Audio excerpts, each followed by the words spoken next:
Chapter 382. Brotherly empathy. Li Qing slightly tilted his head, gazing at Li Hao, and also catching sight of Li Hong and Li Jinglong.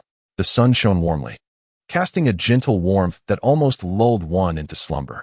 Li Hao's breathing was steady, his wrinkled eyelids having unknowingly closed, and he had already drifted into sleep. Li Qing channeled a stream of vital energy to him, adjusting his sleeping posture, then returned indoors to fetch a blanket to cover him, allowing him to rest his head on a soft pillow. Meanwhile, he gently rocked in the reclining chair, as if soothing a child to sleep. Time flowed leisurely, the river of years unceasing and tireless, advancing relentlessly. Unbeknownst to them, much time had passed. Yet, Li Qing still found it difficult to adapt. Li Hao reminisced about the past, as if it were just yesterday. How could Li Qing feel any different? He vividly remembered being a young and handsome lad just descending the mountain. How had he transformed into the arrogant and domineering Yongqing Marquis, who had stolen his youth? Li Qing looked around in confusion, unable to identify the thief. The spring breeze remained the spring breeze. The warm sun was still the warm sun. Yet he felt different, no longer quite himself. Not at all charming. A hint of chill lingered. Li Hao had no sense of how long he had slept, only that this slumber felt exceptionally deep in content. Awakening, he felt an unprecedented vitality. "Qingyi, how long have I been asleep?" he inquired. "Just a little over half an hour," Li Qing replied with a light laugh. "I was just speaking to you, and you fell right asleep." I couldn't help it." Li Hao chuckled awkwardly, attempting to rise. "Stay lying down. Xiao Shui will come to fetch you shortly," Li Qing gently advised. "If you're hungry, eat. If you're tired, sleep. Why control it? Do whatever brings you comfort." Li Hao nodded and lay back down, facing the sun, and said leisurely, "Ever since you returned, my heart feels at ease. I fear nothing anymore." Li Qing's expression softened, a smile gracing his lips. "With Qingyi here, there is nothing to fear." "Indeed, nothing to fear," Li Hao grinned, reminiscent of how little Bao would smile at him during the festive seasons. Who wishes to grow up if they are powerless? Before long, Li Shui arrived again, noticing the two engrossed in conversation, and she joined in. It was not until the sunlight had shifted elsewhere that she assisted her elder brother to his feet, saying, "We should head back now." Li Qing nodded slightly. "I'll go to the market early tomorrow and prepare delicious food for you." "All right, see you tomorrow, Qingyi." "See you tomorrow." As the sun set, the rays climbed atop the roof tiles. Li Qing sat alone beneath the eaves, lost in thought. As night fell, he returned indoors to light a candle. The flickering candlelight cast elongated shadows on the window paper, illuminating the space for half the night. Early the next morning, Li Qing slung a basket of vegetables over his arm as he stepped out of the courtyard, closed the door, and hummed a tune he often heard in the brothel. Strolling through the alleys. At 20 years old, he resembled a sprightly old man, full of vigor despite his years. In the capital, within the Qianxing Palace, Zhu Hozong returned from court and plopped down onto a spacious and soft chair, pinching his brow, fatigue evident in his demeanor. "Did your majesty not sleep well last night?" Huang Jin inquired as he approached from behind to massage his shoulders. "Isn't that the case as one ages?" Zhu Hozong sighed. "I am merely lacking in vitality. I am no longer in the prime of my youth." Huang Jin felt a pang of sorrow and offered comfort. "When Li Qing returns, I shall speak with him about enhancing the quality of the elixirs." Zhu Hozong merely smiled and slowly closed his eyes. Huang Jin fell silent, lest he disturb his master's tranquility. After a considerable pause, Zhu mused, "Huang Jin, do you think it is time for me to retire?" Huang Jin, taken aback, stammered, "Retire? Your Majesty, why would you speak thus? It has been 30 years since the reign began." Zhu Hozong sighed softly. "My time on the throne is nearing that of the founding emperor. I will soon surpass him, becoming the longest reigning among the 10 emperors of the Ming." Huang Jin scratched his head and chuckled awkwardly. "Your Majesty is in excellent health. You could easily reign for another 10 or 20 years. Huang Jin was acutely aware of his master's affinity for power. Today's words might merely stem from a moment of discontent, not genuine intent, and he could not allow his master to retreat from his responsibilities. To Huang Jin's surprise, Zhu Hozong seemed resolute. "The crown prince is now 16. It is time for him to ascend." "In truth, I had contemplated this 2 years ago," Zhu remarked gently. "Having been emperor for 30 years, it is indeed time for a change." "Your Majesty," Huang Jin cautioned, "let us be prudent. You know your own temperament well, though you often express your frustrations childishly. Never have you seemed so resolute about abdication." "This is no jest," Once the bow is drawn, there is no turning back. Should regret follow, it could lead to great upheaval. Huang Jin urged, why rush? The crown prince, while commendable, pales in comparison to your own capabilities. And a hasty abdication would surely disrupt the court. Zhu Hozhong offered a bittersweet smile and sighed. Being an emperor is not as glorious as it appears. Following heavens will seem less favorable than adhering to it. Huang Jin, bewildered, thought, today my master's indirect frustrations are exceedingly peculiar. What does this even mean? Taking a deep breath, he suggested, if your majesty is weary, perhaps you should rest. For over 30 years, aside from special occasions and festivals, you have attended court daily. A brief respite would not be frowned upon. Even Li Qing would not dare to criticize. Huang Jin understood the immense pressure his master faced. The emperor's health was paramount, and rest was essential. Zhu Hozhong's smile turned more bitter. Exhaustion etched upon his face, coupled with a simmering anger. Why is it that he can live freely while I cannot? Zhu Hozhong's spirit was troubled. Yet, he overlooked the sacrifices Zhu Hozhao had made, which he could never emulate. Feigning death to escape and willingly bequeathing the throne, an audacity and magnanimity Zhu Hozhong lacked. Go, summon the crown prince, he ordered. Your Majesty? Huang Jin responded, as you wish. With a quiet sigh, he withdrew. Upon receiving his father's decree, Zhu Zili initially felt buoyed, but seeing Huang Gonggong's worried countenance, his heart sank with trepidation. He ruminated on whether he had erred or displeased his father, but despite his pondering, no clear reason emerged. He considered asking Huang Jin, yet hesitated, fearing it would betray his anxiety. The loyalty Huang Gonggong held for the emperor was beyond his sway. Zhu Zili entered the Qinqing palace with a heart full of trepidation. Your humble son pays his respects to his majesty. Long live the emperor. No need for formalities, replied Zhu Hozhong, setting aside the memorial. Huang Jin, bring a chair for the crown prince. Zhu Zili, come forward. Yes. Zhu Zili swallowed hard and stepped forward slowly, bowing respectfully, eager for his father's instruction. What do you fear? Zhu Zili, his scalp prickling, stammered. Your humble son fears nothing. It is merely that your majesty's imposing presence makes me somewhat anxious. Zhu Hozhong scoffed, shaking his head. Flattery from a servant is one thing, but you, as crown prince, need not resort to such trivialities. Even if you must flatter, this is rather lowly, isn't it? Your son. Zhu Zili felt a bead of sweat form on his forehead, at a loss for words. Zhu Hozhong gestured toward the desk opposite him. Place it there. Yes. Huang Jin set the chair before the imperial desk. Your Highness, please. Zhu Zili dared not sit, realizing that his father was displeased. He quickly said, how could a son sit with his father? I would never presume to do so. Sit. Yes. Zhu Zili slowly took his seat, his legs trembling. Observing his son's state, Zhu Hozhong felt a pang of disappointment and hurt. Is your father truly that terrifying? No, not at all. My father is gentle and kind, showering me with affection. Even if I were to sacrifice myself, I could never repay such love. Zhu Hozhong was almost amused by his son's flattery. Does a father wish for his son to sacrifice himself? Zhu Zili hastily rose and bowed deeply. I spoke out of turn. I beg your majesty's pardon.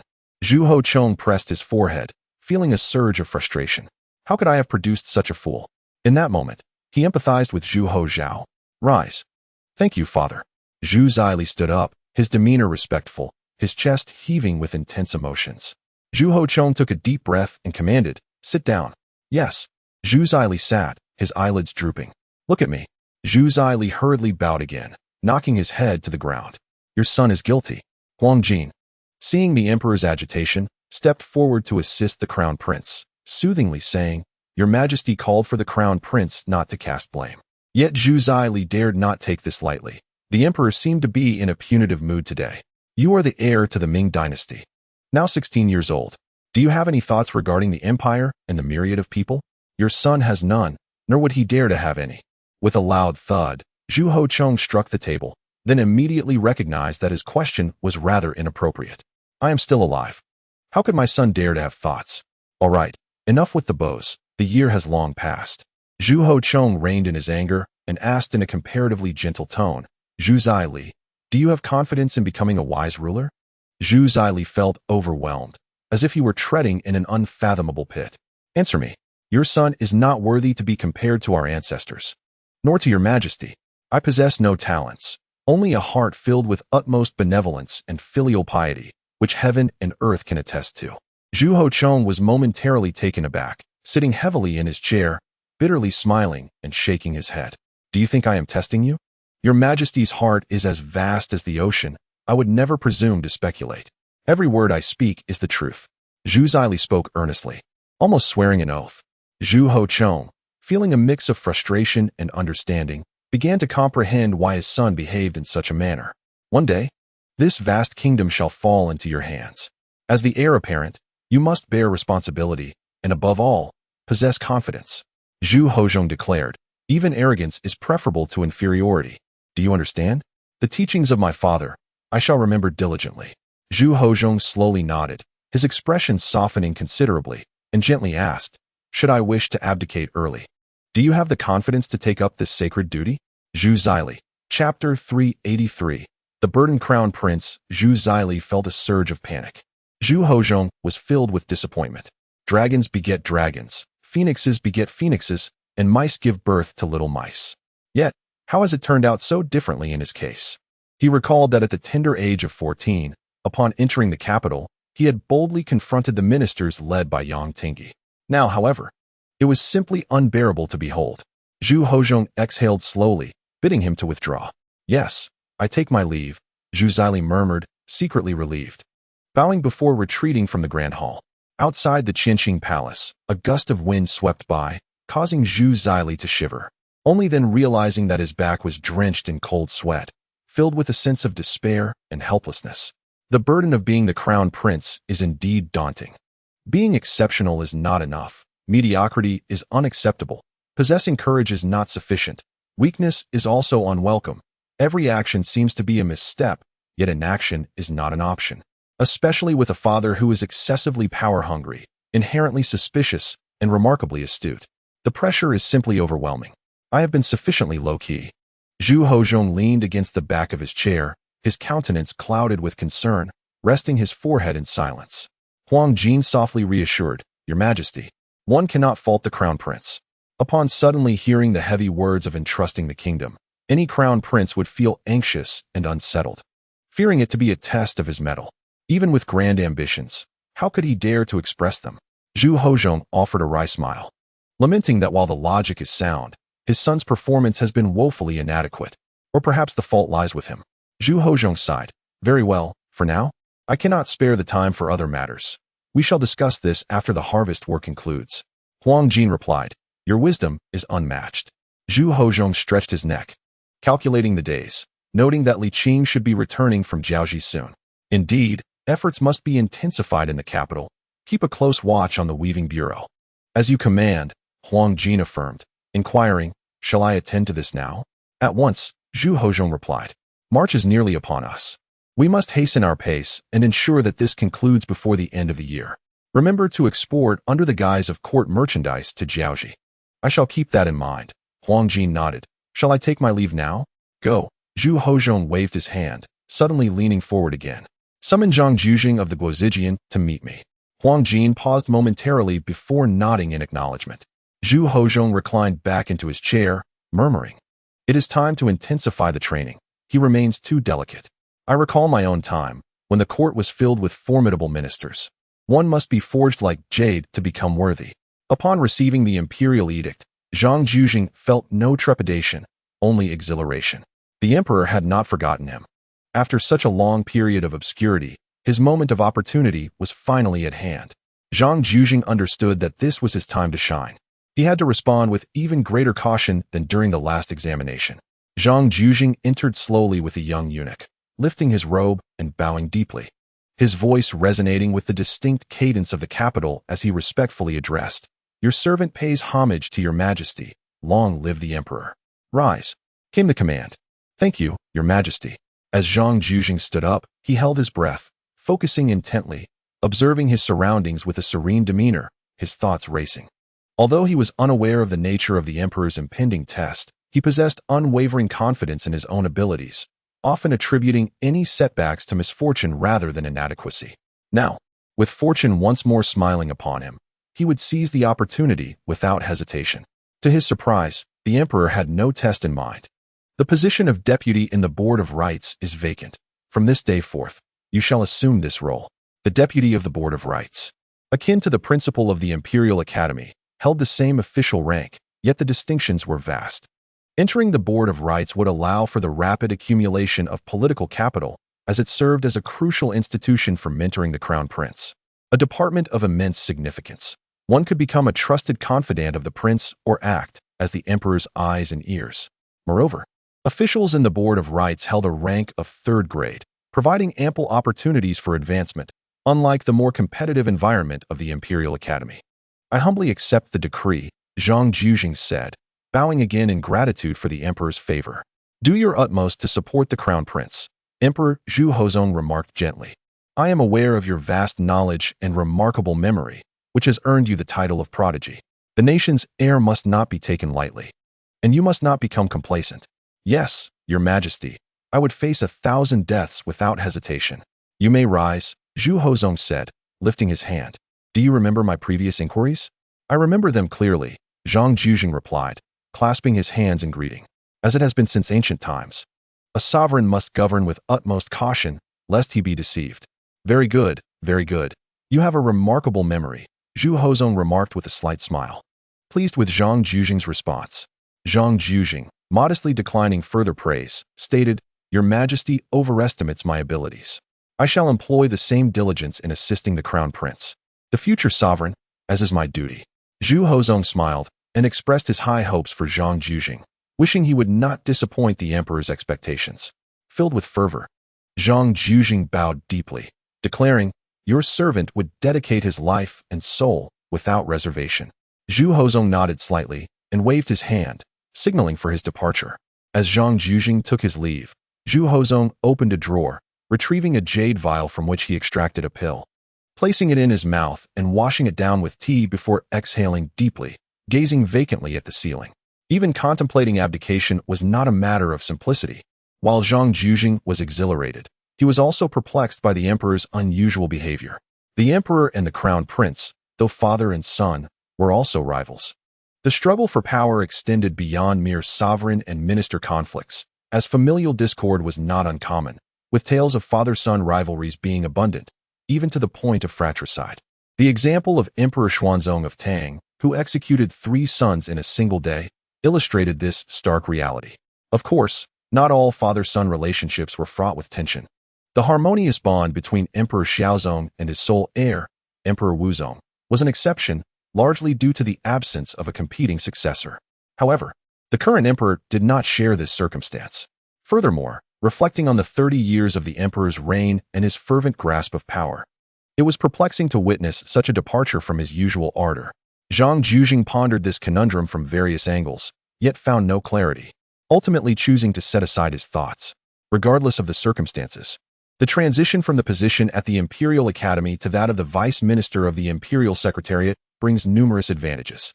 A few days later, the emperor unexpectedly issued a decree to bestow a crown upon the crown prince. The entire court was abuzz with excitement. The emperor had finally acknowledged the importance of the heir. The crowning of the crown prince held profound significance, signifying his coming of age. Such a potent political signal led the ministers to believe that the emperor would delay this until the crown prince turned 20. To their astonishment, merely a year had passed, and the emperor had crowned his son, who had just reached the tender age of 16. Although unforeseen, it was a delightful surprise. As the saying goes, some rejoice while others are troubled. While the ministers celebrated, the crown prince wore a troubled expression. His instincts warned him that his father was scheming, and it seemed directed at him. Which sensible emperor would willingly relinquish power, especially one as power-hungry and politically astute as his father? He recalled Emperor Wu of Han, Emperor Taizong of Tang, and Emperor Xuanzong of Tang, each thriving, not facing imminent demise. Surely, there was treachery afoot. Zhu Ziyi was consumed with anxiety. Alongside his unease, he felt immense indignation. He had not acted out of line, so why was he subjected to such suspicion? Following the crowning, Zhu Ziyi was devoid of joy. Instead, he became increasingly cautious, remaining within the Eastern Palace, daring not to venture elsewhere, even for leisure activities, as if walking on thin ice. Your Highness, Your Highness? Oh, I am somewhat fatigued, Zhu Ziyi sighed, saying, Minister Zhang, Shall we conclude today's session here? Zhang Jujing was momentarily taken aback, but then respectfully acquiesced, inquiring if the crown prince was unwell. I am perfectly fine, Zhu Ziyi replied wearily. Minister Zhang, you may withdraw for now. Yes, I take my leave. Zhang Jujing sighed inwardly, feeling a sense of helplessness akin to striking a punch into cotton. He wished to guide the crown prince diligently, but alas, the young prince was not inclined to study. What could he do in such circumstances?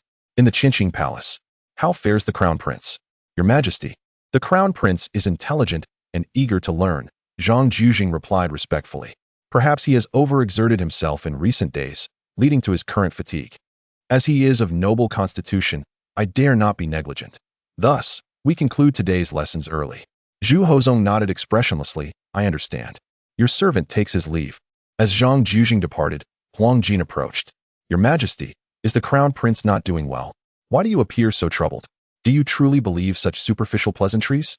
Huang Jin scratched his head and added, I dare to suggest that the crown prince's anxiety stems from unspoken matters leading to misunderstandings. I am indeed aware, Zhu Hozong sighed. But how am I to explain? Should I tell him that I intend to abdicate and allow him to ascend the throne? I fear such words would terrify him beyond measure. Huang Jin glanced around cautiously and whispered, Your Majesty, such words should not be uttered. The crown prince is the heir apparent. Enough, Zhu Hozong replied, feeling frustrated. Am I not allowed to voice my thoughts? Huang Jin timidly remarked, It may have adverse effects. Perhaps I should go and ease the crown prince's burden, Huang Jin suggested tentatively. That would be futile, Zhu Hozong shook his head. He would only perceive you as an adversary.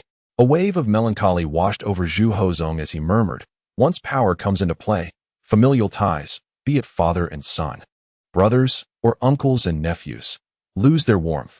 This is the solitude of royalty. Huang Jin, at a loss for words, could only share in his sorrow. Very well. You may visit the Eastern Palace. Understood. Huang Jin nodded, saying she would go to comfort him. No need for comfort. It is beyond your ability to soothe him. Zhu Hozong sighed, lifting his face. Father and son are bound. Father and son are unbound. Let him reside with me.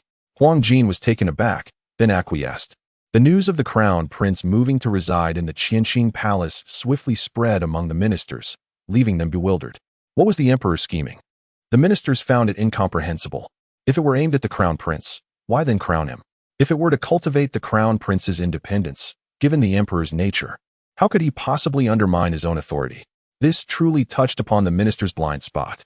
Primarily, the emperor's desire for control was excessively strong, and his persona was deeply entrenched. Crown Prince Zhu Zili was skeptical, and the ministers were even more so. Chapter 384, The Pitiful Worm in Chains. Jinglong. The Li family began to make headway in the cotton and linen market, having exchanged a portion of their silk market share. Steamships, puffing white clouds of vapor, set sail from the port towards the shores of Jiaoji. Li Qing gazed at the departing steamships, a smile playing at the corners of his mouth. Zhu Hozhao remarked, At the pace of the Li family and the court's involvement, it is likely that by the Mid-Autumn Festival, this harvest campaign will commence. That would be most advantageous. Li Qing nodded slightly, adding that an early start would lead to an early conclusion. Once this operation was complete, the economy of the northern Ming would gain substantial momentum for development. Zhu Hozhao teased, You neglect to mention the adverse effects it may cause. When faced with two harms, one must choose the lesser. When faced with two benefits, one must choose the greater. Do I need to emphasize this? Li Qing rolled his eyes. Look at you. I never claimed such actions were incorrect. Zhu Hozhao chuckled awkwardly before asking, What will you do next? I have yet to decide. Li Qing shook his head, sighing. Your cousin's condition is not optimistic. I am not in the mood to think too far ahead. For now, I shall focus on mitigating the adverse effects. The emperor can handle those matters. You need not involve yourself directly, Zhu Hozhao said. Perhaps you should take a break. After all, one must balance work and rest, no? Li Qing smiled and replied, That sounds rather sensible. Haha, I too find it stifling and long for someone to confide in, Zhu Hozhao said. Time spares no one. I am no longer young, and constant separation is not ideal. Li Qing remained silent, casting another glance toward the direction where the steamships had vanished before turning to head back. Zhu Hozhao hurried to catch up. What shall we have for lunch? I wish to join you. In the small courtyard, Li Qing diagnosed Li Hao's condition, gathering herbs from the medicine cabinet for Zhu Hozhao to brew. He then listed dozens of herbal ingredients for Li Shui, urging her to procure them promptly for future needs. This was also to ensure that they could access what they required without delay. Though none of those he sought to save had survived, Li Qing had amassed considerable experience, particularly in treating ailments stemming from age-related vitality loss without major diseases. He possessed numerous treatment methods and prescriptions that catered to specific conditions, ensuring the timely application of appropriate remedies while avoiding diminished efficacy due to drug tolerance. Li Qing was confident, though this confidence did not imply that he could turn Li Hao's dire situation around or rejuvenate him. Rather, it suggested he could extend his life a bit longer. Li Qing, repeatedly battered by misfortune, has significantly lowered his psychological expectations and has learned to accept silently. He does not dwell solely on sorrow. Instead, he cherishes each day spent together. Occasionally, he invites Li Hao to stay in the courtyard, where the grandfather and grandson engage in conversation, play chess, and bask in the sun, which is far better than anything else.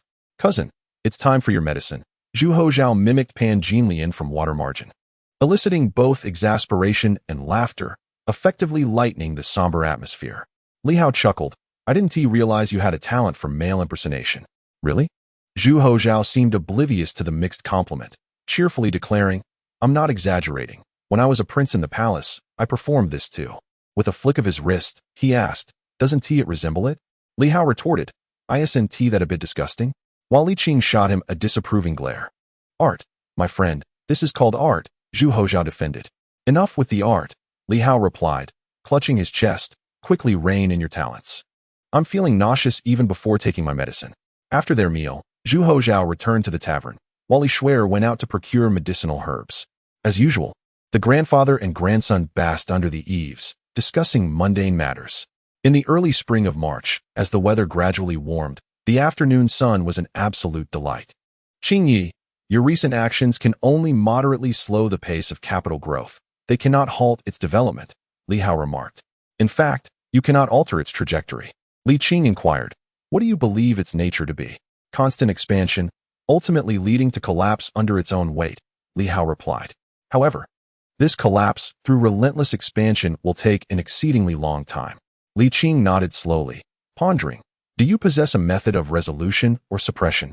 "You overestimate me, Qing Yi," Li Hao said with a wry smile. "Its essence is growth. No one can extinguish it. It will only perish under one condition." "What is that?" "I already mentioned it. It dies through incessant expansion," Li Hao explained. "In other words, it will die when it bursts from overextension." Li Qing sighed. "Is it truly that absolute?" "I am a capitalist, and I understand this all too well." Li Hao continued, "The Li family is relatively conscientious as capitalists, yet a principled capitalist cannot compete with the unscrupulous.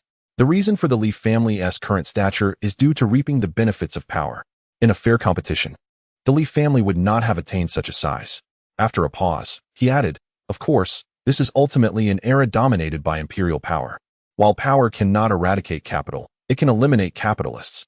To some extent, it can also restrain capital, just as you originally envisioned, Qing Yi." "Kill."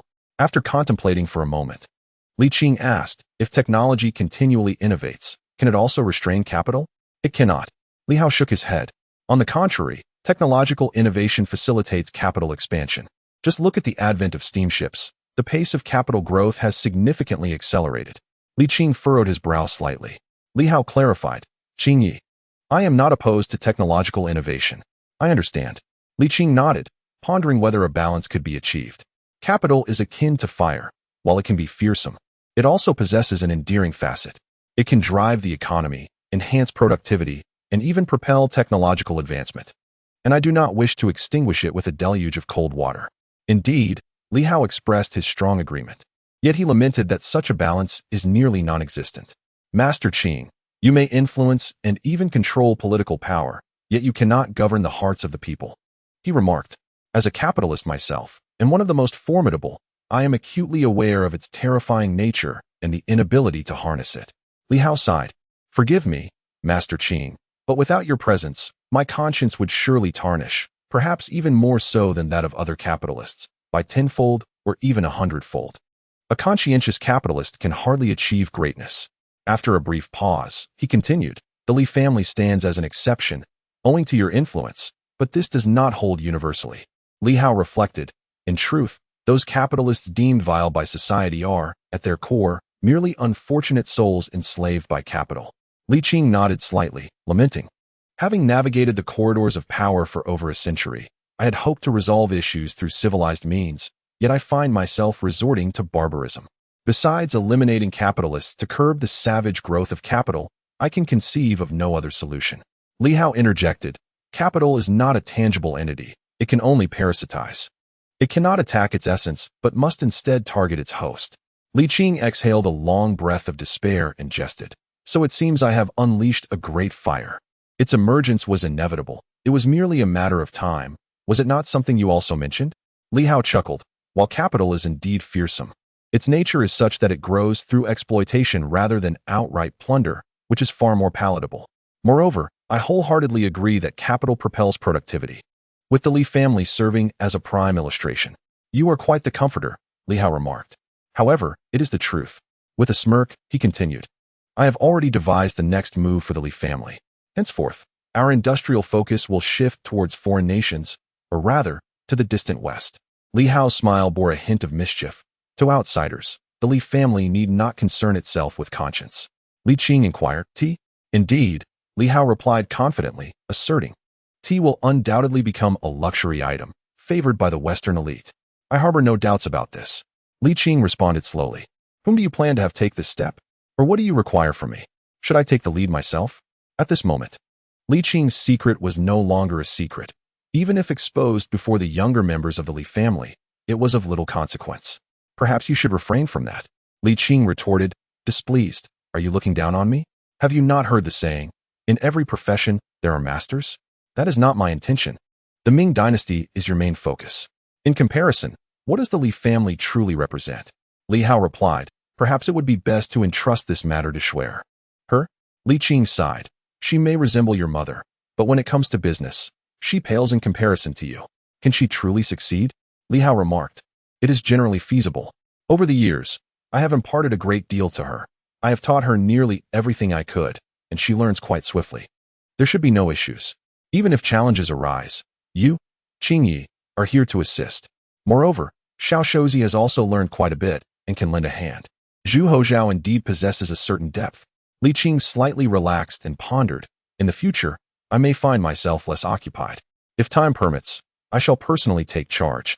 For she is not young anymore. Li Hao, with a hint of sarcasm, responded, Qingyi, have you ever truly been idle? Li Qing retorted, I have had my moments of idleness. For instance, during your master's illness, I spent several years merely accompanying him. But during those years, were you not concerned for the Ming Dynasty? Li Hao scoffed. I have heard that someone was still engrossed in the 4 books and 5 classics, pursuing a degree, and studying the spring and autumn annals in hopes of entering the officialdom through the imperial examination. Li Qing replied, you are incapable of idleness. Your aspirations are excessively high, overly idealistic, and rather greedy, preventing you from settling down to conduct business. Li Hao stated, after this, it shall be merely Shuer. As for my eldest grandson, he is but a pretty facade, attractive yet ineffectual, merely a figurehead. Li Qing, at a loss for words, remarked, if Li Xin is inept in business, and his son is likewise, are you suggesting that none of the younger generation of the Li family are of any use? Li Hao asserted, there is one young child who is quite clever. With proper cultivation, he could prove to be highly capable. Chapter 385. The Emperor's Anomaly, is that so? That sounds quite promising. Li Qing gazed ahead. I trust your judgment. Li Hao softly inquired, would you like to meet this child, Qingyi? Li Qing remained silent. In truth, it was he who lacked the courage. Talents emerge in every generation, one after another. Over the last century, he had encountered many and formed profound connections with them. Often, beginnings are beautiful, yet endings are frequently melancholic. Now, he dared not overestimate himself. Some matters are destined to be intolerable, and perhaps it is better not to meet at all. Li Hao did not press further, merely stating, the Li family cannot do without you. A Li family devoid of you would no longer be the Li family. The Li family can transcend the mundane not because all its members are morally upright, but rather because you, Li Qing, maintain order. Should you sever ties with the Li family, it would inevitably devolve into true capitalists without any exception. This is also the reason why Zhu Wanqing and Li Hao advocate for keeping Li Qing's secrets alive among the younger generation of the Li family. It is not about dragging Li Qing down, but rather that without this, the Li family is destined to decline. Li Qing understood Li Hao's intentions and nodded slightly.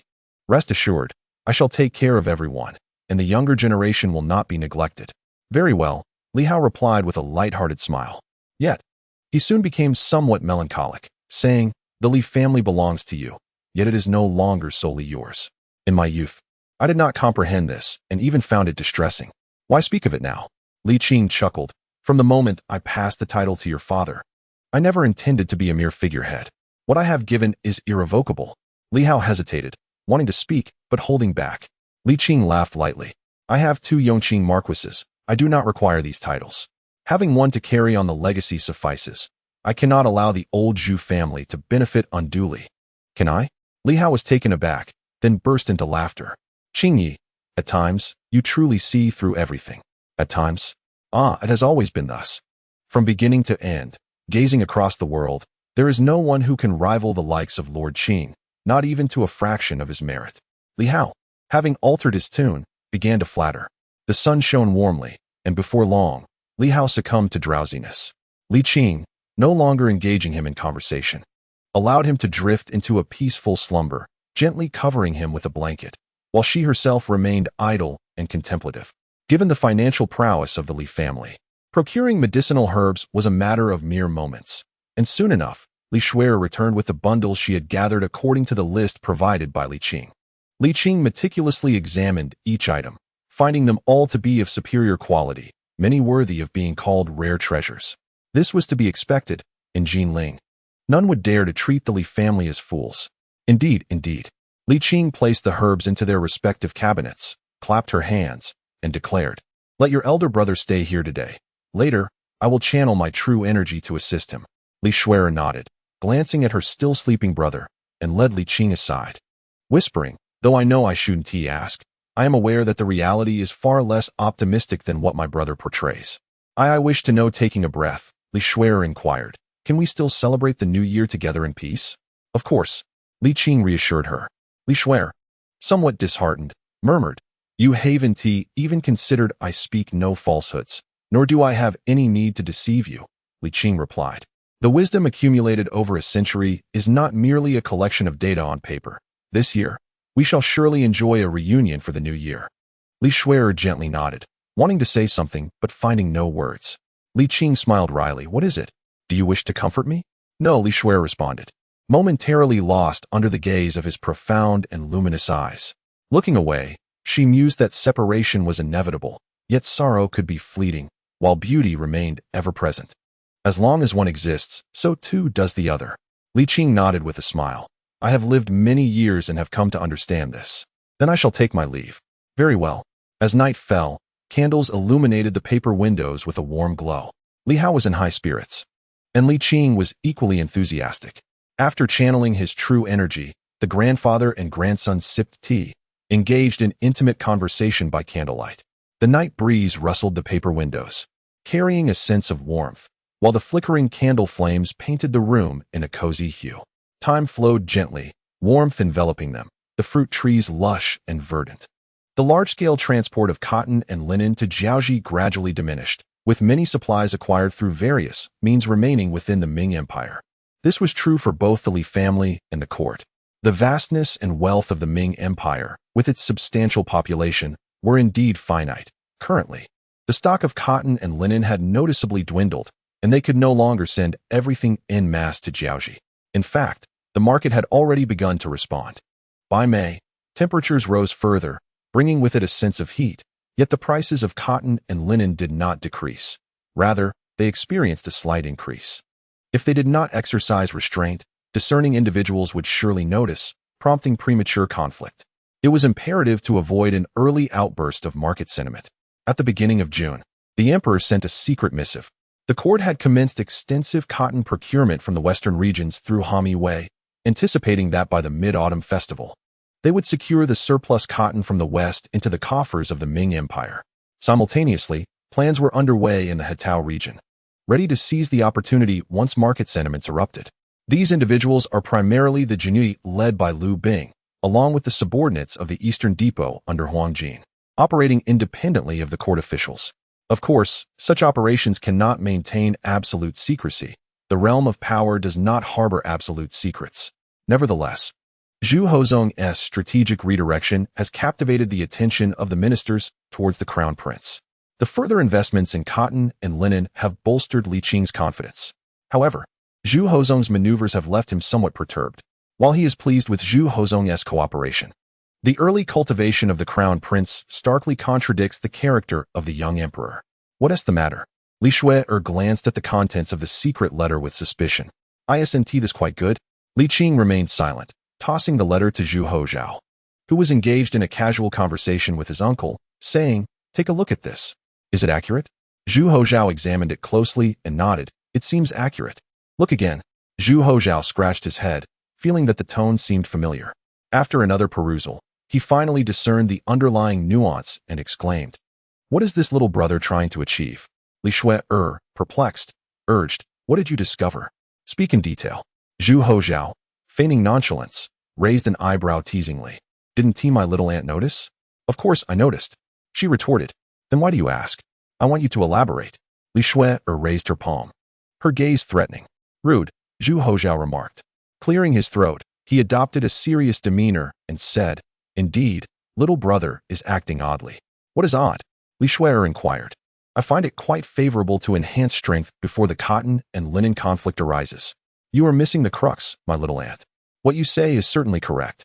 The emperor has made no mistakes, yet the method employed by the emperor is problematic."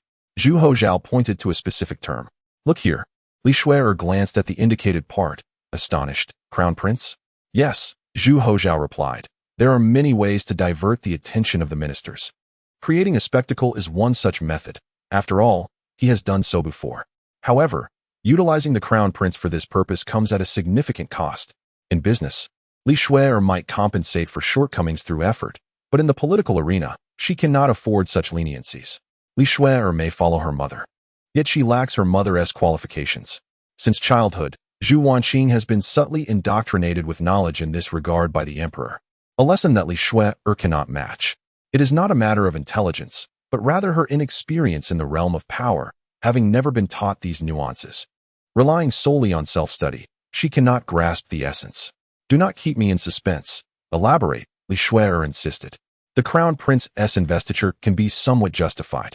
Fostering the crown prince's growth in the Zhan Shifu poses no issue. At 16, he is old enough to join the military. He is no longer a child." After all, Zhu Hozhao stated. However, allowing the crown prince to reside in the Qingqing Palace is quite inappropriate. "Inappropriate? What is the Qingqing Palace?" Zhu Hozhao explained. "That is a place reserved solely for the emperor, akin to the Kunning Palace and the harem, where only the empress may reside." Li Shui nodded slowly, then expressed confusion. "Wait, didn't you mention in the past that you also lived in the Qingqing Palace for quite some time? Can he compare to me?" Zhu Hozhao rolled his eyes dramatically, proclaiming proudly, "Who dares to compare with me?" Li Shui, although I am reluctant to accept it, it is undeniable. The unique privilege of the Ming dynasty's only son is indeed this audacious. Zhu Hozhao continued. "If it is deemed inappropriate for the crown prince to reside in the Qingqing Palace, then allowing him to govern openly is a grave transgression." Li Shui furrowed her brow and said, "Isn't this merely a temporary measure to attract the attention of the ministers?" "Indeed," Zhu Hozhao remarked. "This is a political signal being conveyed. The notion of a temporary measure is unfounded, as the political ramifications are far too substantial, which would effectively diminish the emperor's authority." Li Hao interjected, "That cannot be right. The late Emperor Yuan's crown prince and Emperor Renzong both governed in their capacity as crown princes. Could the authority of the founding emperor be compared to that of Jiajing?" Zhu Hozhao retorted. "Even when Emperor Taizong appointed Renzong to govern, it was due to his need to lead a campaign. It was an unavoidable circumstance. Yet even then, it led to the emergence of a Han prince who constrained Renzong. What about Emperor Jiajing? He possesses neither the authority of the founding emperor nor the necessity dictated by Taizong, and furthermore, there is no one to counterbalance Crown Prince Zhu Hozhao. Thus, such actions are fundamentally illogical." Li Shui secretly glanced at Li Qing. "What do you wish to express?" Li Shui said awkwardly. "I was pondering whether the emperor has perhaps consumed too many elixirs, resulting in a lapse in judgment." Li Qing, this train of thought is truly perplexing. Indeed, One should not harbor any expectations. Li Qing cast a speechless gaze at Zhu Hozhao and urged him to share his thoughts. Zhu Hozhao scratched his head and replied, "My thoughts are as absurd as those of my aunt."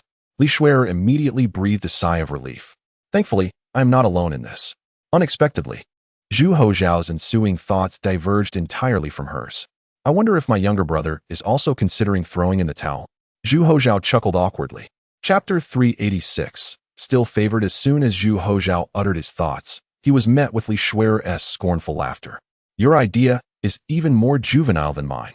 Li Hao also mocked Zhu Hozhao for his absurd notion. However, Li Qing did not laugh, for he shared Zhu Hozhao's sentiments. Noticing that he remained solemn, the siblings gradually ceased their laughter. "Qingyi, surely you do not believe the same?" Li Qing sighed and said, "It is indeed absurd, yet somehow I find myself harboring such thoughts. How could this be possible?" Li Shuer chuckled and said, "As the saying goes, it is easier to change rivers and mountains than to alter one's nature." After 30 years as emperor, his temperament is well known. How could he behave in such a manner? "What do you mean by changing rivers and mountains?" Zhu Hozhao retorted angrily. "Are you implying something? Spare me your labels." Li Shuer was unfazed, addressing him as if speaking to his aunt. Zhu Hozhao, Li Hao, noticing Li Qing's frown in silence, remarked, "Qingyi, you are overthinking this." "Let us hope so." Li Qing sighed and said, "My understanding of the current crown prince is limited, but it is unlikely that Zhu Hozong's capabilities can be surpassed." As he spoke, he cast a sidelong glance at Zhu Hozhao, adding, "One person contemplating resignation is already disheartening. Do we really need another?" Zhu Hozhao lowered his head, his eyes darting nervously, resembling a guilty thief. Li Shuer teased, "Why do you appear like a bashful bride?"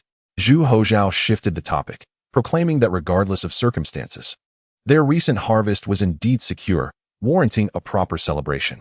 "Li Qing, you shall take charge of the kitchen," he exclaimed, "while I assist you in any way needed. Let us indulge in a delightful feast." Li Hao chuckled, "You speak as if you have never savored the finer things in life." Zhu Hozhao promptly flattered Li Qing, stating earnestly, "No delicacy can compare to your simple dishes of cabbage and tofu. Command me as you wish." He pounded his chest, embodying a spirit of unwavering dedication. Li Qing, unfazed, replied, "Prepare the pig's ears, remove the bristles from the pig's head, and chop the pork ribs." As Li Qing spoke, Zhu Hozhao absent-mindedly touched his ear, his head, and his ribs, only pausing when Li Qing mentioned the pig's tail, for he lacked one himself. Li Shuer mischievously declared, "Today, we feast on the whole pig." Zhu Hozhao's expression darkened. Why must they always tease him about this?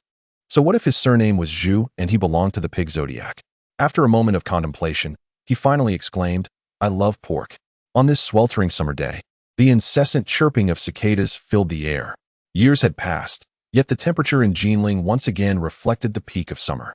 After the meal, beneath the shade of the trees, Li Qing fanned himself with a palm leaf, casually observing Zhu Hozhao and Li Hao as they played chess, while Li Shuer fanned her elder brother. The cacophony of cicadas was far from bothersome. A gentle breeze stirred the leaves, casting dappled sunlight, creating a serene and pleasant atmosphere. This scene was utterly soothing, and Li Qing, mesmerized, drifted into slumber.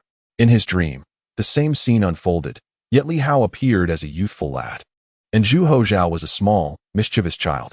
The chess players were Li Hong and Zhu Jianxin, while Zhu Wanqing fanned her elder brother. Li Qing was aware that this was merely a dream, yet he did not wish to shatter the illusion. He simply watched them. Upon waking, he found the chess game had long concluded. The three were gathered beneath the eaves, quietly discussing mundane matters. Li Shuer peeled grapes for her brother, while Zhu Hozhao, reveling in his youth, sipped chilled wine, teasing his cousin and earning a few playful slaps from Li Shuer. Li Qing awakened but remained still, observing the scene from a distance, savoring the moment. It was only when the trio noticed he was awake that they sat up slowly, smiling, in a moment of distraction. "I fell asleep. Life in such comfort is truly delightful, allowing for both body and soul to relax. It's high time you took a proper rest." Li Shuer chimed in. "Such days can last as long as you desire."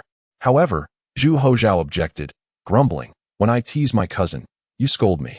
Yet when you lure him in, you escape unscathed." Noticing the glint in his aunt's eyes, Zhu Hozhao quickly changed his tune, muttering, "At his age, he should be striving, not indulging in leisure. He has plenty of time ahead of him." Just a century so far, with many more to come. Zhu Hozhao tilted his head, gradually sitting up as Li Shuer moved. He winced, exclaiming, "My ears are about to fall off." "If they do, we shall prepare a dish of cold pig's ears as a snack," Li Shuer retorted. "The Zhu family has no good apples. They are all just skinning Zhu." "Defamation," boldly exclaimed Zhu Hozhao. "Be cautious of the emperor's wrath." After a moment of turmoil, Zhu Hozhao grimaced while rubbing his ears, lamenting to Li Qing about the cruelty of Li Shuer. Li Qing, unfazed, pushed Zhu Hozhao aside to attend to Li Hao. The raucous uncle and niece gradually quieted down, observing in silence. Once the treatment concluded, Zhu Hozhao remarked seriously, "While the notion may be absurd, the fact that we arrived at a similar conclusion speaks volumes. To be prudent, it would be wise for you to send a letter under the name of the eternal youth Marquis." Li Shuer ceased her torment of her elder nephew and inquired, "Is this truly feasible?" "Better safe than sorry," Zhu Hozhao replied. "We are well aware of the emperor's character. His greed is insatiable. He covets power, wealth, and even immortality. Yet, he has come to realize that immortality is but an illusion, a mere wishful thought. Furthermore, he has seen me." Li Hao, astonished, asked, "How does this pertain to you?" "Of course, as the saying goes, one fears their brother's suffering, yet also fears their brother's indulgence." Zhu Hozhao continued, "As for my younger brother, he fears that his sibling neither suffers enough nor enjoys enough. I, however, do not wish for excessive indulgence, which undoubtedly creates a profound imbalance in his heart." Li Shuer nodded slowly. "That makes sense. That initial overwhelming pressure indeed wielded considerable influence." Zhu Hozhao, Li Hao pondered aloud. "Are you implying that his disappointment in immortality, coupled with the psychological imbalance caused by you, has led to a drastic change in his temperament, prompting him to abandon himself to despair and perhaps even seek to emulate you?" "It would not go so far as to say he seeks to emulate me," Zhu Hozhao replied. "His situation differs from mine. First, in terms of being loathed, he is not my equal. Second, he has a son, unlike me, who can simply walk away. Moreover, he understands that Li Qing would not permit another Jingde to emerge. However, this does not preclude the possibility of the emperor becoming negligent." Zhu Hozhao stated gravely, "The likelihood is quite high." Li Shuer, "You mean to entrust the affairs of the state to the crown prince while indulging in the pursuit of immortality, or perhaps a life of leisure?" "Indeed. This seems rather innocuous, does it not?" Li Hao remarked. "The crown prince is the heir apparent, engaged in state affairs. What could be the issue? While you may perceive no problem, the ministers would likely share your sentiment. Yet for the Ming dynasty, it poses a significant issue, as well as for Li Qing." Zhu Hozhao asserted, "From the perspective of the Ming, such an approach is untenable. From Li Qing's viewpoint, a capable emperor transitioning to a retired position would not afford him the same ease as he enjoys now." Li Shuer nodded slowly. "Your concerns are valid, yet." "Yet what? You ascended the throne at 16, and your younger brother at 14. Did they not manage to stabilize the situation? Furthermore, the emperor is merely stepping down to a retired status, not passing away. You do not comprehend the burdens of being an emperor. A moment of negligence may bring temporary relief, but continuous neglect is a different matter altogether." Zhu Hozhao sighed in resignation.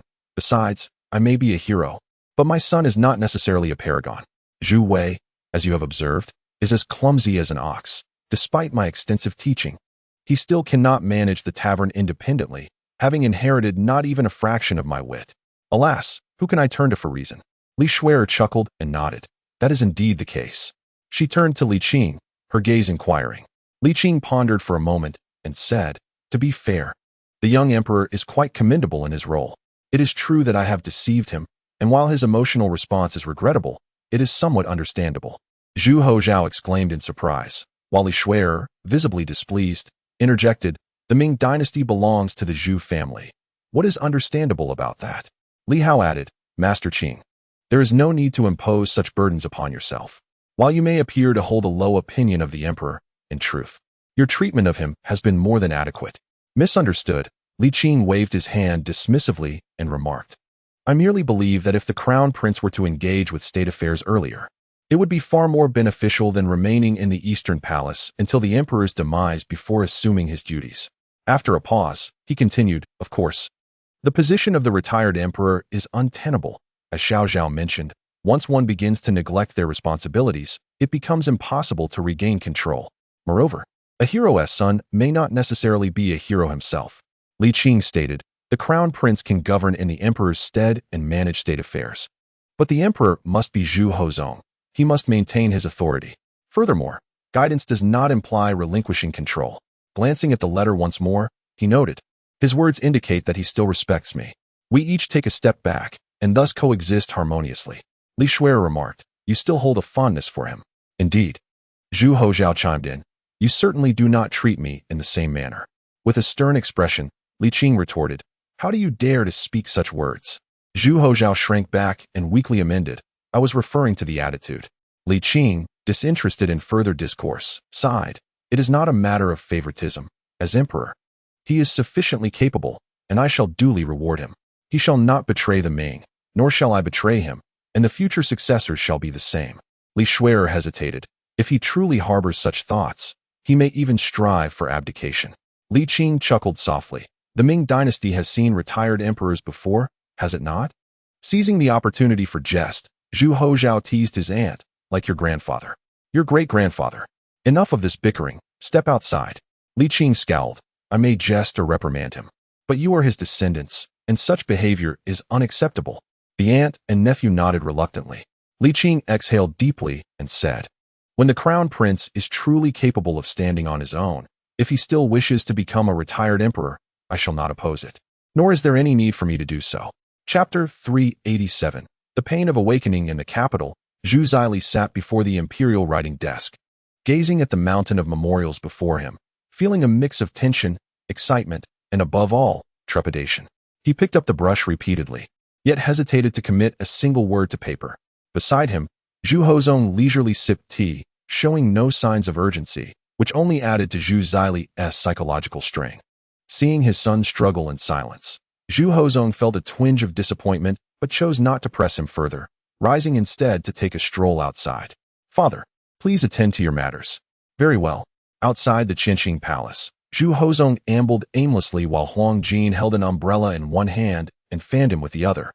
Huang Jin, what do you think Li Qing's opinion will be? Huang Jin contemplated for a moment and replied, I believe he will, to some extent, understand the emperor's position. In truth, Li Qing holds a favorable view of you. Is that so? Indeed. Huang Jin earnestly remarked. I have nearly finished reading the records of extraordinary tales from the Ming Dynasty. Among our esteemed ancestors, aside from the founding emperor and the benevolent emperor, even the Yongle emperor, during the initial success of the Jinglong campaign, displayed a favorable disposition. However, after Li Qing initiated maritime trade, his true nature became apparent, did it not? He chuckled awkwardly. Since the 10 dynasties, only you, your majesty, have been able to engage Li Qing in alchemy. No one else comes close. By this alone, your majesty, you surpass all previous emperors. Zhu Hozong inhaled deeply and replied, it is not as splendid as you suggest. Regardless of the reasons, the fact remains that alchemy has been practiced. Huang Jin noted this seemed to ease Zhu Hozong's demeanor. He gently remarked, I cannot truly rival him. I must confess my level of accomplishment does not match his. It is no shame to be outdone by him. Huang Jin smiled awkwardly, your majesty. It is a difficult position for you, and it is equally challenging for him. There is no need for comparison. Zhu Hozong took a breath, choosing to shift the subject. After the defeat of the Oirat, Yu Daiyou and Qi Jiguang have successfully vanquished 2 major tribes, significantly contributing to the reclamation of the grasslands for the Ming. However, one must be cautious. A little too much zeal can be detrimental. Draft an edict to summon them back. I shall obey, Huang Jin replied respectfully, adding with a chuckle, although the cost of warfare is high, the returns have been considerable. Overall, the Ming has made a small profit. Profits are meager while expenditures are substantial, Zhu Hozong sighed. The recruitment system in the border armies has indeed bolstered the military strength, yet the financial burden is undeniably heavy. Our fiscal expenditures are excessive. Huang Jin reassured him. According to Li Qing, liquidity is the essence of wealth. While expenses are high, revenues also soar, so overall, it remains favorable. Zhu Hozong mused. One cannot entirely trust Li Qing's words. He does not share a completely unified stance with me or the Ming. While he harbors no ill intentions, he is not a devoted subject. Huang Jin suddenly felt uncomfortable and inquired, does your majesty believe Li Qing to be treacherous? Certainly not, Zhu Hozong scoffed. He is a capable minister, a powerful figure, yet he is not loyal to the emperor or the Ming. His actions may seem loyal to the crown, to the dynasty. But the line between truth and deception is difficult to discern. Huang Jin murmured, I believe Li Qing is not a villain. Indeed, he is an exceptionally benevolent individual. A quintessential benefactor in a broad sense, Zhu Hozhong replied softly. I understand and respect him, yet I find it difficult to like him. Huang Jin scratched his head, remaining silent. After so many years of effort, the two still could not find harmony. Nevertheless, Huang Jin felt a sense of satisfaction. After all, they had previously reached a point of complete estrangement. At that moment, Feng Bao hurriedly approached, bowing and presenting an object with both hands, respectfully announcing, Your servant pays homage to your majesty. The Duke of Yongqing from Jinglong has submitted a memorial. Huang Jin stepped forward to accept it, then presented it to Zhu Hozhong. Zhu Hozhong tore open the seal and examined the document. After a moment, he returned the letter to its envelope and handed it back to Huang Jin, calmly stating, I understand. Feng Bao tentatively inquired, Shall we respond? I understand, Zhu Hozhong reiterated. Feng Bao was taken aback, but soon grasped the situation. Your servant understands. I shall attend to it immediately. Is the treasury's accounting in order? Feng Bao halted his motion to turn, respectfully stating, Your Majesty, while I dare not claim absolute certainty, there shall not be many who speak out of turn. You may go. Yes, I take my leave, replied the maid. Zhu Hozhong bitterly reflected. With the reclamation of the grasslands, the promotion of education, the recruitment of soldiers, and infrastructural development over these years, the fiscal revenue of the Ming has soared. Yet the accumulation of wealth has not seen a significant rise. Should we fail to sustain this high fiscal growth, it won't be long before we truly face a financial deficit. Li Qing always has a solution, Huang Jin remarked. Let us not deify him. He is indeed formidable. Yet he is not a deity who can conjure silver from thin air. Zhu Hozhong sighed. Now, even the silver mines of Japan have grown weary. In a matter of decades, the Ming will completely lose this source of wealth. As for the advancements of steamships in the distant west, they cannot keep pace. I often ponder, can Li Qing's methods truly succeed? Huang Jin asserted, the Ming is wealthy. Wealthy is the Ming, yet not the Ming court, Zhu Hozhong lamented. Li Qing's proposition is to conceal wealth among the populace, but national prosperity and popular wealth have always been incompatible. National wealth leads to a weakened populace, while a prosperous populace begets a weakened nation. This has been the case throughout history. Huang Jin chuckled, if all else fails, we shall use this as a standard and replicate it. Zhu Hozhong shook his head. Do you truly believe one can thrive on a singular tactic? Li Qing possesses contingency plans, yet he too cannot sustain them indefinitely. When market sentiments erupt, he will find himself at a loss. Zhu Hozhong yearned for the life his cousin led, yet he lacked the carefree spirit of his cousin. He could not let go, not at all. Unlike his cousin, who could abandon immense riches and disregard the lineage of the throne, Zhu Hozhong desired to preserve the imperial succession while enjoying a life of ease, all the while retaining a significant degree of authority. He wished to be a retired emperor, yet also a decision-maker. He wanted his son to be emperor, yet merely a proxy. He wished to evade the responsibilities of an emperor while indulging in the privileges of one. His desires were excessive, destined to remain unfulfilled. Indeed, even without Li Qing's interference, he could not entirely relinquish power or let go. The awareness of this truth brought greater torment. This kind of painful clarity was more excruciating. Zhu Hozhong was not confused. He understood everything, yet he was compelled to endure, for he could not relinquish. Sometimes, being shrewd was less advantageous than being oblivious. How can one articulate such feelings of torment? Yet, what can be done? I am, after all, merely a mortal, Zhu Hozhong sighed softly to himself. Once, I believed myself to be destined, a child of fortune. Now it appears my fate is far from favorable, and my luck is absurdly poor. Huang Jin, not comprehending, assumed the master was merely throwing a tantrum and attempted to console him. I do not understand why your majesty feels this way. Yet if we speak of hardship and misfortune, no one suffers more than Li Qing. Zhu Hozhong laughed in disbelief. He suffers, and has poor luck? Perhaps from the emperor's perspective, that may not be the case, but from his own, it undoubtedly is. Huang Jin awkwardly replied.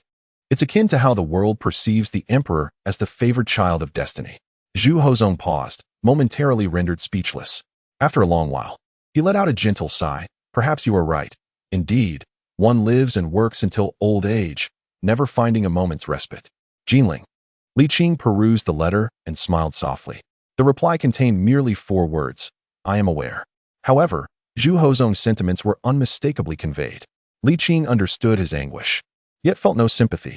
Firstly, this was a responsibility the emperor must shoulder, and Zhu Hozong could not embody the same carefree spirit as Zhu Hozhao.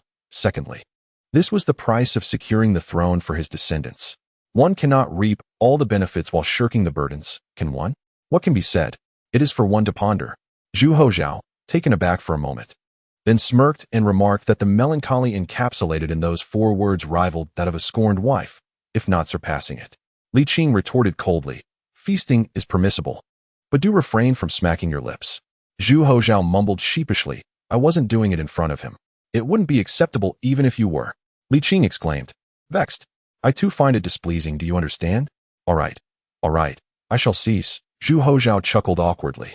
"By the way, I have accomplished some tasks, such as aiding my aunt in stabilizing Manchuria in recent years and currently assisting my uncle with cotton and hemp operations." Li Qing shot him a sidelong glance and inquired, "What is the recent situation?" "It is nearly ready," Zhu Hozhao replied. "Recently, cotton and hemp prices have surged further, surpassing winter prices, now level with pre-festival rates. And the upward trend continues." "It is only July," Li Qing mused. "At this rate, battles may commence before the mid-autumn festival. The abnormal prices of cotton and hemp will soon draw the attention of the wealthy." "Well, an early start could prove advantageous. So let's play our cards openly," he concluded. "Are you certain?" "Absolutely," Li Qing affirmed. "The reserves are sufficient. Prolonging this is futile. I shall write another letter to the emperor right away, and you and your aunt may proceed unrestrained." "Splendid," Zhu Hozhao exclaimed, brimming with excitement. The grand performance was about to commence. Li Qing also smiled, for after such lengthy preparations, the moment for implementation had finally arrived, and he was filled with anticipation. Zhu Hozhao asked, "To what extent do you intend to pursue this?" "I am not like your family, where one either does nothing or goes to extremes," Li Qing replied calmly. "We cannot uproot everything, nor can we deprive others of their livelihoods. One must not be too much like the old Jew." "Understood," Zhu Hozhao nodded, then mischievously added, "This is what one might call sustainable overexploitation." Li Qing glared at him and delivered a swift kick. Zhu Hozhao yelped, "You've hit the nail on the head. Now you're just being petulant." Chapter 388. The grand performance begins the following day, under Zhu Hozhao's guidance. Li Schwerer commenced an audacious and high-priced acquisition of cotton and hemp, capitalizing on the formidable resources of the Li family. She initiated purchases at the prevailing market prices and declared that she would acquire as much as possible. The news rippled through the affluent circles of Jinglong like a stone cast into a pond. The wealthy had already sensed something amiss in the cotton and hemp market, and upon witnessing the Li family's actions, they quickly realized that the Li family was poised to profit from impending hardships. Hoarding goods had always been the surest path to sudden wealth. However, typically, the affluent lacked the capacity and courage to dominate the entire cotton and hemp market, fearing repercussions from the court. Yet, the fate of the Li family dispelled their concerns. With the Li family at the helm, what is there to fear?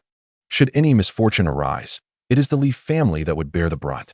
However, considering the Li family's substantial influence and their long-standing contributions to the court, coupled with the exorbitant taxes they pay annually, the likelihood of severe repercussions from the authorities is virtually non-existent. Moreover, given the Li family's financial prowess, establishing a monopoly over the cotton and hemp market is not an arduous task. There is little need for one to invest significantly. Simply aligning oneself with the Li family's endeavors in acquiring cotton and hemp promises substantial profits. Who would refuse such a venture, devoid of risk, yet guaranteed to yield rewards? Consequently, numerous affluent individuals eagerly joined the fray. Within mere days, the prices of cotton and hemp surged by 20%. In less than 10 days, the cotton and hemp of Jinglong were entirely plundered, leaving the market devoid of sellers, with buyers abounding. Yet, the Li family showed no signs of relinquishing their pursuit. Observing this scenario, many wealthy individuals became increasingly resolute in their judgments, hastening to expand their reach into surrounding regions. The spectacle was officially underway. In a small courtyard, after being rejuvenated by the infusion of vital energy and consuming medication, Li Hao appeared significantly revitalized, his words carrying newfound vigor. "Qingyi, if this trend continues, by early August, all of Jiangnan will be in a frenzy," Li Hao exclaimed. "According to my sister, There are already affluent merchants traveling northward on steamships to procure cotton and hemp. Everything was unfolding as anticipated. Li Qing nodded slightly and inquired, aside from Xiao Shui, does anyone else from the Li family know? My eldest grandson is aware, Li Hao replied.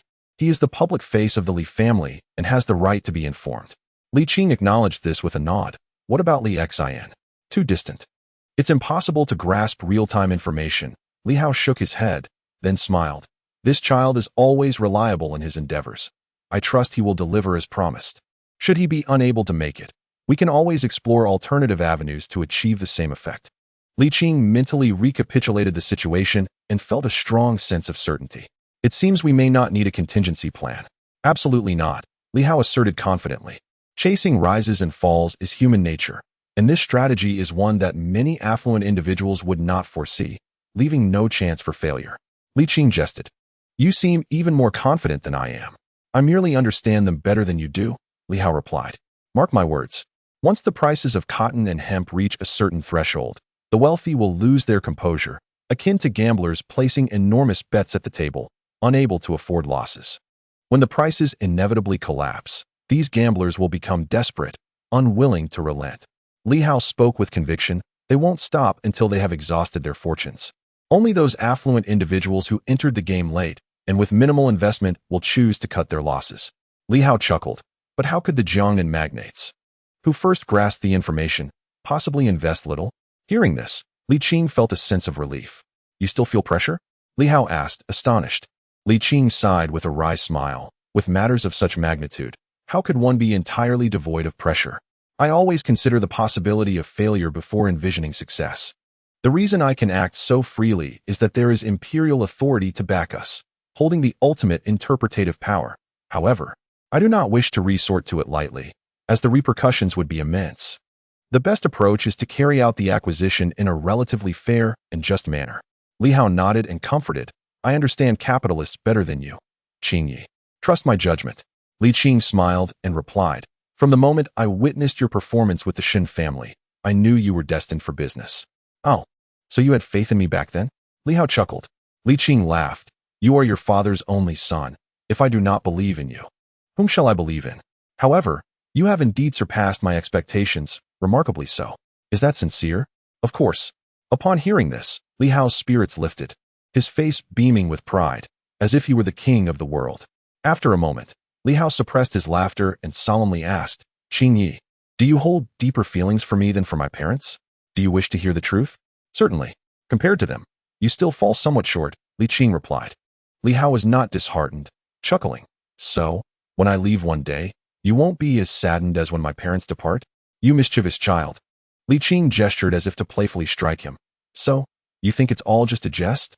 Li Hao quickly clarified. Qingyi, you misunderstand. I understand.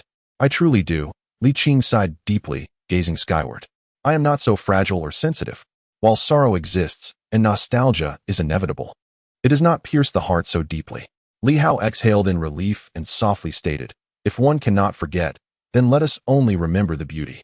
Li Qing smiled. Do not dwell on such trivialities. I have endured for many years. I have experienced all that is necessary. What is merely a repetition? What significance does it hold? Qingyi, do you truly not wish to live a normal life again? Li Hao inquired. Perhaps after returning to the mundane world, you would gradually let go. As Xiao Shozi said, a moment of indulgence brings joy, but perpetual indulgence leads to everlasting bliss. Li Qing shook his head with a wry smile. I cannot let go. I am a gambler at the table, and I have lost too much. I cannot withdraw, nor can I stop. Why not give it a try? What if? There is no what if. Li Qing interrupted. Li Hao sighed. In comparison to your lengthy years, this is merely the beginning. Time will indeed accelerate, Li Qing asserted earnestly. During the Hongwu era, time seemed to pass slowly. It quickened in the Yongle era, and after the Hongxi and Xuande periods, it hastened even more. In the future, it will only move faster. Li Hao smiled wryly. That is merely your one-sided wish. Perhaps so, Li Qing did not deny it. However, that is my belief. And for me, it is true, is it not? Li Hao found himself at a loss for words. He wanted to argue against Li Qing's reasoning, yet upon reflection, it did indeed hold a certain validity. Li Qing chuckled. In truth, I am quite carefree. I go wherever I please. The court cannot restrain me, and the emperor cannot touch me. I am unbound and unrestrained. Carefree? In such a prolonged span of time, one must have something to occupy oneself with, no? Li Qing retorted, if I simply indulge, I fear I may succumb to senility. You always have an excuse. Li Hao abandoned his urge to persuade, realizing it was futile. Li Qing clapped his hands and rose, saying, let's rest for a while. I will go prepare a meal. Xiao Zhao and Xiao Shui will be arriving at noon. I have already informed them. All right, Qingyi, you go ahead and attend to your tasks. Li Hao stifled a yawn and closed his eyes. Estimating that Qingyi had entered the eastern kitchen, he reopened his eyes, listening to the faint sound of tapping, his heart awash with mixed emotions. There was a sense of trepidation in facing death, an attachment to what was left behind, and a twinge of sorrow. Those who had departed were free from all burdens, while the pain remained with those who stayed. Qingyi, little sister, you are no longer that frivolous and ostentatious youth, Li Hao murmured, infused with endless affection. At midday, the two relatives arrived together. Li Shui entered the eastern kitchen, handing a letter to Li Qing, saying, a missive from Governor Yongshun. Li Qing wiped the flour off his apron, took the letter, tore open the envelope, and unfolded the paper to examine its contents. What does it say? The price of cotton and linen, and the frenzy of the market, Li Qing remarked as he read. Li Shui inquired, is there a request for your assistance? Not at all, Li Qing replied. With Yongshun's capabilities, he can manage this situation adequately, though it may be somewhat challenging. After reviewing the letter, Li Qing passed the paper to Li Shui, saying, you should take a look as well. Li Shui accepted it, and soon her expression shifted slightly. Are the common people actually selling their household cotton and linen for money? Quite normal, Li Qing replied nonchalantly. The prices have soared too high. There is certainly profit to be made, hence the selling. But what will happen in winter? Li Shui asked gravely. Simple. Raise the prices exorbitantly before winter. Will there be time? Li Shui furrowed her brow. Even if prices soar, it will be difficult for the goods to reach the common people promptly. Li Qing chuckled. Yongshun, in his capacity as governor, is stationed in Jiangnan precisely to address such issues. His letter serves merely as a reminder, not a hindrance to this harvesting endeavor. Very well, Li Shui replied with difficulty. I truly did not foresee it escalating to this extent. Perfectly normal, Li Qing responded. The wealthy love profit, and the common folk do as well. When there's a chance for gain, they will naturally flock to it. He waved his hand, continuing his task. This is all entirely within expectations and part of the plan. By the way, what is the current state of cotton and linen prices in Jinglong? Li Shui replied. They have skyrocketed by a staggering 33%. Moreover, due to a large number of wealthy merchants from Jiangnan rushing to the north to procure goods, prices in the north have also surged by 50%. This is merely a consequence of the rapid pace of events leading to information discrepancies. At this rate, it won't be long before northern cotton and linen prices double. Excellent, Li Qing nodded with a smile. The sooner we commence, the sooner we can conclude. After this, the Ming Dynasty will be able to achieve a certain degree of wealth redistribution. Chapter 389. The net begins to close in Suzhou at the Fatai Yamen. The governor of Suzhou, along with 2 county magistrates, gathered at the behest of Yongshun. Recent events were well understood by the officials, and they knew the purpose of their summons. Yongshun set down his teacup and spoke calmly. I trust you are all aware of the situation. I will keep my remarks brief. The prices of cotton and linen cannot continue to rise. We have already entered autumn, and winter is not far off. If we do not impose strict controls, how will the common people withstand the harsh cold when winter arrives? Your Excellency speaks wisely, the 3 officials replied, clasping their hands in agreement. Yongshun scoffed. I have called you here not to seek your agreement, but to insist that the prices of cotton and linen must be curtailed. Upon hearing this, the 3 men displayed expressions of discomfort, with the 2 county magistrates casting glances at the governor. The governor of Suzhou tugged at his beard and replied with a hint of frustration, Your Excellency. Upon discovering the abnormal surge in cotton and linen prices, I promptly organized efforts to intervene. Alas, the results were negligible. Indeed, Your Excellency, the issue does not solely lie with the wealthy gentry. Rather, it is the ignorance of the common people who, upon spotting a lucrative opportunity, fail to consider the consequences. While the affluent may be reasoned with, the common folk are beyond comprehension, and their numbers are simply too great for the administration to manage. The 2 county magistrates echoed the governor's lament. I am well aware of the difficulties we face, yet we cannot allow adversity to deter our efforts. Yang Shun interjected with a cold scoff. While it may be impossible to monitor every commoner, we can certainly control the wealthy, as they are the ones purchasing at inflated prices. The three exchanged glances, their expressions filled with trepidation. Yang Shun furrowed his brow and pressed. Is it that you cannot do it? Do you choose not to? Or are you simply afraid? Sir Yang, I dare to inquire. Your jurisdiction encompasses more than just Suzhou, does it not? The governor of Suzhou asked awkwardly. Indeed, Yang Shun affirmed. I hold jurisdiction over both Jiangsu and Zhejiang provinces. However, this issue is not confined to Suzhou. It has spread to the prefectures of Yingtian and Hangzhou as well. You cannot solely focus on Suzhou. Yang Shun continued coldly. I am fully aware of this. Not long ago, I dispatched summons to the fiscal officials and various officers from Jiangsu and Zhejiang, urging them to convene here swiftly. This matter is not for you to fret over. Your duty is to execute the tasks I assign you. Yes, we shall obey, replied the officials in unison. Their spirits dampened. As the governor's lips met, the atmosphere grew tense. They were now burdened with work, and the situation was fraught with peril. It is exceedingly challenging for local officials to govern the populace without relying on the influence of local gentry, yet now they were compelled to confront these very individuals. The two county magistrates felt particularly distressed. Is there another issue? Yang Shun inquired. Sir Yang, General Li from the Li family is the governor of Jiangnan. The governor of Suzhou remarked. And what of it? The county magistrate from Wuzhong reminded him. General Li holds a second-rank official position. Coincidentally, I too possess the rank of second rank as your provincial governor. Yang Shun replied nonchalantly. Though temporary, it is nonetheless a genuine second-rank position. Moreover, as far as I am aware, General Li is currently not in the Ming Empire. By rank and protocol, I hold authority over Jiangnan at this moment. The three men felt utterly disheartened, realizing they were faced with a superior who was unsympathetic to their plight. The governor of Suzhou, undeterred, gritted his teeth and said, Your Excellency, the Li family is among the wealthiest in acquiring cotton and linen, and they are the most aggressive in their purchasing. The two county magistrates turned their gazes towards Yang Shun, eager to hear his response. I have already corresponded with Duke Yongqing. It will not be long before someone from the Li family arrives, Yang Shun stated coldly. Is there any further issue? The three men were left completely devoid of indignation. If even the Li family of Jinglong received no favor, what more was there to discuss? They were reminded of Yang Shun's past exploits, and a sense of despondency washed over them. How could they forget that this man had once dared to confront the emperor? The two counties felt as if they had drawn the short straw in this unfortunate encounter. Having reached an agreement, return and diligently attend to your duties. Yes, we shall obey. Three individuals dared not haggle further. They rose, offered a bow, and took their leave.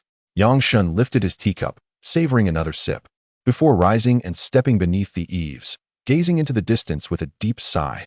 The situation proved to be more troublesome than anticipated. One must hope for no unforeseen complications.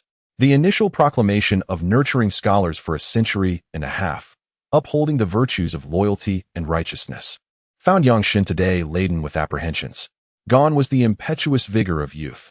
Now, the matter entailed far-reaching implications. Should the plan falter, it would not only result in a backlash, but also bring calamity upon countless innocents. Having not erred in over a century, this time should be no different. Yang Shun murmured softly, his expression tinged with melancholy. In Jinglong, the small courtyard basked in radiant sunlight. The autumn sun still wielded its might, leaving a lingering warmth. After their meal, four individuals gathered around a stone table, exchanging pleasantries. Zhu Hozhao remarked with a smile, the heavens are indeed favorable. It appears this winter shall be mild. It's too early to draw conclusions, Li Qing pondered. From the correspondence, it seems Yang Shun has begun to apply the brakes. This is beneficial. The momentum has already commenced, and it cannot be halted abruptly. It is prudent to act swiftly and establish contact with Jiaoji. Li Shuai nodded, stating, I shall send my grandnephew on an errand. As for Suzhou, I will personally make the trip to alleviate some of Yang Shun's burdens. Agreed. Zhu Hozhao ventured cautiously. Being officials, a single ant may find it overwhelming. I might as well accompany you. After all these years, I have grown quite elderly. How could Yang Shun possibly recognize me now? You? Zhu Hozhao puffed out his chest defiantly. Li Shuai, uninterested in banter, turned to Li Qing. After a moment of contemplation, Li Qing shook his head. Given the current stature of the Li family, there is no need to bow to anyone. We shall act as we see fit, entirely disregarding the politics of the court. What if, by chance, Yongqing recognizes you? Li Qing retorted, it would be best for you to remain in Jinglong, engaging in idle chatter with your uncle. Zhu Hozhao nodded resignedly. Very well.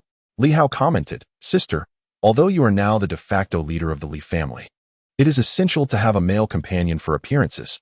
Brother speaks wisely. I already have a candidate in mind, Li Shuai replied, winking. Li Hao paused in surprise before breaking into a knowing smile. That could work. Li Qing, intrigued, asked, what cryptic game are you two playing? Such trifles are inconsequential. I am the one of significance here, Li Shuai laughed, then inquired, what precisely do you need me to do? Li Qing considered for a moment before responding. There is nothing to be done for now.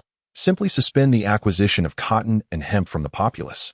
A public declaration will suffice, and the rest can be left to Yongqing. Once we have sufficient reserves, we can resume acquisitions without conflicting with the grand plan of reaping wealth. Is that all? Indeed. Very well. I shall return to make arrangements and set out early tomorrow, Li Shuai declared, rising. Do you wish to convey a message to Yongqing? Li Qing replied, everything is in place. Maintain a calm demeanor. Understood. Li Shuai turned to Li Hao. Brother, I am off. I shall return swiftly. Li Hao smiled and nodded. No need to hurry. Take your time on the road. Indeed, understood. In the capital, Lu Bingbing reported, currently, the prices of cotton and linen in the capital have nearly doubled and continue to rise, almost changing daily. A vast quantity of cotton and linen is being transported through the canals, flowing continuously to the southern regions. It is nearly time to cast the net. Zhu Hozhong stated. Huang Jin, draft an edict. Cotton and linen are prohibited from being exported overseas. Those who violate this order shall face extermination of their entire family. If any commoner reports a wealthy individual smuggling cotton and linen, and it is verified, they will be rewarded with 1,000 taels of silver and 10,000 in treasure. Should the wealthy smuggler be found, their household servants will be guilty as well, and there shall be no mercy. Yes, I shall draft the decree at once. Lu Bingbing replied. Your Majesty, I am here.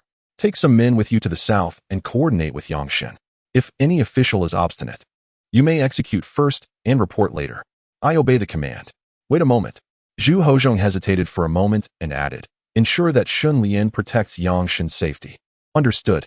Lu Bingbing bowed and asked, does your Majesty have any further instructions? Gather sufficient personnel and depart promptly. Yes, I take my leave. Lu Bingbing exited. After a while, Huang Jin approached, holding the drafted edict, and said, Your Majesty, the edict is ready for your review. Zhu Hozhong glanced at it and nodded, announce it. I shall act upon your command. Huang Jin then left with the edict. Zhu Hozhong, with a solemn expression, pondered for a moment before stepping out of the Qianqing Palace. Heading directly to the Wenhua Gate and the National Teachers' Hall, the three grand scholars, who had not visited in a long while, re-entered the hall, feeling both bewildered and anxious. Could it be that Li Qing was returning, and this was a precursor to that? Although the emperor had previously stated that Li Qing would no longer hold the position of national teacher, exceptions were always possible when it came to matters concerning him. Please, take your seats. The three scholars thanked him and sat in unison on the right side of the emperor. Zhu Hozhong spoke in a deep voice. You three are aware of the rapid rise in cotton and linen prices, correct? Yes. Do any of you have sound strategies? Insong replied. I believe that it is not uncommon for merchants to hoard goods, but such rampant behavior is rare. I propose strict punishment, usually respectful and deferential to Yin Song. Su Jie today took an opposing stance. While I agree with Yin Shofu's reasoning, I believe it is too extreme. Zhu Hozhong raised an eyebrow, intrigued. Please, elaborate. If we take severe action against merchants for hoarding, not only will it hinder the development of commerce and industry, affecting the court's taxation, but it will also tarnish your Majesty's reputation. Su Jie replied respectfully. The rise in cotton and linen prices has also benefited the common people. I have heard that many in the south have profited from it. This may lead to resentment among the populace. Li Ben furrowed his brow. But if we turn a blind eye, it is still the common people who will suffer. We cannot ignore it. Yet we must not act too hastily, Su Jie stated. Li Ben scoffed. I have heard that Su Dakshuishi also operates a cotton and linen business. Is this advice merely a means to profit from others' misfortune? Su Jie, taken aback, quickly responded, Your Majesty, I harbor no such intentions. I merely fear for the integrity of your Majesty's reputation. You need not explain, I understand. Zhu Hozhong waved his hand and sighed sympathetically. Autumn has arrived. Winter is not far behind. If this situation continues, how difficult it will be for the common people to acquire even a new garment. The three men fell silent, deep in thought. The only solution is to use strong authority to put a stop to it. The suppression of the powerful, inevitably accompanied by bloodshed, would have far-reaching consequences for the affluent, adversely affecting the financial revenues of the Ming dynasty and implicating the Li family as well. The Li family, being the first to bear the brunt of such measures, contributes significant annual taxes. Even a single individual, Li Qing, suffices to quench their thirst for wealth. Moreover, the Li family holds a noble status, representing a particular social class. Complicating matters further, after much contemplation, the three individuals could not devise a practical solution. Yinsong stated, I maintain that we should impose sanctions on the affluent under the pretext of hoarding goods. Of course, the methods can be more gentle, no killings or confiscations. As for the concerns raised by Grand Scholar Su regarding tarnishing the emperor's name, I beg to differ. The common people may be slow to realize, but they are not devoid of reason. Li Bin replied slowly, while your counsel, Minister Yin, may alleviate the situation to some extent, it does not address the root of the problem and could even yield counterproductive results. The more the court forbids, the more the affluent perceive an opportunity for profit. Yinsong inquired, what insights does Grand Scholar Li possess? Li Bin then turned to Su Jia. What say you, Grand Scholar Su? Su Jia, caught off guard, remained speechless. Indeed, no viable strategy emerged. Being one of the beneficiaries himself, he would naturally find numerous justifications to uphold his theories, and his motivation to resolve the issue was minimal.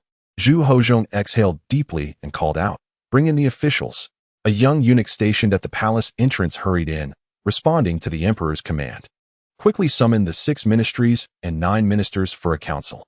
The eunuch complied. After a short while, all the ministers had gathered. Zhu Hozhong presented the issue, urging collective brainstorming. However, the 3 could not conceive a solution, and neither could the 12 present. Zhu Hozhong, frustrated, exclaimed, is it that there are no solutions? Or are you reluctant to speak? Or do you also wish to profit from this? A wave of indignation swept over the assembly. How could the emperor insult his ministers so? Zhu Hozhong, after a moment of impasse, wearily declared, I have issued an edict. Cotton and linen must not be shipped overseas. Otherwise, it shall be considered smuggling, and those who dare to offend will face the annihilation of their entire clan. Furthermore, any common citizen who exposes the affluent's smuggling will be handsomely rewarded upon verification. Additionally, those affiliated with the affluent in their smuggling endeavors will share the same fate, death without mercy. Upon hearing these words, many faces turned pale. Zhu Hozhong's cold gaze swept across the assembly. What do you all think? Your Majesty is wise, though somewhat chilling. It ultimately spared the severest measures and did not impede the pursuit of profit. Zhu Hozhong paused and continued, fortunately, the court has stockpiled a significant amount of cotton and linen. In due time, I intend to release it into the market, alleviating the people's plight while delivering a decisive blow to the affluent who profit from misery. Your Majesty is indeed sagacious. The ministers rose in reverence. This might not be an ideal solution, but it was the best option available. Yinsong respectfully inquired, might I ask, Your Majesty, when do you plan to commence this? What do you deem appropriate? Zhu Hozhong responded, it cannot be too late. If delayed, the common people may not receive it before winter arrives. Yet, it must also not be too soon, lest it fall into the hands of the affluent. The common people are short-sighted, under the allure of profit. They may unwittingly become accomplices of the wealthy, aiding them in their own oppression. Zhu Hozhong nodded and remarked, your argument is indeed sound. After a brief pause, he inquired, do any of you have further counsel? Su Jia pondered momentarily before clasping his hands and stating, I believe early September would be most suitable. This time, he harbored no selfish motives. While extorting the common folk was permissible, robbing the emperor would be tantamount to courting death. The Minister of Personnel interjected, I opine that early September is somewhat late. Not at all, Yinsong countered. This year evidently heralds a mild winter. The chill will not arrive too early or be too severe. Furthermore, with the advent of steamships, an earlier date would primarily benefit the affluent. The Minister of Rights rebutted, such matters concern the populace. We cannot afford to be careless. Should anyone perish from the cold, it would be a grave sin. The Minister of Revenue raised his hands in agreement. I too believe it is better to act sooner rather than later. I concur, another minister added. I oppose, declared another. After a cacophony of voices, Zhu Hozhong decisively proclaimed, Mid-August it shall be, officially commencing. The emperor is wise. The courtiers chorused, yet amongst them some harbored secret joy while others felt trepidation. At this juncture, it became clear that unless the court directly seized resources from merchants, the dilemma could not be resolved. Although the court hoarded substantial stocks of cotton and linen, it was woefully inadequate to meet market demands, far from sufficient. Unexpectedly, Zhu Hozhong's next words sent a wave of anxiety through the assembly. Alas, the common people suffer. This is dire news. The prominent figures suddenly felt overwhelmed, not merely because their lines had been preempted, but because the underlying implication of the emperor's statement suggested a diversion of public resources for private gain, though framed as a benefit to the state. As anticipated, Zhu Hozhong continued, I am aware that many of your families or extended kin are engaged in the cotton and linen trade. I trust that none among you would seek to profit from national misfortune. Given the current circumstances, how can we remain passive? The dignitaries responded in unison, certainly. Commerce is not without costs. Would I allow my subjects to suffer losses? Zhu Hozhong proclaimed generously, let us adhere to last year's market prices for cotton and linen. I shall procure as much as is available, with immediate payment. Rest assured, I shall not employ treasury notes. The Minister of Works, though somewhat dry in delivery, interjected, Your Majesty, my family and kin do not engage in cotton and linen commerce. Feel free to dispatch inspectors to verify this truth. Nor do I. The Minister of Justice hastily affirmed. Subsequently, Yinsong also spoke. However, among the 12 present, only 5 families claimed no involvement in the cotton and linen trade, while the remaining 7 remained silent, not out of honesty, but from a fear of the emperor's suspicion, knowing he would certainly send someone to verify their claims. The crime of deceiving the sovereign at such a crucial juncture was exceedingly grave. This was indeed vexing. Based on previous market prices for cotton and linen, the emperor's proposal seemed excessively burdensome. Merely the acquisition price had more than doubled. What is this, esteemed ministers? Zhu Hozhong queried, observing the distressed expressions of the 7. Sujia, moistening his parched lips, respectfully declared, I am willing to contribute 3,000 bolts to alleviate the concerns of your majesty and the suffering of the common people. Zhu Hozhong repeated, 3,000 bolts? Appearing dissatisfied, I shall offer 1,500 bolts to ease your majesty's worries and the tribulations of the populace. I will provide 1,300 bolts. I shall contribute 1,000 bolts. The 7 ministers collectively gathered a total of 10,000 bolts. In comparison to the vast market demand, this modest amount of cotton and linen is akin to a mere drop in the bucket, yet it is better than nothing. However, Zhu Hozhong remained dissatisfied, expressing, I am not withholding funds. I have never treated you poorly. Of course, I understand your difficulties. Implicitly, he conveyed that it was insufficient. The 7 individuals felt a profound sense of frustration, but were unable to voice their grievances. After a moment of contemplation, they decided to double the original amount. 20,000 bolts still fell short of Zhu Hozhong's expectations, yet he refrained from imposing further, merely stating, with every rise, there comes a fall. Selling to the court now will at least allow you to obtain the market price of previous years. Once the supply of cotton and linen increases, prices will inevitably plummet. Consider this carefully. Of course, this is not an edict, merely a suggestion. The choice is yours. Think it over thoroughly. The 7, led by Su Jia, clasped their hands in agreement, yet their inner thoughts remained unspoken. Zhu Hozhong held no illusions, for his confidence did not rest here. His actions were merely a means to later showcase his wisdom and benevolence, while simultaneously leaving these individuals without grounds for complaint. The opportunity has been granted to you, yet you prove ineffective. Dismissed. Long live the emperor. Zhu Hozhong did not wait for the officials to complete their formalities before rising to leave. As he exited the hall, he could no longer suppress the joy that crept into the corners of his mouth. This blow, you have certainly endured. Zhu Hozhong even began to anticipate the moment when, after the matter concluded, these individuals would rue their earlier decisions with regret. Those of you who seek to profit from hardship, none shall fare well. Great Aunt, where are we going? On the steamboat, Xiao Bao inquired with curiosity and excitement. To Suzhou, Li Shuer replied with a smile, to show you the world. What world? A multitude of officials. Officials? Xiao Bao asked innocently.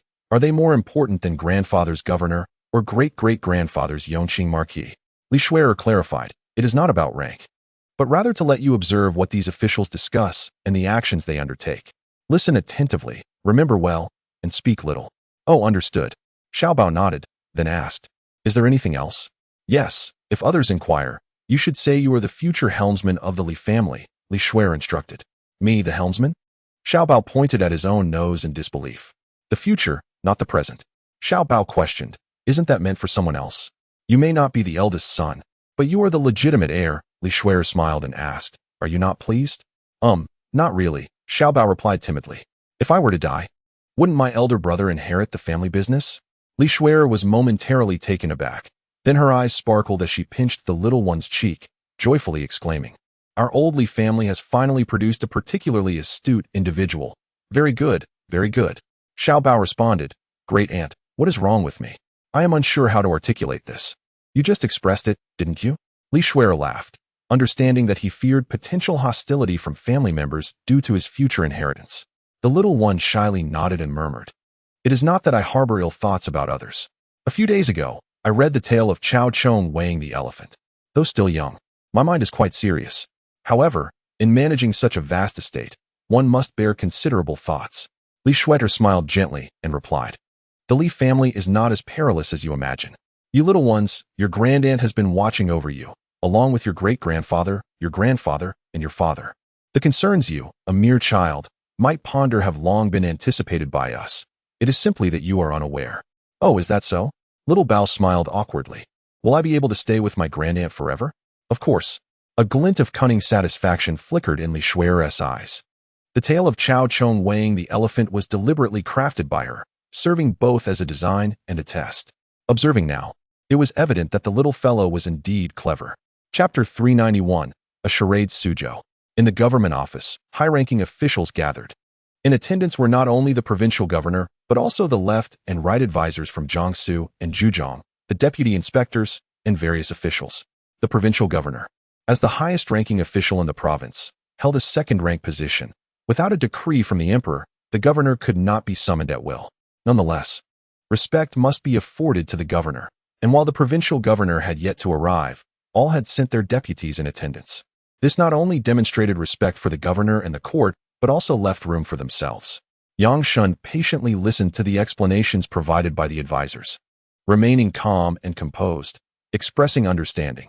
Since both provincial governors are quite occupied, let us commence. The governor of Suzhou, as a half-host, reminded, Governor, the Li family has yet to arrive. Yang Shun furrowed his brow slightly and nodded slowly, bring them in. A youthful voice chimed in, and the crowd turned to see a child of 5 or 6 years, walking confidently with small strides, chest held high. Behind him was a refreshingly elegant elderly lady, exuding a commanding presence. Who is this? Someone inquired, astonished. Realization dawned on some, though their surprise remained. This is my grandaunt, the little one declared, then introduced himself. I am Li Xiaobao, the future heir of the Li family. The crowd thought it merely the innocent chatter of a child, dismissing it without much thought. However, bringing such a young child from the Li family stirred a degree of discontent among them. Was this a mere game? Though they pondered this internally, none dared voice their thoughts, their gazes shifting to Li Shuer. With a smile, Li Shuer explained, my elder brother has been unwell these past 2 years. Li Xian is not in the Ming Dynasty, and Xiaobao's father has gone overseas, hence I brought him along. Upon hearing this, the crowd confirmed that she was indeed the sister of the Duke of Yongqing, further astonished. Is she not too young? Rumors had it that the Duke's sister was merely 2 years younger than him, yet she appeared to be nearly 20 years younger. Such is the luxury of wealth. As the crowd marveled, they felt a tinge of envy. Seated at the head of the table, Yang Shun, feigning ignorance, inquired, regarding matters of the Li family. Can Miss Li make decisions? Li Shuer patted Xiaobao's head and replied, this child shall take charge. However, I can offer him some counsel, Li Shuer remarked. Upon hearing this, the crowd felt a sense of relief and soon grew at ease. This is, after all, a man's era. No matter how remarkable or capable a woman may be, she cannot assume the role of head of the household. It is essential for a man to present a facade. Yet, the man serving this purpose is rather lackluster. A child smiled, and Yang Shun gestured towards a vacant seat, instructing, bring another chair for Miss Li. And let the young master have tea. The elder and the young one took their seats. Yang Shun spoke in a deep voice. The purpose of inviting you all here is undoubtedly clear. I must first declare that this is not a discussion, but an announcement. Instantly, the faces of the crowd turned grim. The price of cotton and linen can no longer be allowed to rise unchecked, Yongqing declared resolutely. It is now autumn. If we do not intervene in the market, how will the common folk survive the impending harsh winter? As officials responsible for the welfare of the people, it is your duty to ensure their livelihood. With that, Yongqing scanned the crowd, asking who held any dissent. The crowd fell silent. Naturally, there were objections, but in such a setting, who would dare to voice them? Yongqing wasted no time. In that case, I shall assign tasks. First, we must promote the disadvantages of selling cotton and linen among the populace. Second, we need to control the quantity that the wealthy purchase from the common people. Before the onset of winter, we must prevent the affluent from acquiring any more cotton and linen from the populace. Yongqing paused strategically, observing the silence before continuing. Third, the wealthy must be compelled to sell their cotton and linen to lower the exorbitant prices. Fourth, this is merely a suggestion, both from the court and myself. If any of your families or relatives are engaged in the cotton and linen trade, I advise immediate sale. To be frank, I have already received an imperial order. Soon, the court will release a substantial amount of cotton and linen to ensure the needs of the people, which will inevitably cause prices to plummet, potentially even falling below previous year's levels. I urge you all to contemplate this seriously. The crowd nodded thoughtfully, though internally, they were skeptical. The state treasury may be hoarding a significant amount of cotton and linen, but compared to the vast demand, it poses no real threat to market prices. Yongqing calmly stated, next year, when I return to the capital to report on my duties, I hope you will all work together so I can advocate for you. The notion of advocating was clearly a veiled threat. The group understood that this time, they could not evade responsibility. Some interests of the wealthy must be sacrificed. The stakes were too high to take lightly, and it was a matter of their own positions. Acknowledging this, they ceased their excuses and expressed their commitments, each adopting the demeanor of a benevolent lord, willing to sacrifice anything for the welfare of the people. Yongqing could not dismiss this lightly. He promptly reciprocated, assuring them that he would not forget his colleagues when he returned to the capital. This outcome left everyone rather satisfied. While Yongqing appeared domineering, the demands he put forth allowed for considerable flexibility. In an instant, the tense atmosphere eased significantly, and the group's attitude towards the governor became much more respectful and cordial as they enjoyed their tea, each at peace. While savoring their tea, their attention gradually shifted to the elder and the young one. They reached an agreement with Governor Yang. But what of the Li family? The instigator of the recent rise in cotton and linen prices was indeed the Li family, which profited immensely from the situation. It would be utterly unreasonable for them not to share a portion of their gains. Should Yongqing dare to act in self-interest, the terms of their agreement would inevitably be subject to change. Those eligible to be invited were all seasoned individuals entrenched in the corridors of power. None could be considered naive. Yongqing was well aware of their ulterior motives. Miss Li, I am but a mere woman, unfit to take the lead. Let Governor Yang converse with this child. Yongqing's lips twitched. The crowd hastily raised their teacups to conceal their smiles, while inwardly, they felt a sense of relief. It was indeed the Li family at play. You, Yongqing, think yourself formidable? Challenge the Li family and see how that unfolds. In Jiangnan, the Li family reigns as the undisputed monarch, not to mention they have a governor in their ranks. Yongqing quickly regained his composure, turning to the young boy and inquiring, young Master Li, does your family possess a substantial amount of cotton and linen? Indeed, a great deal, the boy replied. Would the Li family be willing to sell some to the common folk? Yongqing asked. Of course, the child exclaimed innocently. The Li family is in the business of trade. To only buy and not sell would not be good business. Well said, Yongqing praised. You are indeed the scion of a noble house. Standing proudly, Li Xiaobao declared, the Li family has received the nation's grace. Such a trivial matter is hardly worth mentioning. This scene left the onlookers feeling a mix of emotions, not shame, but rather a lament for their own descendants' lack of ambition. Observe how even a child of tender years can articulate such profound thoughts, thanks to the guidance of their elders. Yet, to maintain composure in such a setting is no small feat, something not easily achieved through mere instruction. One must recognize the disparity among individuals. Yongqing gently prodded. Pray tell, young Master Li, how much cotton and linen should the esteemed Li family contribute to honor the nation's grace?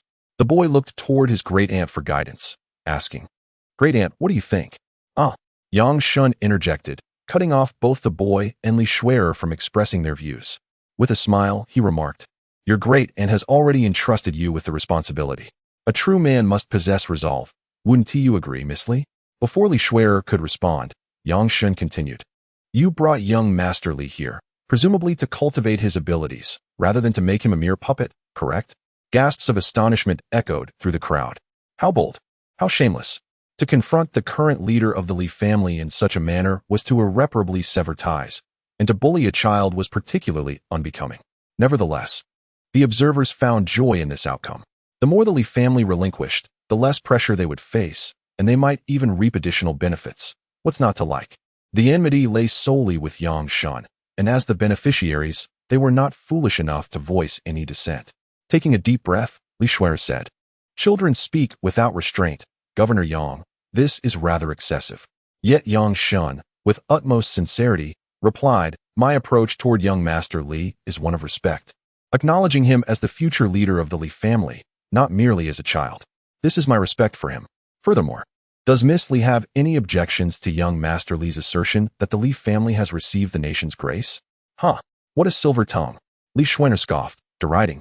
"Yang Shun, you remain ever impressive, even in the face of punishment or exile." Yang Shun faltered, his demeanor darkening. The crowd hurriedly resumed their tea. Miss Li's words were clear to everyone. Had it not been for the lingering threat from Yongqing and Yu Wei, Yang Shun would not have been alive. It was said that the emperor was nearly apoplectic at that moment. The official inquired, "Which among young Master Li and Miss Li shall steer the Li family into the future?" Yang Shun replied calmly, "The current helmsman of the Li family is absent. Thus, I must converse with the future helmsman. Might I ask, is it you, Miss Li?" "Indeed," Li Shuer retorted with a cold smile, choosing to remain silent thereafter. Yang Shun turned once more to the young lad, his tone gentle. How should the Li family, which has greatly benefited from the nation, repay such kindness? The little boy hesitated. "I do not know. Selling cotton and hemp would be the finest form of gratitude," Yang Shun asserted. "Is it truly that simple?" the boy asked. "Indeed," Yang Shun encouraged. "The more you sell, the more it will demonstrate the Li family's concern for the court and sympathy for the common folk." The little one glanced at his great-aunt. "You decide." Yang Shun seized the moment, stating, "Speak your mind freely. I am a provincial governor, representing the court. The emperor has appointed me as the governor of Jiangnan, and my authority surpasses that of the governors." "Even greater than that of the governor?" the child queried. "Governors often oversee military matters. I am responsible for the well-being of the populace, and in this regard, my authority is greater." "Very well," the boy mumbled, "Governor Yang. Please state your request." 300,000 bolts. Yang Shun urged. The crowd eagerly fixated on the young boy, wishing to answer on his behalf. "Excellent. Truly, what a good child." Chapter 392, Golden Words of Wisdom. Li Shuer took a deep breath and finally spoke. "The Li family is affluent, and regarding the court and the common people, we have no qualms. Not to mention 300,000 bolts of cotton and hemp. Even 300,000 bolts of silk would not cause us distress, as long as it alleviates the worries of our sovereign and the suffering of the people. However, the actions of Governor Yang today are quite disgraceful." Yang Shun chuckled. "As for my actions, I seek only to act in accordance with my conscience.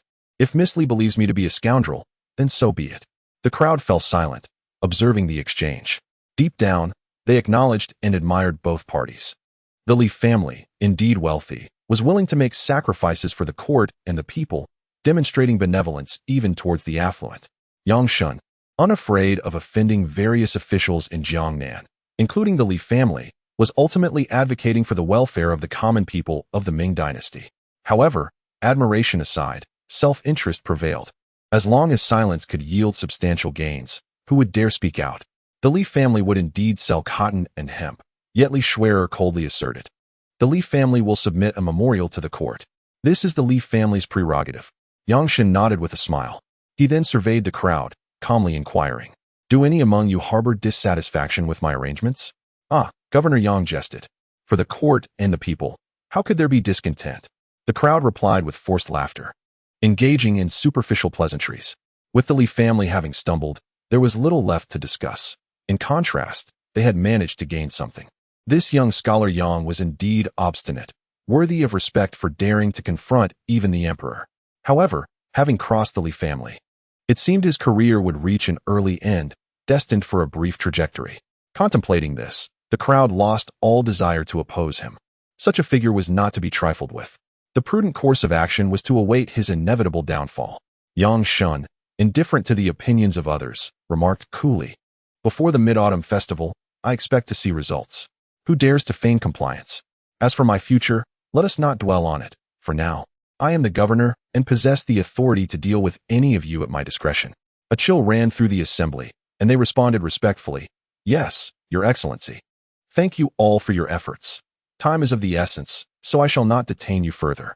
Shone rose and offered a deep bow, adding, "I hope you will return swiftly and not grow complacent." Understood. The group departed in succession, leaving only an elderly man and a young child behind. Shone glanced at the young one before turning to Li Shuai. She slightly shook her head, indicating there was no need for concern. "Miss Li, please follow me," Shone said as he led the way out of the hall. In the study, Shone got straight to the point. "How much cotton and linen does the Li family possess?" "Nearly 600,000 bolts," she replied. "Such a quantity?" Shone exclaimed in astonishment. Li Shuai smiled mysteriously. "This is just what the Li family holds. A significant portion is also in Jiaoji. Caution is paramount. I assumed it was all for sale," Shone asserted. "The Li family must act before the court does." "The court is too far from Jiangnan to respond promptly. The first arrow must be loosed by the Li family." "Not a problem." Shone sighed and asked, "How much does the Li family possess overseas?" This time, Li Shuai was taken aback. "Did he also mention this to you?" "Yes," Shone sighed, a bitter smile crossing his face. "But I still feel uncertain." "Fear not," Li Shuai reassured him. "The reserves are exceedingly ample. After today, cotton and linen will inevitably be concentrated in the hands of a few affluent individuals, who will be the targets of our endeavors." She added with a smile, "Let the rich be harvested. It is the common merchants who do not merit such treatment." The young child, curious, asked, "Great aunt, would those people dare to defy Governor Yang?" "Of course not," Li Shuai chuckled. "It is precisely because they do not dare that the lesser wealthy can extricate themselves." "Why is that?" "Because in profitable ventures, those without connections or sufficient capital cannot afford to participate," Li Shuai explained. The child scratched his head, confused. "I don't quite understand." "We will discuss this later," she said, redirecting her attention to Shone. "Is there any issue with the complete sale? What about the timeline?" "Immediately upon our return to Jinglong," Shone stated. "The momentum is too great to halt abruptly. It is akin to a galloping stallion. Even with tightened reins, it cannot stop on a dime. It must run a bit further. We must exercise caution and allocate ample space to accommodate potential unforeseen events." Pausing, he inquired, "What does Mr. Li think?" Li Shuai nodded. "He shares your sentiment, though he suggests a slightly later time frame. However, he has also indicated that in non-conflicting circumstances, you shall take precedence." Shone exhaled in relief. "That is splendid. Are there any further questions?" "How shall we undermine the confidence of the wealthy?" He pondered, frowning. "Even if we cannot venture overseas, and we possess enough cotton and linen to crash the market, the affluent can stubbornly hold on. If they refuse to sell even a bolt, cotton and linen remain just what they are.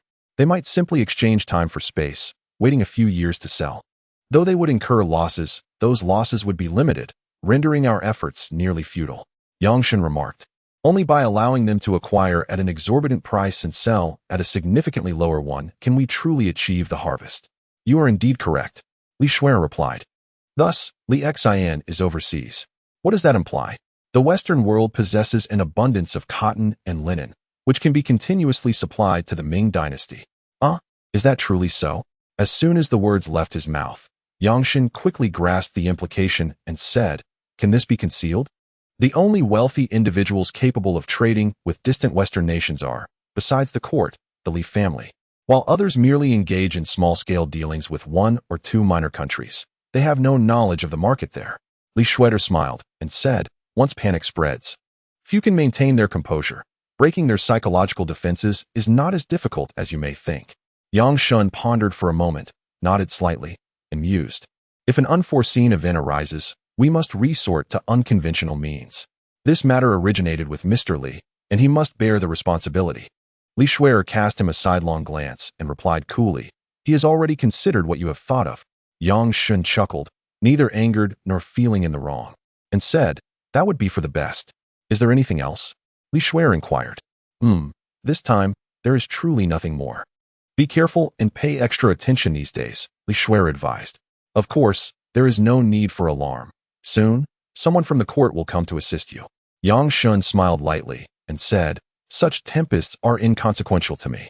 Indeed, back during the grand ceremony, Scholar Yang certainly made quite an impression, Li Shuer teased. Rising to her feet, the Li family will fully cooperate, and the court will send assistance. You need only focus on your task, leaving other matters aside. Yang Shun nodded and cautiously asked, "But what if the emperor sends the Jinyue? Do you believe such matters would be disclosed to the officials?" Li Shuer countered, then added, "The emperor, despite his character flaws, has never erred on major issues. Although that past incident was unjust to you, it cannot be said that he was entirely at fault." Yang Shun smirked. "He has his own difficulties. I have known that from the beginning. However, having difficulties does not excuse neglecting laws and propriety. Each matter has its own rationale, and I have long since come to terms with it. Then why do you still inquire?" "I am merely curious. It seems the emperor has undergone quite a transformation," Yang Shun questioned. "Might Miss Li enlighten me?" She revealed the truth to him. Yang Shun was taken aback. Li Shuer, however, took Little Bao's hand and said, "Let us depart. Farewell, Governor Yang." Yang Shun came to his senses, his expression one of realization. He stepped forward, lowering himself slightly, and said, "You performed admirably today. Allow me to present you with a small gift. Is this considered a bribe?" "Ah." Yang Shun laughed heartily. Afterward, he turned to Li Shuer and said, "I have a saying to bestow upon Miss Li." Li Shuer chuckled. "A saying from Scholar Yang is undoubtedly precious. I am all ears. This child is exceptionally astute and should not be treated as a mere infant. Some matters are better disclosed to him early, as the benefits far outweigh the drawbacks," Yang Shun stated earnestly. "Certain things are destined to be known. Understanding them from the outset will help maintain a tranquil heart." Li Shuer was taken aback, suddenly feeling a tinge of disappointment, and sighed, "What you say is not lost on me. Yet alas, 3 words cannot convey the complexities. Regardless of the difficulties, rationally speaking, they are not valid reasons." Yang Shun solemnly remarked, "Without a clear sense of belonging, one cannot balance the scales of gain and loss. Should one miss the optimal moment, the ensuing contradictions become exceedingly difficult to reconcile." Li Shuer, momentarily taken aback, clasped her hands in a gesture of respect. Grateful for the lesson, Yang Shun returned the gesture with a gentle smile, adding, "Such a wise child as yourself would indeed be a tragic waste if misformed due to untimely guidance." "Indeed, you speak the truth," Li Shuer responded with a smile. "In less than 10 days, the market will be inundated with cotton and hemp." Yang Shun nodded with a smile. "I appreciate your hard work, Miss Li." "It is my duty," Li Shuer replied cheerfully. "After all, the Li family has greatly benefited from the nation's grace, has it not?" Yang Shun chuckled. "At your age, why still hold on to past grievances? Truly, women are all the same." With a smile of exasperation, Yang Shun offered, "Allow me to escort you, Miss Li." "There's no need. You are a busy man. Your official duties are of utmost importance," Li Shuer reiterated. "My gratitude towards the nation is sincere." "I understand," Yang Shun replied. "Until we meet again." Yang Shun's former grimace transformed into a cheerful smile. "Farewell, young master." On the steamship, the curious Xiao Bao inquired, "Great aunt, what did the governor mean by wanting me to know sooner?" After a brief pause, Li Shuer responded, "When we return, I will introduce you to someone." "Who is it?" Xiao Bao asked eagerly. "A leader of the Li family." Li Shuer gently ruffled his hair. "I've met him. Isn't that just our great-grandfather?" The little one replied, puzzled. Li Shuer chuckled softly. "No, not your great-grandfather, but the true leader of our Li family." The child's face was filled with astonishment. "Great-grandfather isn't the true leader of the Li family?" Chapter 393. Great-grandfather in front of a small courtyard. Xiao Bao raised his head and asked, "Great-aunt, is this the place?" "Yes," Li Shuer replied as she bent down to lift him up and knocked on the door. The little one hesitated for a moment before bravely tapping the knocker. The door was not locked. "Come in," a languid voice called out, clear and gentle. Li Shuer opened the door and stepped into the courtyard. Setting the child down and closing the door before speaking, "I have brought someone with me." "I can tell." The voice remained relaxed, as if just awakened, unfazed by the visit. "What news from Yang Shun?" "The harvest battle has commenced. The Li family is coordinating efforts and will soon begin a large-scale sale of cotton and hemp, Li Shuai informed him. Ah, it is time to rise. The little one murmured. It's already late into the morning. Why is he still asleep? Old age has its drawbacks, unlike you young ones, came the response. The little one perked up, turning around to look and then spinning in a circle, still seeing no one, filled with both astonishment and panic. The voice was so close. And yet, where was the owner? Thankfully, it was broad daylight, and with Great Aunt Li by his side, he would have been terrified had it been nighttime. Such mischief. Li Shuai playfully tapped his forehead and walked directly to the stone table to sit down. Xiao Bao hurried to follow, plopping down on the stone bench with a little wiggle before whispering, Great Aunt, he has very sharp ears. What should I call him? Li Shuai mused for a moment. Let's call him Great-Grandfather. That seems most appropriate, she finally decided. Great-Grandfather? The little one scratched his head, pondering the significance of this title. The hierarchy has long been disordered. If one were to be truly meticulous, there would scarcely be a few generations to count. Although it is said to be the lineage of 18 generations, in reality, it is merely 9, and compared to Li Qing's extensive years, even 18 generations would be insufficient. Referring to ancestors as grandfather is most fitting, a term that is suitable for both the young and the old and can endure through time. Li Shuai was quite pleased with the term she had coined and huffed. Why the fuss? Whatever Great Aunt says is final. Moments later, a voice approached from afar. That's the child. Little Bao turned in surprise, his large eyes wide with astonishment. Is this truly the master of the Li family? He appears far too young, even younger than his father, leaving the little one speechless. Li Shuai sat up and said, Yes, Little Bao, call him.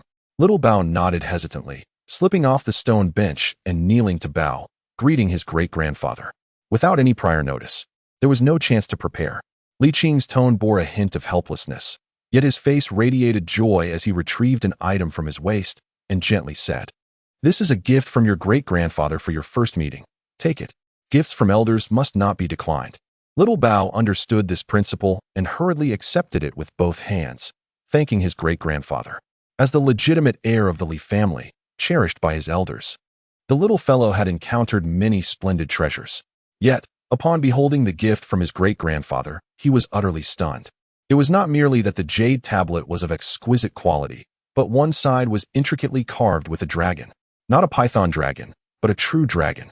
A 5-clawed dragon. Though young, he comprehended the significance of this.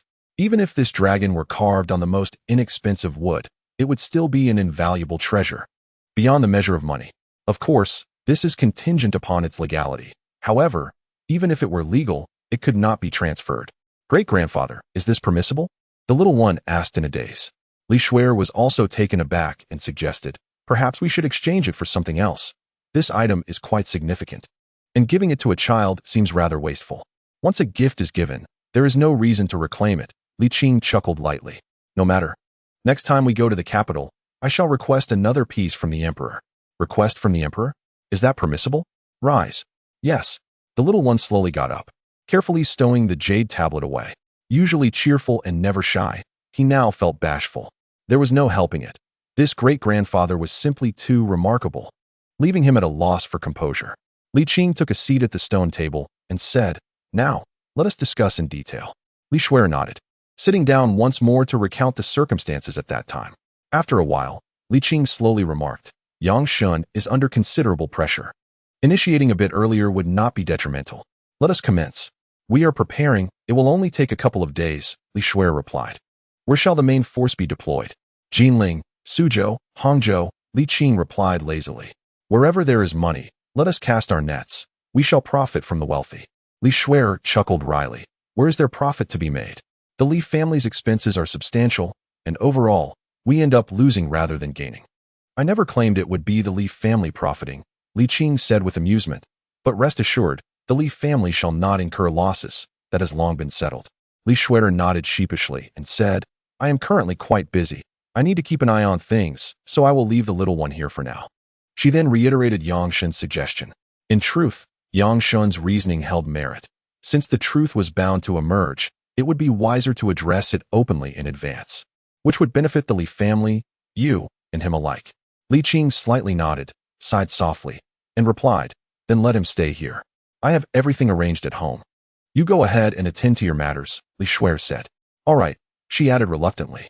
Having a little one around to lighten the mood is quite pleasant. Much like keeping a cat or a dog, it can alleviate gloomy feelings. Little Bao, am I just here for amusement? Little Bao, hey. The little one straightened his posture. Do not provoke your great-grandfather's ire. All right. The little one, somewhat intimidated by Li Qing, timidly asked, when will great-aunt take me back? Once great-aunt is done with her affairs. But I can go by myself. No. Li Shuer interrupted him, saying, great-aunt is currently too preoccupied to attend to you. It is safest for you to remain here, and besides, your great-grandfather will often visit and stay here. The little one nodded, relieved to learn that his great-grandfather's absence was due to staying here. Li Shuer patted his head and smiled. Your great-grandfather is quite kind. There is nothing to fear. The little one nodded. Goodbye, great-aunt. Great-grandfather. What is it? The little one hesitated for a moment and asked, what will we have for lunch? Li Qing yawned and replied, how about noodles? Sounds good. Li Qing found it amusing and asked, do I appear frightening? No, not at all. Little Bao hurriedly shook his hands. I am a bit nervous since it's my first time meeting great-grandfather. There is no need to be anxious. Just treat it as if you are at home. Li Qing said while stretching. What did your great-aunt tell you about me? Great-aunt said you are the one steering the Li family and always have been. Do you believe that? I don't know. Little Bao scratched his head, not entirely convinced, as great-grandfather appeared so youthful, and the ages didn't quite match. Li Qing chuckled. Ah, clever boy. Huh. Little Bao was taken aback. Are you saying great-aunt has been deceiving me? I compliment you on your cleverness. Based on a rational perspective, Li Qing said, laughing and shaking his head. Why would your great-aunt deceive you? Never mind. We can discuss it when your great-grandfather arrives. If I tell you now, you wouldn't believe it. Okay, Little Bao obediently nodded. At this moment, the little one was devoid of the calmness he exhibited when facing Yang Xuanfu and Suzhou. This great-grandfather appeared gentle, spoke softly, and was quite handsome. Yet for some inexplicable reason, he felt an overwhelming sense of nervousness. Just returned from Suzhou? Yes. I stayed at home for less than 15 minutes before great-aunt brought me here. Such a small child, with a round face and a lovely demeanor, was truly endearing. Observing his tension, Li Qing simply stated, if you are tired, feel free to rest in the side room. If you are not, you are free to play as you wish without needing to stay by my side. All right. The little one sighed in relief and scampered away. From time to time, one would gaze at the bamboo and then at the bountiful jujube tree. Li Qing observed the little figure before him, momentarily entranced, a smile unconsciously gracing his lips. The child, merely 5 or 6 years of age, with a nascent intellect, exuded a vivacious energy, embodying the most endearing phase of childhood. Simply watching him was a delight to the senses. The course of events seldom adheres to personal desires, even in trivial matters. For instance, at this moment, Li Qing lacked the courage to invest his emotions, yet ultimately, he could not evade the inevitable, as it was thrust before him. But could this truly be deemed a misfortune? Perhaps not. For instance, at this moment, Li Qing's smile lingered, his gaze softened. A series of knocks resounded at the door, accompanied by the familiar incantation. Li Qing retracted his wandering thoughts and instructed, Xiao Bao, please open the door. All right. Xiao Bao scampered towards the courtyard gate, tiptoeing to remove the wooden latch and swing the door open, cheerfully exclaiming, Great-grandfather, Grandpa Zhu. What a good child. Zhu Hozhao exclaimed as he scooped up the little one, planting a kiss on his cheek. The child, finding the ticklishness of his grandfather's beard bothersome, squirmed to be let down but was held firmly. Do you not like Grandpa Zhu? Zhu Hozhao feigned a stern expression. Meanwhile, Li Hao, wearing a disapproving look, warned, Put him down, or I shall strike you. Such disloyalty. Zhu Hozhao sighed in resignation, releasing the child with a huff. In this state, only I would dare to hold you. Who asked you to hold me? Xiao Bao retorted. I'll let go, I will. Oh, are you truly going to hit me? Zhu Hozhao, though feigning annoyance, did not release his grip. Xiao Bao stifled a giggle, his spirits lifted upon seeing familiar faces, and bravely offered, Great-grandfather, let me support you. You are still too small. Li Hao chuckled. Wait until you grow a bit more before you can help great-grandfather. Let your Grandpa Zhu assist him. He is always willing to help. Zhu Hozhao, visibly irked, snapped, Li Qing, are you going to intervene? Li Qing paid him no mind, and instead led Li Hao to the stone table to take his pulse. Zhu Hozhao, feeling slighted, seized the opportunity to tease Xiao Bao, playfully ruffling his hair and pinching his cheeks. Ah, you little rascal, To be here is quite a stroke of luck. Xiao Bao quickly covered his pockets, bewildered. What have I found? Oh, what treasure is so precious? Let Grandpa Zhu have a look. Zhu Hozhao's curiosity piqued as he reached out. Give it back to me. Quickly. Xiao Bao bounced about, unable to reach. Why the haste? I shall return it. Zhu Hozhao allowed the child to tug at his robe, amused as he scrutinized the jade pendant. After a while, he huffed, it's merely a piece of jade. Look at how you cherish it. Reclaiming his prized possession, Xiao Bao finally ceased tugging at his robe, polished the pendant, and carefully stowed it away in his pocket, puffing up his little chest and murmuring, You just don't understand. I don't understand. Zhu Hozhao chuckled. Young lad, you are blissfully unaware of whom you are flaunting this in front of. Humph.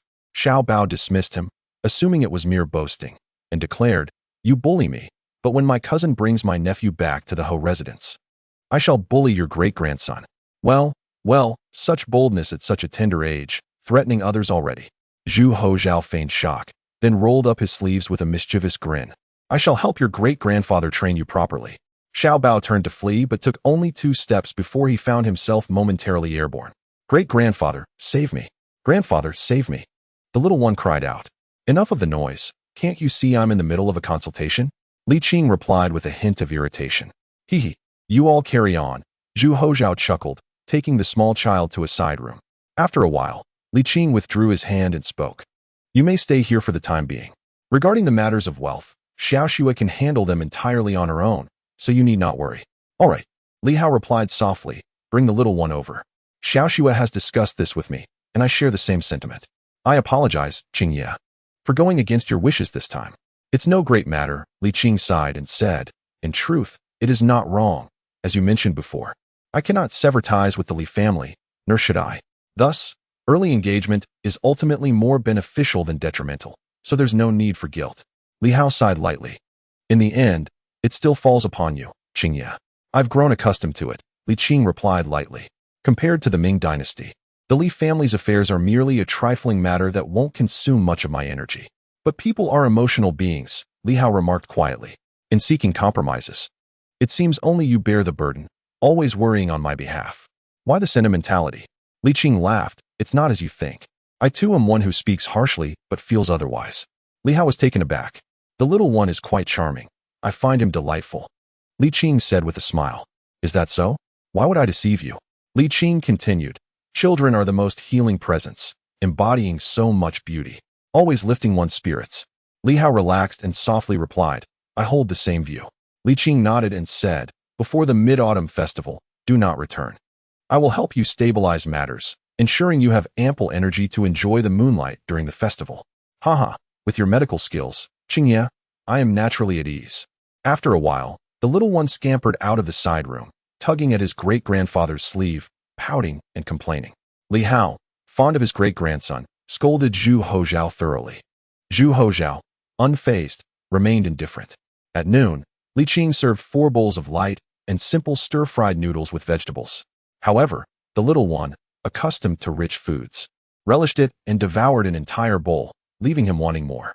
Grandfather, why are your noodles so delicious? He asked. Because I added MSG, Li Qing replied with a smile. Message? What is that? The little one inquired, puzzled. It's a seasoning, but you can't find it in the market, Li Qing explained, pinching his cheek proudly. It's your great-grandfather's secret recipe. Zhu Hozhao cleared his throat and chuckled. Will you share the recipe with me later? That depends on your performance, Li Qing teased. What kind of performance? What do you think? Got it. Zhu Hozhao wiped his mouth and said, All right, I will go help. Li Hao called out. Remember to stop by the Ho residence and let them know I won't be returning for the time being. Sure, Zhu Hozhao said with a grin. Just you wait and see. Once the bothersome Zhu grandfather left, the little one curiously asked, Grandfather, how is MSG made? It is extracted from kelp. If you want to know, I'll invite you to help next time we make it. Okay. The little one suddenly brightened up and then inquired, if MSG is so wonderful, why don't we sell it for money? Li Qing and Li Hao exchanged glances and burst into laughter. Li Hao nodded, saying, Indeed, you are my descendant, possessing a knack for business from a young age. Great-grandfather Xiao Bao, feeling a bit bashful, shifted the topic. By the way, who is older, you or great-grandfather? Of course, it's your great-grandfather. Li Hao replied earnestly, Your great-grandfather is much older than your high-grandfather. Much older than high-grandfather? Xiao Bao pondered, but great-grandfather is clearly very young. Li Qing gently ruffled his hair and sighed. Yes, great-grandfather is still youthful, yet your great-grandfather is no longer young. Xiao Bao appeared somewhat perplexed. Li Hao glanced at Li Qing, who nodded slightly. Li Hao continued, your great-grandfather is an immortal. An immortal? Xiao Bao exclaimed, you mean a deity? Exactly. Xiao Bao pouted. Great-grandfather, I'm not a 3-year-old anymore. I'm 6. Who deceived you? Li Hao rolled his eyes. Do you know your great-grandfather's true identity? The head of the Li family? That is merely one aspect. Li Hao elaborated. Zhang Xianren's sole direct disciple, the elder brother of Wudong. The Marquis of Yongqing during the Hongwu era, a grand scholar in the cabinet, the national master of the Ming Dynasty. How can one person be so extraordinary? The little one found it hard to believe. In his perception, grandfather, great-grandfather, and high-grandfather were the most formidable, which filled him with pride. Now, a young stranger seemed to have surpassed several generations of his ancestors, and the child was reluctant to accept it. Seeing the disbelief etched across the child's face, Li Hao stated plainly, all the glory and wealth of our family have been inherited from your great-grandfather. Once, when your high-grandfather was about your age, he was adopted by your great-grandfather. Li Hao recounted the history without reservation, leaving the little one deeply astonished. At that moment, he finally understood why Grandaunt had said that great-grandfather was the true helm of the Li family. Yet, this great-grandfather appeared far too young, almost unrealistically so. Great-grandfather, are you truly an immortal? In some respects, that may not be untrue, Li Qing nodded. After all, he was just a child. Explaining it in detail would be overly complicated and unlikely to convince him. A more straightforward approach seemed more effective. So, you must possess skills that only immortals have? Li Qing chuckled. What do you think immortal skills are? Turning stones into gold. What a money-minded child, I truly cannot do that. How about having 3 heads and 6 arms, or 72 transformations? I cannot do that either. What about conjuring the heavens and earth? Li Qing's face became slightly flushed, and he retorted, where did you learn all that? Isn't that what mythological novels say? Li Qing cleared his throat and replied, novels are fabricated. True immortals are not like that. But surely, they must possess some extraordinary abilities? Xiao Bao grumbled. Otherwise, how would they be different from mortals? Well, that can be arranged. Li Qing pointed to the jujube tree laden with fruit in the courtyard. Do you believe I can make the jujubes fall from the tree? I don't believe it. Then watch closely. Li Qing raised his right hand, slowly unleashing a powerful gust of wind that suddenly surged forth. In an instant, the wind howled ferociously, causing the branches of the jujube tree to sway violently, while the leaves tilted uniformly to one side, revealing the trunks hidden beneath. As the wind intensified, jujubes began to fall, yet the persimmon tree, less than 2 zhang away, remained utterly unfazed. The wild gust swept past the jujube tree, soaring skyward, leaving the little ones in astonishment. After a brief moment, Li Qing withdrew his hand, and the swaying branches of the jujube tree immediately straightened, quickly returning to their original state, leaving behind a scattered array of jujubes and leaves. Li Qing patted the little one and instructed him to gather some fallen fruit. All right, good boy, he encouraged. The little fellow joyfully dashed towards the jujube tree, but, instead of immediately picking up the jujubes, he lifted his head to gaze at the tree and then raised his little foot to kick it. The fruit tree stood resolute, unmoving. He glanced back at his great-grandfather, and in the next moment, he saw his great-grandfather raise his hand toward him. Before he could comprehend the reason, a fierce wind rushed in, blowing leaves and dust all over him. Cough, cough. I believe, dear great-grandfather, please cease your mystical powers. The tempest abruptly ceased, allowing the little one to catch his breath, shake off the leaves from his body, and hurriedly gather some jujubes before racing back to the 2 elders. Great-grandfather, can you teach me? The little one's eyes sparkled with excitement, his flushed face radiating eagerness. Li Qing was not surprised. It was natural for children to desire to possess what they perceive as admirable. This cannot be taught, Li Qing explained. What your great-grandfather possesses is innate. Outsiders cannot learn it. The little one's face fell in disappointment. I cannot learn it. If everyone could learn, wouldn't that mean everyone would become immortal? Li Qing chuckled and asked. All right. The little one still struggled to accept this, inquiring, is there anything I can learn? Indeed, there is, Li Qing replied. But it may not be as impressive as what I can do. Do you truly wish to learn? Yes.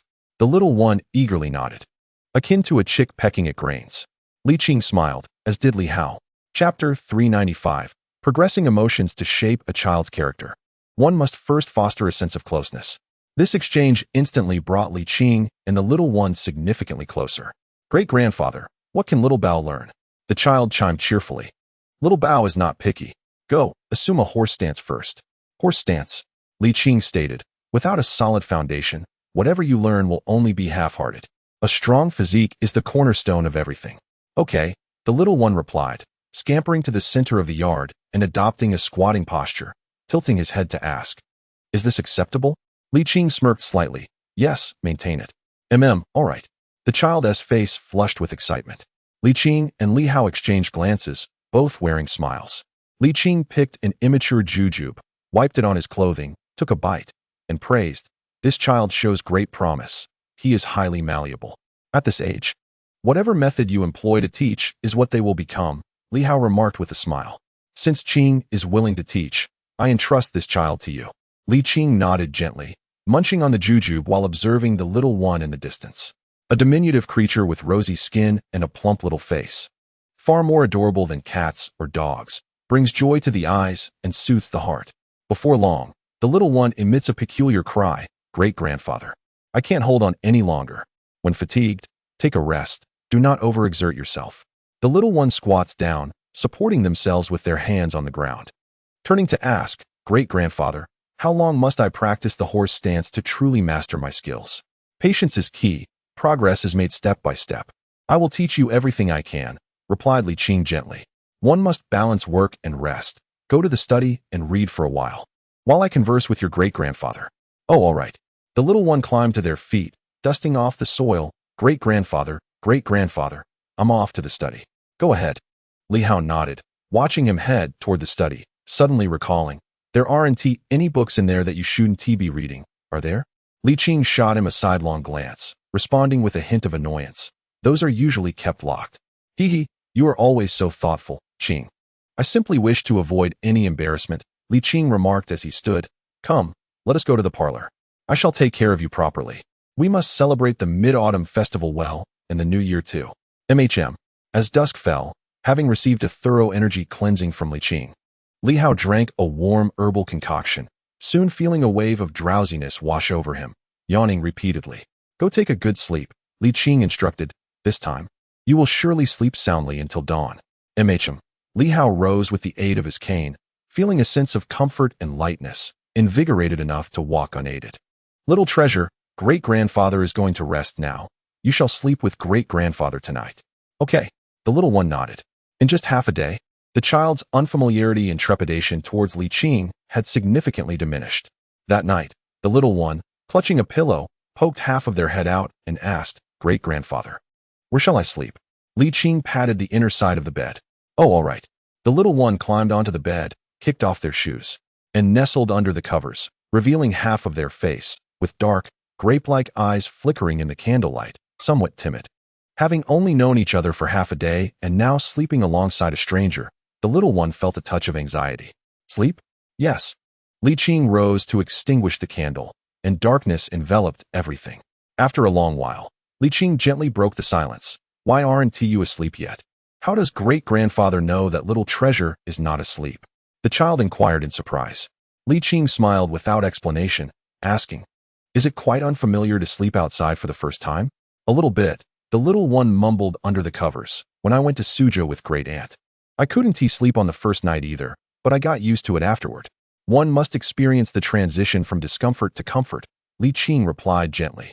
"When I first arrived, I too found it quite unfamiliar, but over time, I gradually adapted." His calm and gentle voice eased the child's wariness of the unfamiliar environment. The little one peered up curiously and asked, "Great-grandfather, why don't you age?" "Because I do not belong to this era," Li Qing explained softly.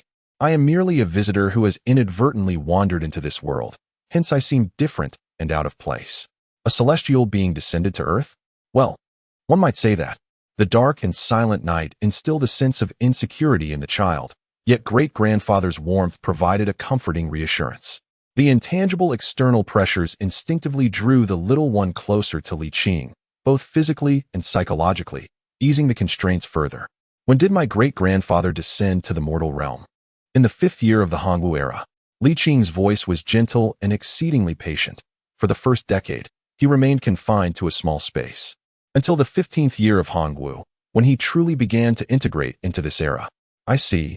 The little one opened up the conversation further and asked, "Did my great-grandfather come down to take over for Zhang Xianren?" "Why do you say that?" "You are not the only direct disciple of Zhang Xianren," the little one analyzed. "I guess Zhang Xianren taught you, then returned to heaven to fulfill his duties. Am I correct?" A prolonged silence ensued. Just as the little one was about to feel anxious, the warm voice resonated once more. "Precisely right." The little one quietly exhaled in relief and inquired, "Great-grandfather? Is great-grandfather nearing the end of his life?" "Who told you that?" "No one, but I can see it." The little one said dejectedly, "Great-aunt, grandfather Zhu.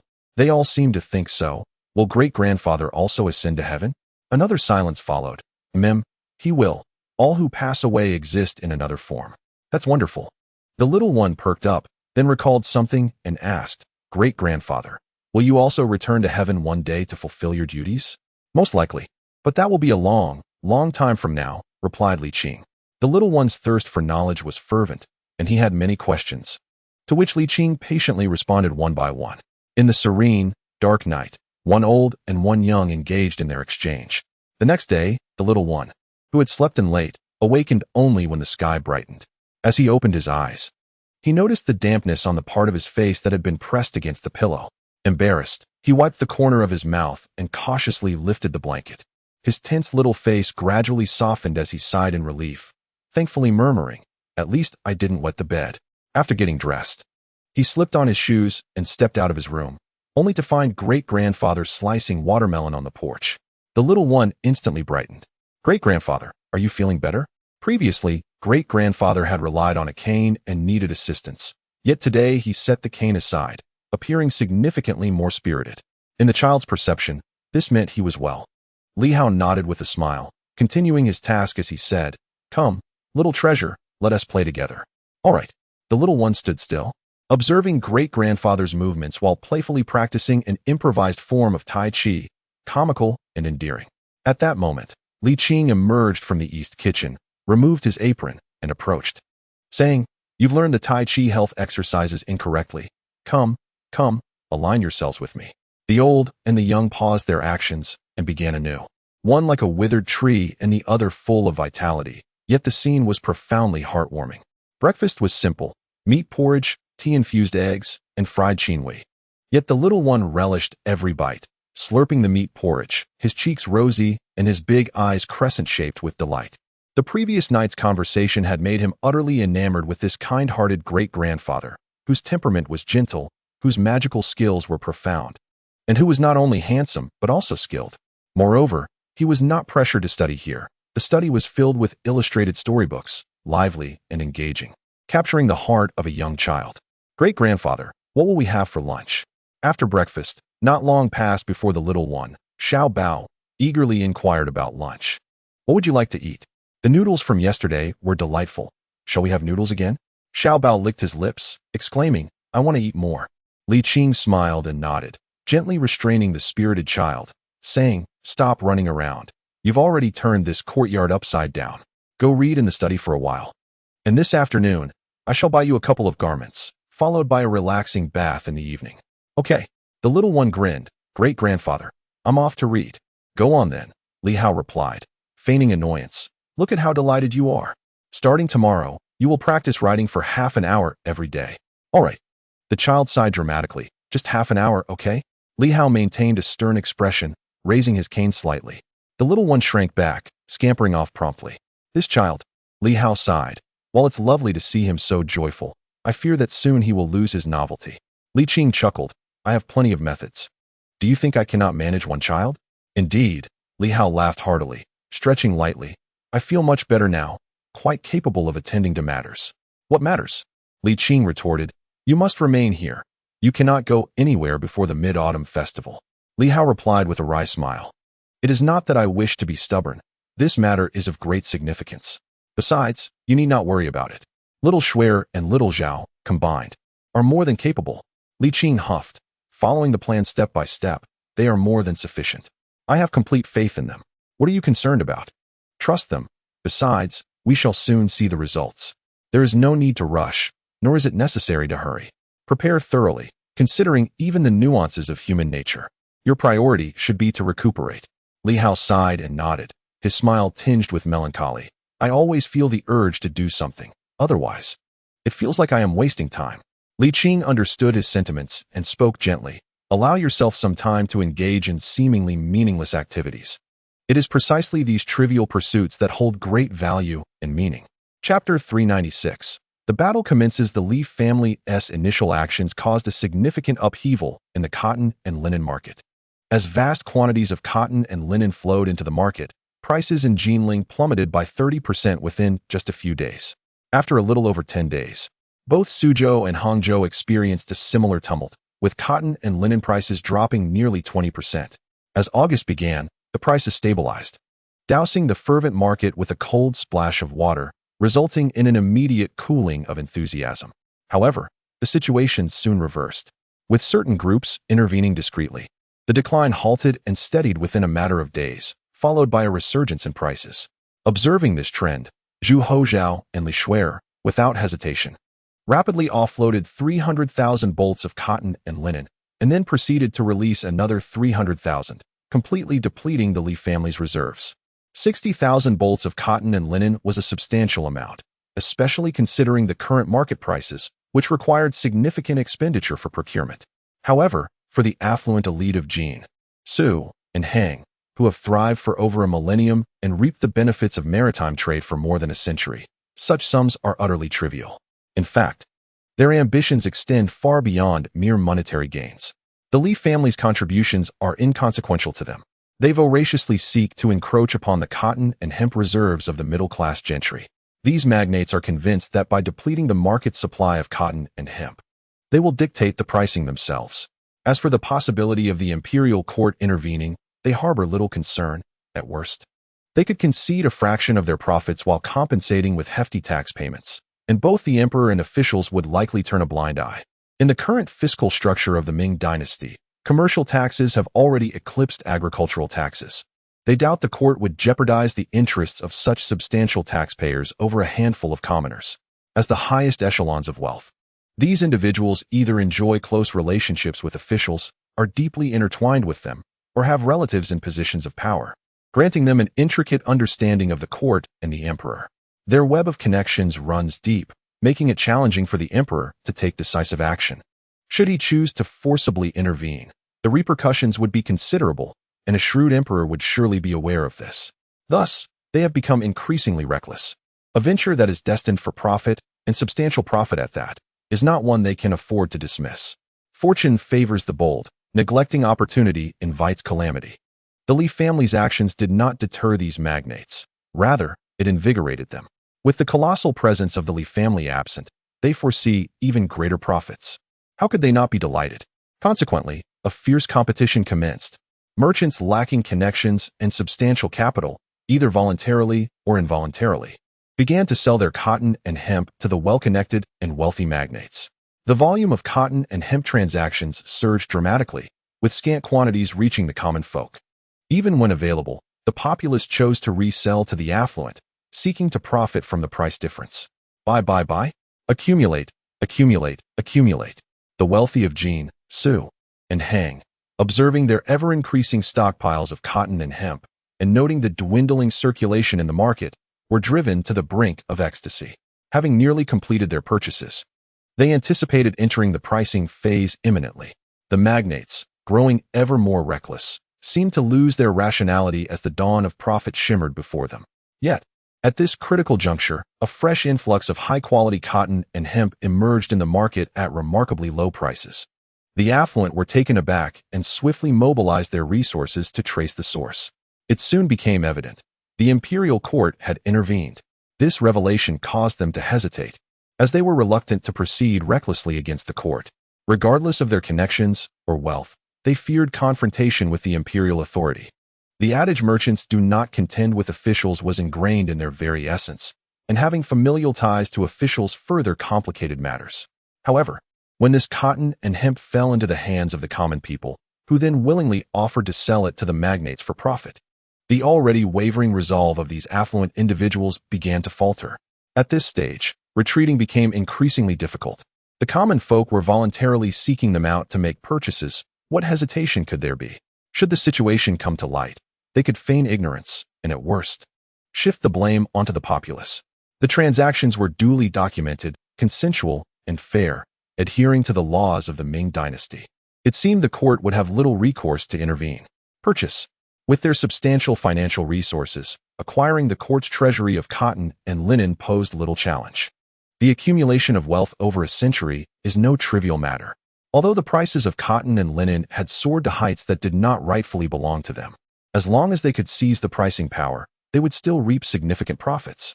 One ship after another, laden with cotton and linen, passed through the hands of the common people, ultimately flowing into the coffers of the wealthy elite.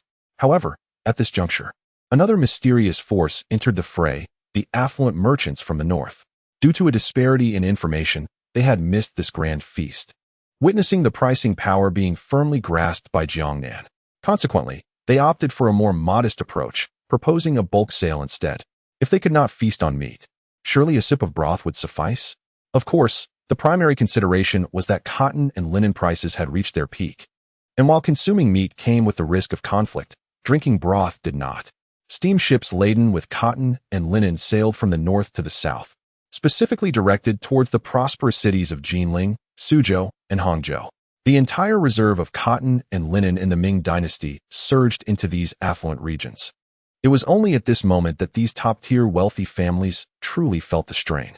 In a mere month, their amassed fortunes had nearly been depleted, yet the acquisition of cotton and linen remained incomplete. However, through their connections, they learned that the Ministry of Revenue had ceased drawing cotton and linen from the national treasury. The reserves had been exhausted. If they could just hold out a little longer until the smallholders were fully acquired, victory would be theirs. Thus, they persevered for another month. And finally, the cotton and linen in the hands of the smallholders was nearly exhausted. Coincidentally, this marked the onset of winter.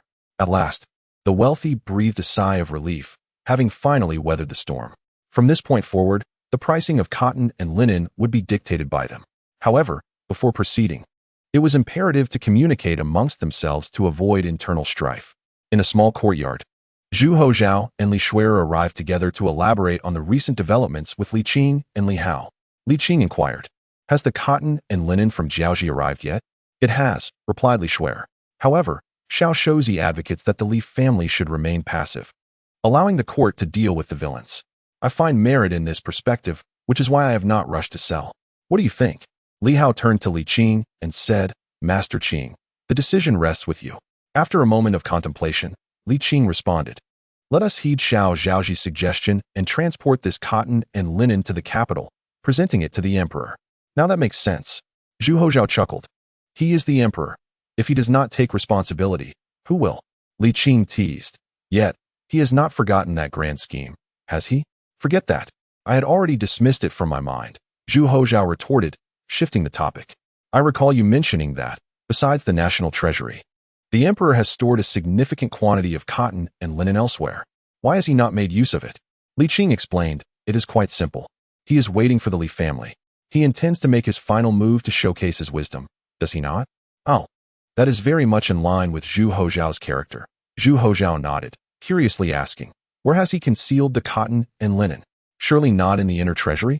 With so many people in the palace, it would be impossible to keep it a secret." Li Qing chuckled. "Honestly, if he had not mentioned it, I would not have guessed. He has hidden it in the imperial mausoleum." The three were taken aback, then burst into laughter. One cannot deny his talent for concealment. Zhu Hozhao chuckled and soon regained his composure, expressing that the current elite wealthy gentry were nearing their limits and were at their most vulnerable. There was no need to exhaust the cotton and linen reserves to completely crush them. This harvesting battle, though seemingly perilous, was progressing precisely as anticipated, perhaps even too smoothly. Li Qing nodded with a smile, but remarked, "We must compel them to sell proactively, at prices that reflect a significant loss, before we can consider it a victory." Pausing briefly, he reiterated, "One mustn't be too lenient, like old Zhu. We cannot allow these affluent individuals to suffer too greatly. You must remain highly vigilant regarding the situation and exercise restraint." Li Qing asserted, We cannot sever their heads in this harvesting. Our aim is to facilitate a transfer of wealth. Understood.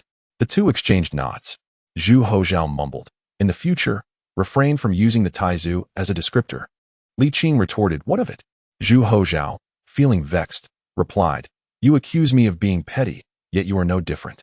A century has passed, and you still harbor resentment towards the taizu. Li Qing responded coolly, the oppression I endured at his hands is beyond measure. My restraint in not uttering foul words is commendable. Zhu Hozhao wished to argue but found no grounds to do so, ultimately saying with displeasure, given the taizu's temperament, he treated you quite favorably. Not to mention, during his reign, countless officials met their demise, yet you survived unscathed, which is indeed remarkable. Not to mention the hereditary title of the eternal Yongqing Marquis. In summary, you ought to express gratitude towards the taizu. I express gratitude to your uncle. Li Qing retorted vehemently, while Zhu Hozhao slept soundly. The siblings trembled slightly. After a while, Li Qing calmed his inner turmoil and stated, the cotton and linen must be dispatched to the capital with utmost urgency. Very well, I shall go at once, Li Shuai replied, rising to leave. Sparing no glance at her nephew, Li Hao suggested, why not, Qingyi, pay a visit to the capital? What purpose would that serve? To inform the emperor of the situation in Jiangnan, urging him to act rather than conceal. The decisive confrontation is upon us, and we cannot hold back any longer. Li Hao asserted. Li Qing shook his head with a smile. There is no need. Qingyi, we must not be complacent. Li Hao expressed his concerns. At such a critical juncture, being early or late can have profound implications. Li Qing chuckled. Lu Bing and Shun Lian are in Suzhou. Do you think an urgent dispatch of 800 miles is a trivial matter? Li Hao paused, then chuckled ruefully. I must admit, I overlooked that. After a moment, he inquired, what is your intended conclusion, Qingyi? Initially, I considered having the Li family handle the aftermath, but upon further reflection, I believe it is better for the court to intervene, Li Qing replied. This approach will enhance the court's credibility and serve as an implicit deterrent to other wealthy individuals. Li Hao nodded slightly. Indeed, that would be the most prudent course of action. Chapter 397. A special meal at noon. Zhu Hozhao awoke, yet he did not feel deprived. Having managed to procure a meal from Li Qing, leaving with a satisfied heart. Meanwhile, Li Hao was in a considerably poorer state. After basking in the sun for a while in the afternoon, he yawned repeatedly and was assisted by Li Qing back to his room to rest. Li Qing, while enjoying the sunshine, perused through popular tales of late to alleviate his boredom. Although the harvesting battle had reached a fever pitch, Li Qing remained leisurely, for in Jiangnan, there was the Li family, Yang Shun, and the Jinui led by Lu Bing, alongside the capital also making strides, rendering his involvement unnecessary. However, despite his relaxed demeanor, Li Qing's mood was anything but tranquil. Until the harvest is secure, how can one find solace and enjoyment? Lu Bing and Yang Shun, in possession of first-hand intelligence, were acutely aware that Zhu Hozong in the capital would not remain uninformed for long. It seemed the reserves of the imperial tomb were nearing the time to flood the market, and the accumulation of wealth among the three prosperous regions was approaching its limits. Li Qing furrowed his brow and mused over the current situation. Clang, clang, clang. Creak. The door swung open, and a little fellow leaped over the threshold. Turning back to close the door. Great-grandfather, the door isn't locked? Li Qing returned to his senses and chuckled. What need is there to lock the door in broad daylight? Did you come all by yourself? I told Great-aunt. The little one replied with a mischievous grin. After staying at home for a few days, I feel it's much better here with you, great-grandfather. Li Qing scoffed. You came here to escape studying, didn't you? Not really, the little one retorted, a bit sheepishly. It's mainly because you're so nice, great-grandfather. By the way, where's great-grandfather? Your great-grandfather is resting. Is he feeling better? The little one inquired. Li Qing paused for a moment, nodded, and then rose, saying, You've come at just the right time. I bought a large pot yesterday, and since your great-grandfather is resting, we might as well make good use of the time. I'll prepare a little something for you. A little something? The little one's eyes sparkled with joy as he hurriedly followed along. What is this? Little Bao stared at the enormous pot, momentarily taken aback, stammering. I can't eat that much. Who said I was cooking for you? Li Qing rolled his eyes. Go, bring some firewood over. Oh, all right. The little one scratched his head and began his toil. After several trips, he had managed to gather only a small pile of firewood. Yet the massive pot was already filled with water, and great-grandfather was adding herbs into it. Curiously, little Bao asked, "Great-grandfather, what are you making?" "Medicine. But that is too much, isn't it? Great-grandfather can't drink all of this." Little Bao suddenly halted, startled. "Didn't you say great-grandfather was feeling better? Why do you need to make so much medicine? It's not for him. Not for me." Little Bao realized, quickly exclaiming, "I'm perfectly fine, not sick at all." Li Qing replied with mild irritation, "Look at you, frightened for nothing. It's not for you to drink. It's for your bath." "A medicinal bath?" "Yes. It will strengthen your body," Li Qing explained. "Didn't you want to learn some real skills? Once you establish a solid foundation, you can gradually begin to learn." "Oh, I see." Little Bao's fear dissipated, replaced by excitement as his cheeks flushed. He eagerly returned to gather more firewood. Soon, the fire crackled to life, boiling the concoction. Within a mere quarter hour, the courtyard was filled with the fragrant aroma of the herbs. Little Bao sniffed the air and scrunched his face, asking, "Great-grandfather, how long will this smell linger after the medicinal bath? Do you still mind it? It's quite pungent. If I sleep next to you tonight, you won't mind the stench, will you?" Little Bao grumbled. Li Qing chuckled. "Rest assured, great-grandfather is not bothered by it." Yet little Bao was concerned about smelling unpleasant, even as he longed to acquire skills. His face scrunched up in a resigned expression as he nodded. "All right then." After another quarter hour, the potion began to boil vigorously. However, Li Qing did not extinguish the fire, continuing to simmer it for nearly another quarter hour until the liquid transformed into a dark hue, indistinguishable from medicinal syrup. He clapped his hands, saying, "Let it cool for a while. We'll bathe once it's no longer hot." Little Bao nodded and inquired, "Great-grandfather, how long should this be soaked?" "Half an hour," replied Li Qing, who was wielding a shovel, diligently stirring the medicinal concoction to expedite its cooling. He added, "If you need to relieve yourself, do it quickly, don't soil the pot." "All right." After a while, Li Qing rolled up his sleeves to check the water temperature. It was pleasantly warm, so he stripped the little fellow completely and gently placed him into the pot. Plop! As soon as the little one entered, he gulped down a few large sips, immediately contorting his face in agony, spitting repeatedly. "Well, you've drunk it now. A couple of sips of this medicinal bath won't harm you," Li Qing chuckled, pulling up a chair to sit beside him. "If the water cools down, just let me know, and I'll warm it up for you." Little Bao, a bit frightened, asked, "Great-grandfather, you wouldn't actually cook me, would you? Eating children is illegal." Smack!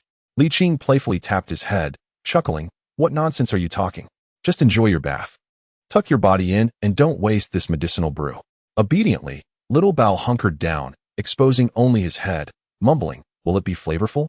Li Qing, Li Hao, having gradually regained his vitality, leaned on his cane and stepped out of the side room, only to find his precious great-grandson soaking in the large pot, with a small fire still crackling beneath it. Though the flame was small, it was undeniably shocking. "Qingyi, don't be alarmed. I'm just giving him a medicinal bath," Li Qing reassured, moving the firewood aside and helping him to the edge of the pot, adding with a hint of annoyance, "What do you think? Am I going to stew him?"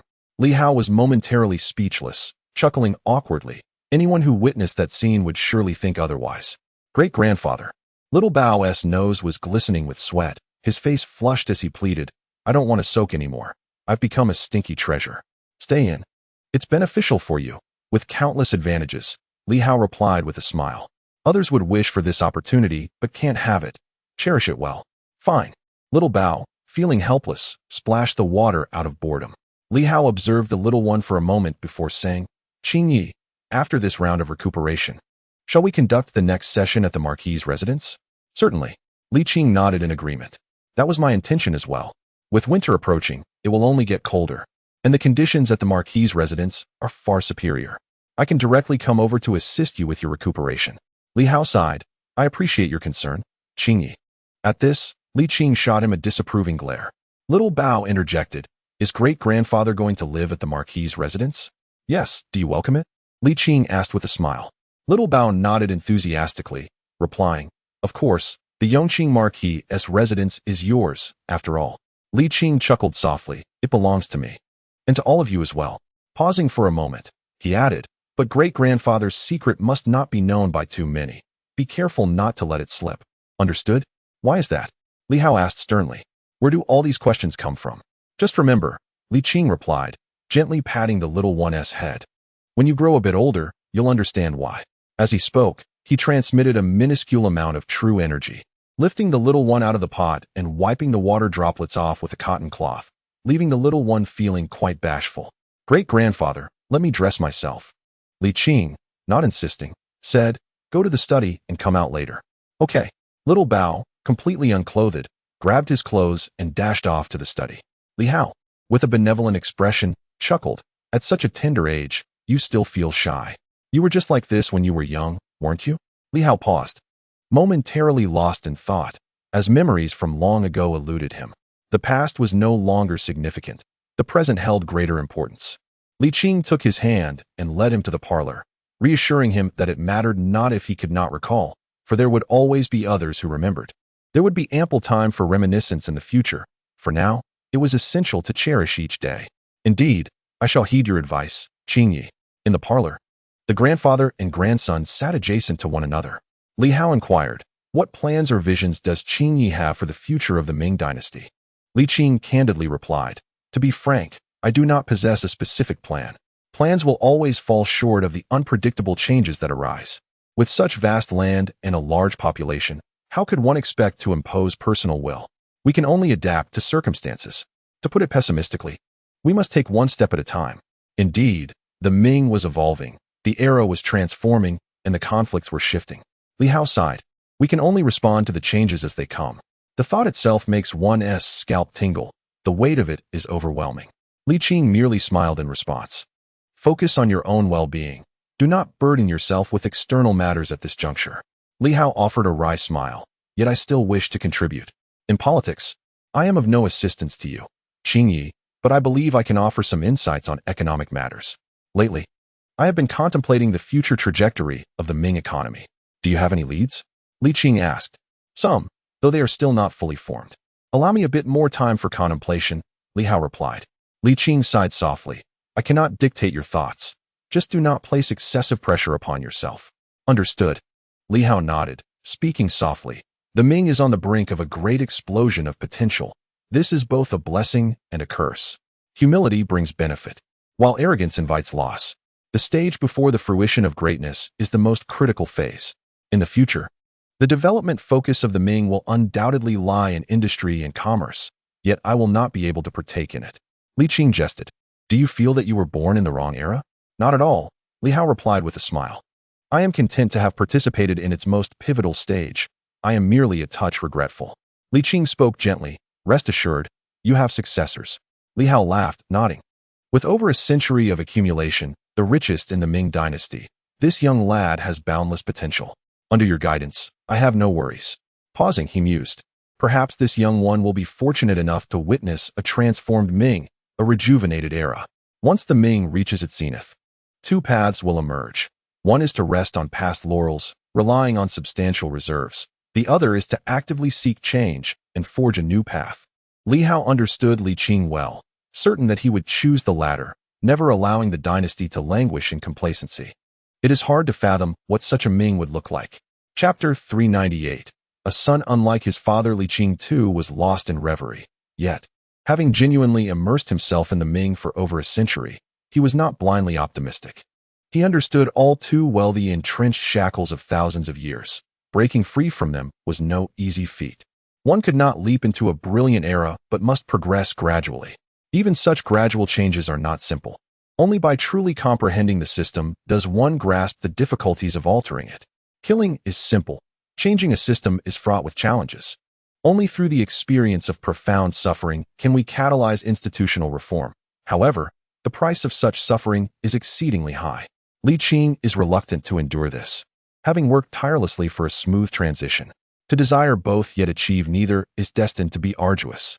Li Qing gently exhaled, replacing his melancholic demeanor with a light-hearted and confident assertion. "Though the road may be long, progress will be made. Though the task may be difficult, it shall be accomplished. On this protracted journey, dawn will inevitably break." Li Hao joyfully remarked, "It has been a long time since I have seen you so optimistic, Qingyi." Li Qing replied, "I can only be optimistic. The future must also be bright. It should be this way, and it can only be this way." Li Hao sincerely expressed his hope that Qingyi could maintain this mindset and state. Li Qing smiled and nodded.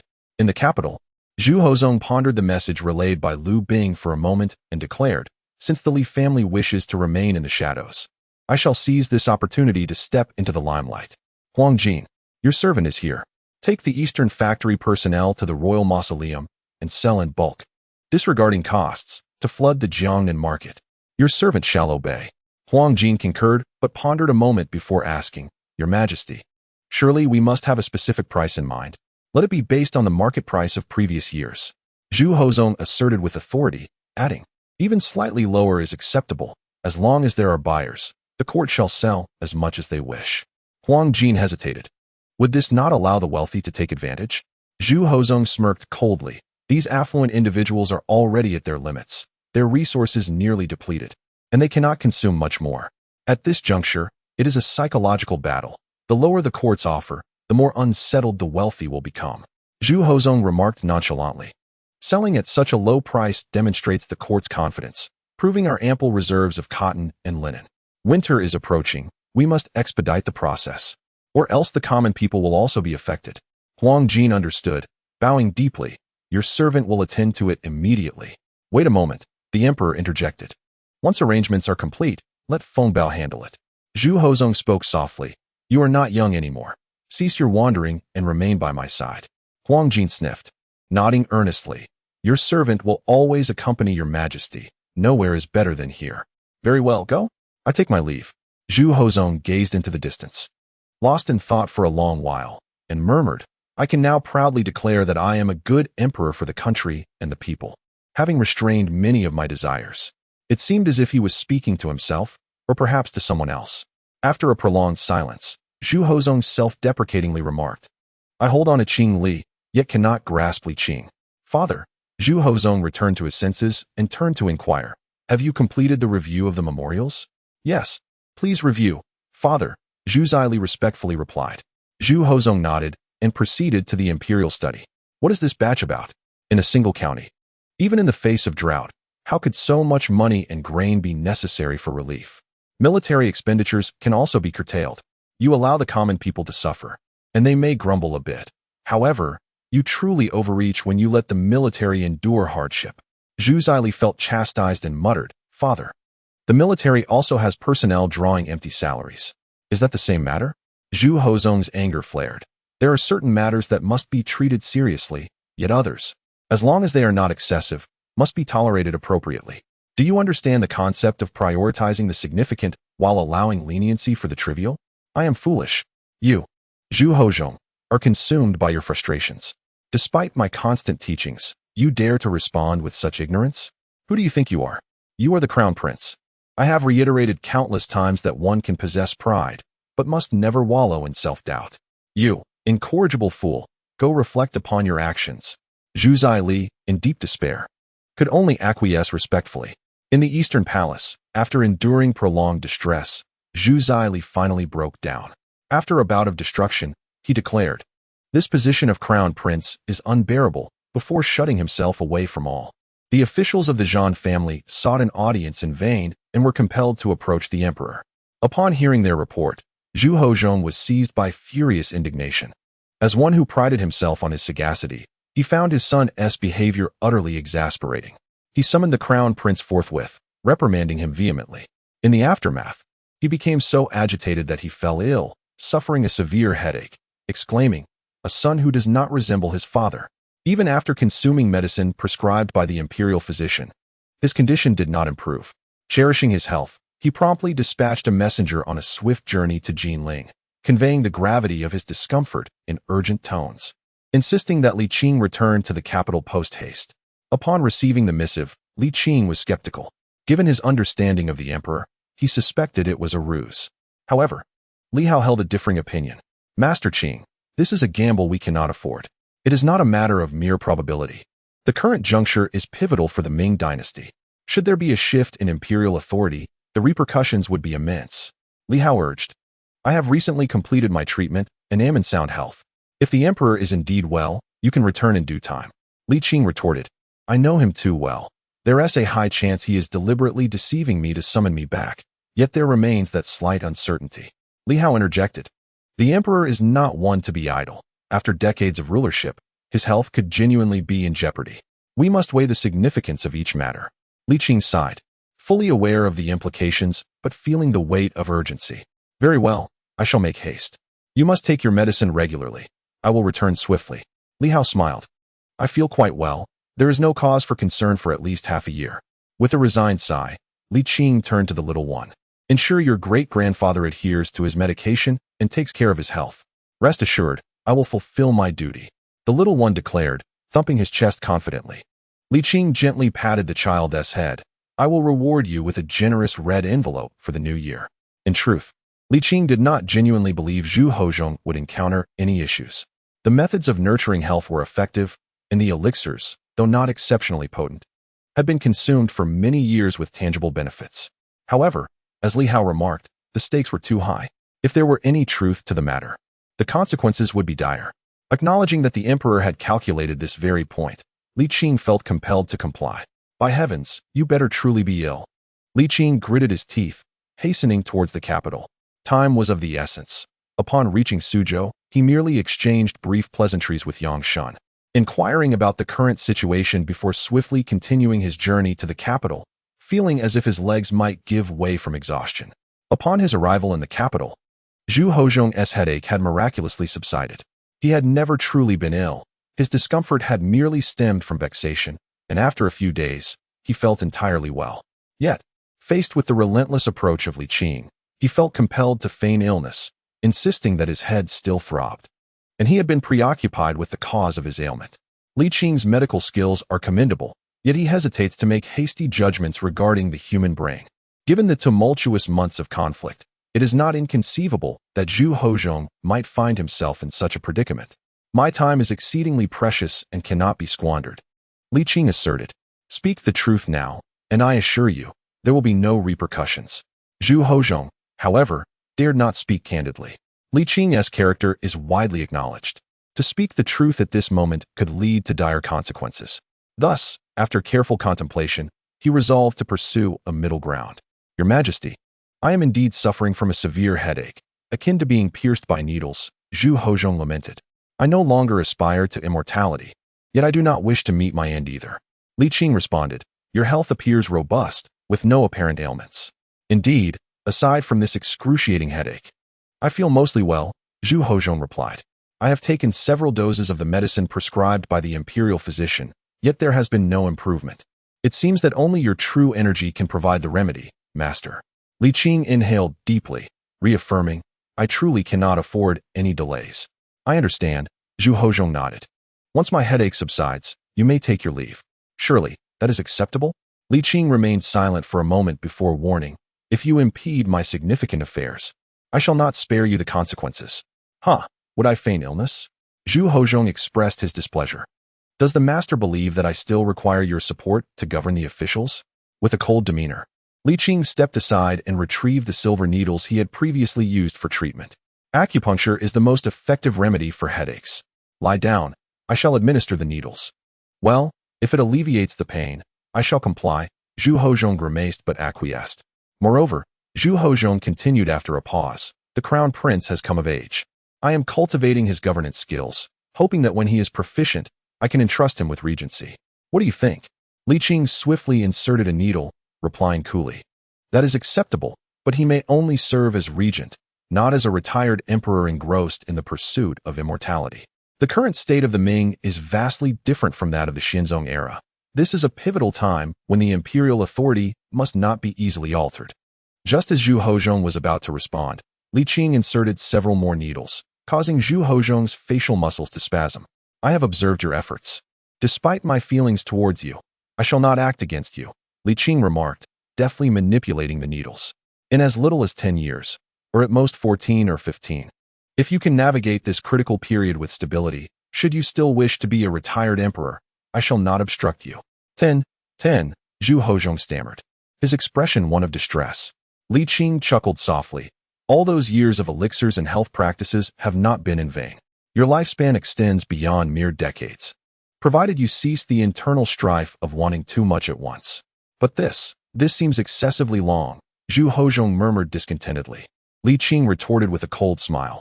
If you continue to haggle, You may very well remain in this state until death. Zhu Hozhong lamented. Chapter 399. One can only blame their own misfortune.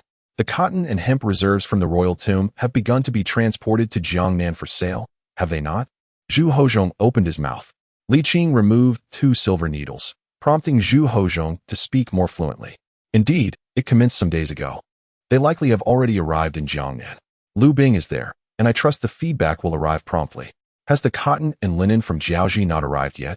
Yes, but it must be sold piece by piece, right?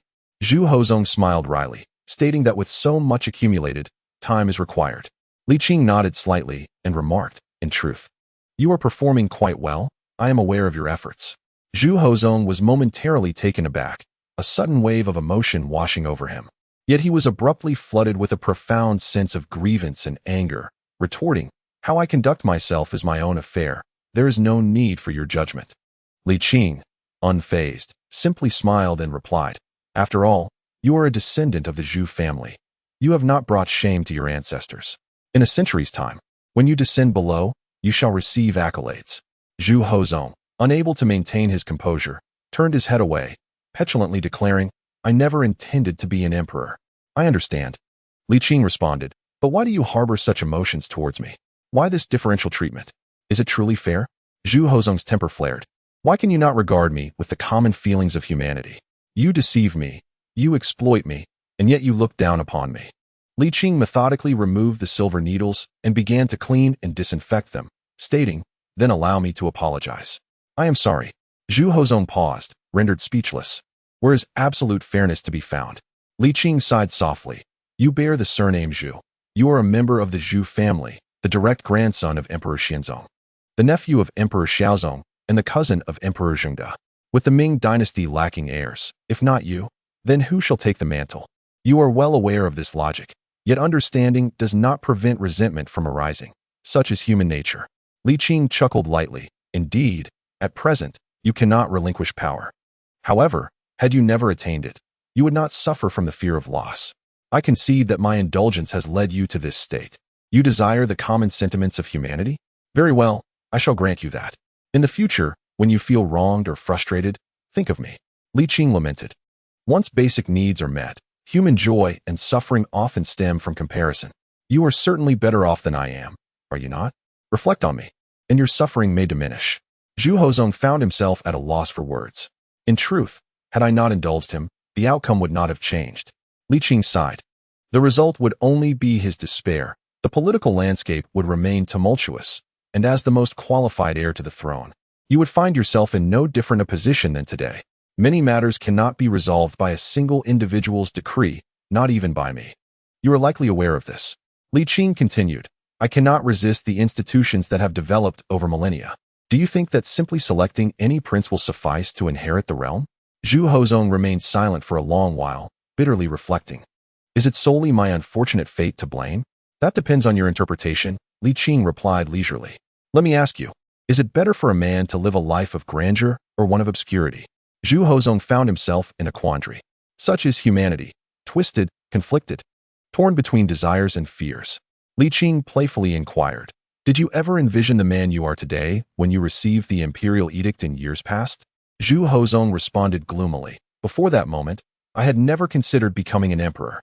During the chaos at the end of the Yuan dynasty, when the founder's family was shattered and food was scarce, do you think he ever aspired to be an emperor? Li Qing asked. If one could simply fill their belly, would there ever have been Emperor Hongwu, Zhu Yuanzhang?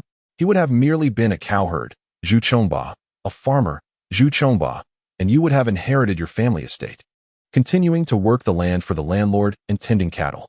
Li Qing spoke calmly. If that were the case, I believe you, weary from the struggles of life, would not be groaning. Everything you possess today is bestowed upon you by the emperor. Your authority arises from him, and so too does your suffering. But can you truly blame him? Fate has thrust him into that position, and he must accept it. Fate has placed you here, and you too must acquiesce. With a bitter tone, Li Qing added, in truth, am I not in the same predicament? Whom can I blame? There are no answers. Lowering his eyelids, he murmured, perhaps. As you say, one can only blame one's own misfortune. Zhu Hozhong remained silent for a long while, then stated vacantly, I long for immortality. Alas, I cannot attain it. After a prolonged silence, Li Qing proposed, "Let us rest for now. I shall return this afternoon." Suddenly, Zhu Hozhong inquired, "Might you stay in the capital? I am preoccupied at present. Once I have completed my tasks, will there be a necessity for me to remain here?" Li Qing replied nonchalantly, "You seem quite capable of managing matters yourself. My presence here would only serve to agitate the ministers." "What purpose would it serve?" "You could educate the crown prince." Zhu Hozhong countered. Li Qing laughed. "To educate one's own offspring is not a task for the idle. Am I so devoid of purpose that I must assume this responsibility?" Zhu Hozhong sighed in resignation. "I truly cannot teach him." Li Qing's expression hardened. "He is not intellectually deficient." "What do you mean by cannot teach?" "It merely depends on your diligence. The efficacy of teaching rests upon your seriousness." Zhu Hozhong lamented, "I am a hero, yet my son does not necessarily follow suit. He is not lacking in intellect, but he is certainly not astute, despite my best efforts. That is merely a question of patience." Li Qing scoffed. "Do you expect significant progress in a short span? Is that realistic?" Zhu Hozhong, feeling vexed, retorted, "If you do not wish to teach, then why all these excuses?" "Excuses are your forte." Li Qing shot back, then rose to leave. As he stepped out of the inner hall, he encountered Huang Jin, who appeared particularly cheerful and engaged Li Qing in lengthy conversation. After a time, Li Qing remarked, "Bring the necessary herbs for alchemy tomorrow, since you are here. We might as well prepare the elixir." "Certainly," Huang Jin replied, eager to continue, but Zhu Hozhong's displeasure was palpable from within. Huang Jin. Li Qing turned to glance back. "You carry on with your tasks. I must take my leave for now, and we shall converse later." Huang Jin nodded and entered the inner hall. As Li Qing passed by Yan's residence, he paused thoughtfully and approached. Yan Song was at home, basking in the sun while perusing a book, looking quite surprised by Li Qing's unexpected visit. "When did the Marquis arrive in the capital?" "Just today," Li Qing replied. "Fear not. I shall not linger long. I will depart in a few days." Yan Song chuckled wryly, shaking his head. "You misunderstand, Marquis. I am half buried in the ground. What thoughts could I still harbor? Please, have a seat. Servants, bring tea." Li Qing was taken aback for a moment and then nodded slightly. The current Yin Song was indeed aged, with hair and beard turned white, deep-set wrinkles, and a frail, stooped body. To say he was half buried in the ground was no exaggeration. Li Qing held no particular prejudice against Yin Song. Whether he was virtuous or malevolent, wise or treacherous, was not determined by his own character, but rather by the emperor who wielded him. Not only Yin Song, but the court is replete with individuals akin to him. With the emperor's transformation and his son Yin Shifan's remarkable reformation, Yin Song would certainly not engage in any nefarious deeds. "How is your son faring now?" "Quite well, thanks to the esteemed lord's adept guidance," Yin Song expressed with relief and gratitude. "He is now exceedingly well behaved and no longer the unfilial son who once bullied the weak." Reflecting on past events now, it could be said that what was lost in the East has been gained in the mulberry fields. Yin Song felt a surge of emotion. Li Qing nodded in agreement, saying, "Indeed, this outcome may not be unfavorable at all." "Indeed," Yin Song concurred, subsequently inquiring, "I believe the esteemed lord has heard of the recent happenings in Jiangnan?" Li Qing took a sip of tea, confirming he had. "This matter involves many, with numerous officials entangled, including Su Jie from the cabinet." Yin Song spoke slowly. "I must speak candidly. Although this matter has been elevated, the force with which it is set down should not be excessive." Li Qing raised an eyebrow, smiling. "You indeed possess keen insight, Minister Yin. After all these years as the Prime Minister, it cannot be said you have been entirely without merit?" Yin Song chuckled. "It is not just I. Many high-ranking officials have their doubts. The esteemed lord truly possesses remarkable skills." Li Qing laughed lightly, neither denying nor feeling ashamed. The excessive concentration of wealth in the hands of a select few is detrimental to the state and the common folk alike. Pausing, he asked, "Has the esteemed minister participated in this?" "Not at all," Yin Song replied candidly. "Over the years, I have acquired some farmland in my hometown and have indeed amassed a considerable fortune through the filial piety of my subordinates. However, I am not one to covet wealth at the expense of the people. I disdain such endeavors. Rather, it is some self-proclaimed purists among the officials who—" Yin Song's tone was dismissive, claiming the purists are not so pure. Li Qing did not doubt Yin Song's words, sighing, "This watery realm has never been clear." "Indeed." Yin Song nodded, then smiled. "The esteemed lord has shown kindness to the Yin family. Let us share a meal here at noon, as a humble gesture of my gratitude. Li Qing stood, saying, after a long journey, I am weary and merely stopped by to take a look. Very well. Yongqing did not insist, but rose to accompany him. At the door, Li Qing remarked, my arrival in the capital will soon be known. Please inform those individuals that I am not here for political matters, so they may focus on their duties without concern. No problem, Yongqing readily assured him. Li Qing scrutinized him briefly, asking, how much longer can you serve? Yongqing smiled wryly. That is not for me to decide. It solely depends on the emperor. Understood. I appreciate your efforts. The esteemed lord is being courteous. The small courtyard remains unchanged, everything as it was, and can be tidied up for habitation with little effort. Li Qing brought over a reclining chair, lay back, contemplating his thoughts while basking in the sun, gradually drifting into slumber. As the afternoon waned, Li Qing awoke languidly. Making his way to the palace, where he encountered the crown prince, whom he had met only a few times. Chapter 400. Where is the character? Li Qing's presence in the capital was not much of a secret. Zhu Zairi, as the crown prince, had naturally heard of him. Li Qing had seen him a few times, yet the crown prince only knew of him by name, never having laid eyes upon him. Today, upon meeting, he was astonished by his extraordinary presence. The illustrious Marquis Yongqing, renowned across 10 dynasties, indeed lived up to the rumors, remarkable and distinguished, exuding an exceptional demeanor. Upon unexpectedly encountering the legendary figure, Zhu Zaili found himself in a state of nervous disarray. Observing this, the already displeased Zhu Hochong became even more irate, snorting. Will the Duke of Yongqing consume people? The prince, Zhu Zaili, struggled to find his voice, stammering out, I acknowledge my transgressions. This utterance struck a chord deep within Zhu Hochong, causing veins to bulge on his forehead, his fingers trembling with indignation. Look at him. Is this how a prince should behave? As he spoke, he stumbled, nearly toppling over. Zhu Zaili rushed to assist, only to find himself met with rejection. Do not approach me. Zhu Hochong groaned, clutching his forehead in agony. Li Qing remarked, I have pinpointed the root of the ailment. He finally comprehended why the seemingly healthy Zhu Hochong was suffering from a headache. Strangely, he felt a twinge of schadenfreude. How could you understand? Until it befalls you.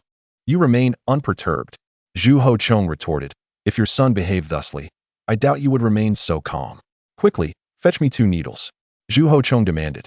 After the needles were administered, his complexion improved significantly, and he gasped, how can I entrust the realm to such a prince? Perhaps it was the years of repression or the public admonishment he faced today, but for the first time, Zhu Zaili dared to retort. If I do not possess the demeanor of a prince, father, you may select another heir, such as Prince Yu or Prince Jing. A resounding slap interrupted Zhu Zaili's protest. Zhu Hochong bellowed, is this something you can say? Do you possess any sense? Mid-sentence, Zhu Hochong gasped. Losing his balance and collapsing backward, Li Qing stepped forward, supporting his back with one hand while pinching his acupoint with the other. After a brief moment, Zhu Hochong regained consciousness, stammering, Go to the East Palace. Depart from my sight. Seeing him in such a state, Zhu Zaili, who had initially felt guilty, refrained from further discussion and merely stated, I take my leave, before departing. Wretched child, Zhu Hochong's chest heaved violently, and he began to roll his eyes. Li Qing had no choice but to assist him in lying down, administering several more needles before finally stabilizing Zhu Hochong's mood. After a while, Zhu Hochong sighed, Sir, you have witnessed it all. Tell me, how could he possibly resemble me? A son who does not take after his father. Li Qing was at a loss for words, yet he could somewhat empathize with Zhu Hochong's feelings. Based on today's performance, the prince was indeed inferior to his cousins of the same age, lacking in both poise and maturity, embodying all the traits of a rebellious youth. Li Qing, both amused and resigned, advised, address the issue at hand without such a temper. After all these years of self-cultivation, why do you still react so impulsively? It is not that my ability to cultivate myself is lacking. It is exceedingly infuriating. Zhu Hochong ground his teeth, his expression fierce. Li Qing chuckled. Being a prince is inherently challenging. The emperor and prince are destined to be at odds. History is replete with tales of father-son conflict. Wasn't it the same in the case of Jingde? Can it truly be compared? Well, what about Xiaozong? During his time as prince, it was not like this. Li Qing continued. However, the circumstances were different. For a considerable period, he was unaware of his father's identity, and thereafter, He was solely focused on his attachment to his father, lacking any basis for comparison. What of Xianzong? When Emperor Xianzong was a crown prince, the circumstances were not quite the same. Li Qing remarked, though there were reasons for that. Xianzong had little interaction with Emperor Zhongzong. And what of Emperor Ringzong? During his time as crown prince, I was not in the capital. What about Emperor Xuanzong? Ah, dear grandson, what do you think? Li Qing rolled his eyes in response. Zhu Hozong also expressed his exasperation, realizing that it was indeed his crown prince who lacked ambition. However, one cannot be so harsh. Li Qing stated, a father should guide his son. If the father is unkind, then, calm down, do not misinterpret. Amidst genuine frustration, acupuncture, and pinching, they managed to pull Zhu Hozong back from the brink of unconsciousness. Li Qing remarked helplessly, if you only focus on his shortcomings, naturally, he will seem filled with flaws. I can understand the desire for one's child to succeed, yet one must adhere to a sense of moderation and avoid excessive criticism. But why is it that my crown prince is so lacking in vigor? Li Qing dared not further discourage Zhu Hozong, otherwise, he would find it difficult to extricate himself from the situation. Instead, he shifted his approach, attempting to console Zhu Hozong's fragile spirit through shared tales of misfortune. You are not alone in this, truly. Li Qing recalled past events. You know of Crown Prince Yuan, beloved by Emperor Taizu? Emperor Taizu adored Emperor Qingzu. Zhu Hozong corrected him. That insufferable competitive spirit of the Yin prince line, Li Qing retorted. The historical records are clear, I am aware. Zhu Hozong continued. Emperor Taizu's feelings for Crown Prince Yuan were comparable to Emperor Xiaozong's regard for Zhengde. Yet, despite that, Emperor Taizu was frequently exasperated by Crown Prince Yuan. Returning to Emperor Taizong, it is said he did not hold Crown Prince Renzong in high esteem either, often commenting on how the son did not resemble the father. Emperor Xianzong also harbored more disappointment than hope regarding Emperor Xiaozong, lamenting the lack of potential. Zhu Hozong interjected. It is not that I harbor emotions against Xiaozong. Among my ancestors, Xiaozong indeed falls short by considerable measure. Li Qing smirked, claiming there were no emotions involved. Am I mistaken?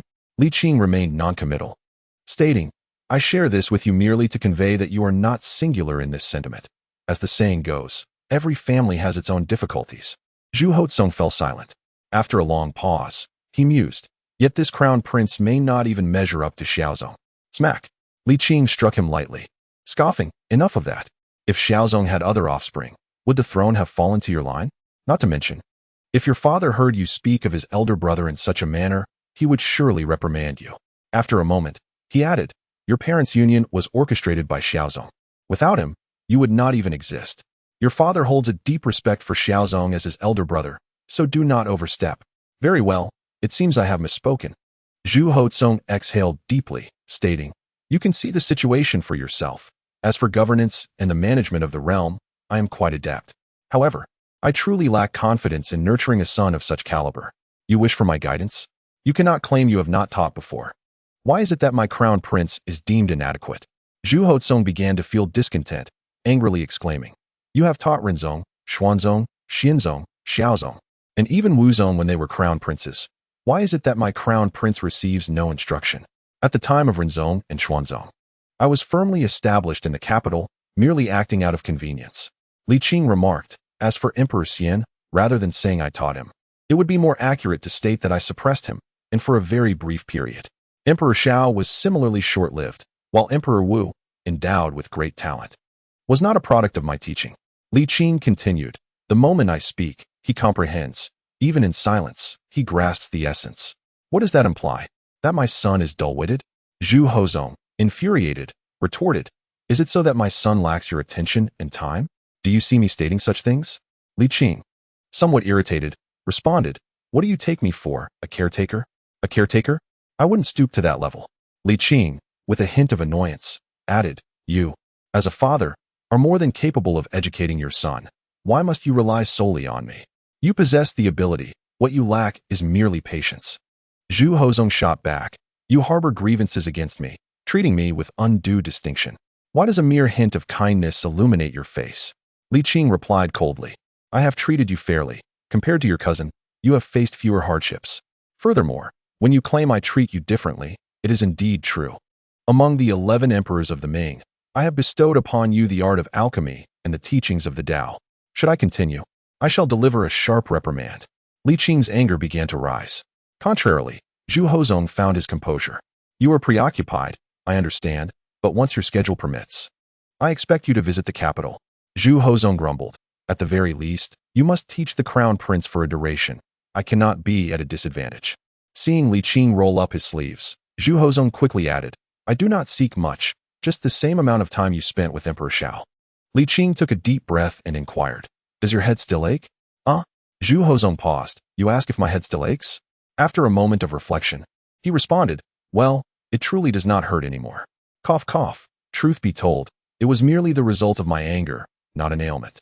With a thud, Zhu Hozong sprawled on the dragon couch, murmuring, You speak of keeping promises, yet you deceive. Where is your integrity? Li Qing replied coldly, Should there be a next time, I shall not spare you. Is it truly gratifying to bully the Emperor of the Ming? You provoke me first. Do not speak so sanctimoniously. You were grievously wronged by the Taizu, hence your need to take your frustrations out on the Emperor of the Ming, a mere act of retaliation. I did not. Zhu Hozong protested. Look at you. After over 100 years of cultivation. With a shake of his head, Li Qing sighed. What is the purpose of this self-inflicted suffering? Aside from enduring punishment, what do you gain? Zhu Hozong, feeling despondent, retorted, Is it pleasurable? What is this trifling joy? I am not seeking revenge, unlike you. I have long forgotten how the Taizu coerced me down the mountain, treating me as a beast of burden. Li Qing concluded, In the future, should time allow, I shall provide a lesson for the crown prince as well, adhering to the same standards as with Emperor Shao. Is that agreeable? Agreed. Zhu Hozong affirmed, In this regard, my character remains commendable, does it not? With a slight smirk, Zhu Hozong turned away, unwilling to utter another word. Chapter 401. The visit of Su Zhang the following early morning, as the sun began to rise, Huang Jin arrived. You should eat something first. I will go clean the stove. Huang Jin set down the food box and began to busy himself. The ever-diligent Huang, humming a cheerful tune, was in exceptionally high spirits. Li Qing leisurely savored the imperial banquet while observing Huang Jin's diligent efforts. Perhaps influenced by his industriousness, his mood was particularly buoyant. As breakfast came to an end, Huang Jin's meticulous task of cleaning the alchemical furnace neared completion. He set up the furnace, grasped the corners of the burlap sack filled with charcoal, and emptied its contents to kindle a fire.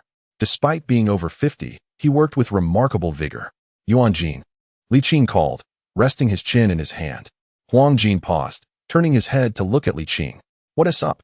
At a loss for words, Li Qing casually inquired, Is the water cold? It's barely winter, and we haven't even reached the solstice, Huang Jin replied, wiping the sweat from his brow with his forearm. Look, I'm already sweating. It's only really cold in the depths of winter. But judging by this year's conditions, it seems we're in for a mild winter. Li Qing contemplated for a moment, affirming, Indeed. It feels significantly warmer this year compared to previous ones. You're worried about the cotton and linen affairs, aren't you? As he tended to the flames, Huang Jin reassured him, Don't worry. The emperor is quite meticulous. When he utilized the reserves from the royal tombs a few days ago, I was there to oversee it, and everything went smoothly without a hitch. Li Qing smiled and nodded, acknowledging, Your master is indeed quite astute. Isn't. Huang Jin grinned widely, his joy surpassing mere praise, invigorating his labor.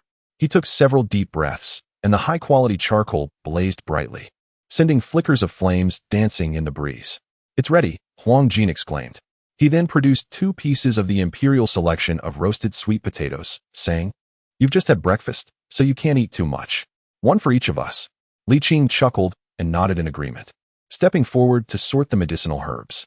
Huang Jin asked, You won't be staying long this time, will you? I'll be leaving soon, Li Qing replied, adjusting the charcoal basin. There are people I care about to protect. How long can you stay? Huang Jin inquired. I'll leave after refining the elixir, Li Qing stated. Huang Jin hesitated, wanting to say something but ultimately nodded. You can come again when you have time. The emperor is not the same as before. You can coexist well now. Li Qing teased. You also find the old him rather unlikable, don't you? Upon hearing this, Huang Jin, who had initially appeared despondent, shifted to complain. The past was fine, but now it's even better. Seeing his spirits lifted, Li Qing chuckled and nodded. A wayward son returning is worth more than gold. What's done is done, and I shall not dwell on the past. Is that sincere? Of course. Do you think so little of me? Well, not exactly, Huang Jin retorted, somewhat begrudgingly. Sometimes you have taste, but sometimes you don't. It's not black and white. Li Qing inquired.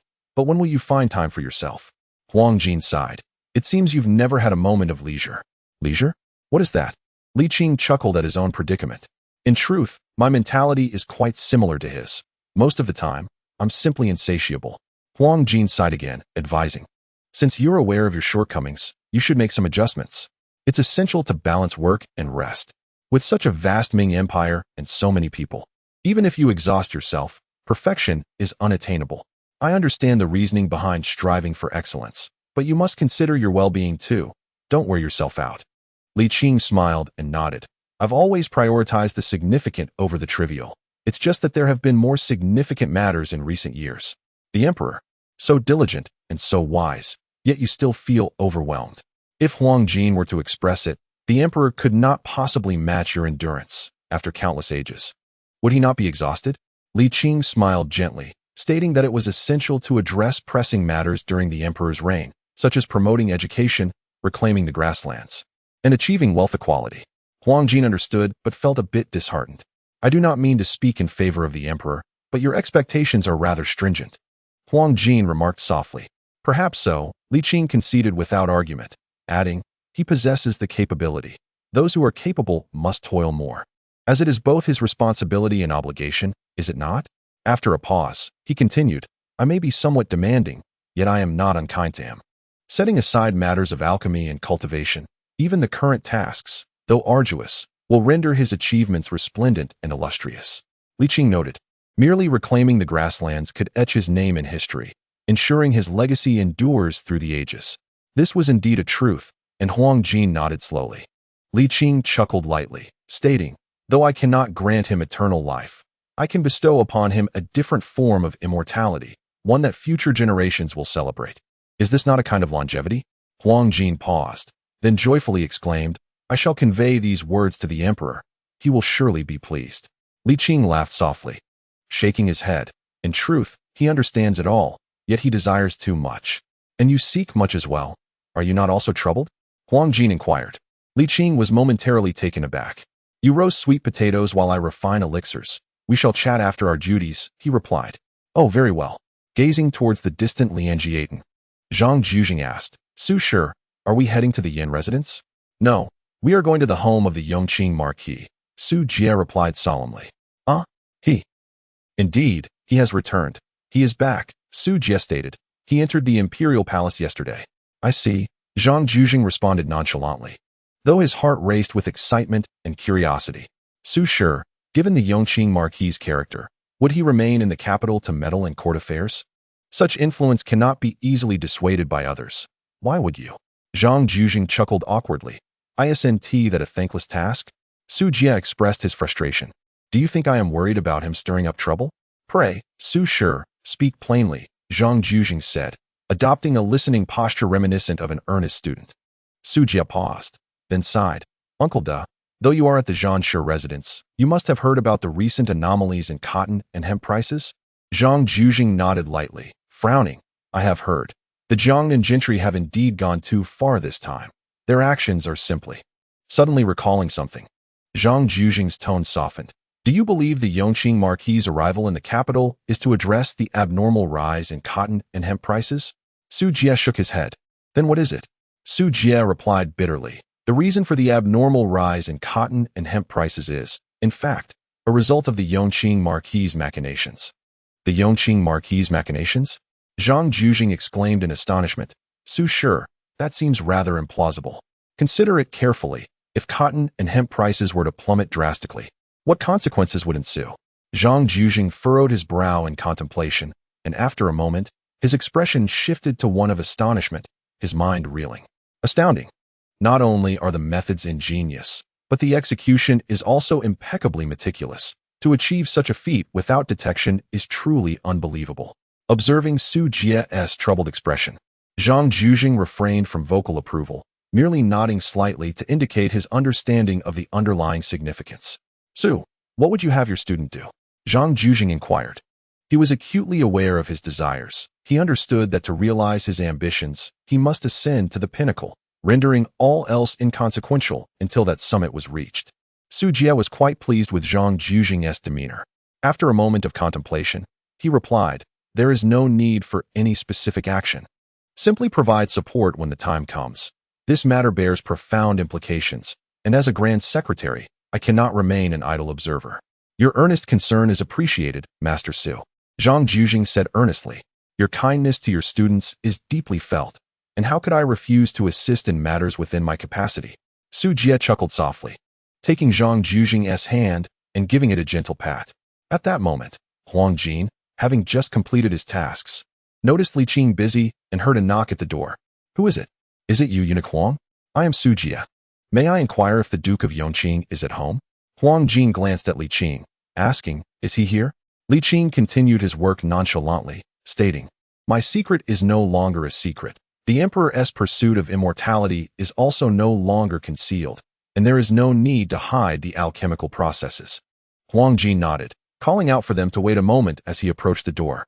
Upon opening it, Su Jie, Zhang Zhuxing, and Huang Jin exchanged greetings before stepping inside. Instantly, the fragrance of medicinal herbs intensified, far more potent than outside. The two paused, inhaling deeply in unison, feeling an immediate sense of relief and lightness.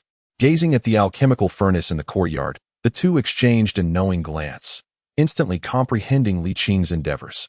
Su and Zhang found themselves salivating uncontrollably, swallowing hard. "What brings you here?" Su Jie regained his composure, stepping forward and bowing deeply.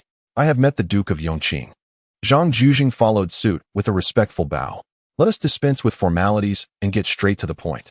Li Qing lifted the furnace lid, and in an instant, the aromatic essence of the herbs surged upwards. Su Jie could not help but swallow again, smacking his lips. "Please, Your Grace, do not let us delay you." Even for a moment, it was evident that Li Qing was concocting elixirs for the Emperor. Should anything go awry, Su Jie felt he could not bear the blame. Nor did he wish to. "Please, have a seat. I apologize for the intrusion." The two bowed once more and settled at a stone table, eagerly watching the alchemical furnace. They observed as Li Qing retrieved a porcelain dish, picking and consuming the contents as one might enjoy candy, dozens of pieces disappearing into his own stomach. He then procured another dish, repeating the cycle. Witnessing this scene, various idioms flickered in their minds, like a cow chewing peonies, wasting resources. "Huang Jin, you should try some," one of them suggested. "Ah, very well." Huang Jin stepped forward, picked up a piece, casually chewed, swallowed, and nodded in approval. The flavor remained unchanged. The two men found themselves enviously admiring a eunuch for the first time, unaware that, had they not intrusively visited, Huang Jin would have consumed them by the handful. After a considerable time, the sorting of the medicinal pills concluded. The large jade bottle brought by Huang Jin was filled to the brim. Yet the remaining stock was even more abundant, nearly forming a small mountain. What would become of the lesser quality elixirs? The two individuals simultaneously entertained this notion. Chapter 402. Seeking Resolution. I shall be brief, as my time is limited. What brings you here? Upon regaining their composure, they noticed that Li Qing had already taken a seat before them. Su Jie, adjusting his phrasing, inquired, "Have you heard about the matter concerning cotton and linen, my lord?" Li Qing, inwardly acknowledging the truth, nodded slightly. "Is that the purpose of your visit?" "Indeed," Su Jie affirmed, "this matter bears significant implications." "May I inquire about your stance on it, my lord?" Li Qing chuckled lightly. "Is it true that the esteemed Su de Shuesher has stockpiled a considerable amount of cotton and linen at home?" Su Jie faltered momentarily, responding somewhat dejectedly. "You misunderstand, my lord. While my family does engage in the cotton and linen trade, we do not hoard excessively." "Well, that is rather fortunate," Li Qing remarked with a smile. "My position on this matter is rather straightforward. Prices rise and fall according to the market. It is best to leave everything to market forces. What is your opinion, Su de Shuesher?" Su Jie found himself at a loss for words, discreetly exchanging a glance with Zhang Zhuxing. Zhang Zhuxing interjected, "My lord, this issue is quite intricate. If allowed to develop unchecked, it could either harm the common people or lead to the affluent suffering substantial losses. The former shakes the very foundation of the state, while the latter would greatly impact commerce and industry. We must proceed with caution." "Are you suggesting that the court should intervene?" Zhang Zhuxing replied. Li Qing found this amusing. "Why not present your counsel to the emperor?" Both individuals fell silent. Su Jie perceived the underlying scheme. realizing that this matter was a strategic game played by Li Qing and the emperor. Zhang Jujing, having listened to Su Jie's elaboration, felt a wave of frustration wash over him upon hearing Li Qing's words. Su Jie took a deep breath and said, "Uncle De speaks wisely. This matter is indeed deeply entangled, and regardless of the outcome, it presents a perilous situation for the court." Li Qing expressed surprise. "Is that so?" "Indeed. It may not be as dire as you suggest," Li Qing responded. "I have heard that many commoners have profited from this situation. There is nothing inherently wrong with that. If the populace is willing to sell and the affluent are eager to buy, it is a mutually beneficial exchange that does not transgress the laws of the Ming.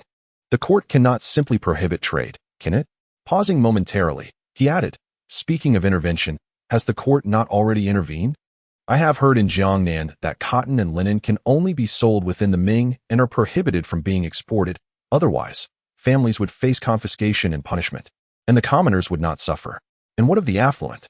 Su Jie implored earnestly, "My lord, your empathy for the common people is commendable. However, we must act prudently in our positions, as animosity toward the wealthy is not a viable solution." Zhang Jujing pondered for a moment before nodding. While it may seem that the common people gain, they are merely experiencing temporary benefits, and in the long run, this leads to a lose-lose situation. Lose-lose. Li Qing laughed, asserting that it is merely a matter of one gaining at the expense of another. Wealth does not vanish into thin air, it merely shifts from one set of hands to another. Cotton and linen will not disappear, nor will silver. Is that not so? Zhang Jujing fell silent, momentarily at a loss for words. Su Jie, however, remarked, "While your understanding is not entirely erroneous, the industrial and commercial sectors in Jiangnan will undoubtedly suffer greatly. Indeed, it is unavoidable." Zhang Jujing concurred. Li Qing scoffed. "Is it possible that in your eyes, the Ming Dynasty consists solely of Jiangnan?" The two men fell silent. After a considerable pause, Su Jie sighed. "Very well, we shall defer to your judgment, my lord. Yet, even setting aside the commercial aspects, this will inevitably lead to significant turmoil." Huang Jin interjected, "And what is the reason for that?" As the chief eunuch of the Imperial Ceremonial Bureau, although Huang Jin appeared harmless, none dared to treat him lightly. Zhang Jujing explained, "Your Excellency, you may not be aware, but many officials, whether willingly or reluctantly, have become entangled in this matter. The wealthy may turn a blind eye, but we cannot disregard these individuals." Su Jie felt a flush of heat on his face and interrupted Zhang Jujing, stating, "Ignoring this will undoubtedly lead to chaos." Li Qing remarked indifferently, "There exists a term known as timely damage control. With access to first-hand information, how could one require guidance on the course of action?" Su Jie, irritated, suppressed his rising anger and inquired, "My lord, do you truly not comprehend this?" You understand it better than I do," Li Qing retorted. "The recent surge in cotton and linen prices is merely a manifestation of greed and speculation. Those who wish to gamble must also be prepared for the possibility of failure." Huang Jin nodded in agreement. "In business, there are gains and losses. No venture guarantees profit. Everyone understands this principle. As the saying goes, victory and defeat are commonplace in warfare. It is nothing of great concern." Su Jie, in exasperation, lamented, "This cannot simply be likened to the usual occurrences in warfare. A defeat could render one incapable of recovery. Then what shall we do?" Huang Jin shrugged. "The situation has reached this point largely due to our own actions. The court has begun to stabilize market prices and send a strong signal. It is their lack of prudence that has brought us here." Suddenly, Huang Jin's expression shifted to one of suspicion. "Scholar Su, could it be that you have suffered significant losses?" "You jest," Su Jie replied darkly. "I have stated clearly that the Su family has not hoarded goods excessively." Huang Jin grinned. "Then congratulations are in order for Scholar Su." Su Jie, growing weary of the rotund figure of Huang Jin, turned his gaze back to Li Qing. "My lord, will you truly allow this to unfold?" Li Qing raised an eyebrow. "What do you wish for me to do?" "I believe you genuinely wish for guidance," Su Jie responded. Li Qing interjected coldly. "I have been quite courteous today. Even Yinsong would not dare to act so brazenly. When have I ever needed to heed your counsel? Then why inquire at all?" Su Jie nearly spat blood in frustration. Zhang Jujing, maintaining his composure, pondered briefly before asking, "In your view, my lord, how should we proceed?" "Curious to know?" Zhang Jujing sought to steer the conversation, bowing respectfully. "Would you be willing to impart your wisdom?" "Go consult the emperor, Li Qing replied. To seek my opinion is already a misstep. Whether to act or how to act, I have my principles and shall never be swayed by external influences.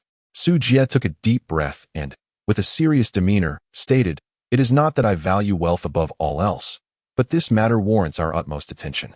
Since I have come, I cannot return empty-handed. I hope for your understanding and assistance. Upon concluding his words, he performed a deep bow, lingering in that position. Li Qing paused momentarily, then comprehended Su Jie's true intent. You did not expect that I would agree with your perspective, did you? Su Jie straightened and nodded. Your insight is astute, my lord. Li Qing smiled. Well, you are quite unlike Yin Song in this regard. Such a statement lacks precision. You possess a deeper understanding of the intricacies of court politics and human nature than he does, although perhaps not to a greater extent. Unfazed by Li Qing's mockery, Su Jie remained calm, even feeling a genuine admiration arise within him. Su Jie sighed. My lord, you are indeed a person of true wisdom. I implore you to lend your support. Zhang Jujing was momentarily taken aback, yet soon grasped the crux of the matter, lamenting his own inadequacy. However, he believed Su Jie was competent enough. With a respectful bow, he remarked, Minister Su does not act solely out of self-interest. I kindly ask for the Duke's assistance. Li Qing jested, What a refreshing perspective. Both men felt their faces flush, remaining silent. Very well, this time I shall indulge you, Li Qing stated. But should you harbor similar intentions next time, you may not return unscathed. Thank you, Duke. Bang, bang, bang. Su Jie was sent flying. And before he could regain his footing, Li Qing closed in once more, delivering another kick. Huang Jin exclaimed, Li Qing, what are you doing? Li Qing remained unresponsive and delivered another blow, sending Su Jie soaring over the courtyard wall. Turning to Zhang Jujing, he inquired, Would you care to give it a try? Zhang Jujing, unable to maintain his dignity, fell silent in tacit agreement. Subsequently, he too endured a beating, following which he was propelled outward. Huang Jin was left astonished. Li Qing, what on earth is this about? What do you mean, what am I doing? Li Qing rolled his eyes. I am assisting them. Assisting them?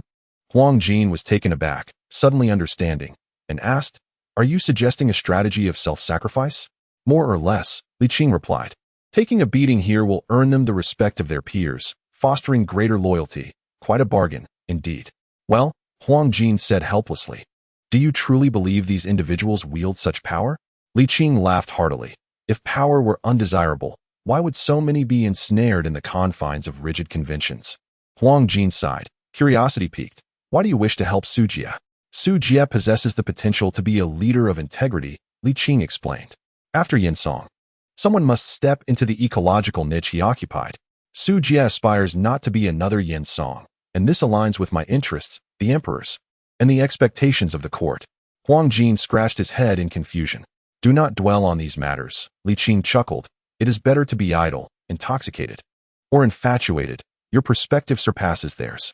Is that so? Huang Jin grinned, realizing his own prowess.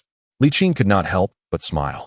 Gesturing toward a wooden box containing subpar elixirs, do not let them go to waste. All right, Huang Jin replied, stepping forward to indulge in the wasteful extravagance.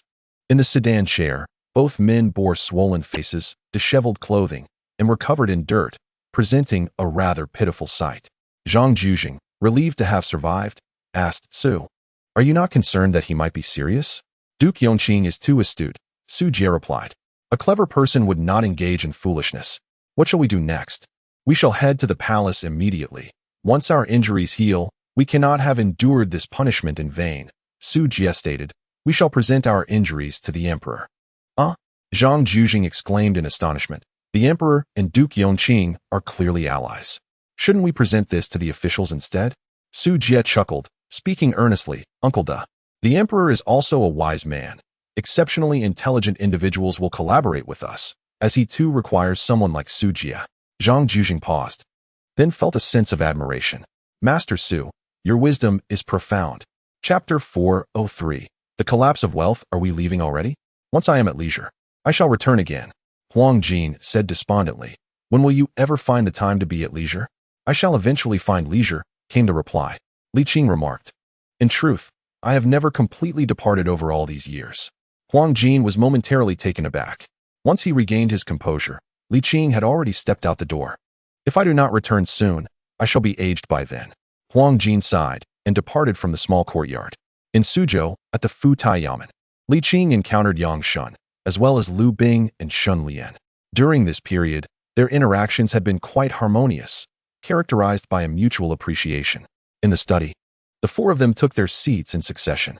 Li Qing inquired about the current state of the cotton and linen market. Yang Shun responded, "The court's reserves were delivered a few days ago and are now being sold off in large quantities. In accordance with the emperor's decree, they are being sold at last year's market prices, so as not to burden the common folk during the winter, at least in Jiangnan." Li Qing nodded slightly and asked, "What of Defu's current situation?" "They have ceased their acquisitions," Yang Shun replied slowly. "In fact, for nearly half a month, no one has been purchasing cotton and linen. The common people, realizing they could not profit from the price differences, have become more rational. The cotton and linen market is stable and is no longer a pressing issue." He paused, adding, "provided that the supply of cotton and linen remains ample." Yang Shun pondered. Cotton and linen are indeed abundant in Jiangnan. But this situation is confined to our region, and we cannot be overly optimistic at this juncture. Li Qing nodded, assuring him, "Rest assured, there is still plenty of cotton and linen available. By the way, is there any cotton and linen for sale from Defu?" "According to the intelligence from the Jinhui, not at the moment," Liu Bing replied. Yang Shun elucidated, "It's not that they do not wish to sell, but the costs are too high, and they are reluctant to incur losses." Liu Bing scoffed, "Let them hoard cotton and linen, huh? Now they have plenty, but the people have grown weary." Shun Lian could not suppress a chuckle, clearing his throat as he inquired, "Lord, having come from the capital, do you bear any imperial edicts to convey?" Upon hearing this, both Yang Shun and Liu Bing exchanged inquisitive glances. This was a subtle concession. As long as Li Qing articulated his directives in the name of the emperor, it would be tantamount to a decree. Each of them understood this was a means of finding a way out for themselves. After some contemplation, Li Qing stated, "We shall maintain large-scale sales while disseminating news through the Jinhui that the court's cotton and linen are piled high, leading to a continuous drop in prices. The Western nations are renowned for their cotton and linen production." Shun Lian, taken aback, asked, "Could this adversely affect the common people? Are you concerned that the populace might panic and refrain from purchasing cotton and linen?" Li Qing inquired with a smile. Shun Lian nodded. "Based on the intelligence we have gathered, this scenario is indeed quite likely." "Let it happen," Li Qing responded. "This initiative aims to shatter Defu's dreams of wealth.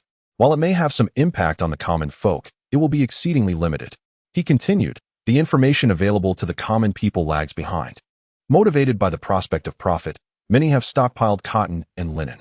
When they realize they cannot benefit from the price discrepancies, they will inevitably release their surplus back into the market. Consequently, the supply of cotton and linen will only increase, presenting a significant blow to many affluent merchants. The ultimate goal is to restore the market for cotton and linen to a state of normalcy. With winter upon us, the common people will not buy simply because prices plummet." Yang Shun, astonished for a moment, chuckled wryly, "I see now. You have not spared even a small portion of the common folk in your strategy against Defu." Li Qing sighed, stating that achieving such precise harvesting was unrealistic. For the world was rife with self-interest. This was an unavoidable truth.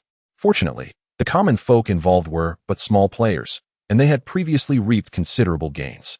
Now, returning a portion of those profits was only fitting, and the impact would be minimal. He paused, reflecting on the fact that Jiangnan was inherently a prosperous region, particularly the affluent cities of Jin, Su, and Hangzhou. A small setback for a handful of citizens was quite tolerable. Yang Shun nodded slightly and addressed Liu Bing. "I shall promptly notify the various local governments to inform the populace, and I kindly ask that Commander Liu assist in spreading the word. The efficiency of the Jinhui surpasses that of the local magistrates, without a doubt." "I am here to support you," Liu Bing replied as he stood. "By the way, when I am not around, it is best for you to be accompanied by Shun Lian. When people are driven to desperation, they can act unpredictably." Yang Shun laughed heartily. "Fear not. I have no intention of leaving this world just yet." "Mr. Li, is there anything else?" "Nothing more," Li Qing replied. "All that could be done has been done. The rest shall be left to time." Yang Shun inquired, "Will you be in Jinling for the foreseeable future?" "Indeed," Li Qing responded. "Should any insurmountable issues arise, do not hesitate to write to me." He then rose, saying, "I shall be returning now. You all should attend to your duties." "Safe travels, sir," they replied. In Jinling, Li Qing purchased some items in the market, returned home for a bath, and changed into appropriate attire before heading to the Yongqing Marquis' residence. The estate remained unchanged, yet familiar aspects now felt slightly alien. After an absence of several days, Li Hao showed no significant alterations and seemed to be in decent spirits. Little Bao gazed curiously at the middle-aged Li Qing, intrigued and astonished, wishing to dress up and become an adult. After receiving a couple of gentle taps on the head from Li Qing, he settled down and asked, "Great-grandfather, if you change your attire, does that mean you can stay here?" Li Qing smiled and nodded. "Do you wish to sleep with me tonight? Is that allowed?" Little Bao inquired. "Of course," Li Qing replied. "After all, I will be staying with your great-grandfather, so it won't raise any suspicions." The little fellow scrunched his brows, puzzled. He didn't quite understand why his great-grandfather needed to disguise himself if he didn't intend to reveal his identity. "Why do you have so many questions?" Li Hao interjected, raising an eyebrow. "Just curious," Little Bao replied softly. Li Qing gently ruffled his hair, responding warmly. "This attire allows me to appear like a renowned physician, ensuring the family feels at ease. Otherwise, seeing my youthful visage would surely lead them to doubt my reliability." "Oh, I see," Little Bao exclaimed, realization dawning upon him. "Great-grandfather is indeed very thoughtful." "Little Bao, go play now. I need to discuss some matters with your great-grandfather," Li Qing said. "All right, great-grandfather. Goodbye, great-great-grandfather." Little Bao replied with a grin, scampering away. At the door, he paused, turning his head to say, "I'll come back to sleep tonight." Li Hao smiled lovingly. Go on, go on." The little one beamed and skipped away. Li Hao turned his attention back to Li Qing, asking, "Qing, is there any news from the emperor?" "None at all," Li Qing chuckled, a hint of exasperation in his voice. "In truth, he is not unwell at all. Yet, he is not intentionally deceiving me either." Li Hao, upon hearing this, found himself momentarily caught between laughter and tears. At last, with a hint of schadenfreude, he remarked, "These exceedingly clever cousins do not inherit much aptitude. Zhu Hozhao is one case, and so is Zhu Hoxiong. Here I am, exceptionally astute. Yet my son appears as dull as a pig or an ox. It is indeed infuriating to contemplate." Li Qing chuckled and shook his head. "Is it really that significant? This has little to do with one's capacity for tolerance." Li Hao replied earnestly, "I encounter dim-witted juniors who are scarcely better than he is. And unlike Zhu Hozhao, I do not bellow and scowl." Li Hao continued, "You have interacted with too few juniors. Should you meet one who simply cannot grasp a lesson, you would find yourself equally exasperated." "Well then," Li Qing laughed, "does that mean I have been rather fortunate?" "It is not fortune, rather. Foolish children lack the merit to be taught," Li Hao stated. "You rascal," Li Qing chided playfully, making it sound as though I am devoid of affection. "If you, Master Qing, truly were heartless, it could be considered a blessing," Li Qing mused. He paused, gently patting Li Hao's shoulder, and said, "I am human too. How can one be devoid of emotion?" Li Hao inhaled deeply and sincerely remarked, "It is truly wonderful to have you, Master Qing. Accompany me through the final chapters of life." "Who else but I could be your Master Qing?"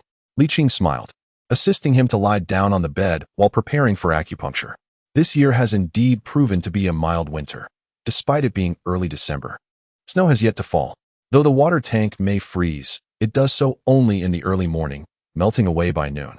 The sun shines brightly in the clear sky, radiating warmth. Li Shuer is quite busy, spending much of her time away from the Ho residence. Zhu Hozhao's visits are infrequent. Aside from assisting his aunt, he is occupied with teaching his son to take over the tavern business, appearing only every few days. Jinglong, as a direct-controlled city, maintains close ties with the capital. The cotton and hemp market has begun to show signs of strain, with affluent merchants reluctantly selling their goods at a loss. However, as the availability of cotton and hemp increases, even at drastically reduced prices, sales remain sluggish. Firstly, the populace is not lacking in cotton and hemp, with some possessing in abundance. Secondly, the supply greatly exceeds demand, as nearly all of the cotton and hemp reserves in the Ming Dynasty have flowed towards Jiangnan. Unable to be absorbed, faced with such a predicament, prices must be slashed further, yet no matter how low they go, the products remain unsold. Prices have plummeted to rock bottom, yet interest is non-existent. The consensus is clear: prices will fall even further. In desperation, the wealthy merchants of Jinglong resort to drastic measures, beginning to sell off their stock across various regions of the Ming Dynasty. However, this is short-lived.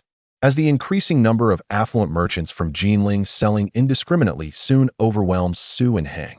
Moreover, figures like Yongqing and Liu Bing are subtly undermining the situation, leading to a perfect storm of adverse conditions for the wealthy. At this juncture, Li Qing returns, bringing with him a substantial supply of cotton and hemp procured from Western nations, making a grand entrance. This is akin to the final straw that breaks the camel's back. The top-tier merchants are left utterly despondent. It is no longer merely a matter of incurring losses. They are unable to liquidate their stock at all. None can be sold. Of course, some merchants have chosen to abandon all restraint, refusing to sell outright. Yet, the court continues to flood the market with cotton and hemp, with prices having dropped to a mere 60% of previous years, seemingly inexhaustible in supply. The promotional slogans of the Western cotton and hemp industries obscure any glimmer of hope for the merchants. The longer the cotton and linen are hoarded, the less valuable they become. This has become a consensus among the affluent. However, selling them proves to be an insurmountable challenge. During this time, while some considered smuggling, the authorities maintained strict oversight, and the ever-watchful eyes of the secret police, along with vigilant servants, rendered any such actions futile. Attempts to offload surplus in the north were thwarted by governmental interference, compounded by exorbitant transportation costs that left the wealthy in despair. Fortunately, not long thereafter, the court introduced favorable policies. Chapter 404. A smooth landing. The court issued directives through merchant associations, mandating that northern gentry purchase cotton and linen from their southern counterparts at the market price of previous years, acquiring them at a rate equivalent to 1/5 of their assets. Naturally, this approach was met with resistance from the northern elite, who would partake in a venture destined for loss. Faced with the northern gentry's refusal, the southern magnates resorted to various connections to lodge complaints with the court, exerting pressure on their northern counterparts. Swiftly, the court took further action, summoning all members of the merchant associations to Beijing urgently. Witnessing this, Li Qing felt an overwhelming sense of relief. This endeavor to reap rewards from the affluent had finally reached a stable conclusion. Li Shuai and Zhu Hozhao no longer toiled day and night. The residence of Li Hao buzzed with vitality. The hot pot simmered, wine flowed, and the room was filled with delightful aromas as the four engaged in cheerful banter. At last, the hectic period was over. How to divide the spoils? Let the emperor handle that. Zhu Hozhao took a swig of wine, savoring the moment, remarking that those who suffered losses rushed in, while those who stood to gain retreated. Indeed, such is the nature of market sentiment and the human heart.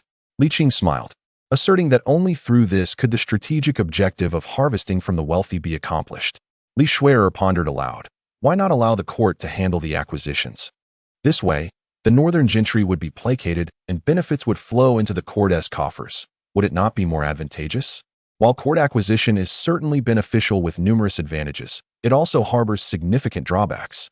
Zhu Hozhao countered that the wealthy are not naive.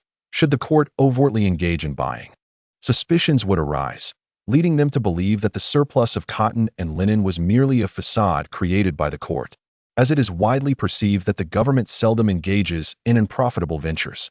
After a pause, he added that cotton and linen would eventually return to their rightful price. And at that time, the affluent would surely realize they had been ensnared by the court, which would tarnish the court's reputation. Zhu Hozhao continued, stating that should the court proceed in such a manner, the wealthy would merely consider it a misjudgment on the court's part, without feeling disheartened. Li Shuai turned to Li Qing, her gaze inquiring. Indeed, it is not entirely accurate, Li Qing responded. In truth, some high-ranking officials in the capital have already discerned the reality.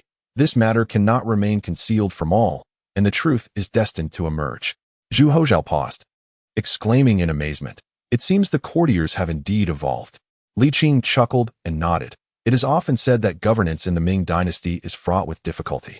Upon reflection, it is not merely an exaggeration, especially when confronted with an emperor who is both exceedingly intelligent and insatiably greedy. How could they not evolve? Li Shuai queried. If the facade no longer stands, why not seek tangible benefits? This, Li Qing explained, involves the dynamics of power structures. Regardless of whether in the south or the north, the gentry are invariably intertwined with officials to varying degrees. Commerce does not engage in conflict with the government. Rather, it maintains an ambiguous relationship with it. This serves to balance the influence of wealthy gentry from both the north and south, as well as to equilibrate the power of officials from these regions. The imperial examination system of the Ming Dynasty underwent reforms initiated by the founding emperor Zhu Yuanzhang, followed by further comprehensive modifications by Li Qing. Each province was granted an equal allocation of examination quotas, so that even if the performance of students from certain provinces was subpar, they could still be admitted due to being the tallest among the short. Conversely, even if students from other provinces excelled, they might be eliminated in the face of fierce competition. Such practices were inherently unjust, yet a different approach could fundamentally impact the Ming Dynasty. Nevertheless, the southern regions continued to outshine the north, particularly the Jiangnan area. The reason is simple. The south has thrived for over a millennium, nurturing a remarkable quality of talent. Even with equal distribution of quotas and significant resource allocation towards the north, the latter remains unable to compete with the south. The root cause lies in one word: poverty. Absolute fairness is unattainable, and enforced pursuit of equality often leads to adverse outcomes. This is also the essence of Li Qing's efforts to bridge the wealth gap. The frequent references to Jiangnan have indeed worn Li Qing's ears, yet the north remains uncompetitive. The reason for this lack of competitiveness is the economic foundation. As the economic base improves, it will gradually yield high-quality talent, and a balance of upper-tier personnel will bring equilibrium to the Ming Dynasty. How enlightening, Li Shui mused. Surprised by this additional layer of reasoning, she glanced at her nephew, adding, "You hadn't considered this perspective, had you?" Zhu Hozhao nodded eagerly as if pecking at grain. Yes, Li Shui remarked. "What do you mean by that?" "As long as you are happy." Zhu Hozhao chuckled nonchalantly. Why the need for such rivalry with me? I simply can't stand your constant showboating." Zhu Hozhao laughed heartily. "It's not that I flaunt, but rather that you are envious of me. I am, after all, an emperor. If I were like you, I would undoubtedly fall short." Li Shui responded. "Each person has their strengths.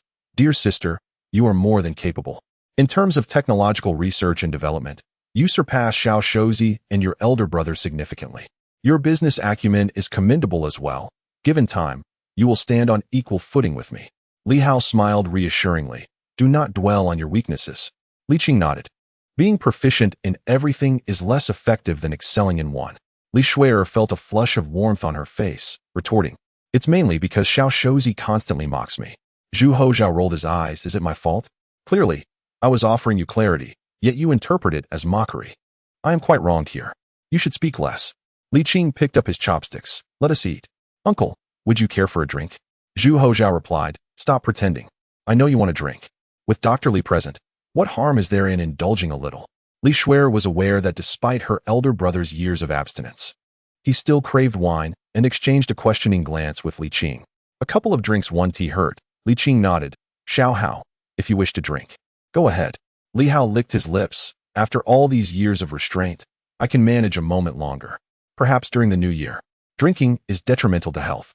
Especially for me. The more I drink, the worse it is." He did not wish to let a momentary indulgence spoil the new year for the entire family. "Very well." Li Qing responded with a smile. "When the time comes, let us share a drink together." With that, he set aside the wine jug, choosing not to partake any further. Zhu Hozhao noted, "It is the winter solstice." Zhu Hoang had sent word, indicating that matters were essentially under control. In the prosperous Jiangnan region, over 70% of cotton and linen flowed into the coffers of wealthy northerners.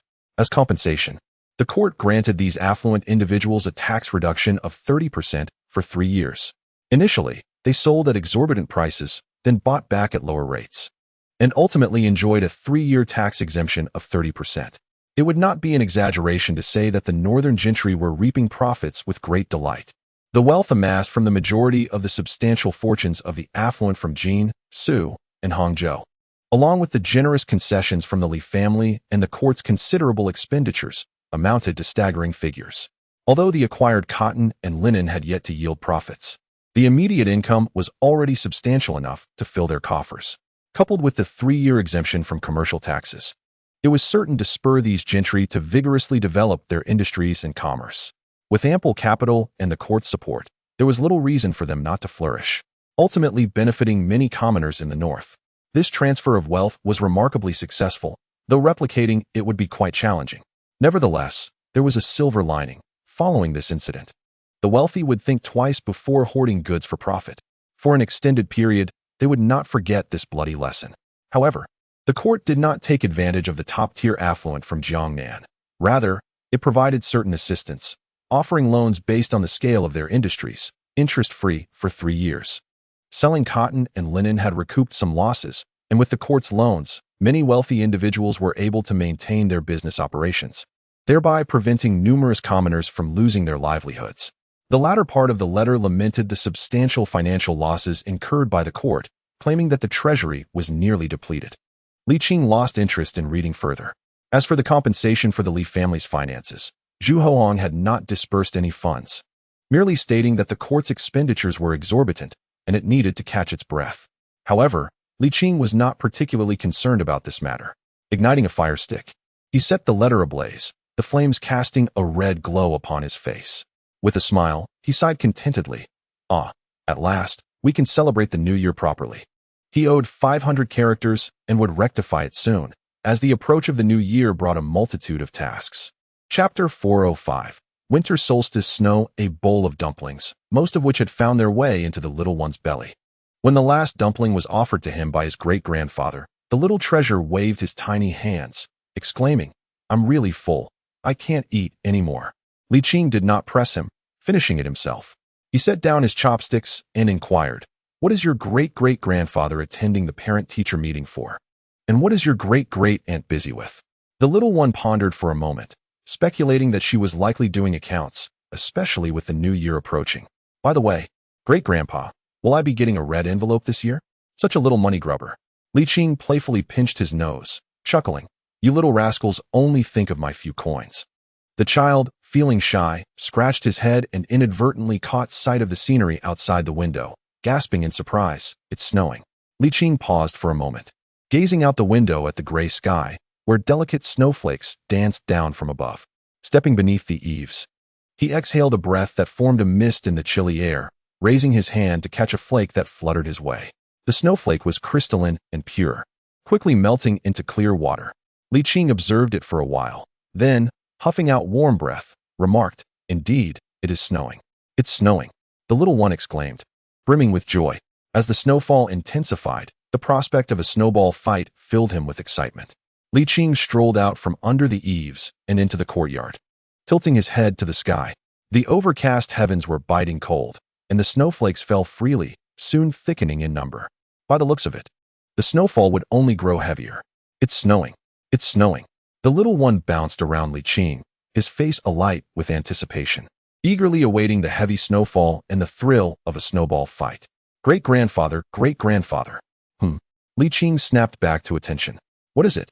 Don't you like the snow?" The little one inquired, halting in his tracks. "Do you truly enjoy the snow?" Li Qing countered.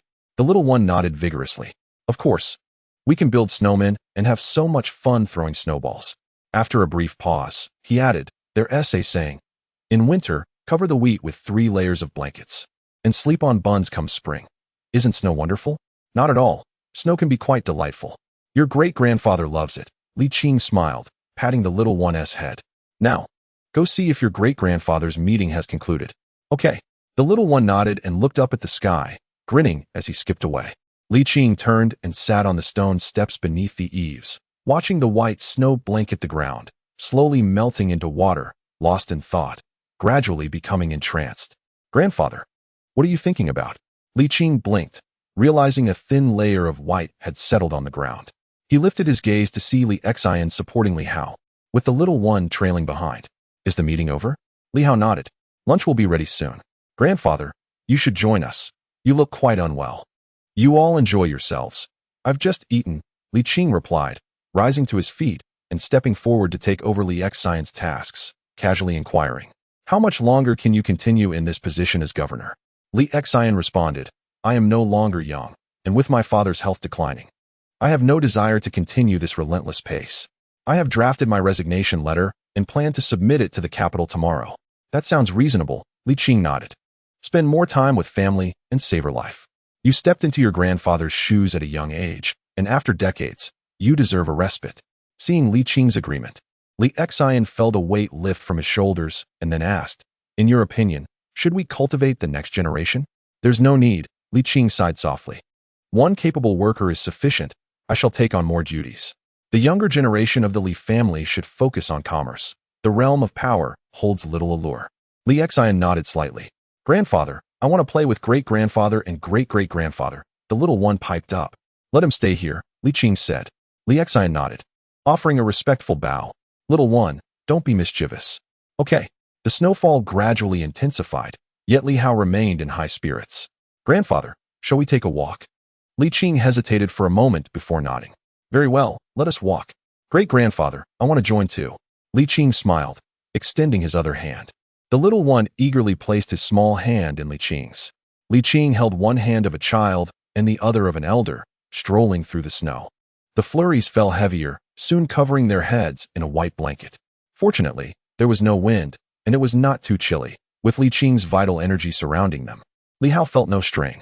As for the little one, his tiny hands radiated warmth, rendering the need for any protective energy against the cold unnecessary. They walked in serene silence, enveloped in a tranquil and cozy atmosphere. As they meandered, they arrived at a secluded courtyard, a structure from the Hongwu era, over a century old yet remarkably well-preserved, albeit imbued with the essence of time's passage.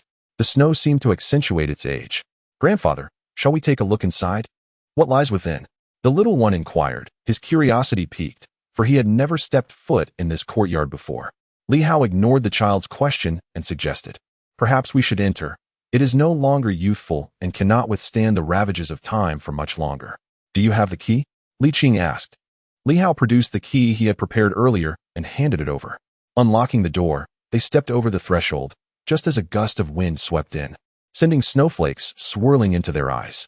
Having not visited for an extended period, Li Qing felt a momentary sense of unfamiliarity. However, this feeling was swiftly shattered by a rush of memories. So many years have passed, Li Qing softly murmured. Li Hao remarked, during this time, there have been several maintenance efforts, yet the doors and beams remain unchanged. It is said that when the founding emperor commissioned this residence, he was quite generous. Pausing, he added, yet, it has not escaped the erosion of time. It has now reached the point where repairs are essential. What are your thoughts, grandfather? Li Qing smiled suddenly, pondering the expense. Is it worth it to squander money on such trivialities? It requires little expenditure, yet can preserve beautiful memories, Li Hao sighed. What remains with you for eternity are these memories. Li Qing released the child's hand, gesturing to his head, and then tapping his left chest. This is where memories reside. Should we not proceed with the repairs? Li Hao suggested. The Li family belongs to you, and it is essential to maintain a space for you here. That is the least we can do. The little one looked up and asked, did great-grandfather live here before?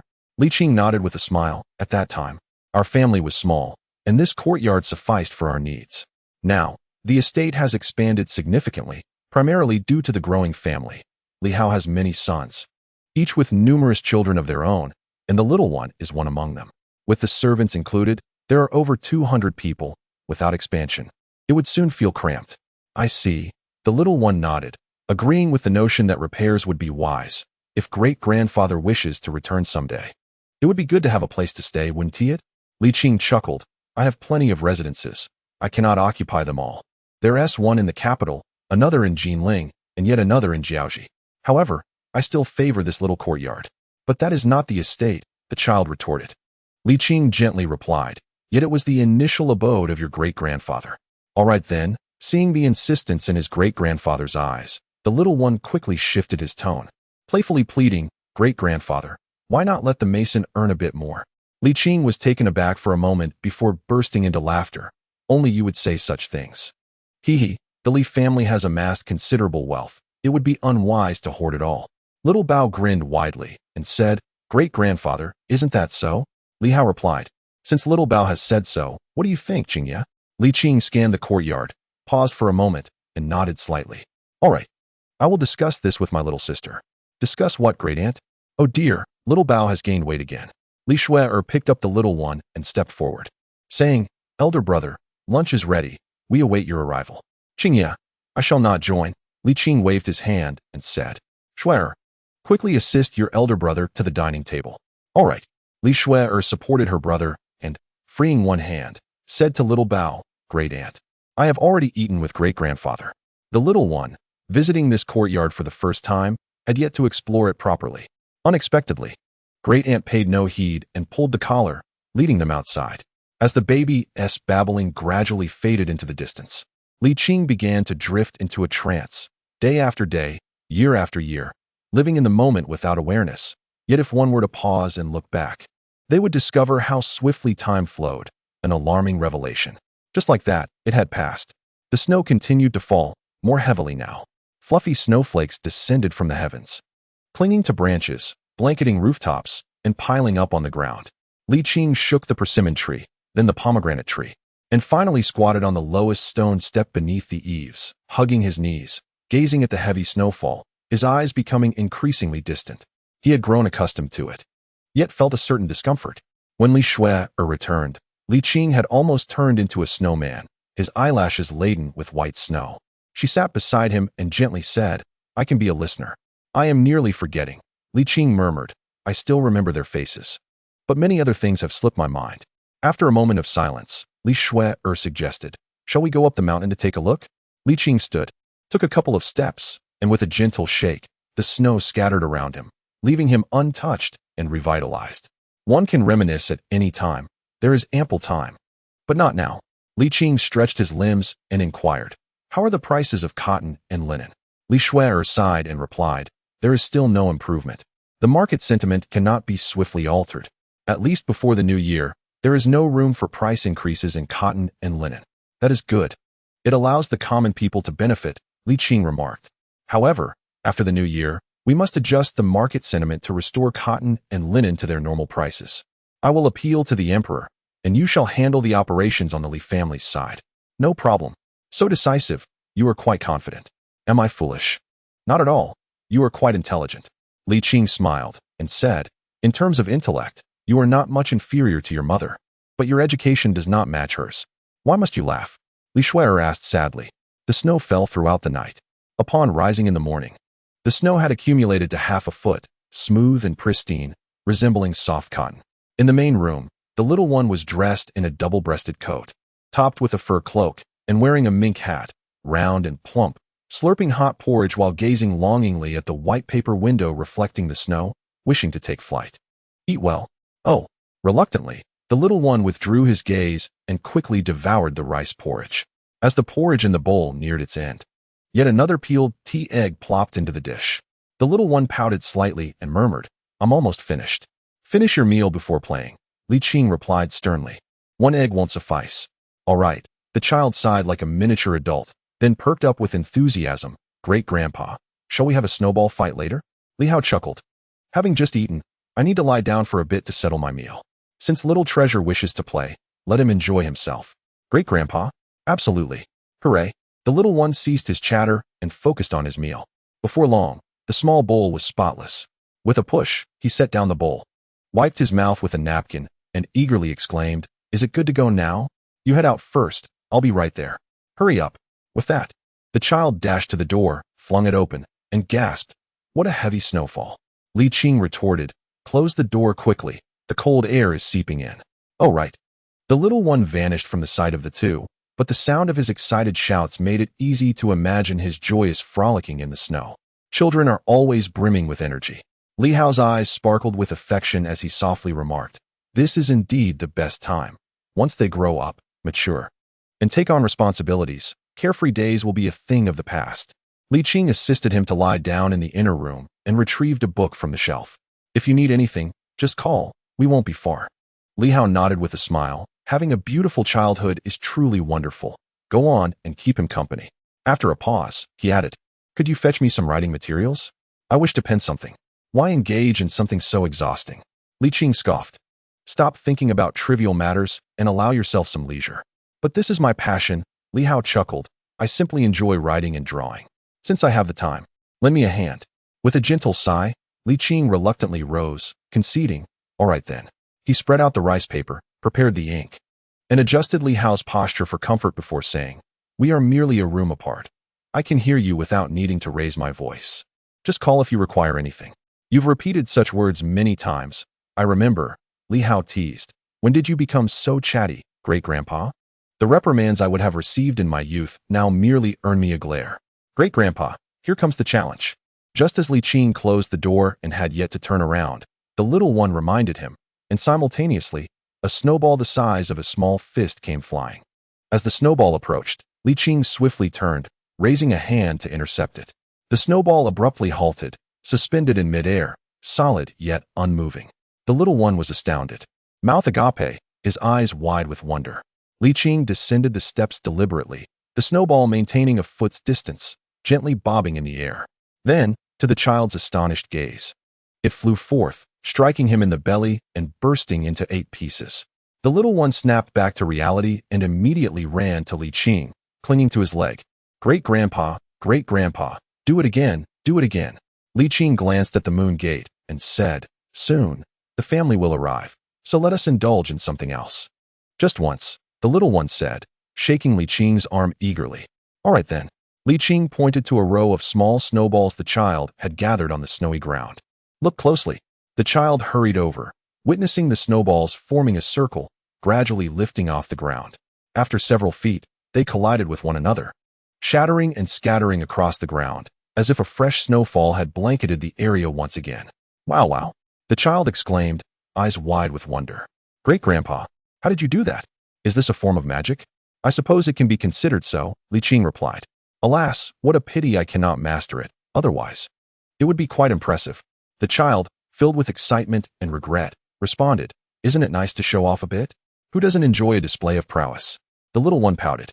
If I had great-grandpa's abilities, not a single snowflake would escape the Li family's grasp. Li Qing chuckled, unable to resist pinching the child's cheek. Great-grandpa, why can't you reveal your identity to the entire family? The child asked, puzzled. Does it matter? Not particularly, Li Qing said with a smirk. It would just lead to unnecessary complications, and I prefer to keep things simple. So, are you saying you wish to amaze the whole family with a display of your abilities? The child gasped in astonishment. How did you know? Li Qing laughed heartily. I merely guessed. Can we do that? The little one pleaded playfully. That is non-negotiable, Li Qing replied sternly. Do not take advantage of my affection. All right. Li Xiaobao conceded reluctantly. After a moment's thought, he said, since I can't reveal it, then I want to have a snowball fight. Otherwise, the family might scold me and secretly blame great-grandpa for the lack of decorum. Li Qing was taken aback, then pleasantly surprised, praising, your mind is indeed sharp. What kind of compliment is that? The child wondered. Just build a snowman. Great-grandpa is quite skilled at that. Not wanting to dampen the child's spirits, Li Qing encouraged him. Indeed, the child's disappointment vanished instantly, and he became excited again. What will you build, great-grandpa? A snowman, of course. Then I shall shovel the snow. The little one, brimming with energy, was relentless. Despite his small stature, he worked with remarkable efficiency, gathering enough snow to create a large snowman in just a quarter of an hour. Li Qing, feeling spirited, rolled up his sleeves and joined in. During this time, the child's second elder brother, third uncle, and fourth cousin came to visit, casually mentioning that Li Qing should treat them well, and that the Li family would offer generous rewards if he succeeded. The progress on the snowman was delayed repeatedly, taking a good half-hour to complete. Li Qing clapped his hands, saying, how does it look? It's so real. The little one exclaimed, his face alight with disbelief. Finally grasping what it meant to be lifelike, he circled the plump snowman, marveling at its form while also offering suggestions. Everything is great, but it's too fat.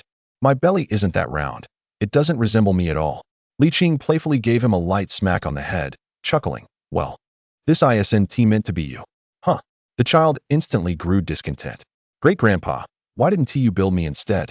Li Qing smiled. The next one will be you. Then who is this? The child inquired. Li Qing paused momentarily, contemplating whether to divulge his thoughts. Just then, a familiar yet discordant voice broke the silence. Oh, this little one is quite the lively character. TSK, TSK, TSK. This chubby lad is truly bewildering. Greetings, Grandfather Zhu. Ah, hello, Xiaobao. Zhu Hozhao stepped forward. Who might this be? Your ancestor. Li Qing replied darkly. Why the insults? Zhu Hozhao retorted, have I wronged you? Why such ire so early in the day? Did you take the wrong medicine? Can we not be civil? We are family. After all, let us converse amicably. With this, he hoisted the little one into his arms as a shield. Li Qing glowered. Indeed, he is your ancestor. That's quite excessive. I could tolerate your pun. But where do you find the gall to insult? Zhu Hozhao pinched the little one's cheek. Xiaobao, weigh in. Am I being unreasonable? Xiaobao, torn between loyalty and propriety. could only respond, well, just a little bit. You ungrateful wretch. Grandfather Zhu has spoiled you. Zhu Hozhao pinched the boy's bottom before setting him down. Off you go to the backyard to play with your cousin. I shall not. I am going to accompany great-grandfather.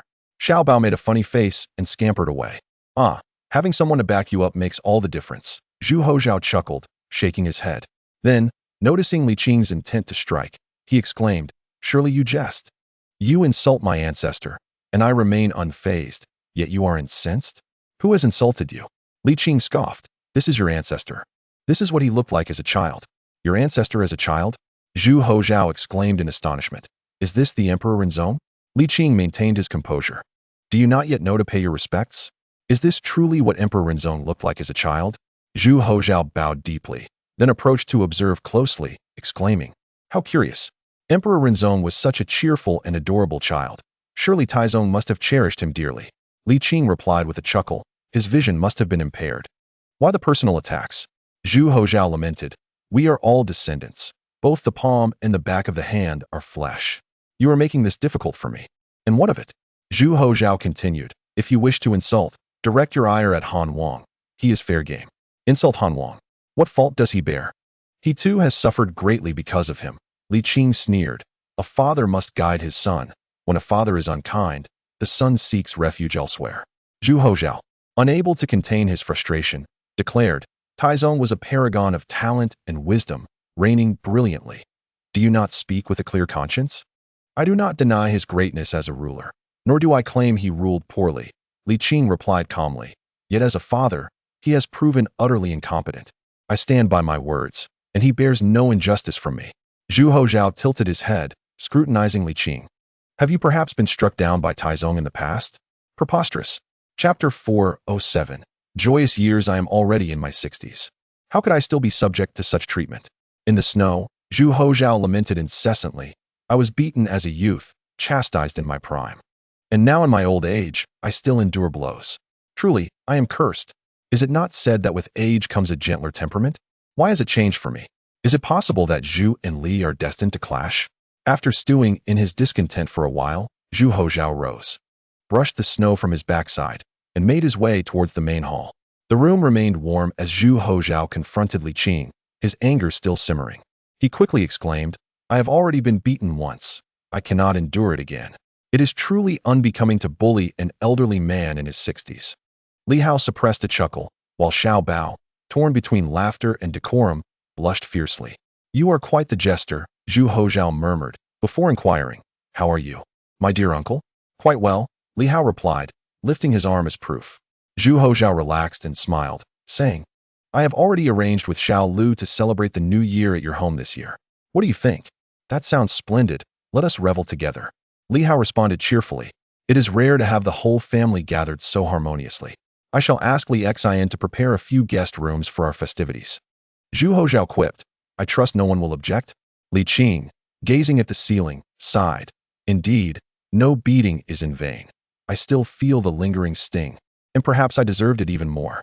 Zhu Hozhao, also looking upward with an air of invincibility, mused, You do not comprehend. Comprehend what? Li Qing retorted. Comprehend humor. Zhu Hozhao replied, his demeanor melancholic. Xiao Bao could no longer contain her laughter, pounding the table with her small fists, tears of mirth streaming down her face. Amid her amusement, she apologized. Grandfather Zhu, I'm so sorry. I didn't mean to. Zhu Hozhao remained unfazed, responding calmly. You see, children do not lie. Li Qing's lips twitched as he found himself momentarily speechless. In this regard, you fall short of me. This is your weakness, and it is a point you shall never surpass. Zhu Hozhao stated earnestly, having feigned seriousness and subsequently endured a thrashing. However, he deemed it worthwhile, for in this aspect, Li Qing indeed could not rival him. Zhu Hozhao was neither angry nor upset. A mere beating was insignificant. A century hence, descending into the earth with tales to boast about was what truly mattered. Li Qing was indeed bested by Zhu Hozhao's absurdity. Throughout the 11 dynasties, individuals like Zhu Hozhao were unique, his exuberance unmatched, even outshining the likes of Xiao Yun in her youth. The only way to deal with such a person was to ignore him. Otherwise, he would render you speechless in his realm of expertise. Zhu Hozhao possessed a remarkable audacity. Arriving empty-handed, he brazenly partook in a meal, and before departing, he requested medicinal herbs from Li Qing for his wife. Yet, he was not entirely shameless, offering to pay for the ingredients. Li Qing did not regard Zhu Hozhao as an outsider, but Zhu Hozhao certainly did not treat himself as one, given their ages. What could Li Qing do? Could he truly administer a beating? There was nothing to be done but to vent his frustrations by cursing the one who slumbered in the Shaolin tomb, releasing a bit of pent-up anger. All errors were ultimately attributed to old Zhu. Had he not dragged Li Qing down the mountain, he would not have. Xiao Bao, her little head nodding sleepily, yawned and complained, "Grandfather, you have been rambling for nearly an hour. What about the snowman we were to build?" Meanwhile, Li Hao had already succumbed to slumber. "Even if you rambled for 10 hours, it would not be excessive," Li Qing retorted with irritation as he rose. "Come, let us go build a snowman." Li Qing's skill in building snowmen is truly remarkable. He meticulously recreated the stylish pose struck by the little one, which filled the child with joy as he jumped around in delight. Not content with just that, he went to show off to his great-aunt. After expressing her admiration, Li Shuer made an extravagant request for Li Qing to create a snowman in her likeness. With Li Hao still asleep and having nothing else to do, Li Qing acquiesced to her wish. The result was a beautiful snowman, leaving Li Shuer utterly satisfied. However, when Li Hao awoke and saw the creation, he insisted that Li Qing also fashion a snowman of his younger self, claiming that fairness must prevail. Li Qing found himself exasperated, but since snow was free, he decided to indulge them. As he continued to build, his proficiency grew, and it wasn't long before he crafted Li Hao's likeness. The two siblings were delighted and showered Li Qing with praise, but soon they concocted another idea and made yet another request. "Sister, do you feel like something is missing?" Li Shuer chimed in agreement. What could it be? Li Hao raised an eyebrow. Li Shuer pondered, furrowing her brow, and concluded that it seemed as though two people were absent. "All right, are you trying to perform a duet?" Li Qing shot a playful glare at the siblings, then patted the little one's head, instructing him to go shovel some snow. As dusk approached, Li Hong and Zhu Yongqing were also brought to life in snow. The snowmen appeared strikingly lifelike, all resembling their youthful selves, standing in a row as a testament to exquisite craftsmanship. However, their presence soon attracted the attention of younger relatives delivering meals, who were utterly astonished and called for their spouses and children to witness the spectacle. This led to an uncontrollable influx of visitors by evening, with many eager youngsters urging Li Qing to create a snowman of themselves, leaving him overwhelmed. Ultimately, it was Li Hao who stepped in to disperse the throng of children, allowing Li Qing to breathe a sigh of relief. Known for his sharp tongue and unyielding demeanor, he found himself at a loss for words to refuse this crowd of strangers. Unfortunately, the number of visitors was simply too great. If he were to treat everyone equally, he could spend 3 days and nights without finishing the task of making snowmen. The commotion of such a large family was undeniably noisy.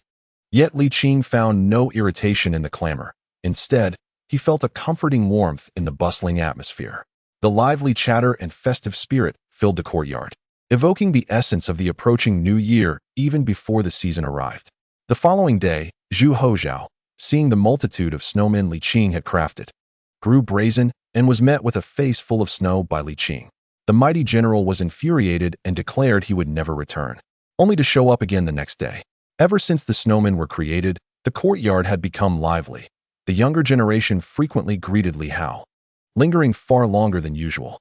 Amidst this, several more snowfalls occurred, and seizing the opportunity, Li Qing diligently maintained the snowmen to prolong their existence. As days passed, the temperatures continued to plummet as the harsh winds of winter blew fiercely, rendering the ice in the water tank unyielding. Nevertheless, it was still an improvement compared to previous years. When the sun shone, one could still feel its warmth while leaning against the eaves and windows. Zhu Hozhao, with his audacious demeanor, moved his entire family in as soon as December began. Despite owning a restaurant, he spent his days indulging at the Ho residence, justifying it by claiming they were all relatives. Li Qing spoke brusquely, yet warmth blossomed within him. Celebrating the new year with the entire family was indeed a delightful experience. Li Hao felt equally content. Having refrained from alcohol for many years, he no longer felt the need to restrain himself, indulging in a few drinks reminiscent of his past vices, especially when the sun emerged, basking in warmth and engaging in conversation with Elder Qing. He would impart wisdom to his grandchildren, playfully tease his great-grandchildren, and savor another cup of wine. What was the essence of such bliss? I am a celestial being. Observing Li Hao's face beaming with satisfaction, Li Qing felt a genuine joy stir within him. The once gloomy man transformed into a figure of constant laughter. Several younger relatives, around the same age as the little ones, often gathered around Li Qing, their innocence oblivious to his hidden secrets, yet drawn by the charm of the little treasure. The lively chatter and playful antics of the boys and girls warmed his heart, more radiant than the sun itself. Their joyous commotion, vibrant and carefree, enchanted Li Qing. This new year surpassed his expectations, bringing an abundance of joy. As the year drew to a close, another snowfall graced the earth, allowing Li Qing to craft snowmen, capturing the delightful moments of the little ones frolicking about. Their joy brought him comfort in return. In the blink of an eye, the new year arrived. Bright red lanterns hung high, couplets and door gods adorned the entrances, radiating festive cheer. The children, clad in vibrant red cotton jackets, with cherubic faces flushed with innocence, never failed to elicit a smile from Li Qing. On New Year's Eve, Li Hao retired early, only to awaken at the break of dawn, unable to return to slumber. Alone, he sat in quiet contemplation. Awake? A flicker of flame dispelled the darkness, warmth enveloping the room as flames danced one after another, casting shadows away. Li Qing extinguished the match and approached, assisting him into a sitting position, propping him with a pillow, and smiling gently. You could have said something upon waking. Being alone is rather disheartening. Li Hao sniffled and replied, I thought Elder Qing was still asleep, so I refrained from disturbing you. Well then, you missed the first half of the night's vigil, but we shall keep watch together for the latter half, Li Qing said with a grin. Enduring the night brings blessings. Without endurance, where would the blessings come from? Time has passed midnight. Until dawn breaks. It is still New Year's Eve, Li Qing remarked. The sun of the 31st year of Jiajing has yet to rise. We remain in the eve's embrace. Li Hao blinked his bleary eyes and nodded gently. Elder Qing. Yes? I still feel frightened. What should I do? My heart is in turmoil. Fear not. Elder Qing is here, Li Qing reassured him, channeling his calming energy while speaking in a soothing tone. With Elder Qing present, there is nothing to fear. I shall not depart. I am not going anywhere. Elder Qing. Am I truly so lacking in merit?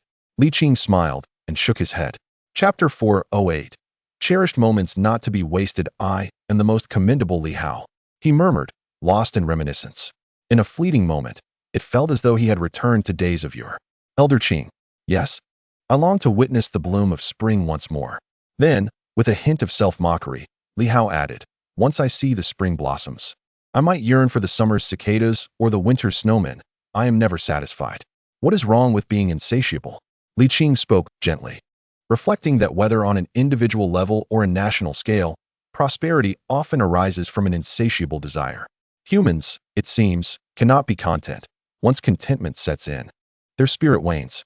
Indeed, perhaps it is time to embrace contentment, Li Hao mused, seemingly lost in thought, realizing there was little left to worry about. With a younger sister, a beloved son, and the promise of future descendants under the protection of Elder Qing, what more could he possibly fret over? Li Qing tidied the stray strands of white hair at his temples, his voice as soft as a spring breeze. On this festive occasion, why indulge in such sentimentality? It may be somewhat affected, yet he felt compelled to indulge in such emotions. Li Hao, still in reverie, acknowledged that their lives appeared quite complete, devoid of regrets. Yet perhaps it was this very completeness that fostered a subtle fear. It was not fear, but rather a deep affection and reluctance. The beauty of their lives made it difficult to let go. Li Qing leaned slightly, adjusting his position on the bed, supporting Li Hao as he leaned into his embrace. One hand channeled vital energy, while the other smoothed the wrinkles on Li Hao's aged hands. With each gentle stroke, the lines softened, the tension eased. The long night stretched on, candlelight flickering, casting elongated shadows of the grandfather and grandson, while tears glistened and clung to the smooth, jade-like red candles, diminishing their festive allure. It was not until the distant crowing of a rooster pierced the stillness of the night, pulling them back into reality, that they acknowledged the dawn was approaching. Yes, the day was about to break. Li Qing placed a carefully prepared red envelope into Li Hao's palm, softly saying, Your envelope is the largest. None can compare. Li Hao grasped the envelope tightly, as if it were his true fortune, wishing Elder Qing all manner of success and fulfillment. And wishing for his own youth to remain untarnished and for fortune to turn in his favor. Li Qing smiled tenderly, about to speak when a chorus of firecrackers erupted from the depths of the night sky, the sound growing closer, resounding like a bursting dam, vibrant and exhilarating. The Li family's firecrackers joined in, crackling loudly and enduringly, their booming sounds pushing back the night, painting the once vibrant window paper with a hue of grayish-blue as the candlelight slowly dimmed. "Xiao Hao, it's New Year's," Li Qing announced. "Indeed. It is New Year's," Li Hao replied softly. "Elder Qing, Happy New Year. Happy New Year." The gentle knock on the door was barely audible, as if the visitor feared causing pain. "Is that Xiao Shui?" Li Qing inquired. "Yes. Is Big Brother awake? Come in." The door creaked open, and Li Shui entered cautiously. Upon seeing her brother's serene and relaxed demeanor, she breathed a sigh of relief and quickly approached, sitting beside the bed. "Big Brother." "Yes, Big Brother as well," Li Hao replied with a light chuckle. "It is New Year's today. We must not dampen everyone's spirits." Li Shui smiled in return, though her smile seemed forced, her words stumbling as she pondered what to say next. "Big Brother, the younger ones are all awake. Shall I bring them in to pay their respects?" Li Hao nodded with a smile. "Yes, that would be good." Li Shui sniffled and stood to leave. "Elder Qing, could you assist me? It is the first day of the new year." Li Qing nodded silently. "All right." Before long, a throng of younger relatives arrived, filling the spacious hall to the brim. Li Qing steadied Li Hao once more before stepping outside to greet the gathering. At this moment, he appeared to be out of place, and this precious time should be left unfilled, allowing Li Hao, the head of the family, the space to express himself. Under the eaves, Li Qing gazed up at the sky, remaining silent for a long while until his sleeve was tugged down, prompting him to look down and see the little one's face etched with displeasure. "What is it, little treasure?" Li Qing inquired. The child, pouting before uttering a word, asked, "Is great-grandfather gravely ill?" Li Qing was taken aback. "Is there nothing you can do?" the child asked, his head bowed in sadness. "Why can't people live forever?" Li Qing reached out to pat the child's head, wishing to say something but finding no words. After a while, the child spoke again. "The red envelope you gave me. I shared it with them all." "Well done," Li Qing replied. "You also sent a red envelope to great-grandfather, didn't you?" "Yes, I did." "That's good. Last New Year. Great-grandfather didn't receive your red envelope. He had to send one to himself." Li Qing opened his mouth, completely at a loss for words. Just then, Zhu Hozhao approached. Noticing Li Qing's demeanor, his soft facial features instantly tensed, and his expression transformed into one of seriousness and concern. He quickly walked under the eaves and softly asked, "Have all means been exhausted?" Li Qing's face darkened as he subtly nodded. Zhu Hozhao fell silent, akin to Li Qing, wishing to say something yet unsure of how to proceed. Ultimately, with a deep sigh, he stood alongside Li Qing. The little one lingered for a moment before turning back into the house. Under the eaves, only the two remained in a daze. Time passed, and a gathering of younger relatives began to emerge, one after another, offering Li Qing words of concern. Fortunately, Li Xian timely appeared, dispersing the crowd and assisting Li Qing back inside. Zhu Hozhao followed suit, closing the door behind them. The room was left with Li Hao, Li Shui, Li Xian, Li Qing, and Zhu Hozhao, suddenly feeling spacious again. Li Hao appeared invigorated, radiating vitality, yet no one present could muster any joy. Each individual had much to say, yet none could articulate their thoughts, resulting in a heavy atmosphere that stifled their breath. At last, it was Zhu Hozhao who shattered the silence. "What is this? In such a splendid moment, everyone is as silent as a sealed bottle. It's truly dull," he remarked, stepping forward to squeeze past Li Xian. Taking a seat by the bed, "Cousin, if there's anything you wish to do, just speak up, no matter how extravagant, as long as you voice it. It shall be fulfilled. If not, I shall sever my head and offer it to you as a ball to kick." Zhu Hozhao spoke with grandiosity, urging not to feel burdened, for it is the unfulfilled wishes that weigh heavily. "As long as you utter your desires, we can pluck a cloud from the sky for you." Li Hao suddenly laughed. "You've remained the same over the years, both annoying and endearing." "All right.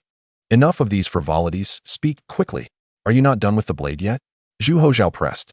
Li Qing took a deep breath and earnestly stated, "Zhu Hozhao is right. Whatever you wish to do, just say it. No matter how difficult, I can manage it." Li Hao nodded slightly, saying, "I wish to light incense for my parents. And I also desire to have a drink." Zhu Hozhao kicked Li Xian playfully, glaring at him. "What are you still doing? Hurry and prepare the carriage." All right," Li Xian responded. Li Xian hurriedly bowed and took off running. Li Qing inquired, "Is there more?" Li Hao pondered for a moment and replied, "Let us discuss it tomorrow." "Very well, then we shall talk tomorrow. There is no rush. Take your time and see if there is anything else you wish to pursue," Li Qing gently advised. "Do not feel a sense of urgency. There is still ample time." A profound sense of happiness radiated from Li Hao's aged visage as he dreamily remarked, "It is truly wonderful to have you all." At the Li family's ancestral grave, although it was referred to as a family tomb, it was merely occupied by Li Hong and Zhu Wanqing, leaving a vast expanse of open ground. Li Shuer supported her elder brother as they approached the grave, calling out, "Father, Mother, we have come to see you." After speaking, she assisted her brother in kneeling and bowing several times. Li Hao, trembling, scooped up a handful of soil and added it to the grave, calling out "Father, Mother," as he set down offerings and burned paper money.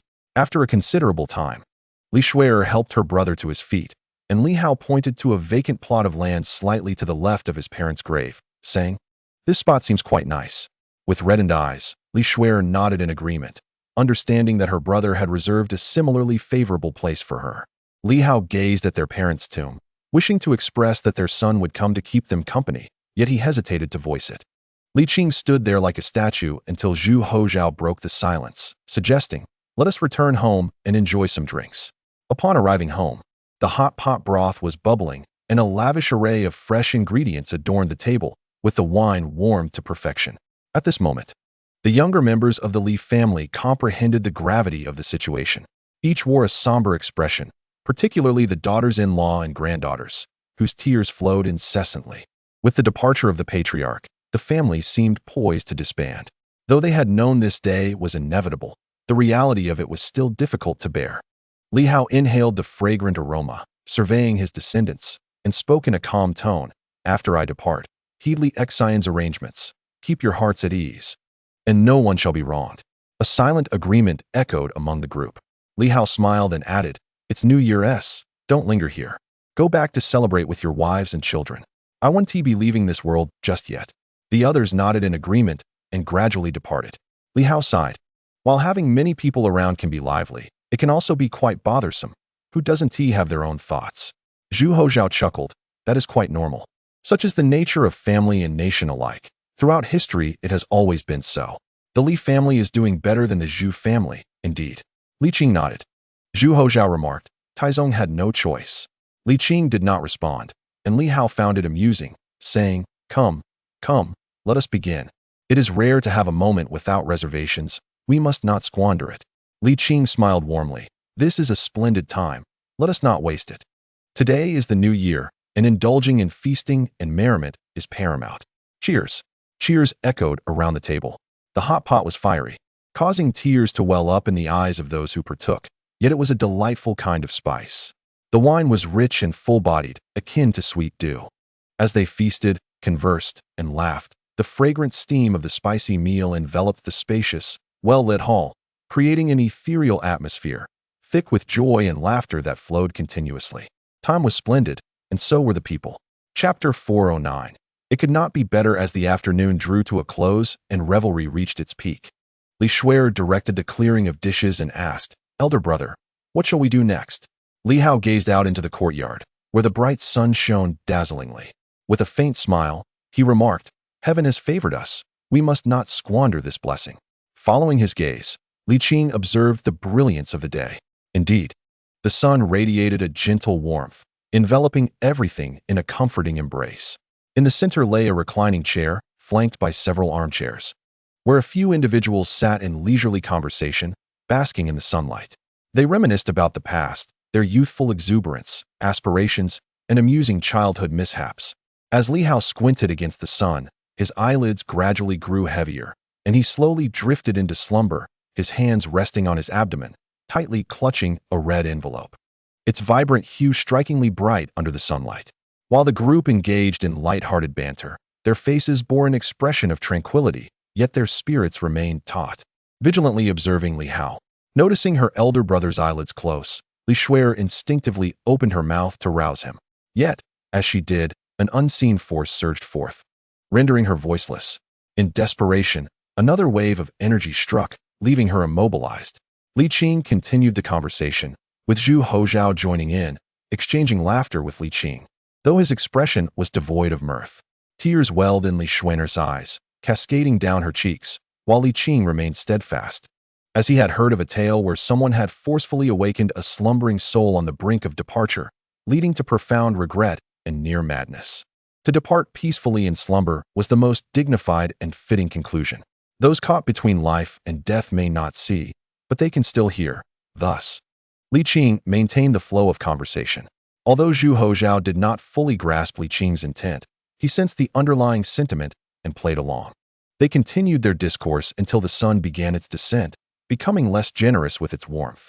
After a prolonged silence, Li Qing suddenly ceased speaking, and Zhu Hozhao fell quiet as well, both turning their gazes toward Li Hao. His countenance was serene, a slight upward curve at the corners of his mouth, capturing a genuine moment of peace, his expression frozen in time. Li Qing approached and lifted the restraints on Li Xuer. She burst into tears, prompting Li Qing to embrace her, gently patting her back while repeatedly murmuring, "It's all right, it's all right." Zhu Hozhao sighed deeply, gradually rising to inform others of the situation. Soon, Li Xian, who had been presiding over a meeting, rushed in with a large family in tow. Upon seeing the elder peacefully asleep, they refrained from crying out loud. However, it wasn't long before someone broke the silence with a wail, shattering the stillness. Though aware of the elder's waning days, perhaps only a matter of hours, it was unexpected that he had not even survived the first day of the new year. The cries soon melded into a chorus of anguish, filling the air with distress. Only Li Hao, resting in his chair, appeared tranquil, as if merely asleep. Yet this slumber was far too prolonged. Li Qing struggled to stabilize Li Xuan'er's emotions, but upon witnessing the family's heartbreak, he felt overwhelmed and muddled, retreating in a daze. As he exited the Ofu, he encountered Zhu Hozhao. "Shall we walk?" he asked. Li Qing remained silent, moving aside. Zhu Hozhao followed slowly, and after a while, he suddenly spoke. "When my time comes, will you two be this way?" Li Qing remained silent, meandering aimlessly for quite some time before finally speaking.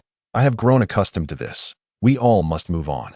Zhu Hozhao nodded slightly, saying, "Let us go to the Weiwu Tower. Despite the grandeur of the Li family, there is no place for you here at present. I mean to say, you lack a rightful identity.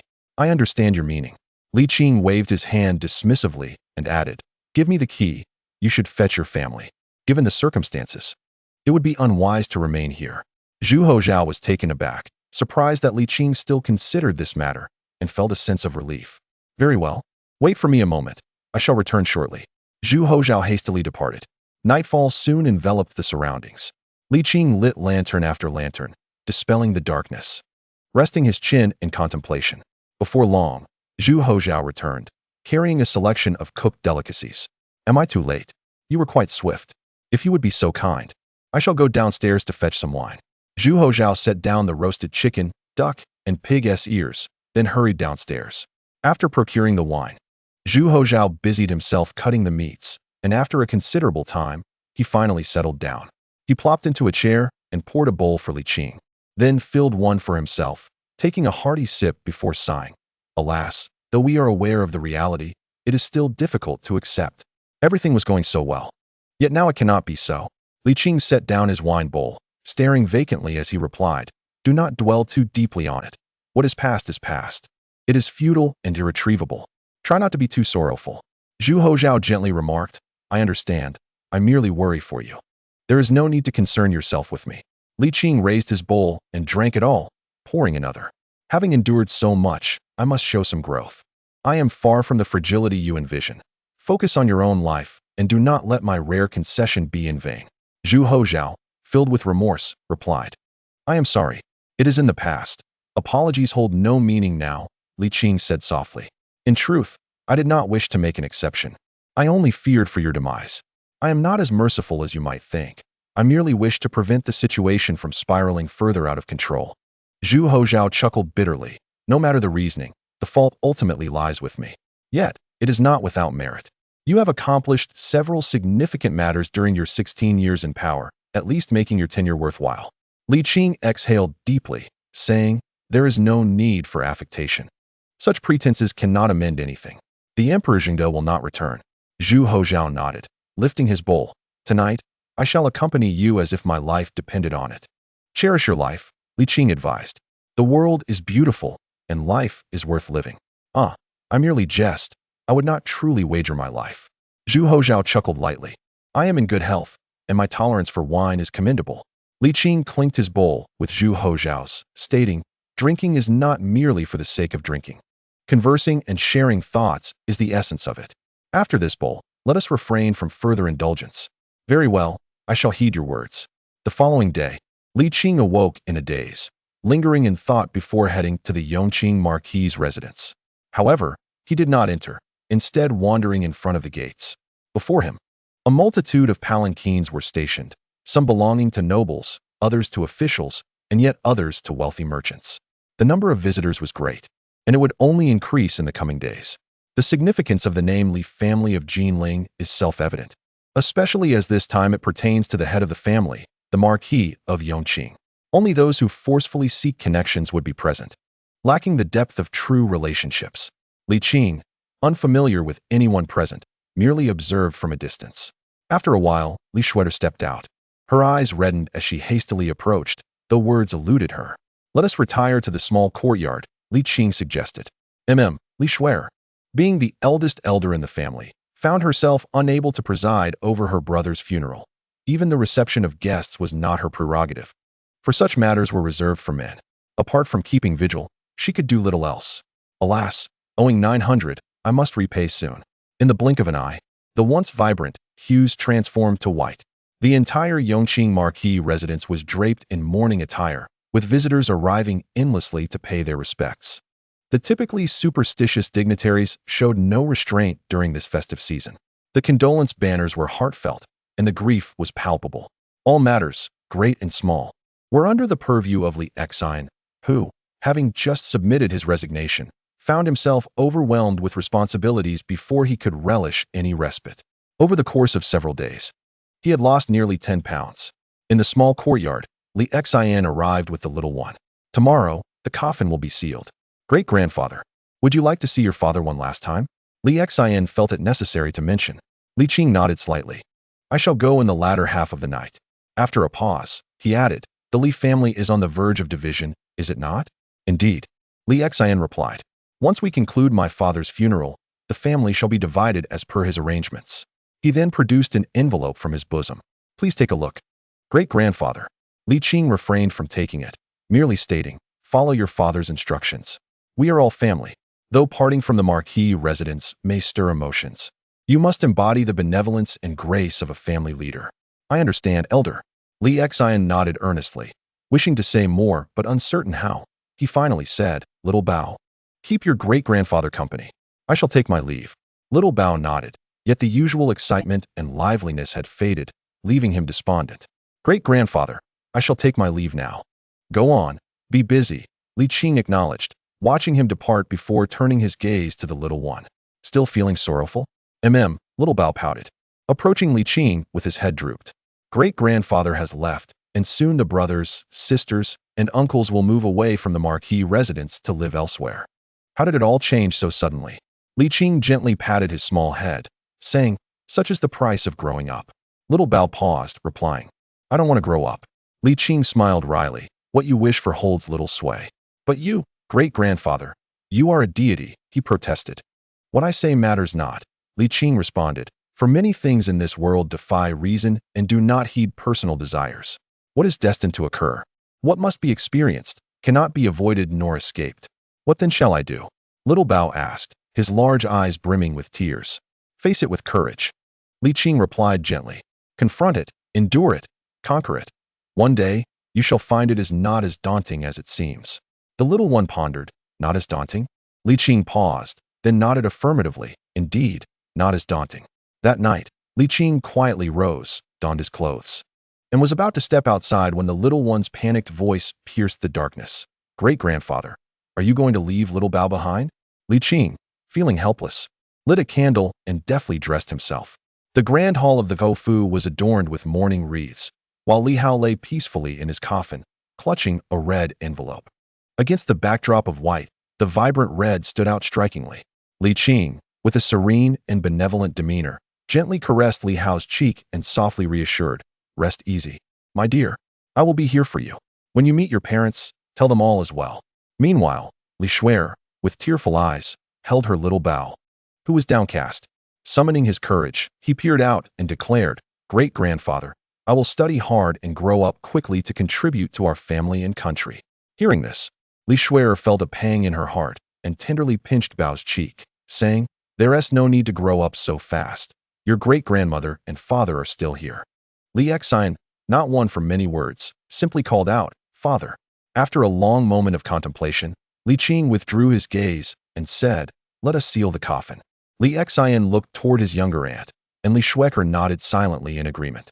The coffin was personally crafted by Li Qing, each nail driven in with precision, the sound echoing painfully in the stillness of the night. Once this task was completed, Li Qing turned to the three of them and said, I must take my leave now. Li Shuer and Li Qing were not surprised, but little Bao was profoundly saddened. He struggled out of his great aunt's embrace, tugging at Li Qing's sleeve and shaking his head, Great-grandfather, don't go. Little Bao, do not be unreasonable. Li Qing admonished, Your great-grandfather has important matters to attend to. Do not burden him. Little Bao shrank back, pouting and releasing his grip, tears streaming down his cheeks. Li Qing knelt down, using his sleeve to gently wipe away the tears from the boy's face, and said kindly, Your great-grandfather will return to see you when time allows. There's no need to be upset. Next time, I shall bring you something fun, but you must promise to study diligently. Li Qing extended his pinky, and they made a pinky promise together. Suddenly, a wave of concern washed over Li Shuer as she asked, It's fine to skip the Lantern Festival, but can we not wait until dawn? Although time was ample, it should not be wasted. Li Qing sighed and looked at Li Qing. Though you may not be well-versed in managing the family affairs, you are still the head of the household. Please assist your aunt more in the future. With a serious expression, Li Qing replied, Rest assured, great-grandfather, I am not one who seeks only pleasure. Then Li Qing recalled something and said, Oh, and convey a message to your in-laws. They should drink less. Understood. Well then, I shall take my leave. Farewell, great-grandfather. Farewell.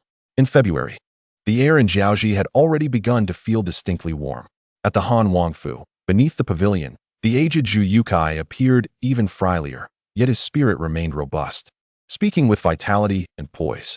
Recently, all the cotton and linen have been shipped to the Ming Dynasty. I noticed your disciples seemed rather bored, so I arranged for them to experience the picturesque landscapes of Jiaoji. It may take about 10 days. Should I call them back now? No need, Li Qing responded. I cannot leave just yet, so let them enjoy their time. When I left last time, I promised to provide you with further nourishment during this visit. I intend to keep my word. Zhu Yukai, however, did not exhibit any obvious joy. After a moment of contemplation, he remarked, Since you have spoken thus, it would be wise to prolong your stay for a while. Li Qing expressed mild surprise. Zhu Yukai elaborated, The upcoming 5 years will be challenging. Why not regard this period of recuperation as the last? This way, you need not make a special trip. I understand you are quite busy, with numerous matters to attend to and many people to care for. Over the years of our acquaintance, you have consistently honored your commitments to me, and I, in turn, have strived to meet your expectations without fault. Zhu Yukai spoke with a demeanor that balanced humility and dignity, stating, I am not one to be overly concerned with trifles. Whether I live a moment longer or shorter does not weigh heavily upon me. There is no need to take this too seriously. Excessive earnestness can reduce our interactions to mere business. Li Qing, taken aback for a moment, sincerely replied, If the emperor were to embody even a fraction of your disposition, I would consider myself fortunate. Zhu Yukai, feeling a touch of embarrassment, admitted, In truth, I am not entirely indifferent. I would appreciate your continued attention to this matter. Li Qing affirmed earnestly, My guiding principle has always been to treat the sincere with sincerity. Zhu Yukai nodded and softly stated, Only now do I fully comprehend the intentions of my grandfather. If Jiaoji seeks lasting peace, it must align itself with the Ming Dynasty. To implement this developmental philosophy, cooperation with you is essential. However, mere compliance for a generation or two may suffice, but without tangible benefits, it cannot endure. Thus, the advantage of longevity becomes particularly significant. In reality, what my grandfather truly valued was not my longevity, but that of the Han prince. Li Qing paused momentarily before bursting into laughter. The Han lineage is indeed quite astute. Zhu Yukai smiled wryly. It is only recently that I have come to this realization. When I earnestly contemplated introducing the heir to you, it dawned on me that what I genuinely care about is the enduring legacy of the Han. The reason I seek your counsel is to ensure that the next generation of Han will heed your guidance. Zhu Yukai sighed. I believe my grandfather shared this sentiment in his time. You have uncovered the truth. Li Qing inquired. So, you wish to recommend the heir? Zhu Yukai nodded. I have already spoken with him. I have conveyed your achievements, and he is largely convinced, though further interaction would be beneficial. I hope you might extend a bit of mentorship to him. It would be advantageous for Jiaoji, for you, and for the Ming Dynasty, would it not? Your assertions hold merit.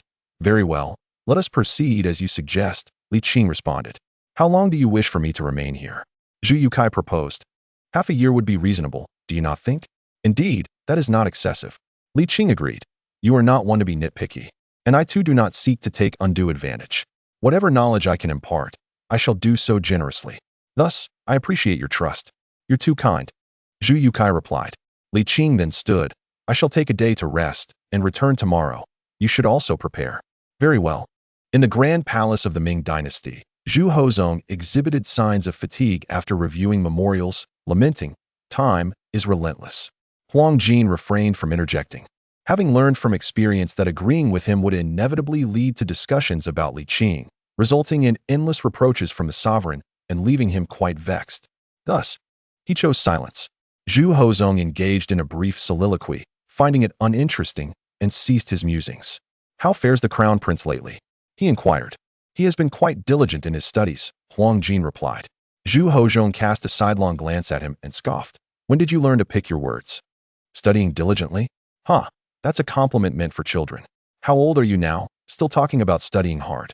Huang Jin, well aware that excessive words could lead to trouble, chose to remain silent. Are you mute? What does your majesty wish for this humble servant to say? Huang Jin's face bore an expression of grievance. Do you still have the audacity to argue? Zhu Hozong glared, taking a moment to catch his breath before impatiently continuing. Let us not dwell on that. Yang Shun has arrived in the capital, has he not? He just arrived yesterday. What audacity! He doesn't come to the palace at the first opportunity. How arrogant! Zhu Hozong seized the moment. Go, bring him before me. Huang Jin, with a heavy heart, replied, Your Majesty, he entered the capital just as the sun was setting. And today, just as he spoke, a young eunuch entered the hall, prompting Zhu Hozong to pause. What is it? Your Majesty, Yang Shun is at the palace gates, requesting an audience. The anger on Zhu Hozong's face vanished in an instant, replaced by a cold smile. Let him in. Chapter 411. A reputation too good can be detrimental. Minister Yang Shun, I pay my respects to your Majesty. Has the price of cotton and hemp in Jiangnan returned to normal? Not yet, your Majesty, Yang Shun explained. It is human nature. A resolution will take time. However, by the onset of winter this year, prices will certainly return to their previous levels. Zhu Hozong replied nonchalantly, as the governor of Jiangsu and Zhejiang provinces. How can you leave such a significant matter to time? Your Majesty, you are right. It is a reflection of my inadequacy. Inadequate? Zhu Hozong laughed derisively. If the top scholar of the Ming Dynasty is deemed inadequate, what does that say of the others? Are you insinuating something about the imperial examination system? Or are you shirking responsibility? Yang Shun, taken aback for a moment, managed a wry smile. Your Majesty believes as you wish. You have some nerve. Huang Jin glared. You dare to defy His Majesty. Zhu Hozong shot him a sidelong glance. Are you addressing me? Huang Jin replied, You may rise. Thank you, Your Majesty. Yang Shun slowly stood and clasped his hands. Your Majesty, I am now 65 years old and feel my energy waning. You wish to resign? Zhu Hozong chuckled. What of being 65? Not to mention Lu Jian and Xie Qian, which of the 6 ministries and 9 ministers of our Ming Dynasty, as well as the Grand Secretaries, are not past 50? Why should you be any different? Yang Shun sighed deeply. Resigned. Your Majesty speaks true. Shall I serve for another 2 years then? 10 years would not suffice. Yang Shun clasped his hands once more. I shall defer to your Majesty's arrangements. Zhu Hozong remarked. Scholar Yang truly is a scholar. Zhu Hozong suddenly found the conversation tedious. Over 20 years had passed, and his anger had long since dissipated. Why should he dwell on grievances? To mete out punishment? The current Yang Shun was not the same as before. He could hardly withstand a beating now, and 20 blows might very well take his life. In truth, they were not mortal enemies. Yang Shun was indeed detestable, exceedingly so, Yet Zhu Hozhong understood that the fault did not lie solely with him. He would not admit it aloud, but he was aware of the truth within. Zhu Hozhong sighed. I do not wish to delve into the past grievances. Since they are behind us, let them remain there. However, you have achieved merit this time. I wish to reward you. Serving your sovereign is a duty, and I dare not seek rewards. Rewards must be given. Otherwise, would I not be perceived as petty and ungrateful? Zhu Hozhong, with an air of indifference, remarked, Speak your needs, and I shall grant them without hesitation. With Li Qing absent, he spoke with renewed confidence. Yang Shun, bowing respectfully, responded, Your servant lacks for nothing. Yet if your majesty insists on bestowing a reward, might you grant my wife a rank of nobility? The emperor readily consented, awarding her the second-grade title. Zhu Hozhong's promptness took Yang Shun by surprise, for he had not anticipated such generosity from the usually frugal emperor. Taking a deep breath, Zhu Hozhong continued, I understand you have no desire to serve in the capital. Therefore, remain as the governor of Jiangsu and Zhujiang. After all, this temporary position established by Xianzong has become a permanent one. Jiangnan is a region of heavy taxation, and this incident will not alter its fundamental nature. Yang Shun was astounded, for he had expected the emperor to assign him a minor role in the capital, possibly even to make him suffer for past grievances. Instead, the emperor displayed remarkable magnanimity. Yang Shun, should you not express your gratitude? Huang Jin interjected. Yang Shun, recovering from his surprise, bowed once more, thanking the emperor for his gracious favor. Your Majesty, have you truly let go of past grievances? Let go? Zhu Hozhong scoffed. Do you not know how egregiously those scoundrels behaved in the past? Huang Jin fell silent. But I am the emperor, Zhu Hozhong murmured. I once saw no fault in being an emperor, yet now I perceive little virtue in it. That wretched fellow is indeed wise. Huang Jin was puzzled. Your Majesty, whom do you refer to? Does it concern you? Zhu Hozhong rolled his eyes, then sighed. Su Jia currently enjoys a commendable reputation. I had intended to nurture him for a future succession to Yin Song, yet he has proven too capable. Had I known this, I would not have played along in that farce. Huang Jin scratched his head, tentatively suggesting, Is your Majesty concerned about threats to imperial authority? At last, you demonstrate some intellect, Zhu Hozhong acknowledged without denial. How could this be a concern? With the might of the emperor, I could easily manage not just Su Jia, but even 10 of him. Zhu Hozhong lamented. Yet what of my future? Your Majesty is in the prime of life, Huang Jin reassured him. Besides, Su Jia is several years your senior. He will only precede you. Zhu Hozhong smiled wryly, shaking his head. Being an emperor is exhausting. Throughout history, how many have lived to a ripe old age? Our ancestors, on average, did not enjoy longevity. You are different, Huang Jin comforted. Your Majesty has practiced the way for many years. Li Qing even claims you have attained a level of enlightenment. Zhu Hozhong chuckled. To place faith in his words is foolish. If I were to ascend as the Grand Emperor as I wish, perhaps I might enjoy longevity. However, my son of late, he appears increasingly worn out. Leaning against his forehead, Zhu Hozhong murmured, It is time to plan for the next generation. Huang Jin, now alarmed, asked, Your Majesty, are you unwell? I am not ill, Zhu Hozhong replied. Yet even the strongest can eventually succumb to the strain of such days. Noticing Huang Jin's expression, he could not help but laugh. Why do you appear as if you might weep? Huang Jin grumbled. Your Majesty's words are truly frightening. Very well. Consider it my moment of lament, Zhu Hozhong concluded.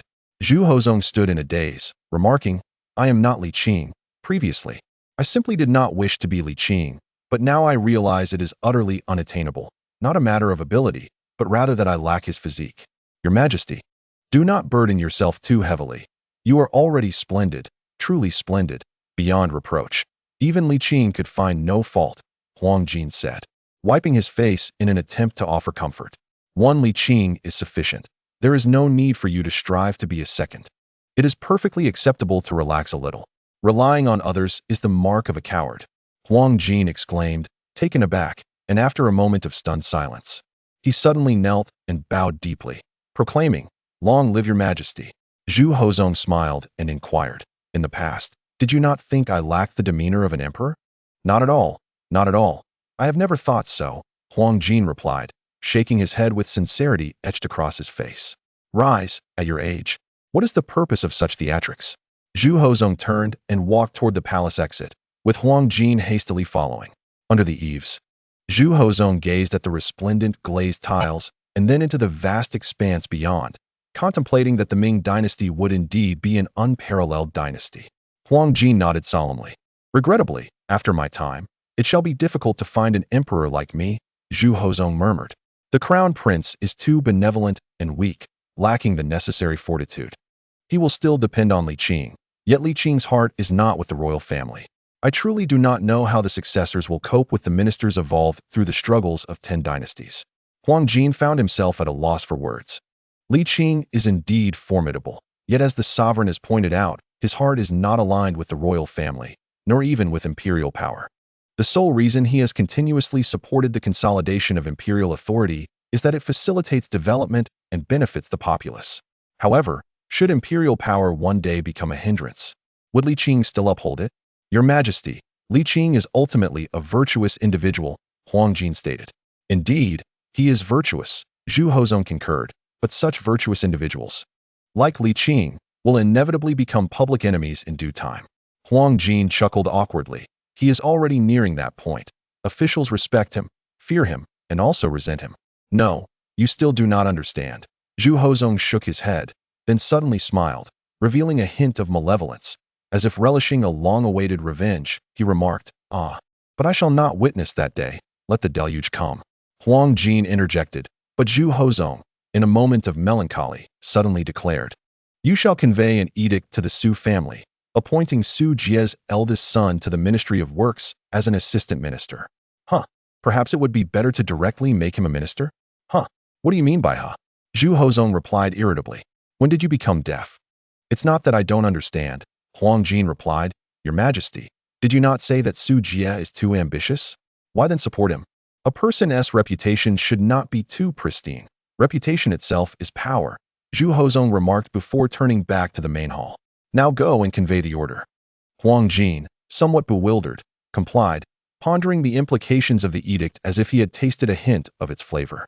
Chapter 412. The Education of the Crown Prince Father. What is the matter? Zhu Zai asked, his expression one of confusion. Zhu Hozong remained silent, turning to enter the academy. Zhu Zai hesitated briefly before hastening to follow. Upon entering the academy, he found his father already occupying the position previously held by Zhang Jujing. Zhu Zai paused in surprise, then slowly approached his own designated spot. Standing still. Sit. Zhu Hozong spoke in a tone that commanded imperial authority. Yes, Zhu Zai replied, taking his seat. Zhu Zai Li, I inquire of you. Regarding the significant rise in cotton and hemp prices last year, what insights have you gleaned from it? The foolish son replied, I beseech your guidance, father. Zhu Zai Li, already intimidated by his father, felt a heightened sense of trepidation, utterly at a loss for how to respond. Today, however, Zhu Hozong exhibited remarkable patience. Upon hearing his son's words, he showed no sign of anger, maintaining a calm demeanor and a gentle tone. The advancement of commerce and industry will, to a considerable extent, undermine imperial authority. Zhu Zai Li was taken aback, hesitated to speak, yet merely nodded. Speak your mind. I am your father, not your adversary. Zhu Hozong stated with an impassive expression. You have studied for so many years. Do you not understand the essence of knowledge? Zhu Zai Li inhaled deeply, summoning his courage to respond. I believe the unusual surge in cotton and hemp prices last year stemmed from the court's excessive leniency. Historically, merchants hoarding goods have faced severe repercussions from the court, as hoarding itself contravenes imperial laws, yet the court's stance has been rather mild. Zhu Hozong smiled faintly, refraining from chastising his son, and inquired, do you think that if the court employs rigorous measures, the issue will be resolved? Perhaps due to the father's uncharacteristically gentle demeanor today, Zhu Zai Li felt emboldened, nodding in agreement. Your wisdom is unparalleled, father. It seems to me that with your authority, should you employ stringent measures, the prices of cotton and hemp would not have escalated. Indeed, Zhu Hozong nodded slightly, his eyes reflecting approval. Continue. Zhu Zai Li was left speechless with astonishment. Firstly, this marked the first time his father had praised him for his political insight. Secondly, if his father acknowledged his perspective, why then permit the situation to escalate? Zhu Zai Li found himself perplexed, and thus fell silent. Fortunately, his perceptive father articulated the unspoken question. You are confused as to why I, aware of the consequences, still allow such indulgence, correct? Subsequently, he posed and answered his own query. Throughout history, which emperor has been most vigilant in cleansing corrupt governance? With a straightened posture, Zhu Zili responded with utmost seriousness and respect. It must be our illustrious founding emperor. Indeed, during the Hongwu era, countless corrupt officials were brought to justice. Zhu Hoxiong nodded, then sighed. Yet, even so, did the corrupt officials vanish entirely? Did the Ming dynasty become devoid of corruption? Zhu Zili shook his head slightly. Execution alone cannot eradicate the issue. Killing does not prevent successors from emulating such behavior, Zhu Hoxiong remarked. In the recent surge in cotton and hemp prices, were only the wealthy involved? Not at all. Many common folk have also participated, their numbers far exceeding those of the affluent, by hundreds or even thousands. What does this indicate? Zhu Zili pondered for a moment, uncertainly replying. Is it that all men are greedy? Zhu Hoxiong, in a fit of anger, declared. I have reiterated this point to you countless times. Zhu Zili, momentarily stunned, soon realized that it is better to be self-assured than to be self-deprecating. Thus, with newfound confidence, he asserted, this indicates that all men are indeed greedy. Zhu Hoxiong's anger gradually dissipated, seemingly affirming, now you speak rightly. If all men are greedy, shall we eliminate them all? Certainly not. Zhu Zili's confidence began to swell, prompting him to ask, but if we are overly indulgent towards corrupt officials, their arrogance may only escalate, do you not think? The art of war teaches us that conquering a city is a lesser feat, while winning hearts is paramount. Killing is less effective than striking at one's spirit. Zhu Hoxiong remarked. When have I ever suggested that corrupt officials be indulged? When have I ever permitted the affluent to run amok? You must be aware of the current plight of the wealthiest in Jiangnan. Zhu Zili was momentarily taken aback, then rose to bow deeply, exclaiming, Father, you are indeed wise. Sit down, commanded Zhu Hoxiong. Yes. Zhu Zili resumed his seat, feeling somewhat less anxious despite the reprimand. Zhu Hoxiong continued, the founding emperor executed countless corrupt officials, yet many still succumbed to greed. Do they not fear death? Do they mistakenly believe the emperor would show them mercy? Respond, he demanded. No, Zhu Zili faltered. This time, Zhu Hoxiong refrained from pressing him, maintaining a calm and patient demeanor. Think carefully, he urged. After some contemplation, Zhu Zili suddenly experienced a moment of clarity. Is it not the inability to restrain one's greed that necessitates striking at the heart? At last, he exhibited some semblance of a crown prince. Zhu Hoxiong replied slowly, indeed. Killing does not serve as a deterrent. It is the striking at one's spirit that does. He illustrated his point with an example. If I were to employ ruthless measures against the wealthy, while it may deter some, can it truly eradicate greed? The collusion between officials and merchants, or their complete integration, is something you must comprehend. It is an insurmountable barrier. Even if we could somehow stem the tide, would that prevent the wealthy from manipulating other commodities? Certainly not. Zhu Hoxiong asserted, the optimal approach is to lead them into a pitfall. Remember, when there is risk accompanied by substantial profit, nearly everyone will partake. Conversely, when there is neither profit nor risk, nearly everyone will abstain.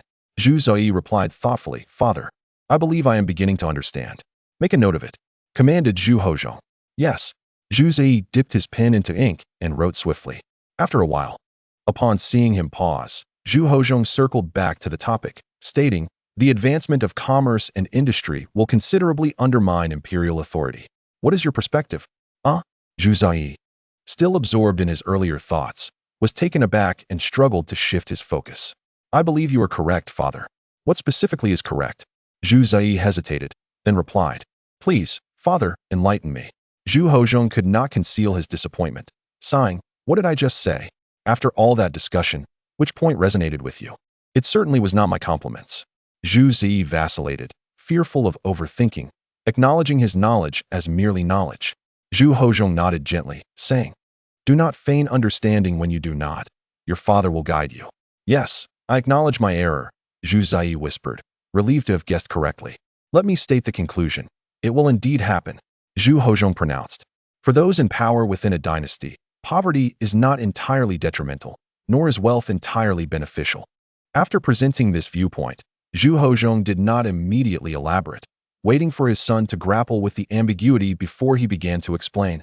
Consider the army, when impoverished. Ensuring sustenance can rally thousands, yet when affluent, this becomes unfeasible. The implementation of a conscription system is rooted in this reasoning. He paused, adding, of course. Such a statement is overly simplistic. I merely offer you a direction for understanding. Zhu Hozhong elaborated. The poorer one becomes, the easier it is to find contentment, especially in times of hunger. Yet once wealth is attained, desires multiply, and aspirations grow. Zhu Zairi slowly nodded, then shook his head, saying, Father, I do not quite understand. The court has also grown prosperous. I ask you, what is the essence of power? The military. Zhu Hozong scoffed, shaking his head. You are too shallow in your understanding. Zhu Zairi replied, somewhat aggrieved. If I am to be criticized by Father, it is for my lack of insight. Please enlighten me. Zhu Hozong solemnly stated. Remember this. The essence of power is to satisfy human desires. To put it bluntly, if one wishes to be a mother, one must have milk to nourish. That is not merely blunt, it is exceedingly crude. Zhu Zairi could find no words in response. Zhu Hozong continued, years of diligent study are to serve the court, to achieve great heights. If the emperor cannot fulfill their aspirations for wealth and glory, will they continue to toil in their studies? Will they remain loyal to the emperor? Zhu Zairi dared not answer. Zhu Hozong further elaborated. Indeed, the court has prospered, yet compared to the ever-increasing desires, it remains insufficient. Of course, these are latent. As long as the strength of the Ming dynasty continues to rise, and its power does not drastically decline, it will not become apparent. However, that is nearly impossible. Seeing his son still struggling to comprehend, Zhu Hozong broke it down further. The growing desires will give rise to a portion of individuals as they gradually acquire sustenance. They will aspire to become mothers, and when their children are nourished by others, whom will the children recognize? Zhu Hozong murmured. Those who provide milk are the true mothers. The true mothers indeed. Zhu Zairi's face flushed, and he weakly remarked, but we have milk too. Zhu Hozong suddenly felt weary, yet patiently reiterated his previous points. As appetites grow larger, they will become increasingly insatiable. Do you understand? Zhu Zairi opened his mouth, speechless. After a long pause, he implored, please, Father, impart your wisdom. Zhu Hozong sighed deeply, stating, there is but one solution, to continue developing and creating more wealth. But did you not say, Zhu Zairi inquired, that when the day comes where the insufficiency becomes evident, what then? Zhu Hozong's lips curled into a bitter smile as he remained silent for a long while, finally saying, your father cannot foresee that day, nor can you. Zhu Hozong exhaled a long, heavy sigh, saying, what you have learned thus far is merely technique. What I speak of is the principle. Commit it to memory, savor it, digest it, and integrate it. Zhu Zairi nodded earnestly. I shall remember. But, Father, speak your mind. Zhu Zairi hesitated for a moment, saying, if that is so, why not strike with thunderous force? Thunderous force? You truly dare to speak such words. Zhu Hozong laughed in exasperation. After all this discourse, you still have not grasped the essence. If striking with thunder were feasible, why would I expend so much effort on matters of cotton and hemp? Zhu Zairi's face grew warm, and he awkwardly replied, Father, forgive me. I momentarily failed to connect the dots. Seemingly recalling something, he hesitated, yet dared not speak. Speak, Zhu Zairi finally said. Why not find a way to return to poverty? Zhu Hozong was taken aback. After a long while, he began to laugh, first a bitter chuckle, then a hearty laugh, until tears streamed down his face, unable to stand upright. Laughing maniacally. In the end, he coldly declared, to pursue such a course would lead to your tragic demise. The overwhelming tide would grind you to dust. Chapter 413. Striving for excellence, Your Majesty, what troubles you? In the Qinqing Palace, Huang Jin was in a state of agitation. Zhu Hozong appeared lost in thought, murmuring to himself, it is too late, far too late. No matter how Huang Jin pressed him, he merely repeated this phrase. Reluctantly, she summoned Lu Bing.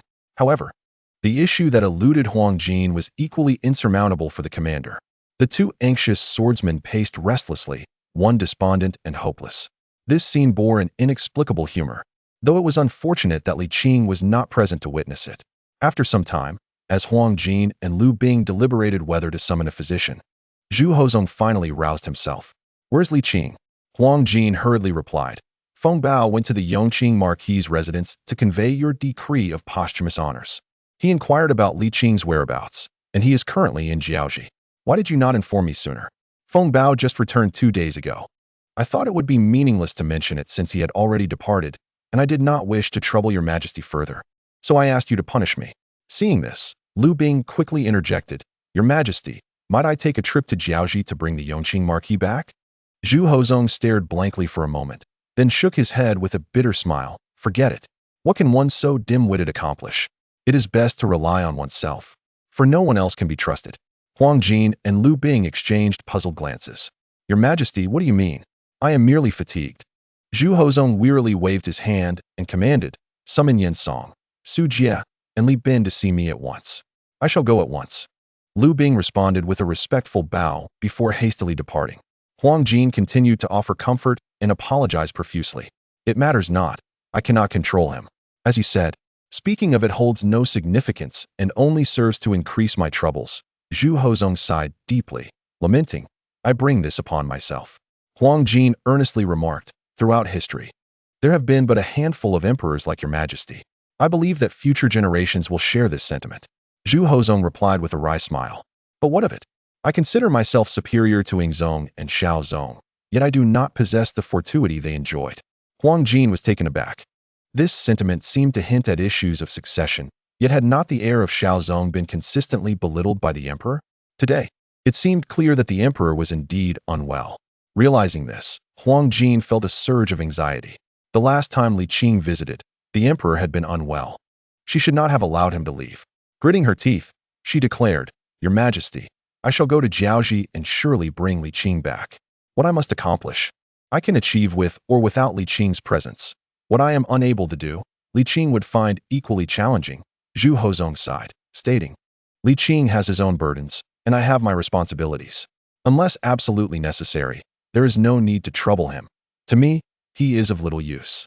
This statement was indeed audacious, yet at this moment, Zhu Hozong had completely evolved into an ultimate state of self-confidence.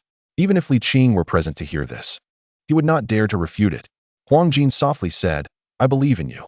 Apart from the desire for eternal life, your Majesty is not inferior to Li Qing. If that is the case, what do you have to worry about? Because I cannot attain eternal life. Zhu Hozong murmured to himself, I cannot live forever. The throne must be passed down. Yet, alas, this heir. Reflecting upon the emperors of the Ming Dynasty, aside from the Zhongzong and the somewhat feeble Xiaozong, every ruler, even the Yingzong, who bore the blemish of personally leading troops into battle, had commendable accomplishments from an emperor's perspective. Despite the influence of Li Qing, Yingzong's own capabilities were formidable. However, this crown prince is even inferior to Zhongzong, who was a monk during half his reign, and the long-ignored Xiaozong. How lamentable! Zhu Hozong truly felt disheartened. Such childish and foolish remarks are hard to fathom coming from an adult, especially one who is a prince. Although there had been some neglect in his early years, the education befitting a crown prince was not lacking. Unlike Zhongzong, who was never groomed as a successor, or Xiaozong, who did not even know who his father was in his youth, the crown princess' circumstances were quite favorable. He was proclaimed heir even before he could walk properly and was afforded the privileges due to him. In this regard, he surpassed the majority of Ming emperors. Am I truly too obsessed with power, too domineering, too guarded? Zhu Hozong engaged in self-reflection and doubt. Were it not for the meticulous records of visits to the harem, he might even suspect that his son was not his biological offspring. Huang Jin, unaware of the emperor's thoughts, was taken aback and hastily advised, Your Majesty, such words are ill-advised. The crown prince is the foundation of the nation. If your sentiments were to be disseminated, the repercussions would be profound. I implore you to speak with caution. Caution! Zhu Hozong nearly lost his sanity and bellowed. When did I ever need to speak with caution? You must exercise discretion in this matter. Huang Jin insisted. Seeing Huang Jin's resolute gaze, Zhu Hozong fell silent, overwhelmed by sorrow. I, Zhu Hozong, am merely a prince of a vassal state. If even a mere prince can be so, how much more should an emperor? Huang Jin appeared distressed and pleaded, Please, do not continue. With gradual guidance, things will improve. Patience will yield favorable results. Zhu Hozong scoffed and shook his head. It is too late, far too late. It is not too late. Everything can still be salvaged, Huang Jin comforted. In the past, Li Qing mentioned more than once that your character was set and difficult to change, yet you have proven him wrong. That is different, Zhu Hozong replied coolly. Character is one thing, ability is another. Skills and attitude are not the same. Huang Jin had confused the two, naively believing that the master could correct his flaws and the crown prince could improve. Your Majesty, with more patience and confidence, I believe it is possible. Huang Jin declared with conviction. Zhu Hozhong, however, merely offered a scornful, disdainful smile, weary of further discussion. Before long, Liu Bing strode in, bowing and announcing, "Your Majesty, the 3 grand scholars have arrived." "Summon them," came the reply. Moments later, the 3 scholars entered with Liu Bing. Before they could pay their respects, Zhu Hozhong dismissed them and granted them seats. The 3 men could not help but brace themselves, based on their understanding of the emperor. Any overtures of goodwill typically heralded troublesome matters ahead, particularly for Su Jie, who had begun to feel a headache before their arrival. Zhu Hozhong, having shed his previous despondency, regained his composure and exuded an imperial aura that filled the room. He spoke with nonchalance, declaring, "I intend to incorporate the entirety of the western regions into the great Ming territory." This unadorned proclamation was a rarity indeed. Yet, Zhu Hozhong possessed the capability to make such grandiose claims. The 3 individuals present were taken aback. This was no trivial matter and a proposal that would require substantial financial resources. Contemplating the immense fiscal expenditure of the Ming dynasty, their expressions turned grave. "Do you believe this to be unwise?" Zhu Hozhong inquired, nodding towards Su Jie. "Su, you may share your thoughts first." Su Jie felt an acute headache.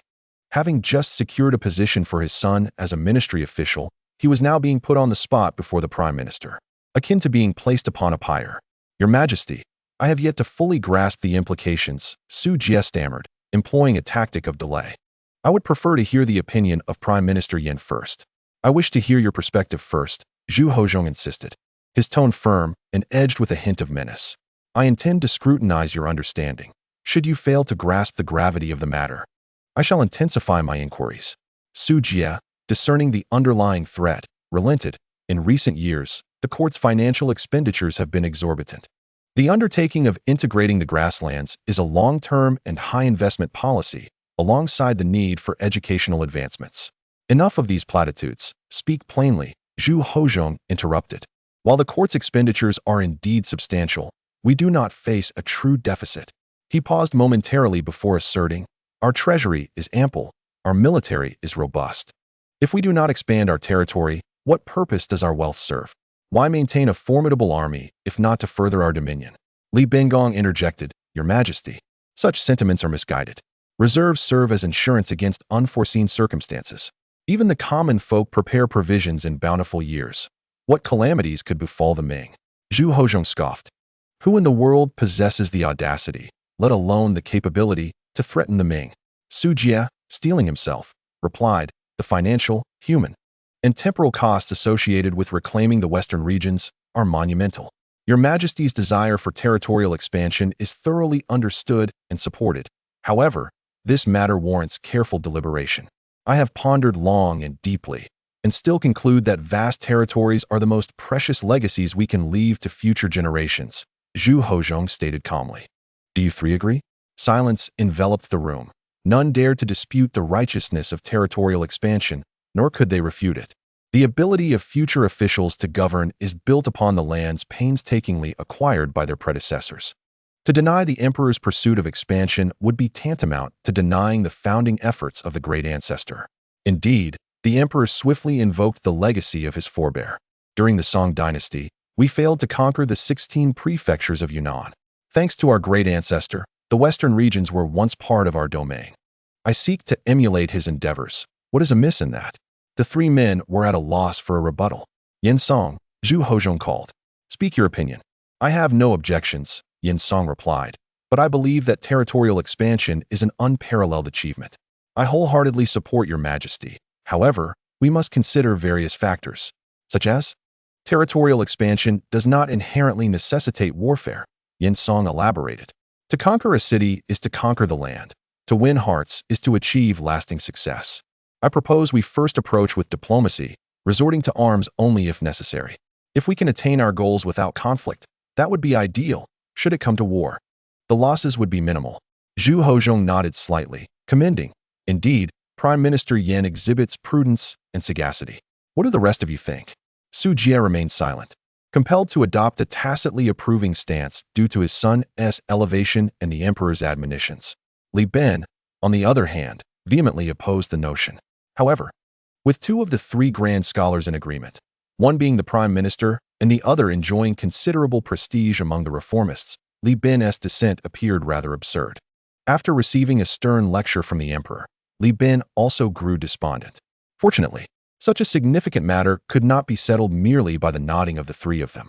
Chapter 414. The application of knowledge. Li Bin sighed gently and respectfully remarked, "Your Majesty, I have something to express that weighs heavily on my heart." Zhu Hozong slightly nodded, prompting him to continue. "What value does the western regions hold?" Li Bin began. "Throughout history, calamities have often originated from the north. While reclaiming the grasslands may seem like a losing endeavor, it simultaneously addresses the source of these troubles, making it a necessary action. But what of the western regions? What merits do they possess that warrant their incorporation into the Ming dynasty?" Su Jie, having resigned himself to fate, perked up at these words and eagerly added, "Indeed, Your Majesty, during the Han and Tang dynasties, the western regions held strategic significance. Yet times have changed. Since the Song and Yuan dynasties, the overland Silk Road has gradually declined, giving rise to maritime trade routes. In our great Ming, maritime commerce thrives. The Silk Road is hardly worth its weight, a guaranteed loss." Pausing for effect, he continued, "In the Han and Tang eras, the western regions boasted dozens of nations. What do we find today? Migrations and exiles abound, and the locals themselves reject it. Why should we desire it? It cannot generate revenue for the Ming." Li Bin interjected, "The western regions may be vast, yet how much of it is desert? How much of it is genuinely useful? Moreover, the current climatic challenges render any effort a net loss, Your Majesty." Su Jie pressed on, respectfully stating, "The vastness of the western regions requires immense human and material resources for effective management, a cost that is simply unfathomable. The value of the western regions lies in establishing a Silk Road through the Hushi Corridor. However, today's South Silk Road thrives at sea, offering greater convenience, lower costs, and a broader market. In comparison, the western regions are utterly feudal." Zhu Hozong remained silent, observing Su Jie and Li Bin with keen interest, as they took turns to voice their arguments, akin to a theatrical performance. Rather than appearing calm, he seemed somewhat distracted. This subtle form of cold pressure gradually stifled their discourse, leading to an eventual silence. "Have you finished speaking? If so, I shall offer a few words." Zhu Hozong began slowly. "What you have articulated, I am well aware of. Yet have you considered that precisely because the western regions currently hold little value, the costs and challenges of reclaiming them are significantly diminished? That is one point. Secondly, all peaks must eventually decline. Extremes will inevitably reverse. Just as the moon waxes and wanes, how can we be certain the western regions will not rise again? If that time were to come, what then? Thirdly, while the maritime Silk Road indeed surpasses the overland route in many aspects, as time progresses, the Ming's maritime trade route will undoubtedly face numerous challenges. The world is vast. There are more realms beyond China. Do you not ponder where the might of our great generals' cannons originates? Fourthly, from a commercial perspective, the leading position of Ming commodities is destined to be gradually pursued. Silk, textiles, porcelain, nations across the seas are imitating and replicating these. Currently, due to cost and craftsmanship issues, they pose no threat to Ming goods. Yet what of a century hence? Born amidst adversity, perishing in comfort, the presently obscure western regions may one day reclaim their former glory, perhaps even surpass it. Pausing, how can one be certain that the future western regions will not pose a threat to our great Ming? Zhu Hozong spoke softly. Grapes, garlic, and sesame were indeed introduced from the western regions during the Han Dynasty. Admittedly, the soil there is no longer fertile, yet in my humble opinion, this is merely a consequence of climate. One day, the lands of the West shall yield bountiful harvests once more. In the pre-Qin era, Yan Zi was sent to Chu, where the king sought to humiliate him by preemptively capturing a thief from Qi to question Yan. "Do the people of Qi excel in thievery?" Yan replied, "I have heard that oranges grown in the south of the Huai River are sweet, while those in the north are bitter. Their leaves may appear similar, yet their flavors differ. What accounts for this? It is the distinct waters and soils." The king of Chu could only smile and say, "A sage is not to be trifled with. I have brought trouble upon myself." Zhu Hozong continued, "This analogy of southern oranges and northern citrons is not an eternal truth. During the Tang Dynasty, Emperor Xuanzong cultivated sweet, juicy oranges in Chang'an, with a single tree yielding over 100 fruits. Yet now, Chang'an can no longer grow oranges. Can we then conclude that it shall never be able to?" The three men were taken aback. You are all esteemed scholars, well-versed in literature. Can my words be mere fabrications? The three fell silent. Zhu Hozong sighed. You are the pillars of the state, having endured a decade of arduous study and decades of political trials to reach this position.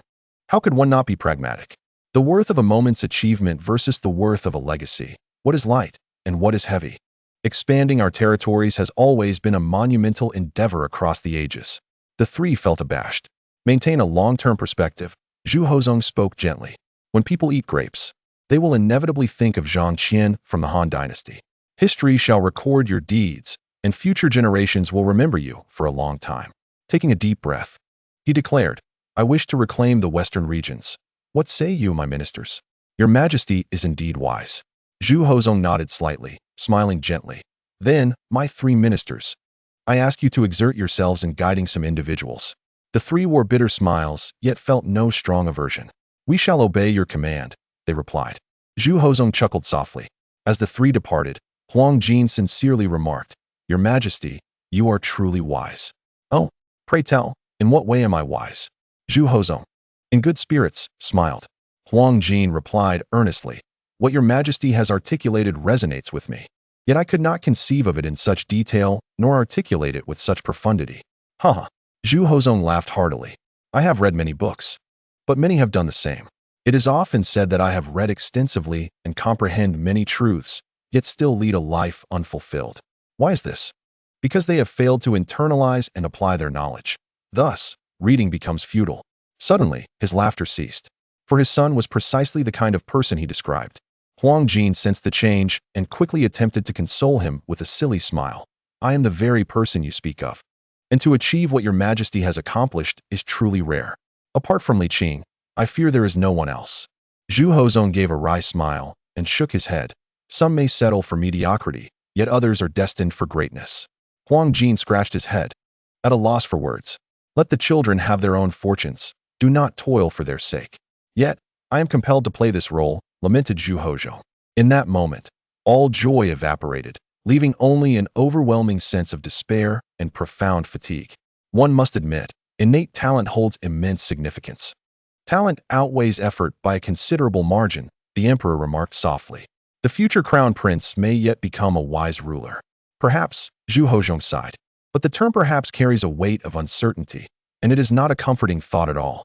As June approached, the heat in Jiaoji intensified. Zhu Youcai's recuperation was nearing completion, and his son, Zhu Hobing, had fully embraced Li Qing's celestial persona, frequently visiting him for discourse. Li Qing, in turn, generously shared numerous governance insights tailored to Jiaoji's unique circumstances.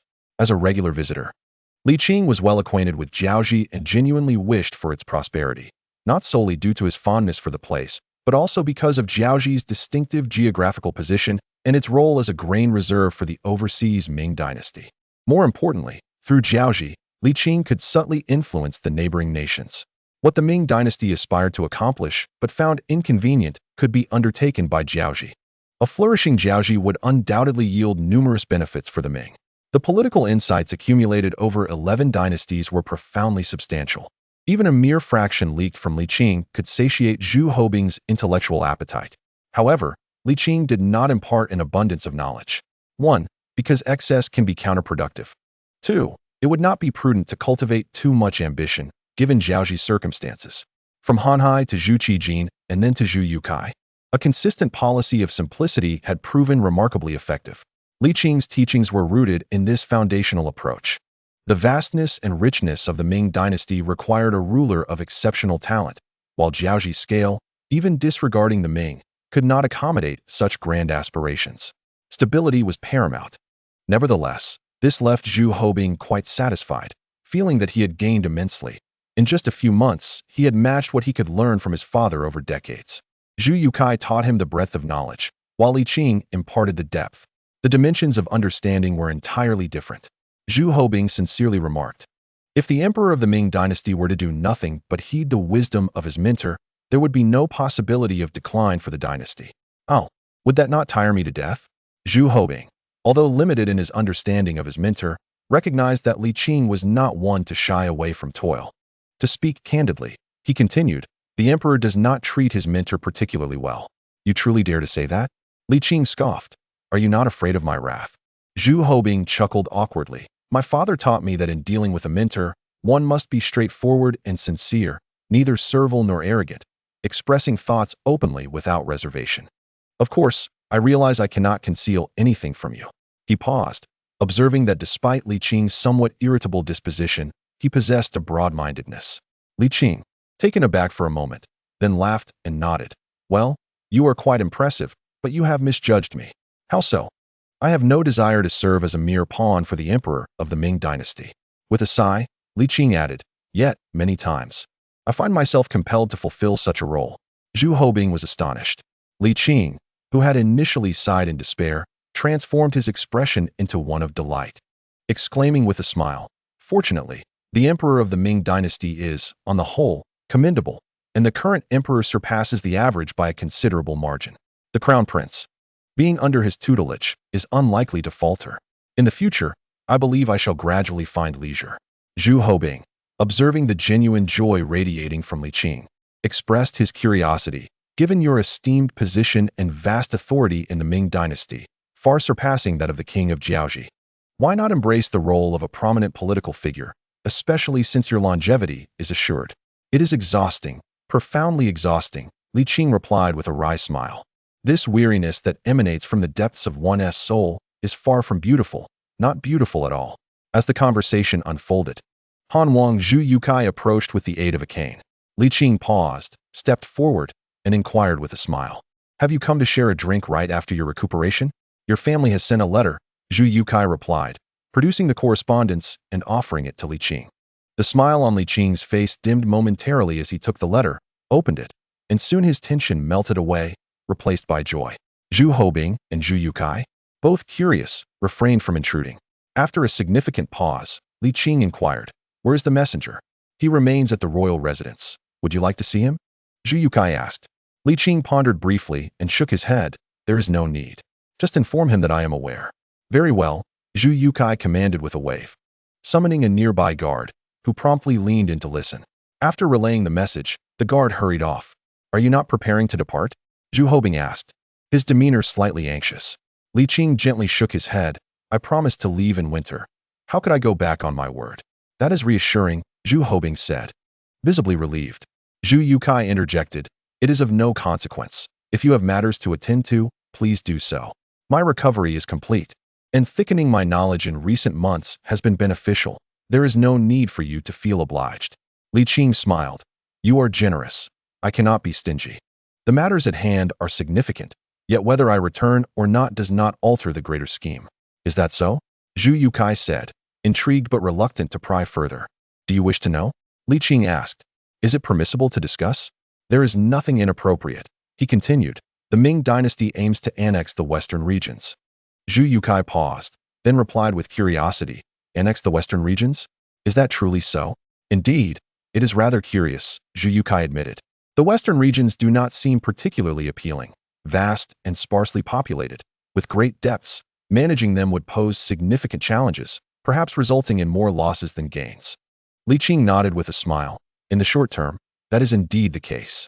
However, if one were to adopt a broader perspective, it is essential. Territory is the finest legacy bequeathed to future generations, without exception. The western regions abound in resources. Currently, they suffer from adverse climate conditions, yet such conditions cannot persist indefinitely. Moreover, precisely because the situation is less than favorable, the costs and difficulties of annexation are diminished. Li Qing elaborated. In its prime, the western regions boasted dozens of states. Even with the current strength of the Ming Dynasty, waging an all-out war would be arduous. Yet, today, the western regions are at best a fraction of their former glory, making annexation considerably more feasible. As he spoke, Li Qing chuckled to himself, exclaiming, this fellow possesses great potential. I had the same thought, but to my surprise, Zhu Hochong has outpaced me. Indeed, he is increasingly resembling an emperor, exuding the qualities of a sagacious ruler. Hey, why are you all staring at me? Li Qing asked, feeling displeased by their expressions. Zhu Hobing blurted out, Sir, your demeanor just now was rather pedestrian, akin to that of a shrewd merchant taking advantage. Enough of that. Zhu Yukai retorted with a swing of his cane. causing Zhu Hobing to jump in pain and cry out, "Father, did you not say that one should speak with dignity, neither servile nor arrogant?" "Silence," Zhu Yukai replied, his head throbbing. "When I said to remain dignified, I did not mean to be so brazen." Li Qing chuckled, unperturbed, and generously remarked, "Let it go. Let it go. It's not worth dwelling on." Zhu Yukai smiled and said, "If it is indeed a good fortune, should we not celebrate?" "Oh, ha. Li Qing jested. "Are you all waiting here for me? Very well, let us drink a toast to this occasion." With that, the banquet concluded. Li Qing retrieved a letter and reread it, feeling quite satisfied. Zhu Hochong was not the youthful sovereign Zhu Qizhan. He possessed a mastery of imperial strategy, political acumen, and insight that far surpassed Zhu Qizhan. This was largely due to Zhu Hochong's 30 years of governance, rendering him politically astute and unlikely to act hastily or carelessly. Zhu Hochong did not rush into battle. Instead, he dispatched an envoy to offer grace while simultaneously preparing for conflict. However, even if a confrontation were to occur, it would likely not happen until next year. There was ample time. Li Qing scanned the list of those to be deployed, noting the presence of Yu Diyu and Qi Jiguang, but the commander was someone else entirely, Hu Zongxian, who was to succeed Li Xian as governor. Li Qing felt an inexplicable familiarity with him, yet despite racking his brain, he could not recall specific deeds associated with this figure. Scratching his head, Li Qing mused, "He must be a heroic figure, else why would I feel this sense of familiarity? But then again, that reasoning seems flawed. Regardless, I will catch up in time. There is no need to dwell on this." Putting the letter away, Li Qing said with enthusiasm, "I hope we can compel the enemy to surrender without a fight. If we can acquire the western regions without expending a single soldier, that would be immensely profitable, though the western regions might not hold great value at present." Li Qing was well aware of their significance in the future, even without considering the long term. Acquiring the western regions was crucial to greatly enhance the strategic depth of the Ming Dynasty, preparing for potential geopolitical conflicts. Li Qing let out a slow breath, softly speaking to himself, "While the nation's strength is still on the rise, it is imperative to act diligently. If only Zhu Hochong could attain immortality, it would truly be a remarkable blessing." Alas, at this moment, Li Qing felt a sense of regret for Zhu Hochong's mortality, a sentiment as profound as that of Zhu Hochong himself. Indeed, the reformed Zhu Hochong was impeccable, even with the most rigorous scrutiny. One would find him to be a paragon of a sovereign. If he were to live longer, Li Qing thought, he might not only retire on the spot, but could also relieve himself of half his burdens. Unfortunately, longevity cannot be replicated. Reflecting upon the past, one can ponder deeply. Although immortality remains elusive, one must strive to prolong life as much as possible, mused Li Qing, his spirits lifted. The arrival of this letter invigorated his mood, allowing him to behold the verdant mountains, the picturesque waters, and inhale the fragrant blossoms, rendering his outlook extraordinarily beautiful, as everything appeared exquisite in his eyes. Perhaps wearied from long struggles, the emperor's newfound capabilities made Li Qing feel remarkably lighter. He often meandered through the hills and admired the waters with his junior disciples, occasionally taking the extra step to solidify Zhu Youcai's physique or impart lessons to Zhu Hobing, indulging in a leisurely and delightful existence. Time passed swiftly in this soothing ambience. Before one knew it, summer transitioned into autumn, and autumn deepened. Seemingly without notice, winter arrived. Nevertheless, early winter in Jiaoji remained pleasantly temperate, not at all frigid, merely imbued with a slight chill. Zhu Yukai had reached an optimal state, at a level where further refinement was unnecessary. While Zhu Hobing had gleaned sufficient governance principles from Li Qing, awaiting further contemplation. Moreover, there would be ample time for future interactions. And Li Qing's return to the Ming Dynasty no longer necessitated urgent persuasion to remain in the coastal harbor. Zhu Yukai bowed deeply, expressing, "I am truly grateful for your decades of guidance, esteemed teacher. I shall forever remember your kindness, and in the future, Jiaoji will undoubtedly strive to meet your expectations." Zhu Hobing inhaled deeply and nodded earnestly. Li Qing smiled gently, replying, "As you say, there is no need for such seriousness. Hence, this need not be our final parting. Your generosity will not go unrewarded." Zhu Yukai chuckled, "Your time is abundant, yet invaluable. Every moment is worth gold, and I cannot afford such riches." Li Qing laughed heartily. "Your ancestor bestowed much gold. You can still procure some.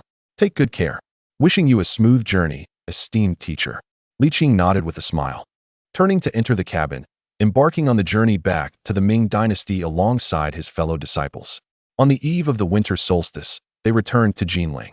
At this time, Li Qing's secret junior disciples learned of his exploits, deepening their admiration for their elder brother, inspiring them to engage in more charitable deeds, both for personal cultivation and to lighten their elder brother's burdens.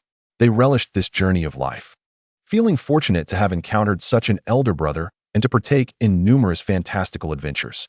Previously, their cultivation had merely involved mundane acts of repairing roofs for the common folk or tending to minor ailments, but now they engaged in grand acts of kindness, with the processes being richly enchanting, truly broadening their horizons. For instance, their journey to Jiaoji had unveiled a winter season that was unexpectedly warm and inviting. Elder brother, what shall we do next? Li Qing replied with a smile. Let us not overthink. After drifting about for so long, we shall first take a well-deserved rest, enjoy the new year, and restore our spirits. The 16 disciples, carefree in spirit, readily accepted his words. Li Qing led them to a quaint courtyard. However, despite its charm, it was rather small, and accommodating everyone there would feel cramped. Considering Zhu Hozhao's unpredictable nature, Li Qing opted to spare his disciples from any potential cacophony, thus renting a larger courtyard in a neighboring alley. For 100 ode, to be settled promptly. Chapter 416. Divine Inquiry. Li Qing could not help but chuckle. By your classification, whether your son is intelligent remains uncertain, yet it seems you must shed a few tears. Even if I am but a fraction of 10, I am still wiser than the average person, am I not? Zhu Hozhao, feeling somewhat exasperated, retorted, enough with the shining light remarks. At my age, isn't it rather embarrassing? Li Qing stared blankly, rolling his eyes towards the heavens. What do you require of me? What do you think? Li Qing countered. Zhu Hozhao paused, then enlightened, nodded gloomily. You've just returned. Take a moment to rest. Tomorrow we shall go together. With that, he approached the counter and poured himself a bowl of wine, downing it in one gulp, his expression still tinged with lingering anger. Li Qing, astonished, inquired, Did you truly suffer a setback? Can't you show me a little goodwill? Zhu Hozhao rolled his eyes and huffed. It's not a complete loss, but I did incur significant financial damage. These past few days have seen me lose several hundred taels of silver. Li Qing laughed heartily. A mere few hundred taels? The Waiwalu has been operating for so many years. How much have you earned? Is it worth getting so worked up over such a trivial sum? A vast fortune cannot compare to the daily influx of wealth. Zhu Hozhao glared. This amount may seem insignificant, yet one cannot simply consume their capital. Incurring losses in business is intolerable. Li Qing, uninterested in such petty concerns, remarked indifferently, I am leaving. Do not forget to inform me later. The next day, Li Qing arose early, yet awaited until the end of the morning hour for the arrival of his companions. Little Bao had also come, and after a year's absence, the child had grown considerably, nearly reaching Li Qing's waist. Grandfather, did you bring a gift for little Bao? Wait a moment. Shortly thereafter, Li Qing presented a peace talisman crafted from exquisite yellow sandalwood, with delicate grains and exquisite patterns, a true masterpiece. Do you like it? Indeed, I do. The little one received it with both hands, placing it around his neck, eager to show off to Great Aunt. Li Shuer examined it and remarked thoughtfully, due to the climate, this yellow sandalwood is truly exceptional. Such a fine piece must originate from the Han royal residence, correct? Astute observation. Li Qing nodded with a smile. Zhu Hozhao scoffed. It's merely a wooden plaque. How can you shamelessly present it? Li Qing was taken aback, laughing as he nodded. Since you disdain it, then I shall not give it to you. Does it not include my share? Everyone has a share, Li Qing replied. Cough, cough. This piece talisman is indeed remarkable, regardless of its material or craftsmanship. Zhu Hozhao immediately switched from disdain to praise, exclaiming, Look at that color. How vibrant. Observe the characters. How graceful. Li Xian could not resist teasing. You certainly did not say that a moment ago. You must have misheard. Zhu Hozhao shot back, rolling his eyes at Li Qing, who said nothing, observing the amusing spectacle. A military man like Li Xian, unable to best Zhu Hozhao in words, chose to ignore him instead. Zhu Hozhao, now all eagerness, rubbed his hands together and said, Where are they? I shall select a few for my grandson as well. In the main room. Help yourself, Li Qing replied. Zhu Hozhao hurried off. Li Shuer hesitated for a moment but soon followed, well aware of her nephew's character, despite the promise of shares. He might take more than his fair share. Li Qing, realizing the same, offered a hasty bow to Li Qing and hurried after them. Soon, the sounds of their astonished exclamations echoed back. Is there truly this much? Indeed, there were quite a few, a small sack brimming with well over 100 pieces. Upon arriving in Jiaoji, Li Qing noticed the exquisite yellow sandalwood at the residence and instructed Zhu Yukai to craft several peace and safety tokens to present as gifts. To his surprise, Zhu Yukai produced an entire sackful. It must be said that the Han Wang was indeed generous. Considering the number, Li Qing did not refuse and accepted the entire batch, stating, "Leave a few for me. The rest you may manage as you see fit." He then called out and led the little one aside. "Come, let us show great-grandfather how you've changed in the past year." He lifted the child and placed him on his lap, pinching his cheek and ruffling his hair, which made the little one slightly bashful. "Great-grandfather, I am quite formidable now. I can eat an entire bowl of rice in one sitting," the child boasted incessantly. Li Qing nodded repeatedly, smiling as he remarked, "That's indeed impressive. At your age, you need not ponder too much. Simply eat well, sleep well, and grow strong. That is of utmost importance." "Isn't it important to study diligently?" the child inquired with anticipation. Li Qing chuckled. "Do you enjoy reading?" "Not really," the child replied despondently. "Aside from some obscure characters, I can recognize almost everything. But those convoluted texts are of little use to me. I have no interest in the imperial examinations, nor do I wish to serve in the court." "What do you think, great-grandfather?" Li Qing pondered for a moment before responding. "Reading is indeed beneficial. While many texts may seem less useful, we cannot dismiss the value of learning entirely, nor can we forego education simply because one does not aspire to officialdom. Do you understand?"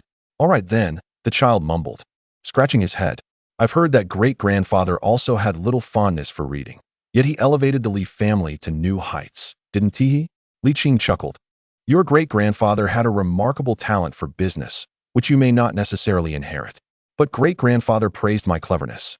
"That is not the same," Li Qing stated. "For instance, your great-aunt is far more intelligent than your great-grandfather, yet she does not excel in business as he does." The child furrowed his small brow in contemplation before looking up and asking, "Great-grandfather, are you clever?"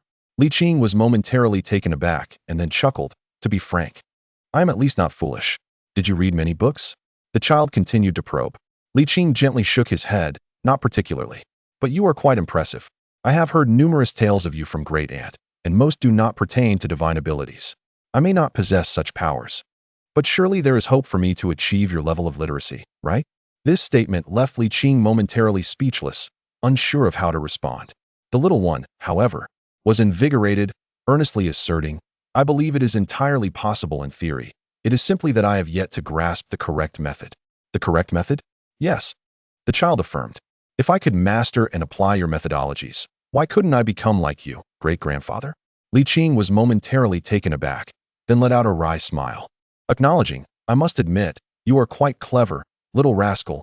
You've certainly put me in a quandary." "You must have a way, great-grandfather," the child exclaimed with both expectation and conviction. Li Qing jestingly retorted, "If I had a way, would I keep it a secret from you?" "That is not what I meant," the child protested.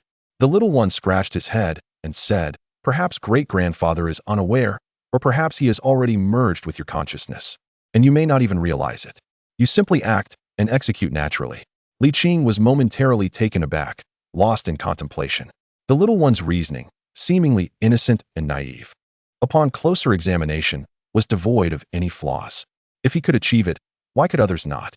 It was neither immortality nor a divine technique bestowed by a century of true energy. Theoretically, it could be imparted. The issue lay in Li Qing's inability to articulate his own methodology at that moment. Perhaps, as the little one said, he truly was unaware, merely executing actions instinctively. At that moment, Li Shui'er, playing with a safety talisman, ambled over from under the eaves, smiling as she remarked, "Children speak without restraint. Do you take it seriously?" Li Qing chuckled and replied, "The little treasure is not entirely speaking nonsense. There is a kernel of truth in his words." Li Shui'er, somewhat exasperated, cast a glance at the little one and retorted, "Your great-grandfather is already 200 years old. How can you, at such a tender age, aspire to be like him?" "You truly dare to say that? Age does not equate to everything." The little one countered, "One person has spent a lifetime in the same village, toiling from dawn till dusk, while another has been exposed to a plethora of novel experiences, enjoying the finest resources.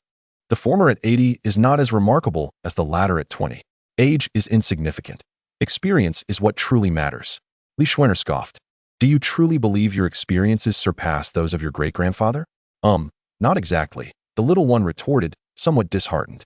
I merely suggest that age does not define everything. Becoming someone like great-grandfather may be difficult, yet as the saying goes, one who associates with the red will become red. And seeking knowledge from great-grandfather is far superior to learning from moral treatises and grandiloquent phrases, is it not? Li Qing was momentarily taken aback, wanting to rebut but finding herself at a loss for words. Just then, Zhu Hozhao approached, his waist adorned with numerous safety talismans that jingled with each step, strutting like a peacock, embodying the very essence of a nouveau riche. Behind him, Li Qing, awkwardly carrying a sack over his shoulder, caught sight of Li Qing's unusual gaze and sheepishly said, "There are many people at home, so I saved several for you." Li Qing remarked. Zhu Hozhao is in high spirits today, stating, "What the little one just said is quite correct. Ambition is not determined by age, and living without aspiration for 100 years is in vain.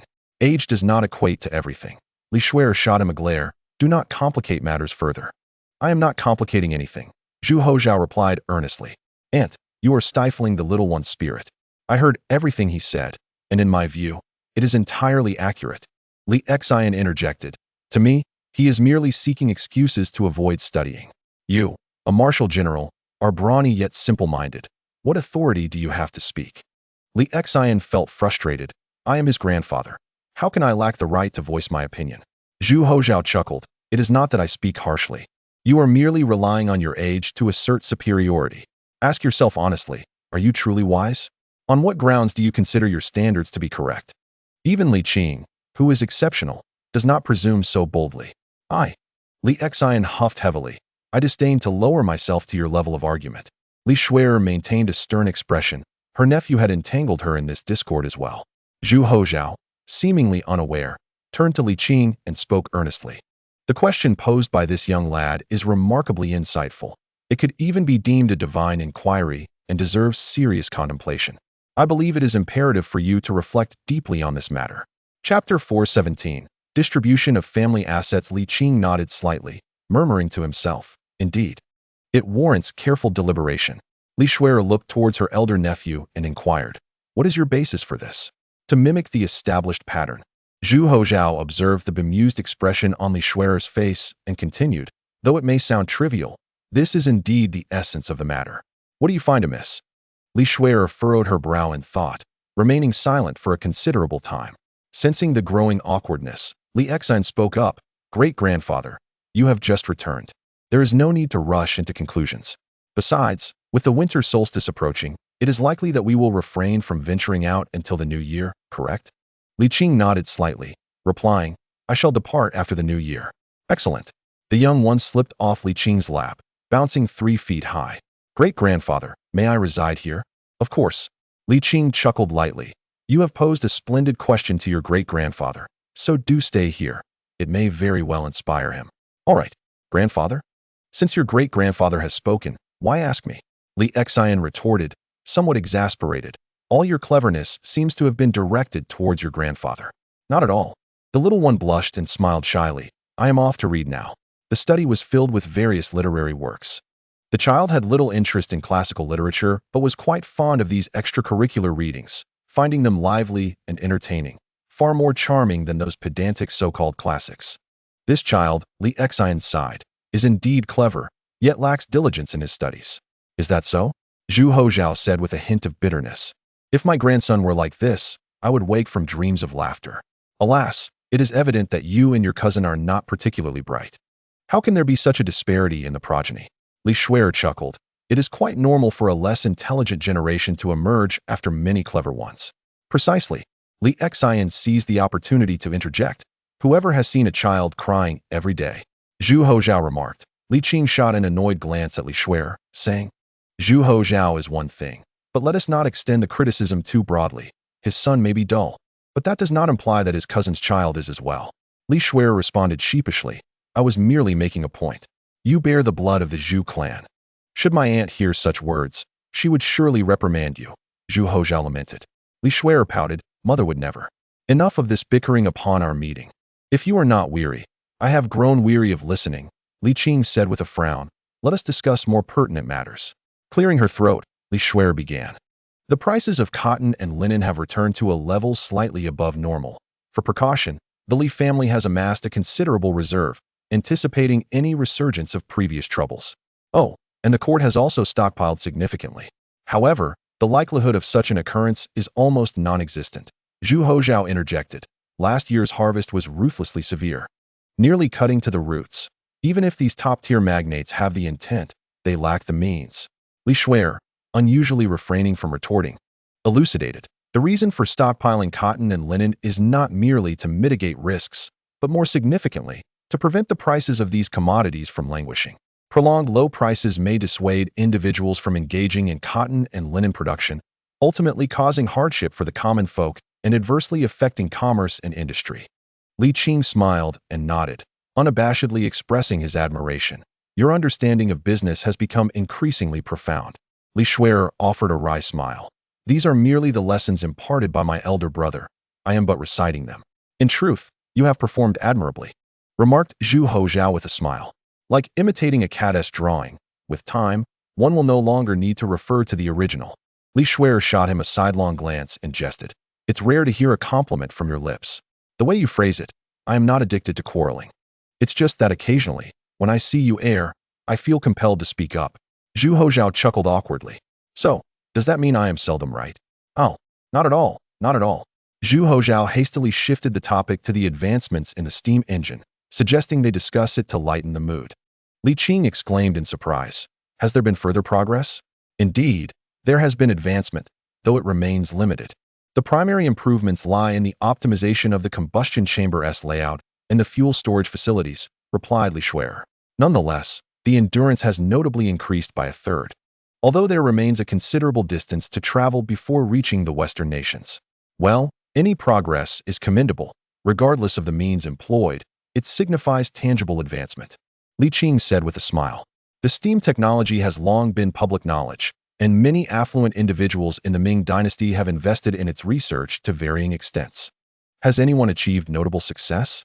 Yes, Li Shuer nodded, noting that some have focused their research on manned transport, while others have concentrated on speed, yielding significant results that have enriched transportation methods and positively influenced the economic flow in various regions of the Ming Dynasty, such as the seasonal fruits.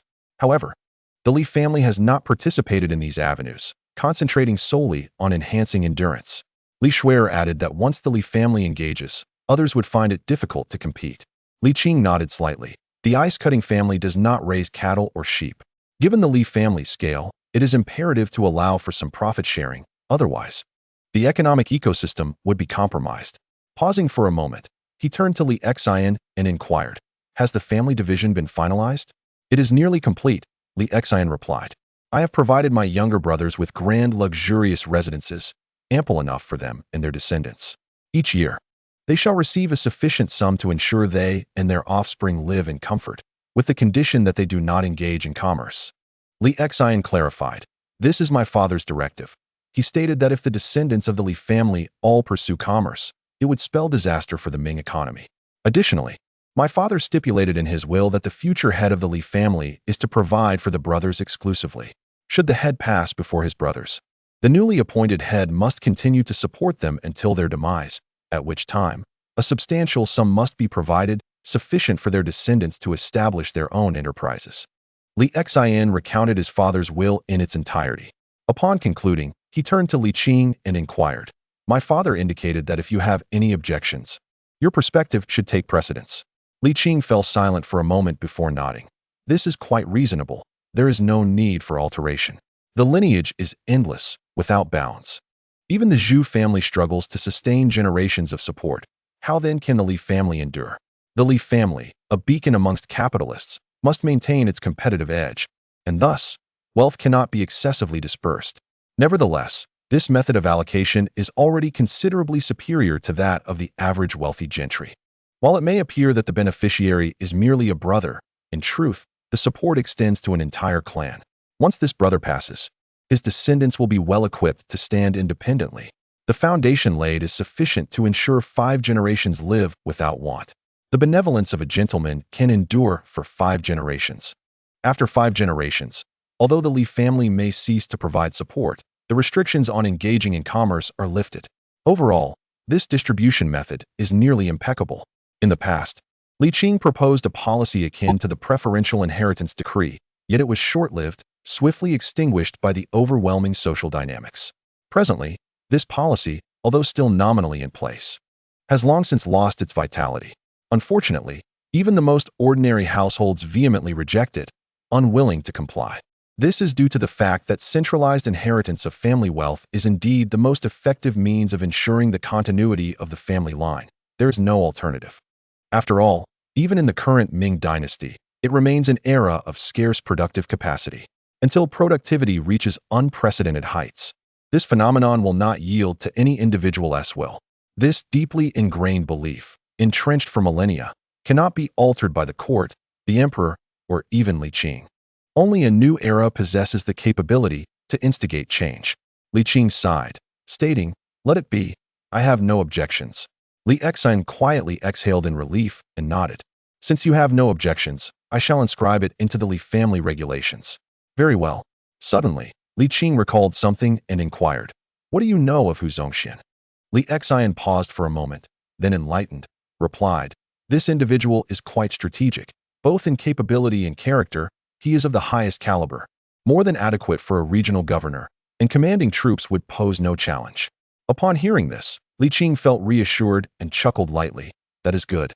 However, if conflict can be avoided, it is best not to engage." Li Qing hesitated before asking, "Do you also support the emperor's annexation of the western regions?" "Of course. But the western regions seem to hold little value." Li Qing retorted with a smile, "That is true now, but it may not always be so."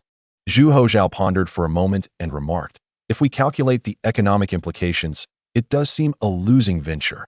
However, we can consider it an investment. Even if we incur losses, it is bearable, but if we profit, the gains could be substantial. It will undoubtedly yield profits, great profits," Li Qing asserted with conviction. Chapter 418. I understand the heart's learning. "At this age, still so mischievous, truly a character," Li Shuer muttered. Unexpectedly, just as the elder mischief-maker departed, the younger one dashed out. The little one glanced around and could not help but chuckle, exclaiming, "Grandfather has finally left." Li Qing laughed. "Are you so afraid of your grandfather?" "Not afraid. I simply do not wish to upset him. However, if I make grandfather happy, I myself am not pleased." The little one scratched their head awkwardly. Curiously, they glanced at the great-aunt and wondered, "Great-aunt, aren't you very busy?" Li Shuer, with a face full of exasperation, replied, "Can I not have a moment of leisure?" "Of course you can." The little one nodded vigorously, urging, "Great-aunt, you should rest. It's important to balance work and relaxation." Li Shuer inquired, "Great-grandfather, is great-aunt feeling unhappy?" With wide eyes fixed ahead, Xiao Bao eagerly asked. Li Qing glanced at the recently closed courtyard gate and replied, "Perhaps." "Why? Let us not discuss that." Li Qing looked at the sun and stood up, saying, "It's nearly noon. Come, great-grandfather will take you to dine." "Where are we going?" "Just a short distance away." After returning from a meal at his junior disciple's home, Xiao Bao became animated, relentlessly questioning Li Qing about Wudong Mountain, the daily life of Taoists, and the mystical abilities of Wudong priests. This left Li Qing somewhat overwhelmed, and eventually, he had to impart the rather disheartening truth to the little one. Wudong priests are also mortals, not deities, and they possess no divine powers. This revelation subdued the child momentarily. However, children are inherently spirited, vivacious, and optimistic. Before long, Xiao Bao was lively once more. "Great-grandfather, have you thought about how to teach me?" Li Qing pondered. "Well, I need to consider this carefully. My methodology lacks universal applicability, yet you are not entirely mistaken. The core principles that support the theory are, in essence, replicable, though I have yet to determine where to commence." "So, does that mean there is a way?" Xiao Bao's spirit soared. Li Qing nodded. "In theory, yes. As your great-grandfather says, one can learn by imitation. To be precise, it should be to draw a gourd by imitating its model." The little one clapped his hands, exclaiming, "It seems my thoughts were entirely correct. Now you're feeling proud." Li Qing teased, giving his nose a gentle pinch. "However, I shall allow you a moment of pride." He. Xiao Bao grinned. Great-grandfather, take your time to think. I believe you will surely come up with something. After all, you are the illustrious Lord Yongqing, renowned for over a century. Li Qing chuckled. At such a young age. You've mastered the art of flattery. Who taught you? It's all the truth, every word sincere, the little one replied earnestly. Amused, Li Qing reflected. It is often said that flattery is the most reliable form of praise. Now I find myself on the receiving end of it. Xiao Bao, blushing, then asked, Great-grandfather, were those Taoist priests we met at noon truly your junior brothers? Li Qing affirmed. In Wudong, there is no hierarchy, from the abbot to the newly arrived priests. We all refer to each other as brothers.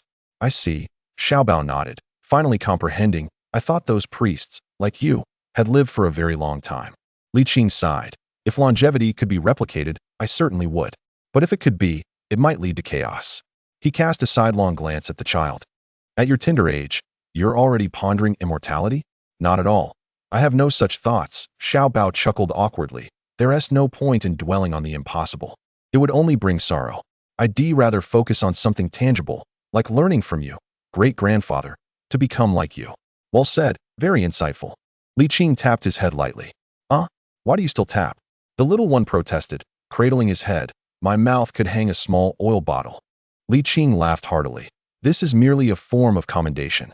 Tonight, Xiao Bao shall sleep with you. Li Qing cast a glance at him and inquired, have you stopped wetting the bed?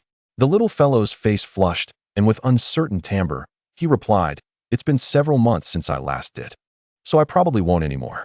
Oh, and I really don't drool while sleeping now. Li Qing paused, then gently remarked, my dear child, you have grown. Last year, during their first night sharing a bed, the little one had struggled to find sleep, but this year, he slumbered soundly. The soft sound of his nasal breaths was utterly delightful, especially when he nestled in Li Qing's embrace, his small head nuzzling, radiating warmth and tranquility, providing a soothing comfort. Such an intelligent, well-behaved, and understanding child was like a warm iron, effortlessly smoothing out many creases. Li Qing pondered deeply over the child's profound question. The little one possessed remarkable insight and talent, and Li Qing was determined not to squander this extraordinary gift. Moreover, the child was at the prime age for development. How should he teach him? Restlessly, Li Qing tossed and turned, contemplating how best to craft this exquisite canvas, mindful of each stroke to be chosen with care. Despite his usual decisiveness, this time he felt particularly hesitant, unsure of how to proceed. Unbeknownst to him, dawn broke. With a gentle coo, the little one stirred awake, his ebony eyes resembling mountain grapes, blinking sleepily as he murmured, Great-grandfather, you're awake? Li Qing smiled and asked, did you sleep well? Yes, very well, the child replied, stretching and seeming to grow 3 inches taller in the process. Great-grandfather, I'm hungry. Get up, and let us go to the market for some food and vegetables.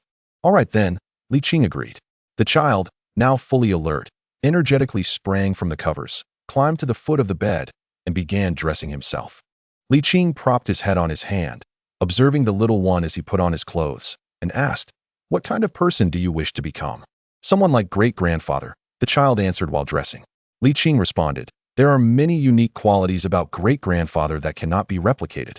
And you do not yet truly understand who I am. The child paused, his brow furrowing in thought, before shaking his little fist and declaring, I want to be a remarkable person, someone who can solve any difficult problem effortlessly. Li Qing was taken aback. The little one, slightly embarrassed, said, Great-grandfather, am I being too ambitious? Li Qing laughed heartily and shook his head. I suddenly understand how to teach you. Really? The child exclaimed, filled with joy. Of course, Li Qing affirmed. This methodology is what great-grandfather has been employing as well, though he never consciously acknowledged it. Like you said, it's about doing it naturally, executing it, while often overlooking its significance. Ah! The child danced with excitement, bouncing on the bed. Li Qing playfully extended a foot from under the covers and gently nudged his bottom, admonishing, it's chilly, hurry and finish dressing. Okay. The little one focused diligently on getting dressed.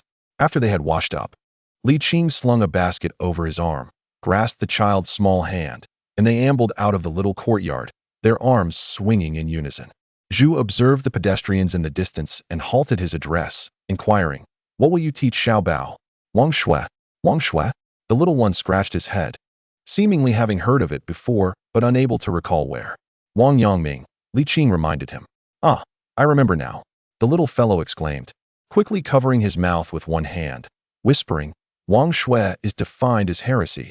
I heard that from my great-aunt, and it was even decreed by the emperor. Li Qing chuckled softly and replied, those with too much utilitarianism indeed tend to misinterpret or even distort their learning, yet you are different. Born with a silver spoon and still so young, you can certainly study it. After a brief pause, he added, I have a profound understanding of the philosophy of the heart. Will this pose any issues? The little one hesitated. Li Qing, amused, said, have you forgotten my illustrious reputation? At this, the little one couldn't help but recall the jade tablet inscribed with a true dragon and the tales his great-aunt shared about his great-grandfather. Is Wang Shui really that formidable? One cannot judge the philosophy of the heart by mere notions of strength, Li Qing explained. But I can assure you that with the right approach to learning, fully digesting and integrating it, you will be capable of managing your life excellently. I will study it, Xiao Bao decisively declared. His great-grandfather would not deceive him or lead him astray. After breakfast and purchasing groceries, the grandparent and grandchild returned to the small courtyard. The little one, unable to contain his eagerness, asked, Great-grandfather, can we start learning now? Fetch the writing materials from the study. I will sort the vegetables, and we shall begin shortly. All right. The little one scampered off.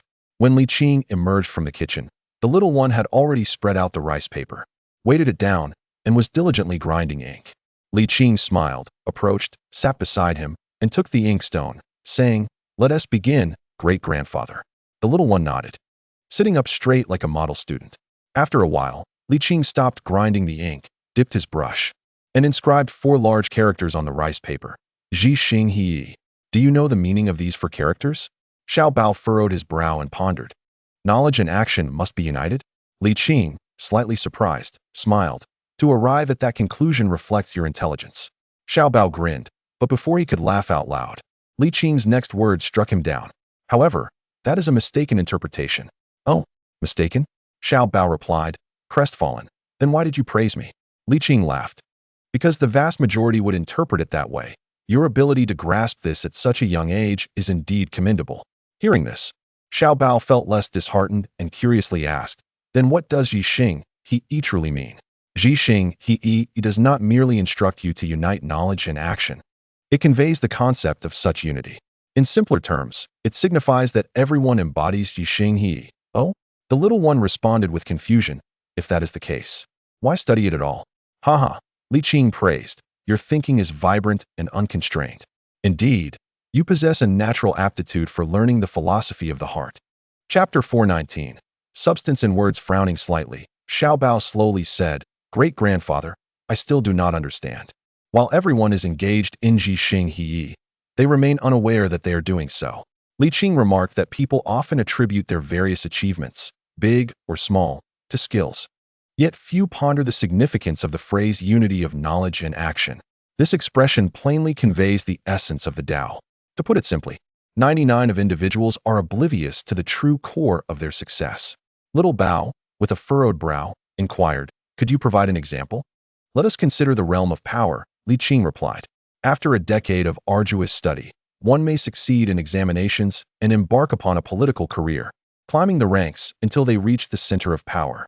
Would you not consider this a form of success? Is that all? What else counts as success? The little one asked, nodding thoughtfully. Some achieve success through tangible political merits, others through flattery, and some even resort to outright bribery. Li Qing continued.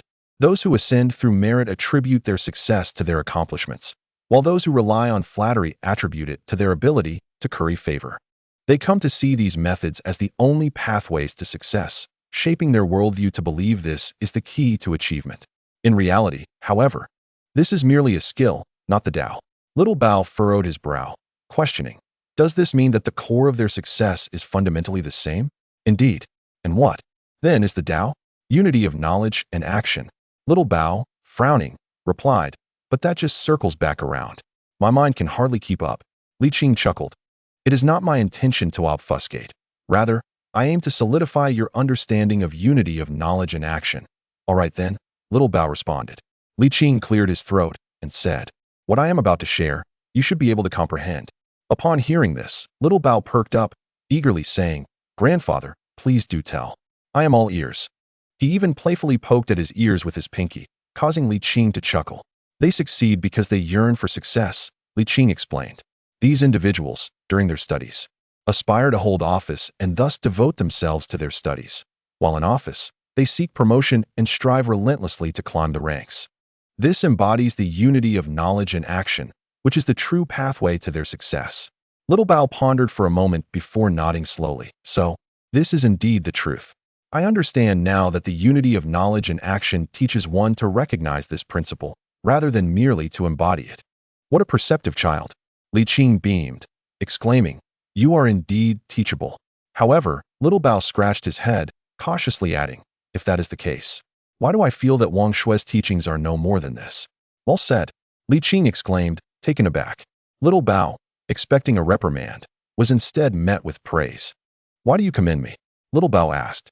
"Otherwise, I too might mistake it for mere experience and become engrossed in skills, straying from the Tao." Upon hearing this, Li Qing's satisfaction grew. Yet, recognizing the little one's intelligence, he decided to challenge him further. "I commend you because the question you posed is one that many who study the heart-mind philosophy instinctively overlook," Li Qing stated. "Solving problems is vital, but posing questions is even more crucial." "Why is that?" Little Bao queried. "Because only by posing questions can one hope to resolve issues," Li Qing responded. Little Bao paused, contemplating, and then remarked, "Ah, grandfather, you truly are unlike others." Such flattery was music to Li Qing's ears. Little Bao, feeling somewhat embarrassed, remarked, "I am certainly not a sycophant, great-grandfather. You have yet to answer my question. Why do I feel that Wang Shui is rather unremarkable?"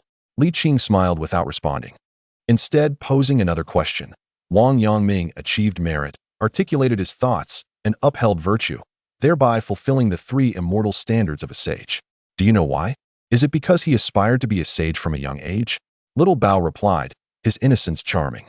Li Qing nodded, explaining that in his pursuit of sagehood, Wang endured hardships, including suffering illness from rigorous self-discipline, engaging in debates with monks while being chased through the streets, and dedicating decades to seek the opportunity for enlightenment. Ultimately, he became a sage.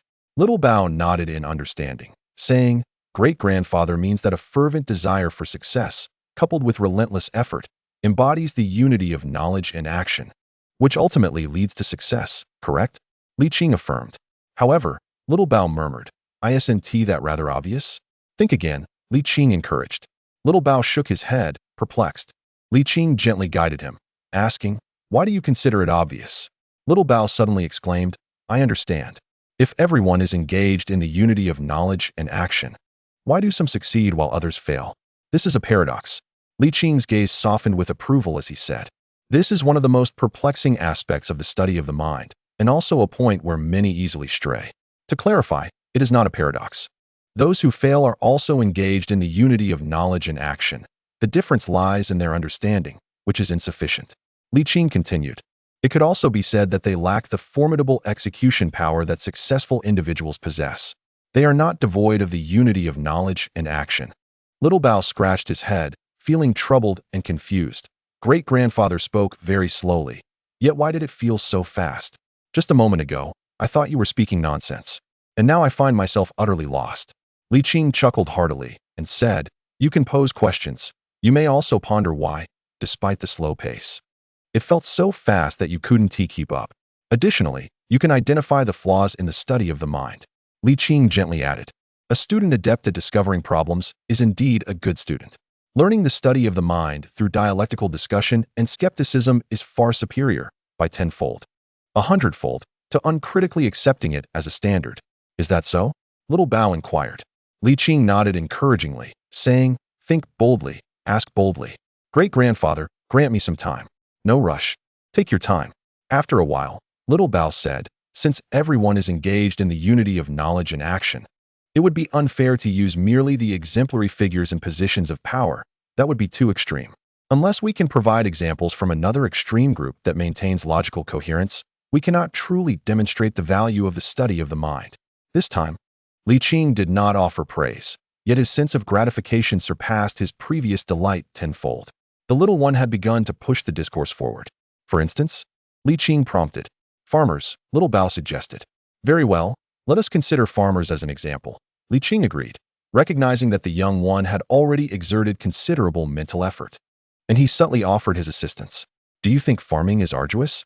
Indeed, it is. If it is arduous, why do they persevere? To survive, Little Bao replied. Have they succeeded? If they do not succeed, they would starve, Little Bao remarked with curiosity. What does that imply? Li Qing smiled and encouraged, think it through. Little Bao paused for a moment and suddenly exclaimed, because failure leads to starvation, success is imperative. Thus, a formidable execution ability is essential.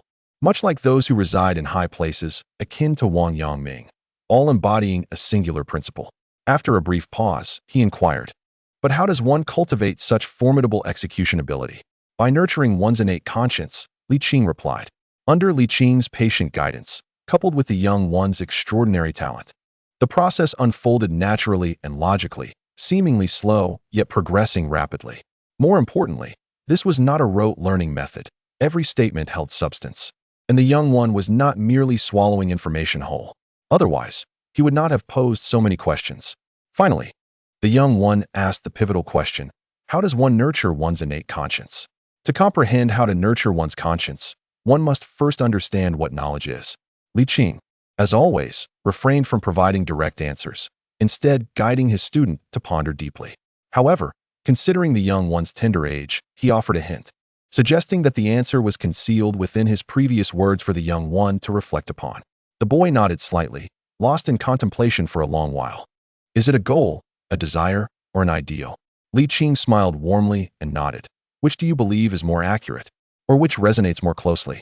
After a moment's thought, the young one replied, desire. Precisely, Li Qing affirmed with a smile. Desire is the greatest driving force. The greater the desire, the stronger the drive. This drive is what we refer to as execution ability.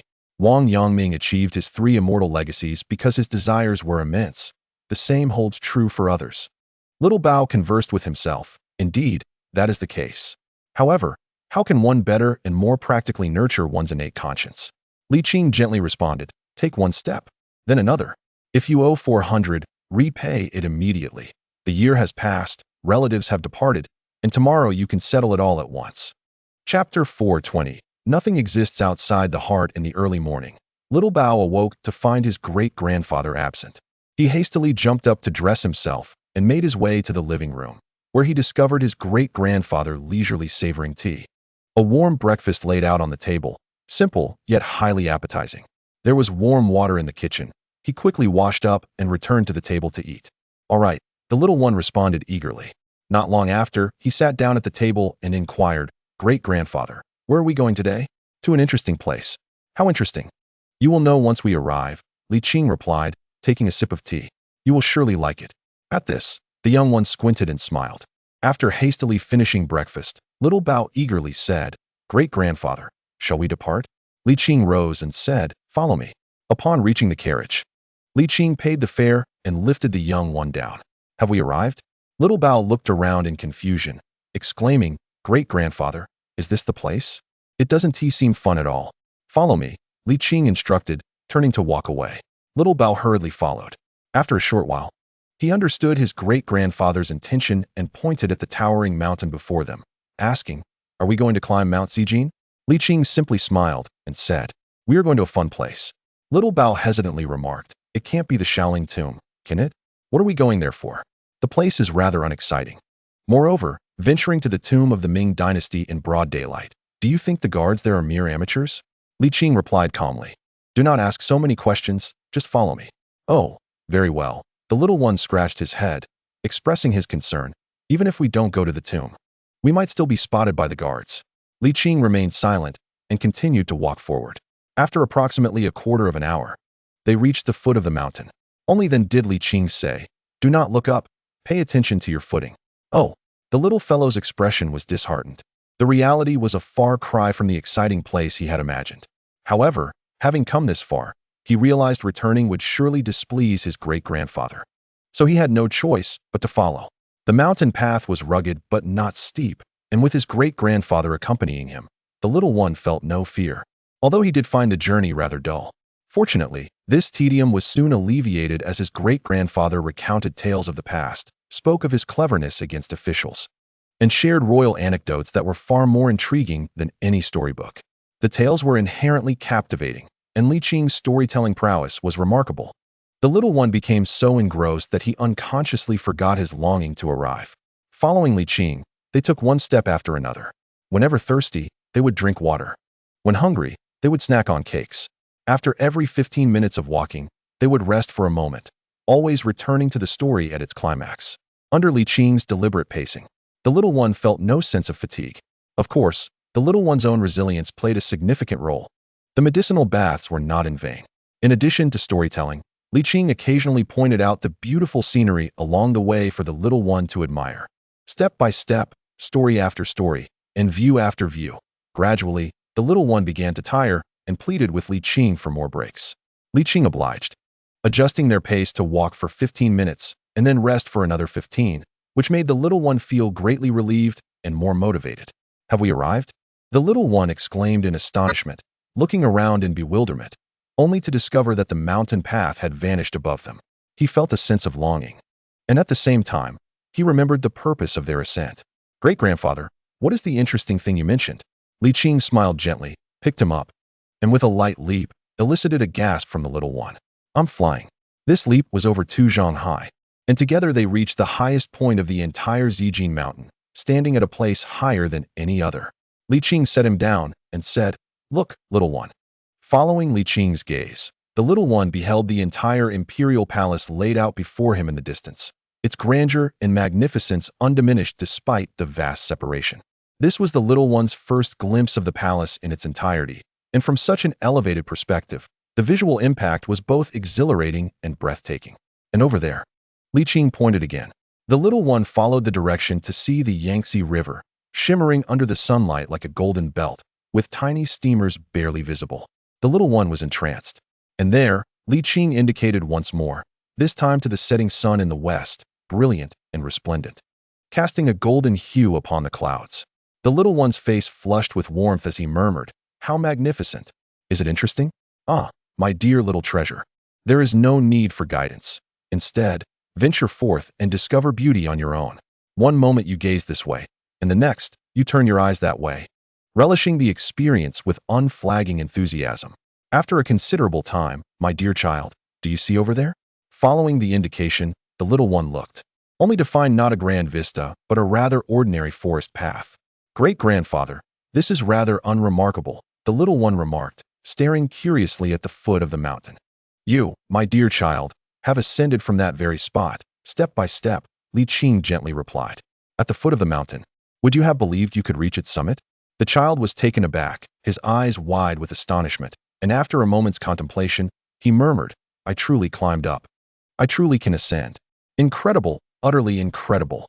The little one was profoundly moved by his own achievement.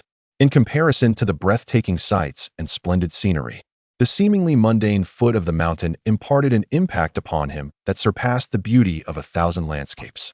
"One step followed by another is the journey towards genuine understanding," Li Qing smiled. "The unity of knowledge and action embodies true awareness."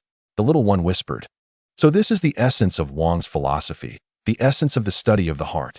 After a while, the little one earnestly inquired, "Great-grandfather, may we continue our lessons on the study of the heart right here?" Li Qing glanced at the sun, now positioned in the west. Realizing it was approximately 3/4 past noon, with twilight approaching in about an hour. Nonetheless, he consented, for at this moment, the child's mindset was most conducive to learning the study of the heart. Wang Yongming stated, "The heart is the principle. There is no principle beyond the heart. Nor is there anything outside the heart." Li Qing posed a question, "What is your understanding of this?" The little one pondered for a moment and replied, "That seems incorrect." "What is incorrect?" asked Li Qing. "If there is nothing outside the heart, does that not imply that all beyond the heart is mere illusion? Yet reality contradicts this notion."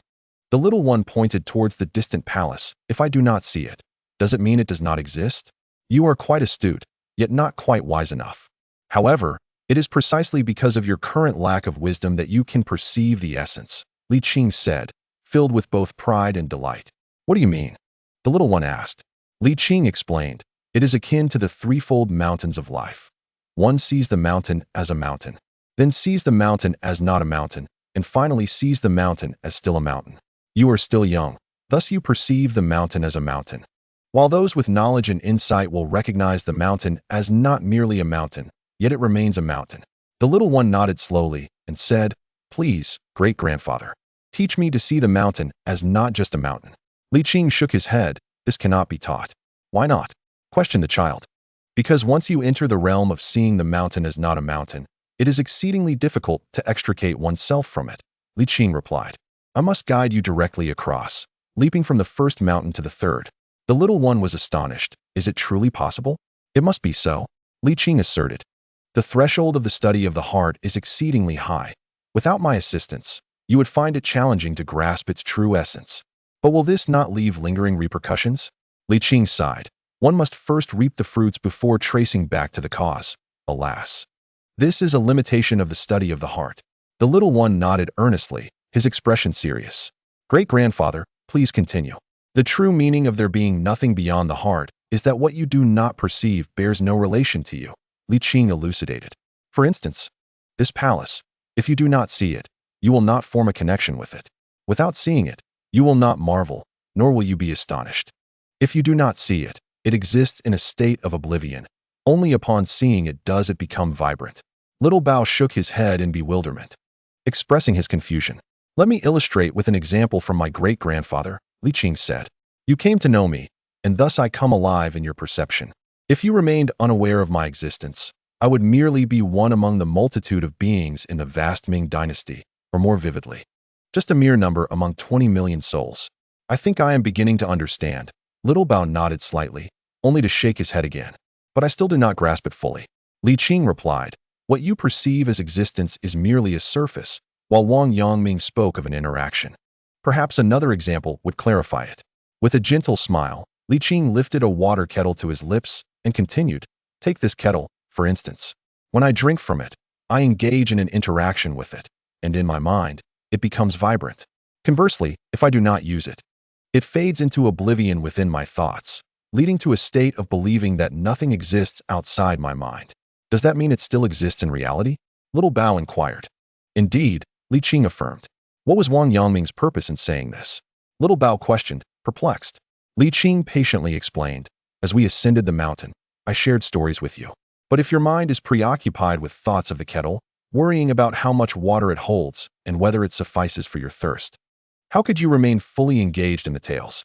"Ah, I understand now," the little one exclaimed.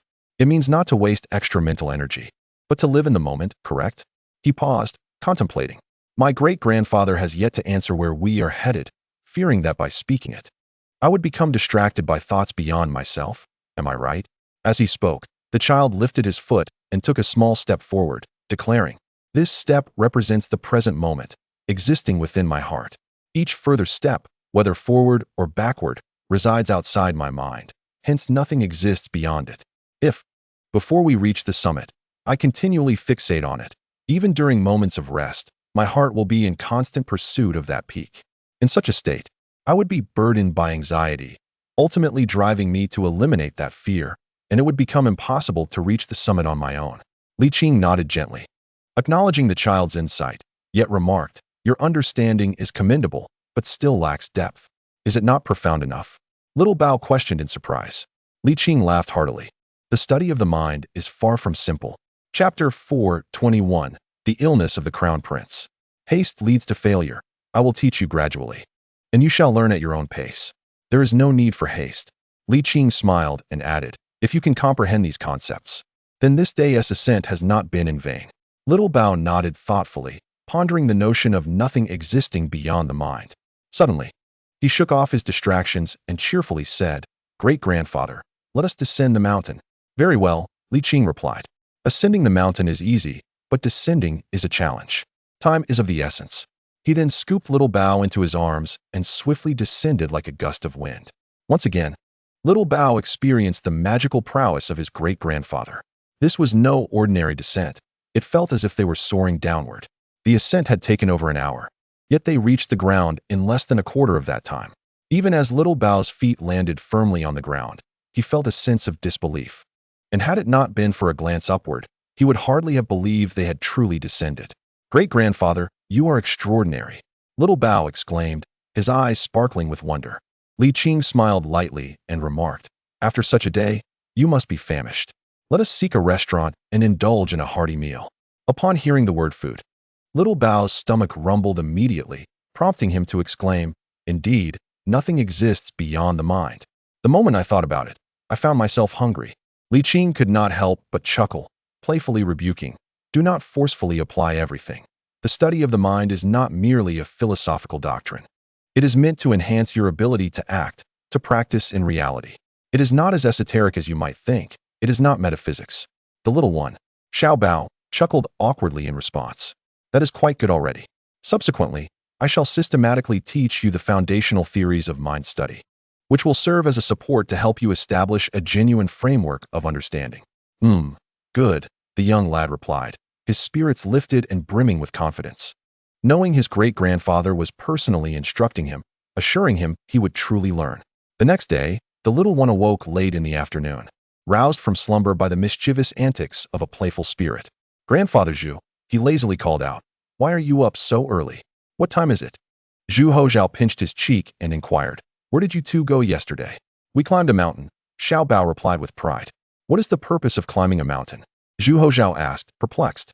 "Great-grandfather is teaching me about the study of kings," Xiao Bao declared. "I have just begun to grasp the fundamentals. If you wish to learn, I wouldn't mind teaching you." Zhu Hozhao rolled his eyes, exclaiming, "Why would I want to learn that? Even if it were Shone himself, I doubt I would be interested. Now, get up. It's not good to linger in bed." Reluctantly, the little one crawled out of bed and peered outside. "Where is great-grandfather?" "He is cooking," Zhu Hozhao replied. "So early? For the first gathering, shouldn't it be a feast of sorts?" Zhu Hozhao chuckled. Who can resist his culinary skills? As Xiao Bao dressed, he queried, "Why aren't you helping? Am I not calling you to rise and assist?" Zhu Hozhao laughed heartily and turned to leave, leaving the little one speechless and exasperated. In the eastern kitchen, Li Qing was busily engaged. Upon seeing Zhu Hozhao enter, he remarked irritably, "You are inept at everything but eating. It is still early." Zhu Hozhao asked, "You are teaching him the study of the mind? What of it? Is it not something he can learn?" Li Qing retorted. Zhu Hozhao frowned. "This is not an easy subject to master, nor to teach. Even Wang himself might struggle to impart it effectively. What are you thinking by teaching him this?" "I teach him because he possesses exceptional talent. And I am well versed in the subject," Li Qing replied. "Indeed, it is not easy to teach, yet I have instructed emperors. Surely, I can teach a child." Zhu Hozhao scoffed. "I am not criticizing you, but among Wang's many students, how many have truly mastered it? You better not misguide such a promising pupil. While there are countless students, my approach is one-on-one. Thus my success rate is higher," Li Qing said with a smile.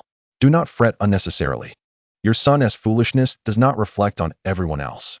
"You," Zhu Hozhao retorted, exasperated. "Are you insulting my son?"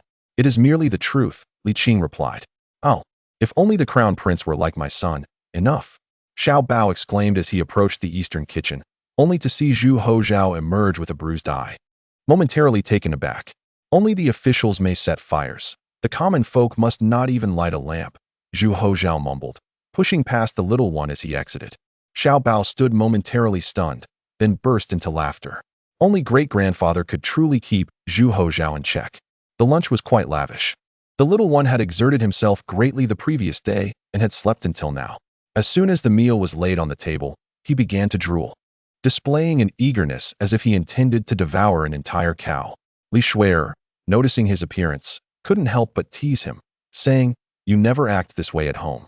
If someone didn't know better, they might think we were starving." "Hee, it's mainly due to great-grandfather's culinary skills," Li Qing remarked as he picked up his chopsticks and urged, "Enough of the banter, let us eat." "Dong dong dong. Who is it?"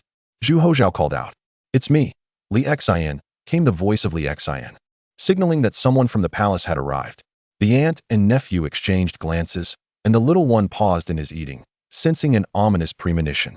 "Great-grandfather." Li Qing fell silent for a moment before calling out, "Come in."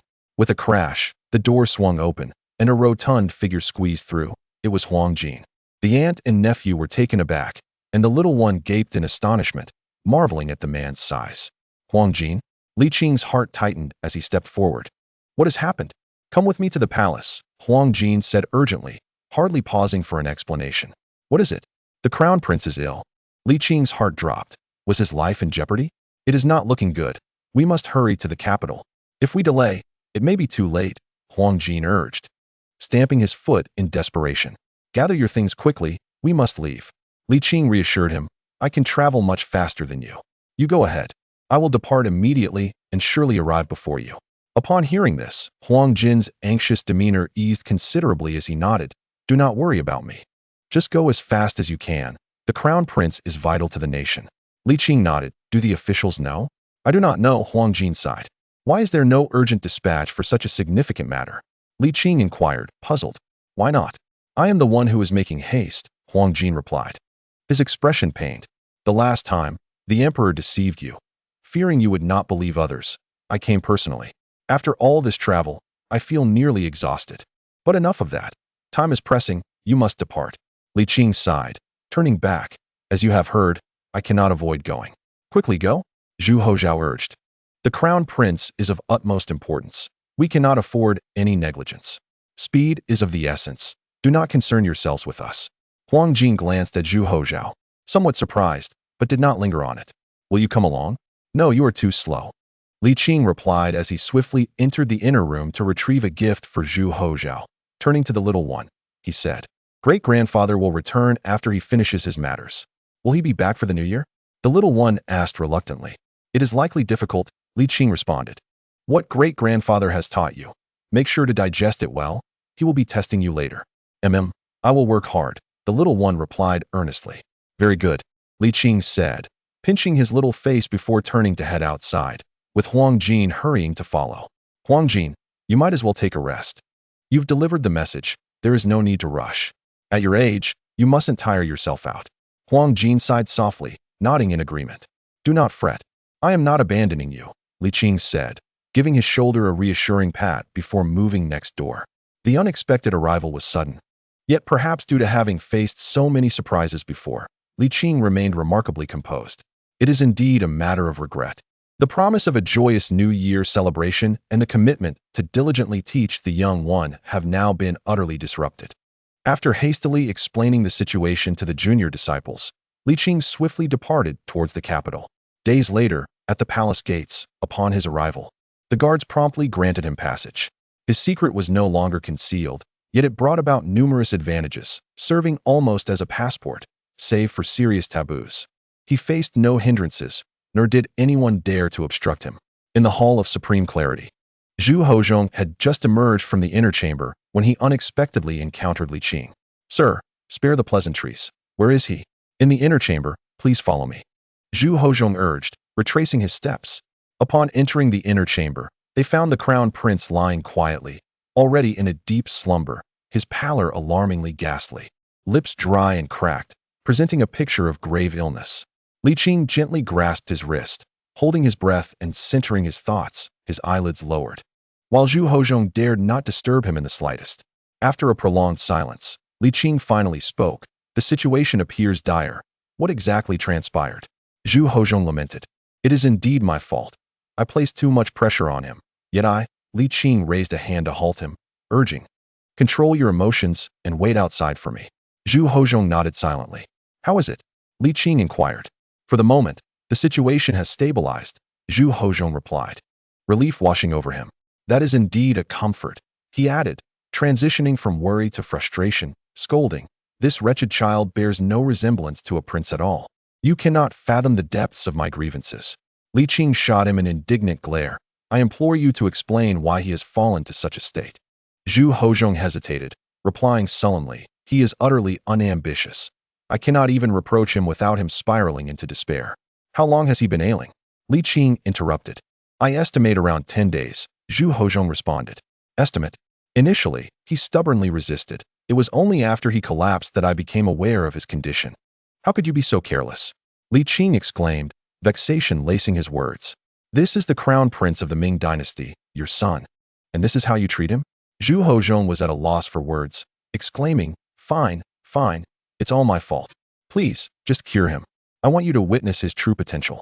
In chapter 422, Feigning Ignorance, confronted by Li Qing's calm and detached gaze, Zhu Hozhong faltered. You cannot comprehend the anguish of dealing with a dense-headed individual, he lamented. Nevertheless, let us focus on curing him. Everything else pales in comparison. After a brief pause, he queried, can he be cured? Li Qing replied curtly, "There are always unforeseen circumstances. How can I guarantee success? Have you seen how many I have successfully treated?" Zhu Hozhong was momentarily taken aback, abandoning his criticisms, and exclaimed, "But my son is still so young. This is entirely different. He is the future of our nation." "Enough. Enough," Li Qing interjected dismissively. "There are always risks. Even if there is a 90% chance of success, there remains a 10% possibility of failure, especially given how long he has been ill." Zhu Hozhong paused, anxiety overtaking him. "Will he be cured?" "There is only a 90% certainty," Li Qing confirmed. Zhu Hozhong, despite the high probability, felt a wave of unease wash over him, his worries for his son overshadowing all else. "What do you need, sir? Please, speak freely." "I shall surely oblige," he said. Li Qing teased. "Oh, feeling tense now? What happened to that fervent resolve just moments ago?" Zhu Hozhong replied solemnly. "No matter how disappointing he may be, he is still my son. What father could remain indifferent to the life and death of his child?" Li Qing paused, then gently reassured him, "Do not worry. It is not a grave illness, merely prolonged, and life-threatening concerns are unlikely." This brought relief to Zhu Hozhong, who visibly relaxed. "I intend to reclaim the western regions. Are you aware of this?" he inquired. "I have heard about it," Li Qing nodded. "Reclaiming the western regions is indeed a venture of high value, and I wholeheartedly support it. However, it is preferable to avoid conflict if possible, as military action incurs exorbitant costs." "That is indeed true," Zhu Hozhong sighed. "The treasury does not receive its funds by mere happenstance. It cannot afford to waste resources recklessly." Speaking of this matter brought him discomfort. The imperial treasury's income is substantial, yet the expenses are equally daunting. In recent years, we have faced deficits year after year. And if this continues, the treasury will inevitably confront a genuine deficit. Zhu Hozhong lamented. "The revenue is nearing its peak, and any future increases will be exceedingly limited." Li Qing smiled. "Have you considered that if we do not undertake these initiatives, if we remain miserly, would the Ming Dynasty be what it is today? You must recognize that these seemingly extravagant expenditures are investments in our future."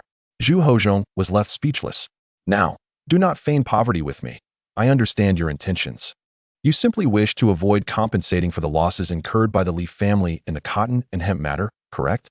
"In fact, I have already had it calculated," Zhu Hozhong admitted sheepishly. "In that case, let us provide the funds," Li Qing insisted. I haven't finalized the calculations yet," Zhu Hozhong stammered. Li Qing scoffed lightly and turned to walk into the inner chamber. Zhu Hozhong hurried to follow, but after taking just a few steps, he was dismissed by Li Qing. "You are the one pushing me to this. Entering now would only exacerbate the situation. Go and attend to your duties." Once, Lan Yu had nearly been driven to despair by Li Jinglong. Zhu Hozhong nodded grudgingly, and as Li Qing entered, he muttered under his breath, "Are you the emperor? Or am I? Truly, it feels as though the heavens have inverted." Zhu Zili awakened slowly, startled to see Li Qing seated beside his bed, his expression shifting from shock to bewilderment. "At last, you are awake," Li Qing sighed softly, removing the silver needles from his head. "Is there any particular discomfort?" Zhu Zili gazed at Li Qing for a moment, then turned away in silence. "Such youth, yet so troubled," Li Qing remarked with a chuckle. "With your boundless potential, I fear no one in this world can surpass you." Zhu Zili remained mute, presenting his back to Li Qing. This child, Li Qing thought, raising his hand to deliver 2 slaps. Zhu Zili was taken aback, turning to glance at Li Qing, disbelief etched on his pale face. "What are you staring at?" Zhu Zili retorted without responding, once again turning away, silent. Li Qing was momentarily taken aback and muttered, "Could it be that his mind is unhinged?" As Zhu Zili lay on his side, he trembled slightly, but soon regained his composure, still refusing to look at Li Qing or engage in conversation. Li Qing attempted to communicate several times, yet to no avail.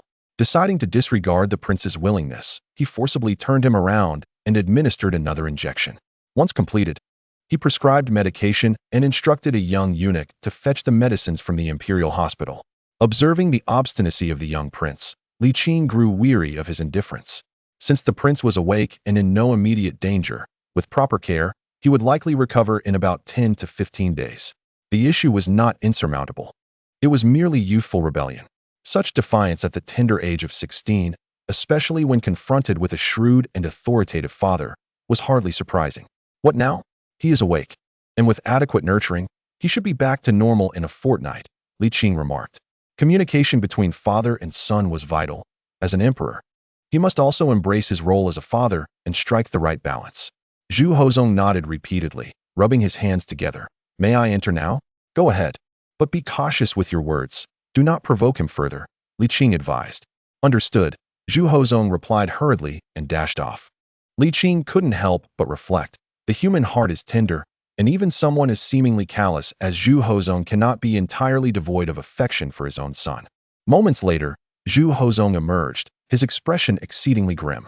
The situation is not as you described, he said. Li Qing set down his teacup in astonishment. He fainted again? That shouldn't be the case. The young prince hasn't fainted, but his mind is clouded. He doesn't even recognize me, Zhu Hozong replied, his face ashen. Oh, let me see. Upon re-entering the inner chamber, Li Qing found Zhu Zaiqi, the young prince, appearing dazed, his eyes vacant and lifeless. He stared blankly at anyone who spoke, remaining silent, only managing a smile when engaged too often, resembling a simpleton. What shall we do now? Zhu Hozong paced anxiously, his heart in turmoil. Li Qing furrowed his brow in contemplation. Let us do this. I shall remain here tonight to thoroughly investigate the cause of his ailment and administer the appropriate treatment. Zhu Hozong, trusting Li Qing's expertise, nodded. I appreciate your assistance. You owe me much more than this. Li Qing chuckled lightly.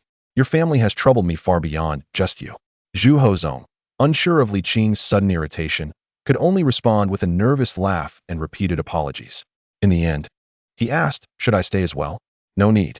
You must attend to state affairs and other responsibilities. Your presence here would only complicate matters, Li Qing replied nonchalantly. For now, rest assured, your son will not perish. Though Zhu Hozong felt a surge of frustration, he did not dare confront Li Qing at such a critical juncture. Replying awkwardly, I shall defer to your arrangements. Li Qing stretched and grumbled. I have traveled swiftly without a morsel to eat. Prepare a sumptuous feast for me. At once. Zhu Hozong hurried off, but paused to reiterate. I implore you, please ensure the prince's recovery, for both my sake and that of the Ming Dynasty. Li Qing, maintaining a stern demeanor, retorted, do you need to remind me? Please, take care. Zhu Hozong left, his face clouded with concern. Li Qing yawned and inquired, do you no longer wish to be the crown prince? Is being a prince more terrifying than death? Regarding the art of feigning ignorance, you remain rather inexperienced.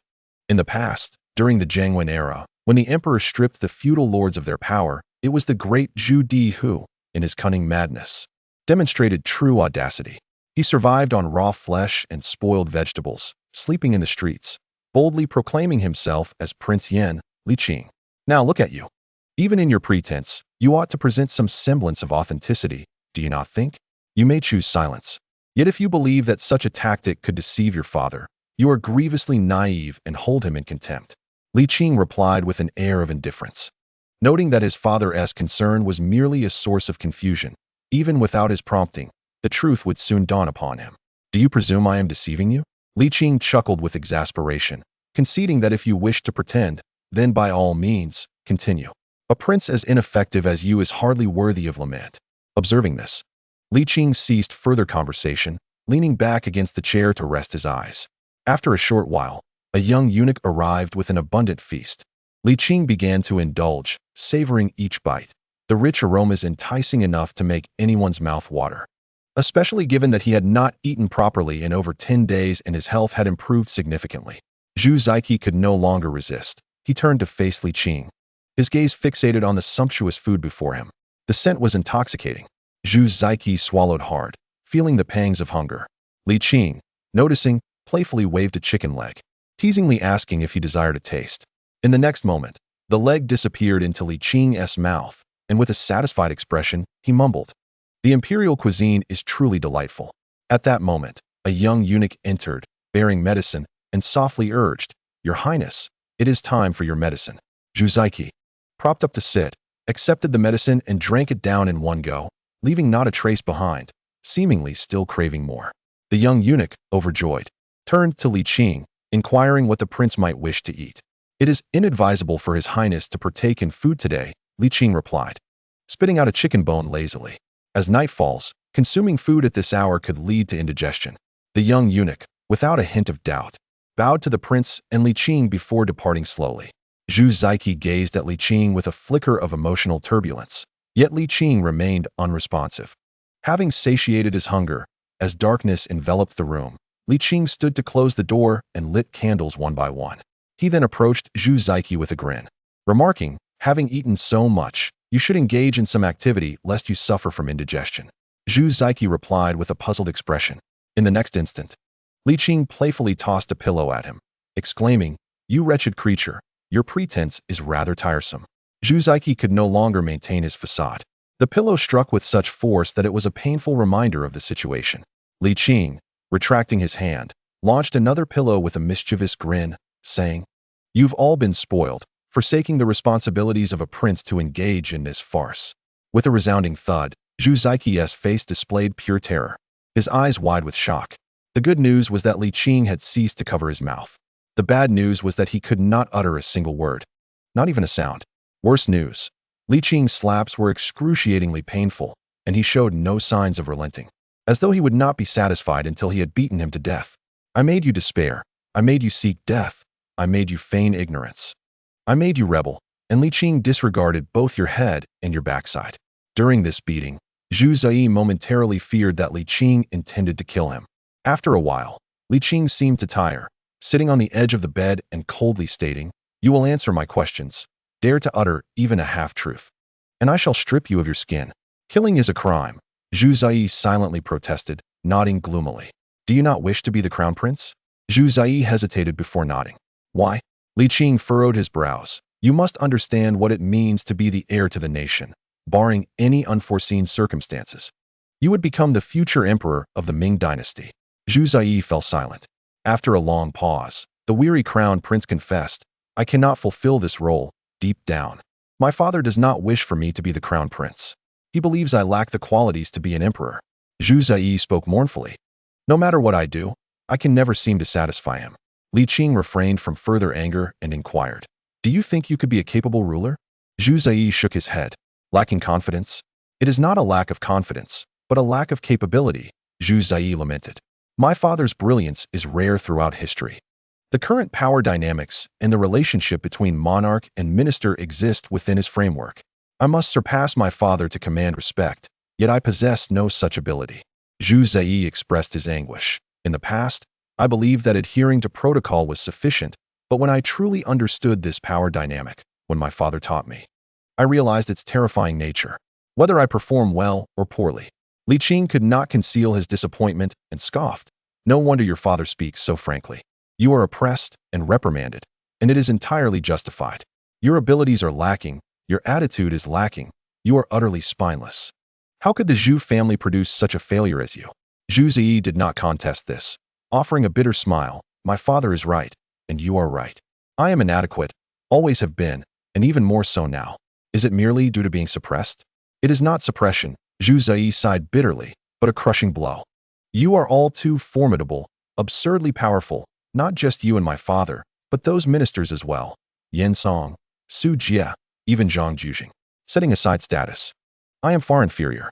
I do not know what I will do after my father's reign ends. I have no idea what I should do as emperor, nor how to wield power." Zhu Zai's face was filled with confusion, consumed by profound self-doubt. "It is too complex, too entangled. Everyone is astute. This position of emperor is not meant for mere mortals," Zhu Zai murmured. "I am not cut out for this, yet I have no choice. My father is aware of my inadequacies, and he too is without options." Zhu Zai lamented, "I do not wish to be a coward. I have tried. I have persevered. The immense pressure and torment from my self-doubt are driving me to madness. In such a grand Ming dynasty, should I bring about its downfall? How would the annals of history portray me? How would posterity perceive my actions? I would surely descend into the depths of the 18 hells." Zhu Zaiqi's pallid visage twisted with anguish. Li Qing sighed deeply and inquired, "Would you rather feign madness than assume the mantle of authority? Can I indulge in debauchery? Can I disregard the welfare of the nation and its people?" Li Qing narrowed his eyes. "What do you think?" "No, of course not, but I lack the capability. And presently, I am bereft of the will." Zhu Zaiqi self-deprecatingly remarked, "I find myself utterly incapacitated, as I instinctively believe I am in the wrong, regardless of what I do." Li Qing remained silent for a long moment before exhaling. "You should take care of yourself. Zhu Zaiqi was taken aback, suddenly realizing something, and exclaimed, "Are you going to inform Father Emperor? What business is that of yours?" Li Qing raised his palm and replied nonchalantly, even with a multitude of reasons. "Your cowardly words warrant nothing less than a severe reprimand." Zhu Zaiqi fell into a contemplative silence. Li Qing stood and strolled out of the inner palace. The imperial study was ablaze with light. Emperor Zhu Hozong had already reviewed the memorials and was currently engrossed in the Yongla Dadayan. Upon hearing from a young eunuch that Li Qing was coming to see him, he hurriedly rose to greet him. "What is it?" Li Qing did not respond, but walked directly inside. Zhu Hozong was momentarily taken aback, then waved away the attending eunuch, following closely behind. "What do you think of the crown prince?" Li Qing asked, seated at the imperial desk as Zhu Hozong approached. "Can he become a capable sovereign in the future?" Zhu Hozong paused, bitterness creeping into his smile. After a moment, he remarked, "He is merely feigning madness, is he not?" Li Qing nodded. "He is fundamentally unharmed. Yet his psychological afflictions are exceedingly grave. Furthermore, I do not believe he possesses the qualities of a capable ruler." Zhu Hozong scoffed self-mockingly, "To utter such foolish words. He is undoubtedly a foolish monarch. But what can I do? Even a tiger does not consume its cubs. The foundation of the state cannot be easily discarded, especially given the current circumstances. Once the precedent is set, the consequences could be dire. The officials of the present Ming are not those of the Hongwu or Yongla eras. After nearly 2 centuries of internal strife, they have evolved into cunning beings, ever vigilant and defensive. How could we possibly initiate a reform? To return to foolishness?" Zhu Hozong hesitated for a moment before revealing the harsh truth. After hearing this, Li Qing remained silent for an extended period. "If that is the case, then we must change the person in charge," Li Qing declared. "We cannot allow ourselves to be paralyzed by fear. The principle of establishing the eldest son as heir is a legacy of the Ming Dynasty, and in the long run, we cannot simply appoint someone wise." Zhu Hozong sighed.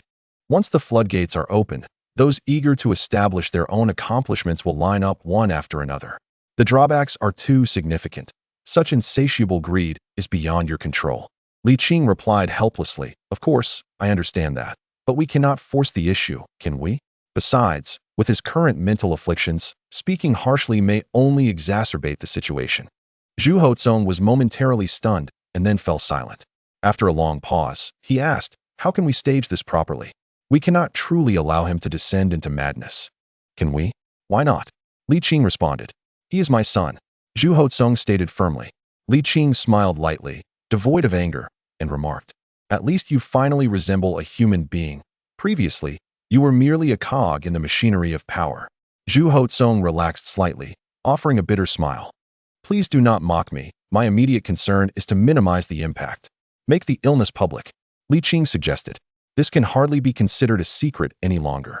The crown prince has been unwell for quite some time, and the officials of the Zhan family are aware, as are the imperial physicians. It is difficult for those involved to remain oblivious." Zhu Hozong remarked, "Then let us stage a performance. He can learn from your ancestors, and surely, mimicking their ways will suffice."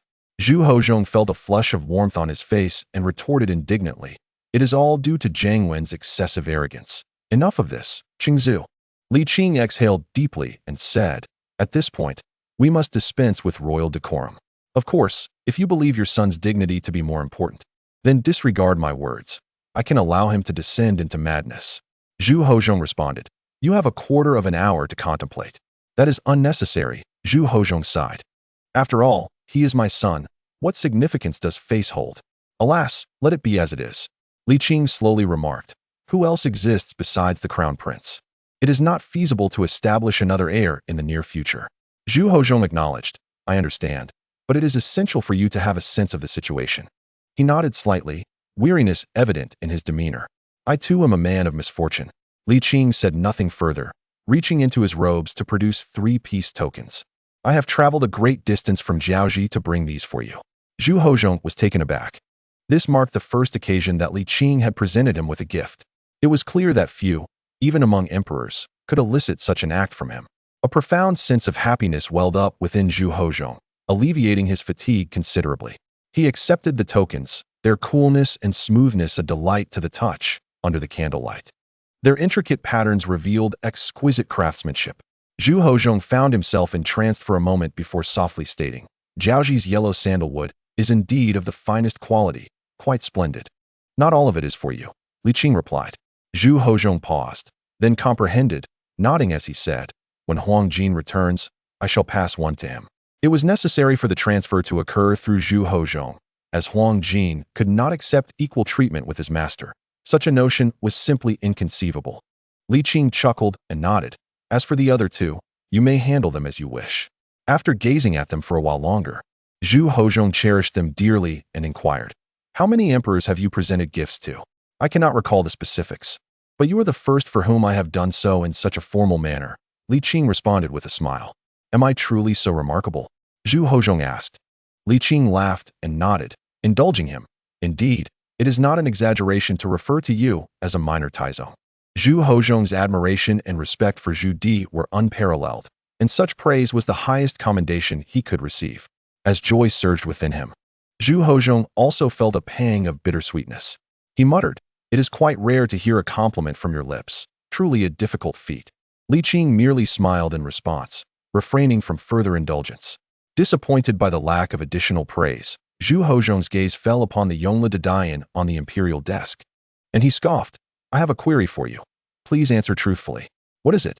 You have stolen the original manuscript of the Yongqing, have you not? Zhu Hozhong's eyes blazed with intensity, his expression darkening. That is not the case. Zhu Hozhong was taken aback. Yet, he heard Li Qing continue. What do you mean by stolen? Such a term is rather harsh.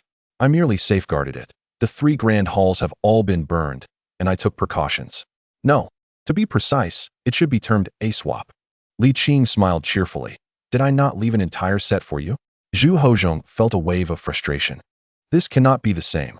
Chapter 424. The Crown Prince has lost his mind. The Yongle Encyclopedia, completed over a century ago, had only piqued the interest of Zhu Hozhong among the multitude of emperors. Ironically, when he approached the tome with boundless admiration for Emperor Taizong, he discovered that the encyclopedia had devolved into mere forgeries, the basest of printed fakes. Even after the restoration of the Jiajing copy, Zhu Hozhong continued to linger on the original, his heart burdened with longing. Upon encountering Li Qing's nonchalant demeanor, Zhu Hozhong's discontent was palpable. Yet, it was abundantly clear that the return of what was lost was an impossibility. A meat bun swallowed by a dog cannot be regurgitated. With a heavy sigh, Zhu Hozhong cautioned, there must be no losses. Should you be willing to return it, I can compensate the Li family doubly. The implication was clear. Should you withhold the book, I shall withhold the payment. Li Qing retorted with a scoff. You think that by granting you a little favor, I would truly be at your service? Zhu Hozhong muttered. Clearly, you were in the wrong from the outset.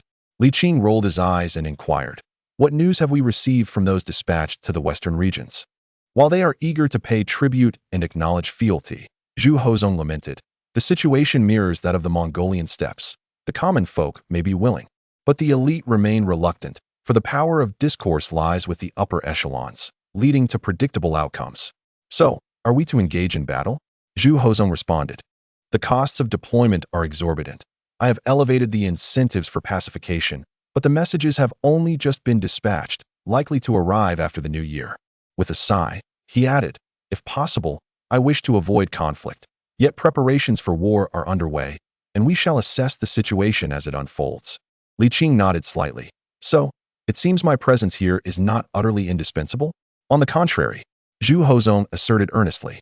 First, we cannot afford to be careless with the Crown Prince's affairs. Moreover, my own energies have been waning in recent years.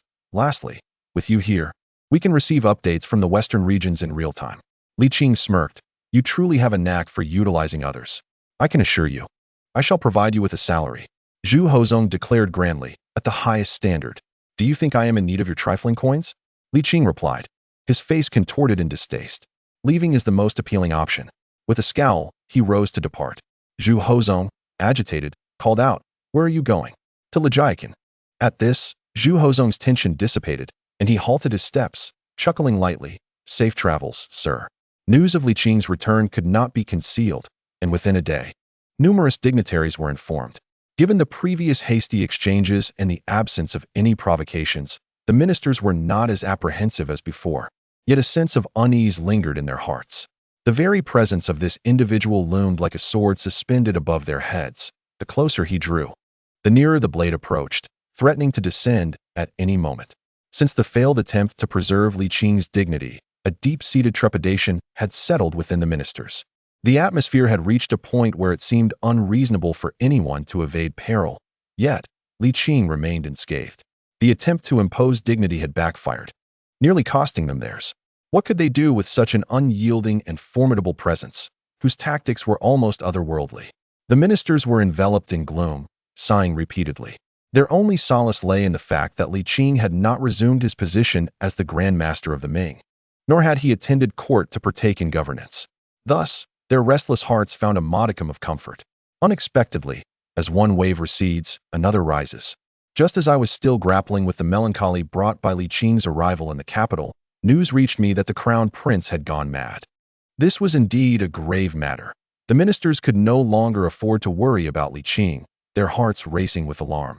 And a dawning realization struck them regarding the true purpose of Li Qing's journey to the capital. In a single court session, the 3 grand scholars of the cabinet, the 9 ministers of the 6 departments, and a multitude of officials congregated in the Jinglong palace, insisting on an audience with the crown prince.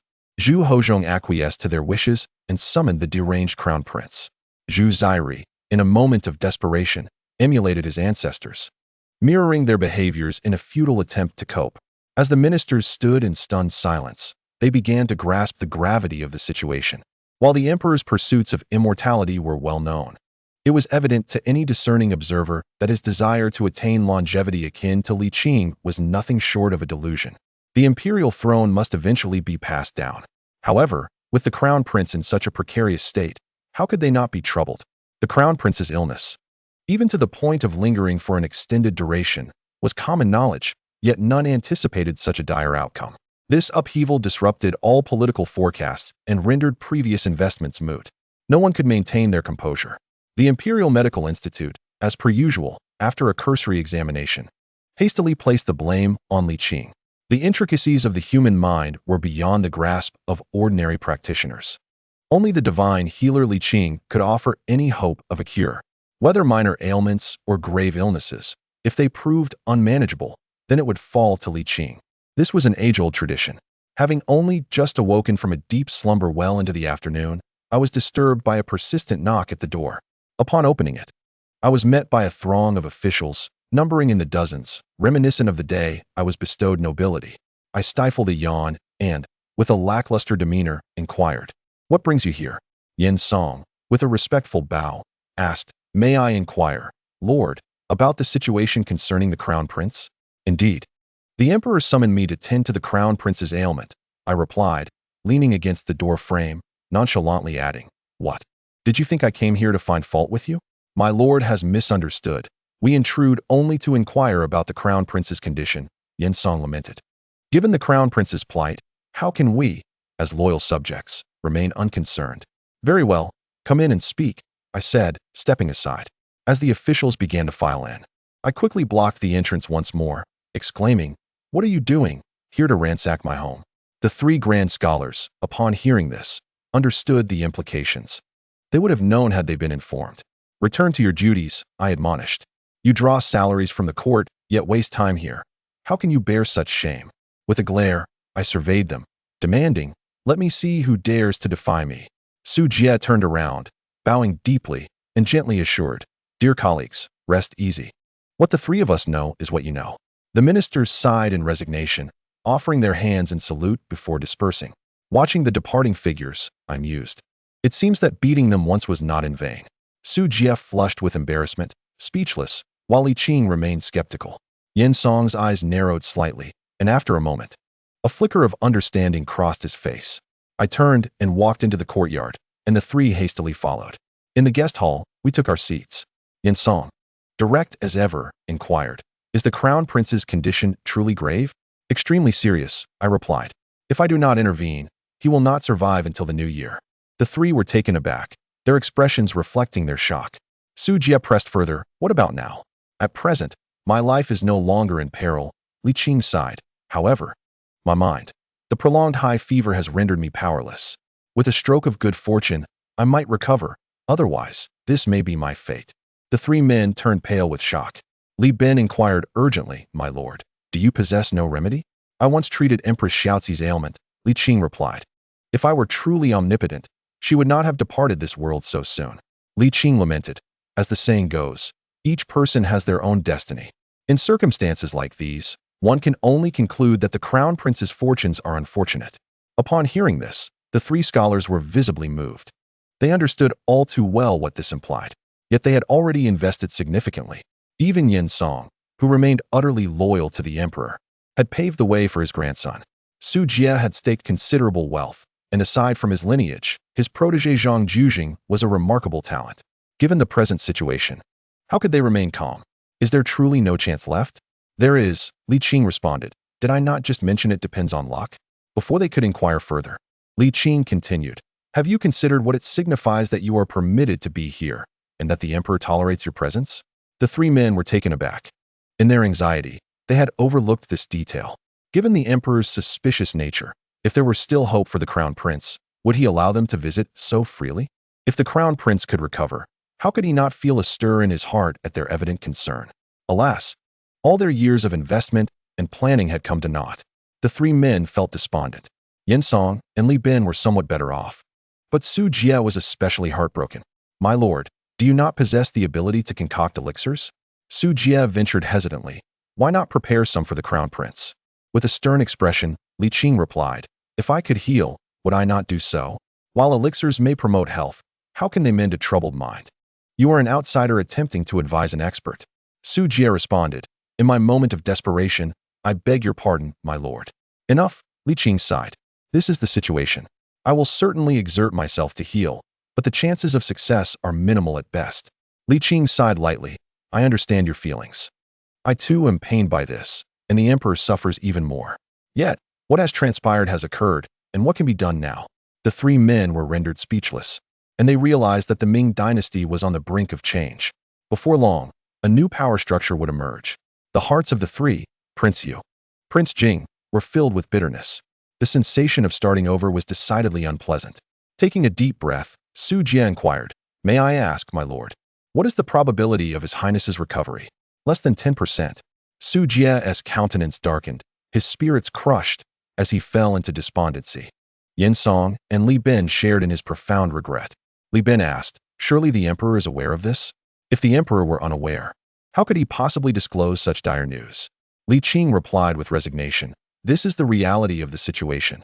Can one jest about such matters? If there are no further concerns, please take your leave. I must continue searching for a remedy. The three exchanged glances, rose, and bowed. We have troubled you, my lord. We take our leave. Li Qing waved his hand impatiently. After the three departed, he murmured softly to himself, such an outcome. How could it not be within my expectations? Fortunately, Zhu Hozhong remains capable and can sustain his position for quite some time. This can be considered a timely mitigation of losses. However, with the crown prince's descent into madness, the once tranquil realm of power is likely to stir once more. With Zhu Hozhong in control, Li Qing is not overly concerned. Yet it will inevitably have some impact on state affairs. Furthermore, what sort of character will the new heir apparent possess? Will he also be as disappointing? Li Qing felt uncertain in his heart.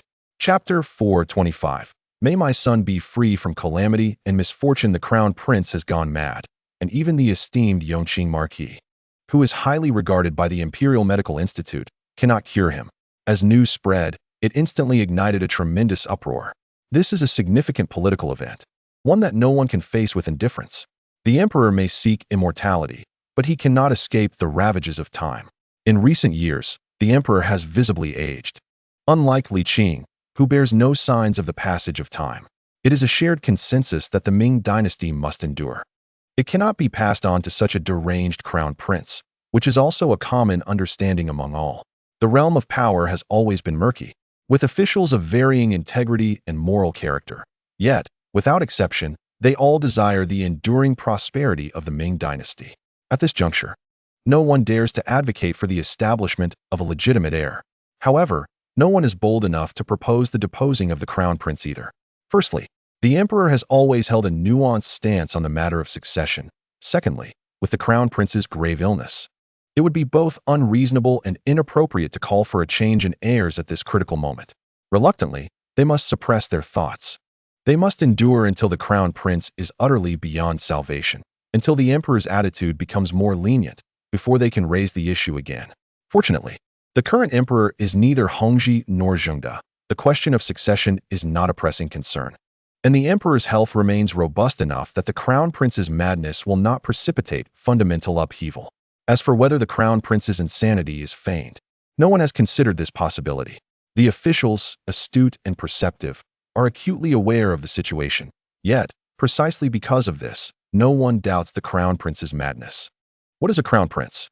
It is someone who need not exert effort, merely biding time until the demise of the current emperor to ascend the throne without contest. For the officials, who have endured years of rigorous study and the trials of the political arena to emerge as elites, the notion of feigning madness is inconceivable. Of course, they are well versed in the annals of the Ming Dynasty and are aware that in the past, the founder of the dynasty feigned madness. However, the circumstances then were entirely different from the current situation. The founder feigned madness to survive, to claim the throne during the Jinglong rebellion, in pursuit of imperial authority. The crown prince, however, is already the assured future emperor, and feigning madness would not only be futile, but would also forfeit the throne he is destined to inherit. No one would be foolish enough to take such a risk. Only true folly would lead one to act thus. The officials, naturally, do not wish to witness such a scenario. They have invested significantly, both overtly and covertly, in political endeavors, and now, it seems all their efforts are in vain. Yet, such is the reality. What can be done but to accept it? They can only lament the whims of fate. The brothers, King Yu and King Jing, born in the same month of the same year, soon captured the attention of the court. However, before they could make any moves, the Jin Yiwei swiftly intervened. Imposing a firm control, the ministers had no choice but to relent. After more than 10 days, the restless hearts of the court gradually calmed. Concurrently, Zhu Zili's health showed marked improvement. Apart from his mind, he was essentially healed. Yet, for the ministers, the crown prince was no different from one who had passed away. An heir presumptive with no prospects of ascending the throne held no value. As the heavy winter snow of the 31st year of the Jiajing reign fell, reports of disasters, both large and small, from various provinces poured into the capital, redirecting the attention of the sovereign and his ministers towards disaster relief and the ensuing political policies. The crown prince's eastern palace lay desolate, and the lectures at the Zhanshe mansion ceased, transforming the once coveted crown prince into a figure of neglect within a mere month. Such is the fickleness of the world. In the eastern palace, Li Qing asked, "Do you regret it?" Zhu Zili shook his head slightly and inquired softly, "Has Father Emperor agreed to my request to go to the fief?" "To go to the fief?" Li Qing chuckled. "If you do not perish, how could the future ruler rest assured?" Zhu Zili's expression changed, falling into silence. "From the moment you relinquished your title as crown prince, you held no value. Indeed, you became a liability, at least in the eyes of your brother," Li Qing remarked indifferently. "Regardless of who succeeds you as crown prince, once they ascend to the throne, they will view you as a thorn in their side. But I am already in this state," Zhu Zili lamented. "Death seems the safest option." Li Qing shrugged. "Such is the nature of the struggle for imperial power." Zhu Zili remained silent. "Do you have regrets now? Is it too late for regrets?" Li Qing shook his head. "It is too late. What more is there to say?" Zhu Zili sighed deeply. "I truly would have preferred to be a feudal prince from the start." "Indeed," Li Qing smiled. "What are your plans?" "What plans could I possibly have?" Zhu Zili replied with a wry smile. "This is my fate, and I accept it. You may not believe it, but these days have been the most relaxed I have experienced in years. I am free from facing father's reprimands and the immense psychological pressure. I have nothing to think about, nothing to do. It's truly liberating." Zhu Zili murmured. "Even though I now clearly foresee a tragic ending, I do not regret it. If given another chance, I would still choose the same path." Li Qing nodded slightly. "You were never meant to be emperor. Your absence from the throne is of no consequence." Zhu Zili, not catching the underlying meaning, assumed Li Qing was mocking him. At that moment, the announcement of the emperor's arrival echoed from outside, causing Zhu Zili to tense up and glance at Li Qing, seeking reassurance. "Just lie down," Li Qing instructed, remaining seated at the bedside, waiting patiently. Before long, Zhu Hozhong entered slowly. Zhu Zili felt a surge of anxiety. Even though there was no one beside the emperor, and he knew the emperor was aware of his feigned madness, the prospect of facing his father once more overwhelmed him with panic. In that instant, he found himself at a loss. unsure whether to prostrate himself in reverence or to continue his charade, frozen in place, unable to move. Zhu Hozhong cast a glance at his son, neither displeased nor pleased. His expression serene, yet the thoughts within remained inscrutable. "Sir, your life is safe," Li Qing remarked. "Thank you for your efforts, sir." Zhu Hozhong sighed and walked to the bedside. Li Qing rose and took a seat at the tea table, pouring himself a cup and savoring it leisurely, embodying the demeanor of an onlooker. However, Zhu Ziyi no longer exuded the previous ease. He was taut, like a tightly wound spring. Years of intimidation rendered him unable to confront his father with composure. Just being scrutinized made him feel as if he were sitting on pins and needles, his palms slick with sweat. After a long pause, Zhu Hozhong softly spoke. As Su Dompa once penned, "I only wish my son to be foolish and dull. Free from calamities to the ranks of officials, I desire only for you to be free from misfortune. As for the officials, what significance do they hold? Rest assured, your father shall no longer compel you." With that, he produced a peace talisman from his robe, opened its hanging cord with both hands, and leaned forward. Zhu Ziyi slightly lifted his head, assisting his father in adorning him with it, tears welling in his eyes. He did not fully grasp the significance of the peace talisman, yet he understood that today's father was no longer the imperious, autocratic figure of yore. Today, his father seemed less a sovereign and more an ordinary parent, one who cherished his son. "Father," Zhu Ziyi began to call out, but was halted by a raised hand. "There is nothing of worth here. It is better to leave. The world is vast, and there is more than just Shuntian Prefecture.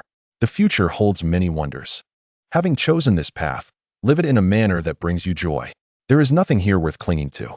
Though Zhu Ziyi did not fully comprehend, he was moved to tears. This was the first time his father had spoken to him in such a manner, warming his heart. "Father, I am an unfilial son." Zhu Ziyi sobbed. "I have disappointed you." Zhu Hozhong gently tidied his son's disheveled hair and sighed. "Your suffering reflects your sense of responsibility. Your pain also reveals my high expectations. Yet, I am as I am. It is what it is. Let it be."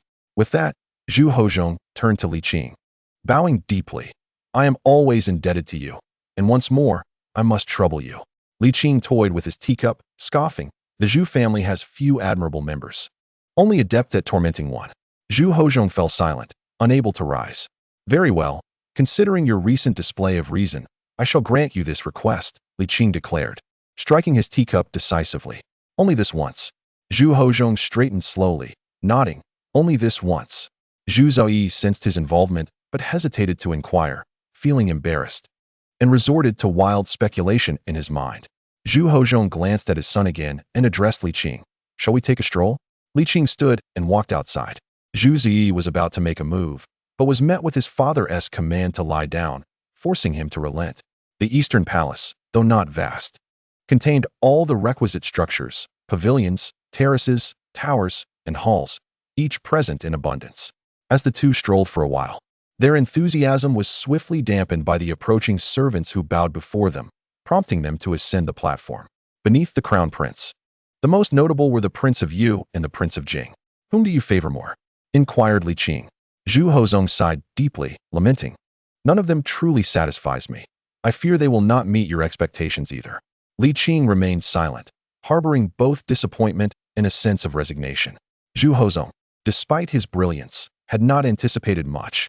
He believed that finding a worthy successor among them would be akin to choosing the tallest among the short. "My demands are modest." Li Qing sighed. "I do not seek a grand visionary, merely a capable steward." Zhu Hozhong nodded gently, his expression tinged with bitterness. "For now, I have no clear intentions. I shall observe a while longer. I still have the strength to act. There is no rush. Alas, one may be a hero, yet their offspring may not be of the same metal." Li Qing gazed into the vast expanse, softly reflecting. It is often said that a tiger begets no dog. Yet the reality is many a tiger has sired dogs. It is a rarity for one generation to surpass the last, while the decline of each subsequent generation is all too common. Generally speaking, they are often of mixed caliber, so there is no need for excessive lamentation. Zhu Hozhong nodded slightly, offering a wry smile. It remains uncertain whether the future monarch of the Ming will be a paragon of virtue or a feeble ruler. This stirred within Li Qing a faint recollection, and he could not help but feel a twinge of melancholy. In the history of the Ming, fewer than 10 emperors left a lasting impression on him. Now, having witnessed 11 reigns, only two remained vivid in his memory, the reclusive Wanli and the pitiful yet admirable Chongzhen. As for the others, they had left little mark. Reflecting on this, he mused that the Ming had long ceased to be the Ming of history. Why dwell upon such matters? Li Qing chuckled lightly. Even a ruler as seemingly indifferent as you possesses feelings, loyalty, and responsibility. Perhaps the future sovereigns will not be so lacking. Zhu Hozong found himself at a loss, torn between joy and sorrow. After a moment of contemplation, he wryly remarked, "So, in your eyes, I am quite the disappointment?" "Not a disappointment," Li Qing replied. "In fact, from a professional standpoint, you have always performed admirably. There is little to critique in your role as emperor. However, in the past, you did possess a certain small-mindedness." Li Qing smiled. "That is all behind you. The present you can rightly be called a paragon of rulers." Pausing, he continued, "Time rewards those who are diligent. In a century, or even centuries hence, the merits and faults will be judged fairly." At this, Zhu Hozong felt a surge of comfort in his heart, and a sense of boldness began to swell within him. "When I consider the 10 emperors of the Ming, from the establishment by the founder to the reformation by the second, I assert that aside from the founder and the second, I surpass all others." Li Qing scoffed. "You are rather unreserved, are you not? Though you may bask in the glory of your predecessors, is it not still a fact?" Zhu Hozong responded, "Even if I am merely the last bun left after a feast, it is still a significant contribution." "Very well," Li Qing conceded, not wishing to deflate his enthusiasm. Fairly speaking, Zhu Hozong's assertions were not entirely unfounded. Should he successfully integrate the western regions and ensure their stability before passing the mantle, the value of his reign would be greatly enhanced. Thereafter, he could allocate some resources towards the western regions. Though they may seem insignificant now, one day they shall undoubtedly bloom with their unique brilliance. Li Qing advised, "If you truly wish to stabilize your rule, the acquisition and governance of the western regions presents the most promising opportunity." "Ha, great minds think alike." Zhu Hozong laughed heartily, expressing his belief in the immense potential of the western regions, recalling that during the Han and Tang dynasties, there were numerous states in that area. There will inevitably come a time of resurgence after decline. After a moment's pause, he added, "The severe climate of the Ming dynasty must also experience such a transformation. Wouldn't you agree?" "Certainly," Li Qing replied with unwavering certainty. Zhu Hozong gradually relaxed, a gentle smile appearing on his face, tinged with both joy and bitterness. "Alas, I ultimately cannot achieve immortality," he mused. Li Qing interjected, "In truth, I wish for your longevity, truly. But you desire so much more than I do. How many of your wishes have been fulfilled?" Li Qing fell silent. Zhu Hozong glanced back at the crown prince's palace, sighing, "The crown prince is weak and ineffectual. In a way, this is fortuitous for the Ming. The political arena is shrouded in darkness, and having a lineage retreat far away is not necessarily a bad thing." "You are certainly pleased with that," Li Qing retorted, rolling his eyes. "It's easy for you to say, standing there without any burden. Consider it a reward for me." Zhu Hozong declared, "I am no less deserving than he. I ought to enjoy the same privileges. Is it not permissible for me to pass this privilege to my son?" Li Qing paused, responding with irritation, "Am I truly that biased?" "If you are willing to assist, then you would not be biased." Zhu Hozong smiled knowingly. He realized that despite Li Qing's complaints, he was, in fact, in agreement. Otherwise, he would not have expressed his dissatisfaction. Upon reflection, this outcome was indeed not unfavorable. The crown prince is not the only one without choices. Neither is he as a father nor as an emperor. Now that there are options available, it is hardly a misfortune. Next time I educate my heir, I might allow for a more lenient approach. Li Qing cautioned, "The cost of trial and error is too high. Do not repeat the same mistakes." Zhu Hozong nodded gently. "Even without your admonition, I would remain vigilant." "Oh, when I first ascended the throne, it would not be an exaggeration to say it was akin to emerging from hell. Externally, there were fierce ministers led by Yongqing, while internally, Empress Zhang and others sought to control the youthful me, desiring to make me a mere ornament." Zhu Hozong spoke with frustration. The officials of the Ming did not evolve overnight. Things were already quite absurd back then. Yet I persevered through gritted teeth. But looking back at that foolish woman, as delicate as a flower, she had never experienced hardship and does not know how to cherish it. Li Qing chuckled, "Your so-called hardship pales in comparison. The real trials were endured by your forefather, the founding emperor. That was true hardship. The second emperor also faced difficulties in his youth. If you examine the historical records and the work ethic of this father-son duo, you will find your own struggles to be those of a fragile flower. You have also lamented excessively at times. Zhu Hoxiong retorted, speechless. If that is the case, then you are indeed correct. After a pause, he asked, Sir, grant me a definitive word. It would bring me peace. Li Qing took a deep breath and nodded slightly. I shall take charge. Thus, I am grateful. Zhu Hoxiong replied with a deep bow. However, Li Qing had already descended from the high platform, turning away with indifference, saying, focus on doing good work. Doing good deeds is more important than bowing. Zhu Hoxiong stood there, momentarily stunned, slowly straightening his posture as he gazed at Li Qing's retreating figure, lost in thought for a long while.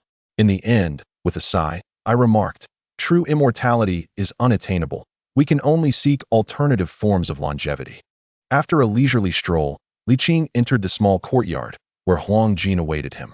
Li Qing was momentarily taken aback, then smiled and inquired, when did you return? I came back 2 days ago and have been resting ever since, Huang Jin replied, stretching his back and lamenting, I am getting older. This journey has truly exhausted me.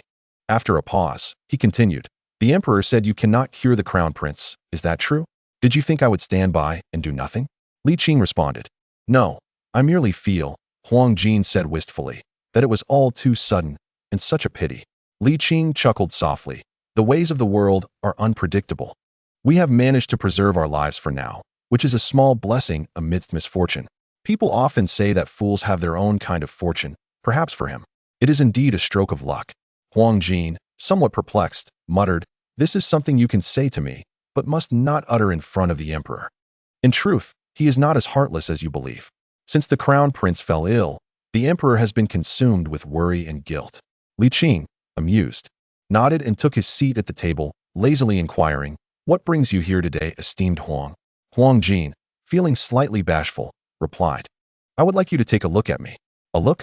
Li Qing asked with surprise. Huang Jin nodded. I never really felt it before. But after this hurried journey, I truly sense my age. I wish to live a bit longer, to spend more time with the emperor, to bicker with Liu Bing, and to see you more often. Among the 3 swordsmen, Huang Jin was the eldest, now approaching his 60s. How could he not feel a sense of urgency? Li Qing paused, then smiled. Come sit closer. Let me check your pulse. After a while, Li Qing withdrew his hand and said, you are quite well. I will prescribe a tonic for you. Try it for a while. Ah, splendid, Huang Jin replied cheerfully, then hesitantly added, Liu Bing is even younger than the emperor. Yet he cannot be considered youthful anymore. Unlike me, he has not had the luxury of leisure. He has been on the go for years. And being the commander of the Jinhui is no easy task. Could you perhaps examine him as well? Did he send you to ask? Liu Bing did not say so explicitly, but he certainly implied it, Huang Jin stated. The emperor has few confidants, apart from you. It is just me and Liu Bing who are close to him. When you are not in the capital, sometimes gone for years, if we leave him, he will have no one to confide in. In truth, Liu Bing is quite a good person, with a kind heart and a serious work ethic. As the commander of the Jinhui, he is undoubtedly exceptional, even compared to those of 10 dynasties. Li Qing nodded slightly and said, very well. Since I am not leaving just yet, have him come by when convenient. Ah, splendid, Huang Jin beamed. Long life is good. Long life together is even better. Li Qing chuckled and nodded in agreement. You are right. He also held a favorable view of Liu Bing. The achievements of Zhu Hozong to this day are not solely due to his remarkable political talents. Liu Bing has contributed significantly as well. With loyalty, courage, and capability, Liu Bing's early demise would have certainly impacted Zhu Hozong, both emotionally and politically. Li Qing wished for Zhu Hozong to live a few more years, not wanting to impose any additional burdens upon him. Will you be visiting the Eastern Palace tomorrow? No, I shall not. The Crown Prince's illness has largely recovered. And as for the damaged mind, I am powerless to assist. Li Qing gently patted Huang Jin's sturdy shoulder, saying, you need not worry too much. Your master has come to terms with it. Huang Jin nodded and inquired, shall I bring Liu Bing along tomorrow? That would be splendid. Do remember to bring some refreshments. I won't forget. Huang Jin smiled briefly, only to be enveloped by a solemn mood as he reflected, I suddenly realize we have grown old. I recall our first meeting at Wudong Mountain, back when I was full of vigor. Li Qing softly remarked, youth inevitably slips away unnoticed, never to return, leaving one with a sense of regret and helplessness. He then smiled again, adding, "Your health is quite robust. You are far from being overly sentimental. Cheer up and refrain from dwelling on such sorrowful thoughts." Huang Jin scratched his head and asked, "How long can you stay this time?" "I shall not depart until the year's end, and I may linger for a while after the new year," Li Qing pondered. "That will depend on the situation in the western regions. If military action is required, I shall certainly accompany, as it is a matter of great significance." The next day, Huang Jin and Lu Bing arrived as scheduled. After exchanging pleasantries, they promptly got down to business. Observing Li Qing's slightly furrowed brow and lowered eyelids, Lu Bing felt a pang of anxiety but hesitated to interrupt, instead seeking solace from Huang Jin. Huang Jin reassured him, "There is no need to panic. He treats everyone this way." After a brief interval, Li Qing withdrew his hand and stated, "To be frank, your physical condition is quite concerning. However, it may stem from excessive diligence in martial arts during your youth, coupled with the pressures of your responsibilities, resulting in your body being excessively tense. This is not beneficial. One must learn to relax." "Excuse me?" Lu Bing queried, his face a canvas of confusion. "Tense? Relax? What affliction is this?" "This is not an ailment, but rather a detrimental habit formed over many years," Li Qing explained. Lu Bing scratched his head, asking, "Can this be remedied with medication?" "Medication would have little effect, as you are inherently healthy and do not require any tonics or supplements." Li Qing pondered for a moment before suggesting, "How about this? I will teach you a set of breathing exercises, and later you can consult the emperor about Tai Chi for health preservation, gradually easing your tension." Lu Bing felt a surge of excitement. It is often said, to cultivate one's internal energy is as important as training the muscles and skin. While the latter requires hard work, it has a low threshold. Anyone who can endure hardship and maintain proper nutrition can achieve it. However, cultivating internal energy is far more challenging. It necessitates not only exceptional talent, but also a skilled mentor, an authentic expert to guide one through the process. It seems that Li Qing is perhaps the most knowledgeable individual in the entire realm. Lu Bing unconsciously swallowed, maintaining a composed demeanor. "Is that feasible?" Li Qing chuckled. "It is not that I am unwilling to pass on my skills. Rather, it is that you may find them hard to grasp. Rest assured, I would not withhold from those capable of learning. Did I not once impart a set of techniques to you Dayo and Qi Jiguang? I believe you have also benefited. Correct?" "Indeed," Lu Bing admitted, slightly embarrassed. "I have practiced and gained much, even passing it on to Shun Lian and several others. It is indeed meant to be passed down, so there is no need for embarrassment." Li Qing remarked with a smile, "However, the relaxation I refer to does not imply negligence in your duties. Rather, it is intended to alleviate the detrimental effects that prolonged psychological stress can impose on the body." Lu Bing nodded slowly and inquired, "Is this phenomenon serious?" "It is difficult to articulate. Typically, it does not manifest overtly, but when it does, it could escalate to a critical extent, potentially leading to sudden death." Lu Bing exclaimed in shock. Huang Jin was equally taken aback. Li Qing chuckled and reassured them, "Do not be so tense. I merely cited an extreme scenario, and that would be many years down the line. You are still relatively young and have ample time to rectify the situation." Upon hearing this, both individuals finally relaxed. Lu Bing exhaled deeply and clasped his hands in gratitude. "Thank you, Lord, for your benevolent diagnosis." "It was but a trifling effort," Li Qing replied with a smile. "Huang Jin, please fetch the ink and paper from the study. It should be in the cabinet, so do take a look." "I am aware," Huang Jin remarked, his familiarity with the small courtyard rivaling that of Li Qing. Lu Bing watched Huang Jin's broad silhouette, feeling deeply moved, and sighed gently. "Unbeknownst to us, we have aged." Li Qing nodded slightly, then turned the conversation. "As for the matter of the crown prince, it appears irreversible. Over this period, the ministers have largely come to accept this reality. Are there any movements from the Duke of Yu or the Duke of Jing?" Lu Bing regained his composure and replied, "There are no significant maneuvers, with the Imperial Guard keeping watch and the Emperor's subtle reminders. No one would dare confront the issue head-on. However, one cannot rule out minor activities, such as, currently, both princes have established their residences for studies. And just a few days ago, the Emperor dispatched several Hanlin scholars to enter their households for lectures. These scholars have suddenly become quite sought after." Lu Bing elaborated, "This situation could indeed be avoided, merely by increasing personnel for stringent oversight. However, the Emperor believes that being overly strict is also undesirable. Hence a small concession has been made. Li Qing nodded gently, stating, "It is better to facilitate than to obstruct. Regardless of who ascends to the position of crown prince, it is essential to engage with the realm of power in advance." Pausing briefly, he inquired, "Between the Duke of Yu and the Duke of Jing, who possesses greater potential?" Liu Bing hesitated at the term potential, cleared his throat, and said, "In comparison, the Duke of Yu is somewhat more favored. Both princes were born in the same month and year, yet the Duke of Yu was born slightly over half a month earlier than the Duke of Jing. Following the imperial decree of establishing the legitimate heir, it is undoubtedly the Duke of Yu who holds a competitive edge." Liu Bing hesitated for a moment before adding, "However, just the other day, the emperor visited the residence of the Duke of Jing and remained there for nearly half a day, which adds a layer of uncertainty.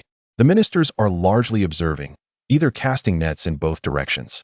Li Qing shook his head with a smile. This sort of charade is his forte.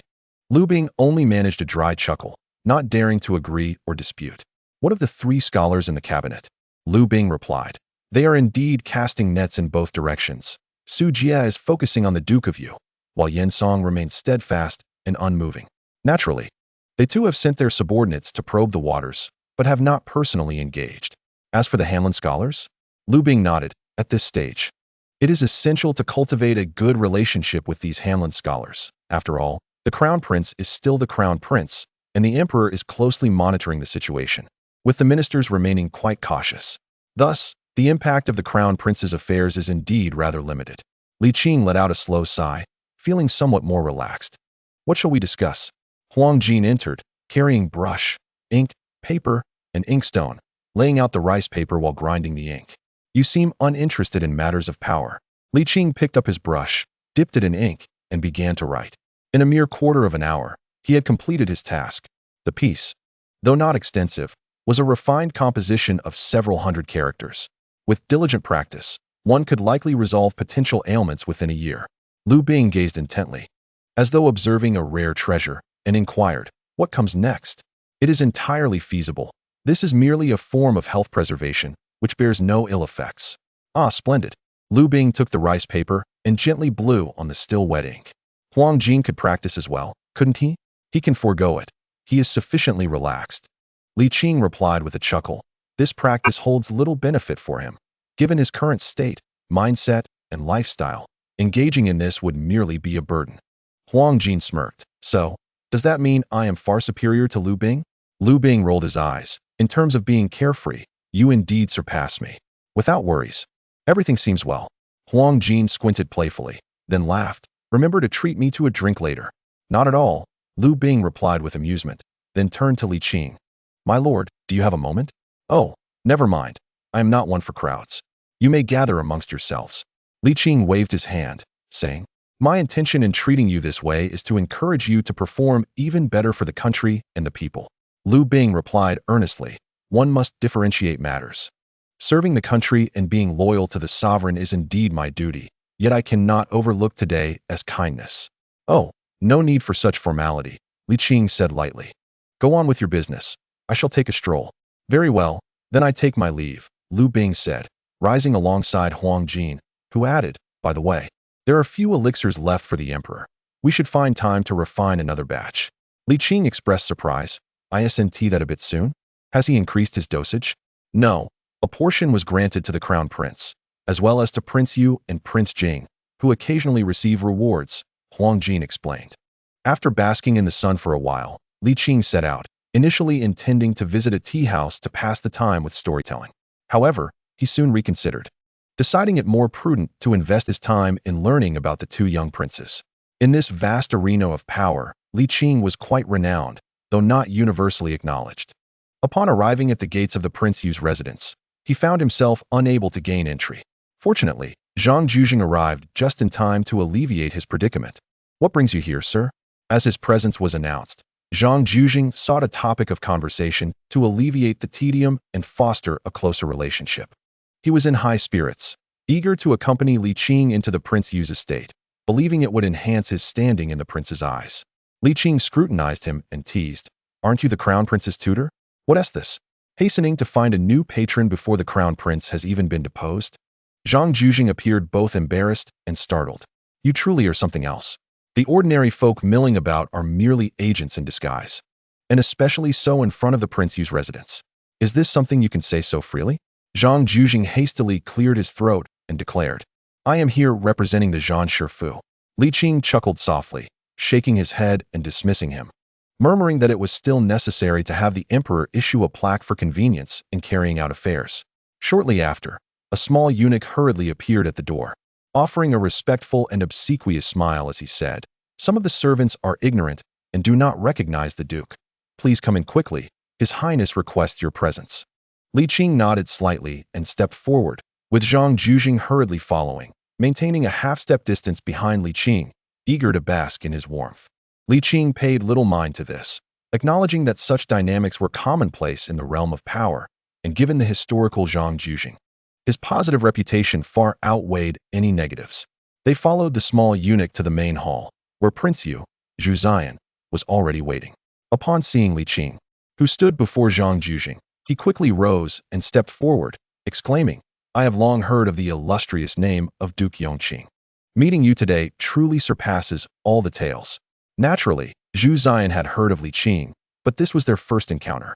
The moment he laid eyes on this legendary figure, he felt a mixture of awe and shock, coupled with a profound delight deep within.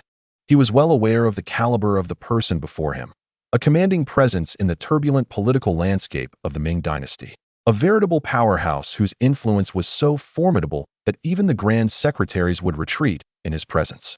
Did Duke Yongqing's visit to his residence imply that he held a significant advantage in the impending struggle for the crown prince? Zhu Ziyan's heart surged with excitement and vigor. As Zhu Ziyan reveled in his joy, Li Qing took the opportunity to assess this Prince Yu, one of the formidable contenders for the Ming throne. At the tender age of 15 or 16, he was tall and slender, with a faint stubble on his upper lip, desperately attempting to suppress a smile that betrayed his excitement. All his emotions were vividly displayed on his face. Li Qing had prepared himself, yet he felt a tinge of disappointment. Compared to his contemporary, Zhu Hozong, this prince seemed rather lacking in depth and cunning. Li Qing's calm gaze fell upon Zhu Ziyan's eyes, sharp and penetrating, causing the young prince to instinctively avert his gaze. He then gestured with his sleeve towards the seat closest to the main throne, saying, Duke Yongqing, please take a seat. Bring forth the finest tribute tea bestowed by the emperor. Li Qing moved aside to sit down, no longer scrutinizing Zhu Ziyan to avoid placing undue pressure on him. As he was still merely a youth, having previously undergone a tumultuous ordeal, he wished to spare this delicate flower any further strain. With Li Qing's gaze diverted, Zhu Ziyan visibly relaxed, regaining some composure and maturity, and lightly chuckled, Lord Zhang, please be seated as well. Thank you, Your Highness, for the gracious invitation, Zhang Jujing replied, not daring to presume like Li Qing, and he bowed before taking a seat. Only then did the middle-aged man who had been standing behind Prince Yu have the opportunity to speak. He bowed to Li Qing and introduced himself. I am Gao Gong, a Hanlin scholar and reader in attendance. It is an honor to meet Duke Yongqing. Please, no formalities, Li Qing gestured dismissively. I am merely here for leisure today. Do not overthink it. His words were directed at Gao Gong, but intended for Zhu Ziyan's ears as well. Gao Gong nodded and then acknowledged Zhang Jujing with a respectful gesture, which Zhang Jujing reciprocated. In the realm of officialdom, absent any conflicts of interest, the atmosphere remained exceedingly courteous and polite. Although Gao Gong's official position is not as elevated as that of Zhang Jujing, the advantage of proximity to power is something Zhang cannot rival. Furthermore, the competitiveness of Prince Yu surpasses that of Prince Jing. Zhu Ziyan chuckled lightly, took his seat at the main position, and after inviting Gao Gong to sit, he inquired with genuine concern towards Li Qing, how is His Royal Highness the Crown Prince faring these days? Initially intending to convey a brotherly concern while also asserting his indifference towards vying for the Crown Prince's position, the words, once uttered, seemed to carry an unintended implication, almost as if he feared for the Crown Prince's recovery. Yet, having spoken, there was no room for regret, and Zhu Ziyan awkwardly attempted to rectify his statement. His Royal Highness cares deeply for us younger siblings, and I hold the utmost respect for him. After expressing his heartfelt sentiments, he earnestly asked, Lord Yongqing, with your unparalleled medical skills, surely you can save the Crown Prince, correct? Li Qing replied, if I were capable of healing him, would not everyone already know of it? Zhu Ziyan, feeling embarrassed, swiftly donned an expression of sorrow, remarking, "I see." Li Qing repeatedly reminded himself not to compare the performance of the prince with that of his cousin, yet the demeanor of Prince Yu left him profoundly disappointed. Within a mere quarter of an hour, the shortcomings of his royal highness were glaringly evident. At the age of 15 or 16, he was no longer a child. Especially coming from royal lineage, one would expect a degree of maturity and depth. However, with the sudden vacancy of the crown prince's position, the transition from being merely a prince to a formidable contender for the heir apparent may have left him struggling to balance his intense feelings of gain and loss. Li Qing sighed, offering Zhu Zihan a gracious exit, saying, "None wish to see the crown prince in such a state, and you, your highness, must be deeply concerned. Ultimately, he is safe, which is a fortunate turn amidst misfortune." Zhu Zihan sighed heavily and nodded slowly. At that moment, a young eunuch entered with a tea tray, serving Prince Yu first, followed by Li Qing, and then Zhang Juzhing and Gao Gong. Zhu Zihan inhaled deeply, chuckling lightly. Father places great trust in Lord Yongqing. I wonder if he has sampled all the finest teas in the palace, and if he finds them to his liking. Li Qing lifted his teacup, taking a delicate sip, and nodded, "It's acceptable." In truth, the flavors were all quite similar, yet he could not express this, lest it incite unwarranted speculation. The tea was of the highest quality, yet Li Qing had lost his interest in savoring it. After engaging in trivial small talk for a brief quarter of an hour, he rose to take his leave. Noticing that the tea was still warm, Zhu Zihan, feeling a sense of uncertainty, quickly found a reason to retain his guest. "I have composed a poem and would like Lord Yongqing's critique." Li Qing smiled. "I am most unskilled in poetry. I lack any notable achievements, so how could I possibly comprehend literary critique? The officials of the Zhang family and the esteemed Gao Hanlin are far more adept than I." With that, without allowing Zhu Zihan to respond, he gracefully departed. Gao Gong, somewhat incensed, muttered, "Lord Yongqing is rather presumptuous." Zhang Juzhing nodded in agreement, yet he remained unconvinced. Due to his acquaintance with Su Jie, he understood Li Qing far better than Gao Gong and had personally witnessed Li Qing's formidable capabilities. Regarding the emperor, he would certainly not share his innermost thoughts, let alone a prince who is not even the crown prince. Zhang Juzhing, after a moment of contemplation, spoke in a tone reminiscent of a confidant, saying, "Your Highness, you must be aware of the immense capabilities and strength of Lord Yongqing. The emperor's tolerance and respect for him are evident to all. As the emperor's own son, you should possess such magnanimity as well." With that, he smiled at Gao Gong, who pondered whether he agreed. Gao Gong was momentarily taken aback, but soon grasped the underlying significance. It was not Zhang Juzhing himself, but rather Su Jie who was choosing to align with the Prince of Yu. Naturally, as a trusted confidant and mentor to the Prince of Yu, Gao Gong felt a surge of delight. His earlier indignation had primarily been to showcase his loyalty before the prince, but now it seemed unnecessary to dwell on mere appearances. With a slow sigh, Gao Gong responded, "Your words, Chancellor Zhang, hold great wisdom. Those in positions of power should indeed possess the capacity to embrace others. It appears my own heart is somewhat narrow." Upon finishing, he exchanged a meaningful glance with the Prince of Yu. Zhu Zihan, momentarily stunned, then smiled and said, "How could I be petty towards Lord Yongqing, who has devoted all his efforts to the state? It would be unseemly for me to make things difficult for him." Gao Gong opened his mouth, intending to remind him that it was not about flattering Lord Yongqing, but rather understanding that Su Jie stood behind Zhang Juzhing, aligning with their side. He wanted Zhu Zihan to express something in acknowledgement. However, considering the youthful pride, Gao Gong ultimately refrained from speaking, instead offering a few compliments in agreement and casting a benevolent glance towards Zhang Juzhing in gratitude.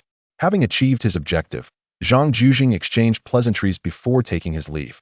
Zhu Zihan showed no reluctance, merely nodding gently, and under Gao Gong's subtle prompting, rose to see him off. Li Qing, upon arriving at the Prince of Yu's residence, was also bound for the residence of Prince Jing. Otherwise, those cunning old foxes would surely engage in wild speculation and hasten their alliances, jeopardizing Zhu Hozong's plans. Unexpectedly, yet again, they encountered a similar situation at the entrance of the Prince of Yu's residence. Fortunately, Li Qing, with his keen eyes, spotted Shun Lian in plain attire from afar, beckoning him. "Shun Lian, come here and speak a word." Shun Lian found himself at a loss for words. Although they both understood the situation, the dignity of it was quite compromised. The emperor of the Ming Dynasty guarded against his son and ministers as if they were thieves, which would sound quite scandalous if it got out. With a sigh, Shun Lian stepped forward, having met Lord Yongqing. "You look as if I owe you money." Li Qing retorted with a roll of his eyes. "Does asking you to speak a word threaten your life?" Shun Lian, feeling both baffled and helpless, had no choice but to reveal his identity and explain to the servants of the prince's residence. Once they went to inform him, Shun Lian lamented, "My lord, you are truly putting me in a difficult position. Will you not come in for a cup of tea?"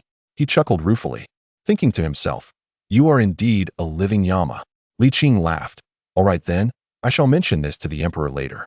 Do you think I would truly put you in a bind? If so, I would be most grateful." Shun Lian replied with a forced smile, curiosity piqued, "My lord, what brings you here?" "I came to take a look. Having just visited the Prince of Yu, I certainly cannot neglect the Prince of Jing." Shun Lian was momentarily taken aback, but did not inquire further. He clasped his hands and said, "Then I shall not keep you. I will take my leave. Go on. Go on."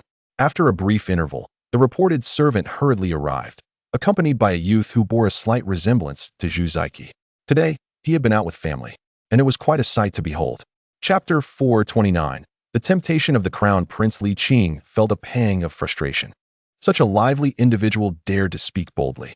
Suddenly, he began to understand Zhu Hozhou, reflecting on the situation in Jinglong, where the mention of his son elicited an expression of disappointment. Li Qing couldn't help but wonder, had this pair of cousins truly exhausted the Zhu family's fortunes? Yongqing Marquis? What?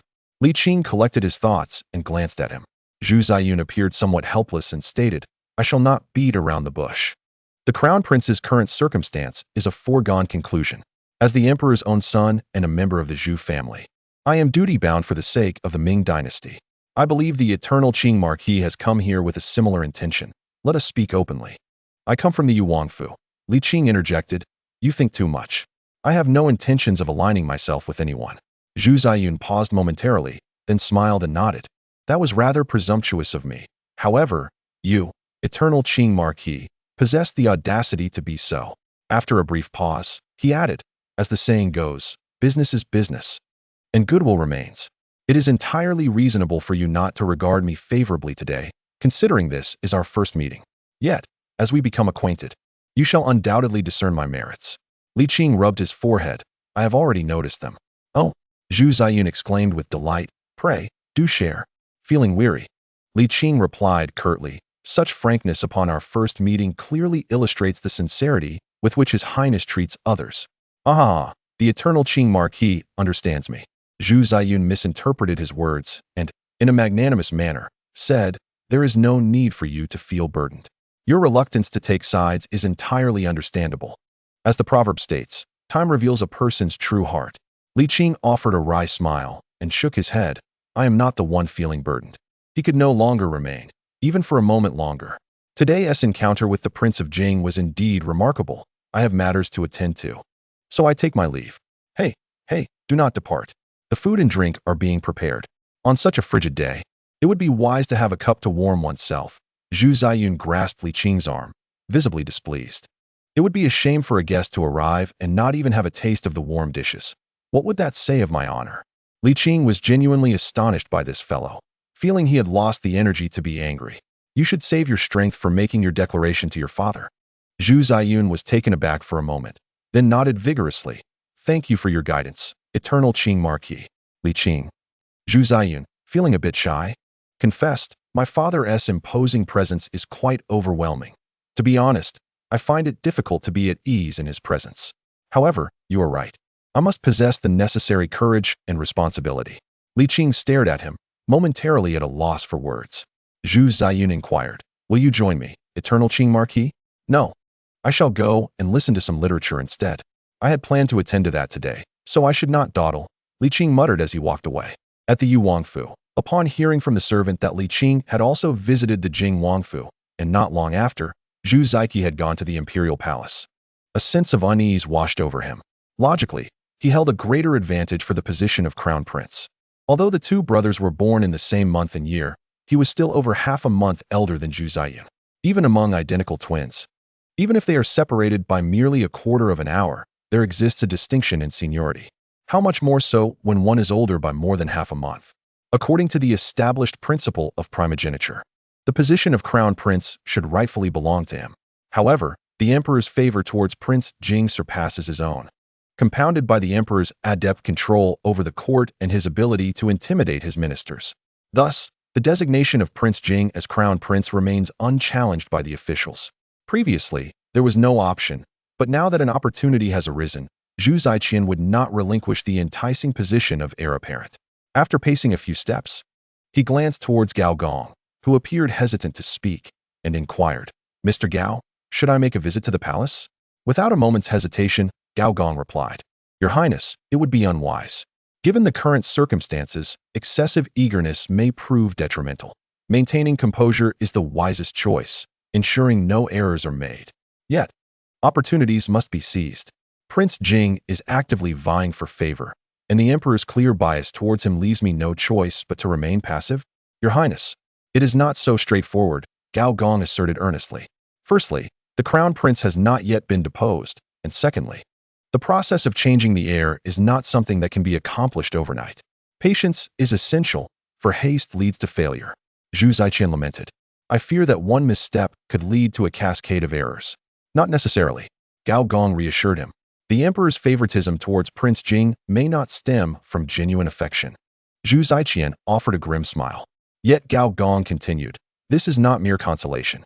Consider, Your Highness, although you and Prince Jing share the same birth month and year, you are, after all, the elder brother.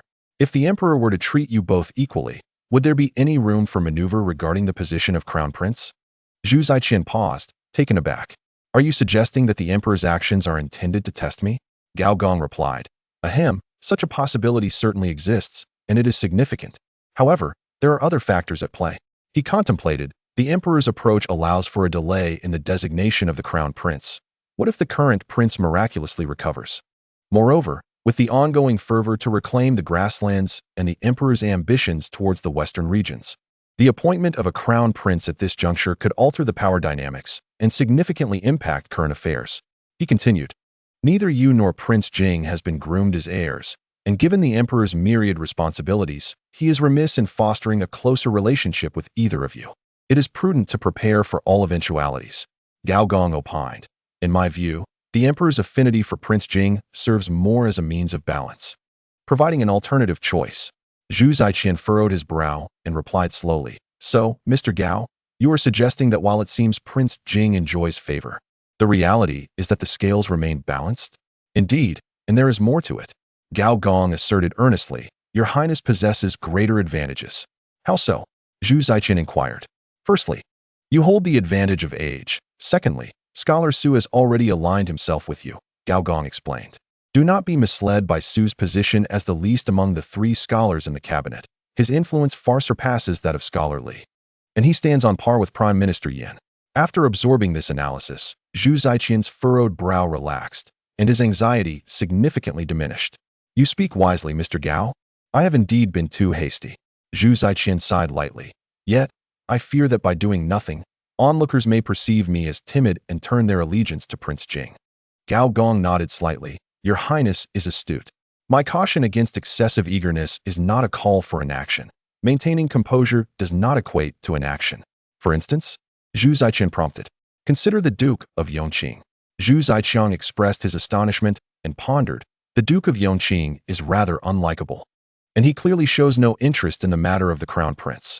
I fear he may find himself at a disadvantage on both fronts." "Oh," Gao Gong shook his head. "Firstly, it is the emperor who decides who becomes the crown prince. Secondly, engaging with the Duke of Yongqing does not necessarily offend the officials." Zhu Ziqiang was taken aback and replied, "Please, sir, elaborate."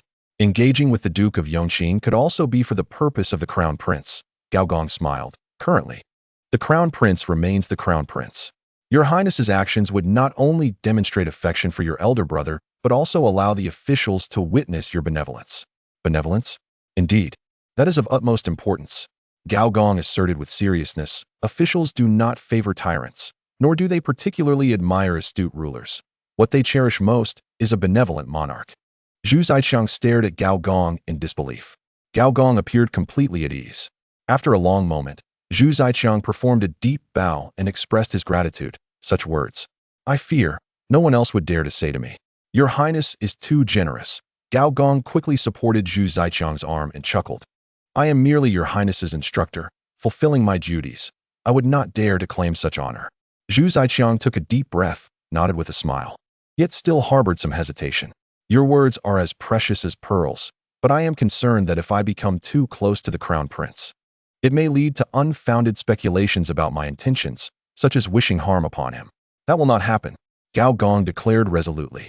Everyone understands that during such times, being close to the crown prince brings more disadvantages than advantages. Yet, precisely because of this, it demonstrates your genuine intentions and highlights your benevolence. But what if the crown prince's illness worsens? Zhu Zaiqiang furrowed his brow and said, if that were the case, I fear I would be unable to wash away the blame even if I jumped into the Yellow River. Gao Gong chuckled. Your Highness underestimates the reputation of the divine physician Li, associated with the Duke of Yongqing. Well then, Zhu Zaiqiang took a deep breath and declared, tomorrow, I shall pay a visit to Lianjiaten. There is no need for your Highness to go in person. I can go instead, Gao Gong suggested. With so many eyes watching, a little discretion will lend an air of authenticity. Being overly enthusiastic might lead to suspicions of performance. Zhu Zaiqiang paused in astonishment and slowly remarked, I am fortunate to have met you, sir. Gao Gong quickly bowed deeply and replied, it is I who is fortunate to have met your Highness. In the Qingqing Palace, Zhu Zhaijin knelt and said, I pay my respects to Father Emperor. May you enjoy eternal prosperity and peace. The sound of his bow was resounding. Rise, Zhu Hozhong said. Setting aside the memorials, what brings you to the palace? Zhu Zhaijin glanced at Huang Jin, who scratched his head and performed a bow before exiting. Zhu Hozhong rolled his eyes and, with irritation, asked, what matter is so secretive? Zhu Zhaijin summoned his courage and said, as for my elder brother, I am deeply saddened. However, I dare to request that Father Emperor appoint a crown prince soon. Zhu Hozhong was taken aback. After a moment, with a forced smile, he queried, what? Do you wish to recommend yourself? Zhu Zhaijin did not possess the courage he believed he had, stuttering and awkwardly responding. Who becomes the crown prince is for you to decide, Father Emperor.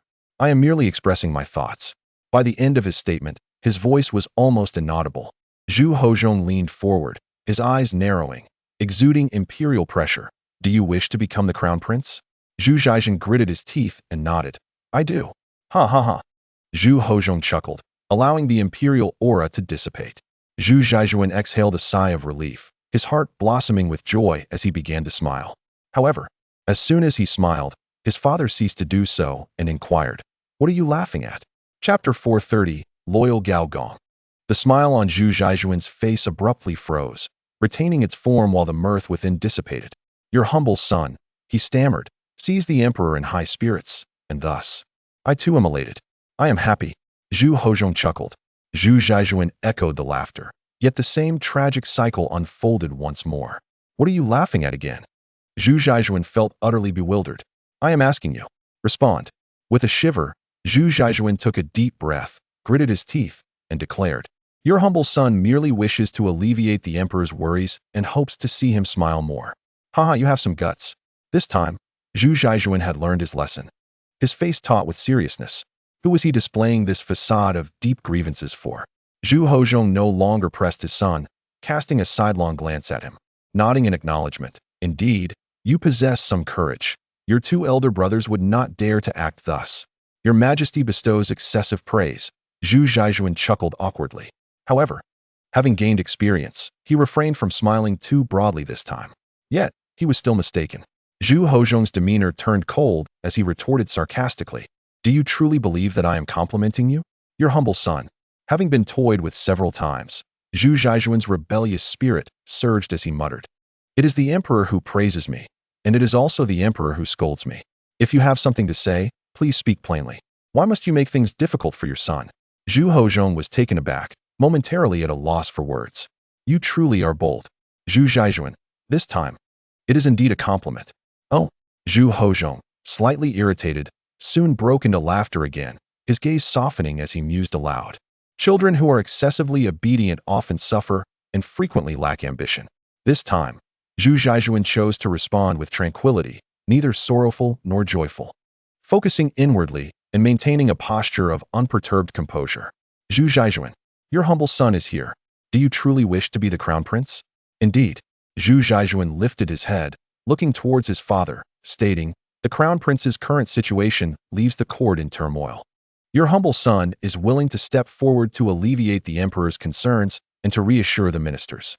Zhu Hozhong laughed in disbelief. So now you wish to relieve your father's worries? Your humble son does not mean it that way. Zhu Zhaixuan responded glumly. I am not eloquent and cannot speak grandiloquently. Nor do I understand subtleties. I only wish to do what is within my power for the emperor and for the great Ming. I am the emperor's son. My surname is Zhu. Though lacking in eloquence and wit, this sincerity could still be considered commendable. Zhu Hozhong lightly nodded, saying, lacking in talent, yet your courage is commendable. Lacking in ability, yet your resolve is notable. Zhu Zhaixuan scratched his head, uncertain whether his father was affirming or rebuking him.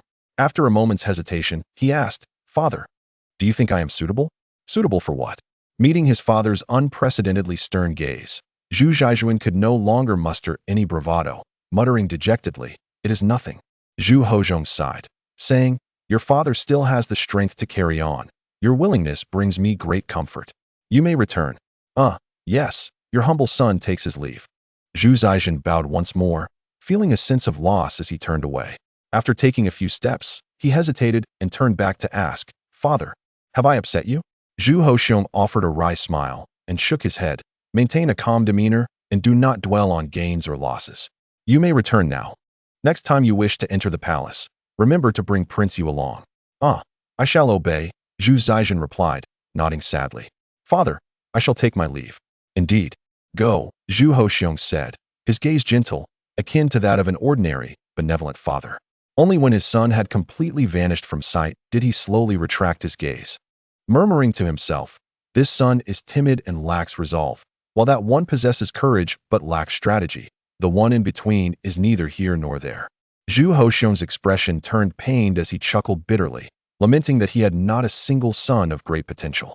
At that moment, Huang Jin entered with measured steps and reported, Your Majesty, the guards have informed us that today Li Qing visited both Prince Yu's residence and Prince Jing's. I imagine he is quite troubled now, Zhu Hozhong sighed. Is there more? Huang Jin nodded and continued, according to the maidservants from Prince Yu's residence. The Hamlin scholar Gao Gong has advised Prince Yu to cultivate a close relationship with Li Qing, thereby fostering a benevolent image of himself. Huang Jin recounted the events transpiring at Prince Yu's residence in full. Upon hearing this, Zhu Hozhong nodded slowly, murmuring, Gao Gong indeed possesses some skill. Having spent nearly a decade in the Hamlin Academy, he has not wasted his time. His ability to speak of ministers favoring benevolent rulers indicates his loyalty to Prince Yu.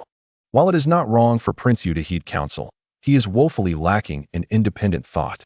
With such a disposition, he may easily be led astray in the future. Zhu Hozhong exhaled deeply and inquired, What of Prince Jing's residence? Huang Jin replied. As soon as Li Qing entered Prince Jing's residence, Prince Jing dismissed the Hamlin scholar who was lecturing, and shortly after Li Qing departed, Prince Jing came to the palace. Zhu Hozhong found himself momentarily speechless. Oh dear, he chuckled, recognizing the gravity of the situation. Observing the emperor's profound distress, Huang Jin hastily spoke up, Your Majesty. I discussed the matter of alchemy with Li Qing, and he has agreed. Yet Zhu Hozhong bore no signs of joy, lamenting, though elixirs may be beneficial, they cannot grant immortality and ultimately serve little purpose. Better than nothing, Huang Jin replied with a forced laugh. I shall visit Li Qing's home tomorrow to have him concoct some. Very well, Zhu Hozhong said as he straightened, pondering aloud.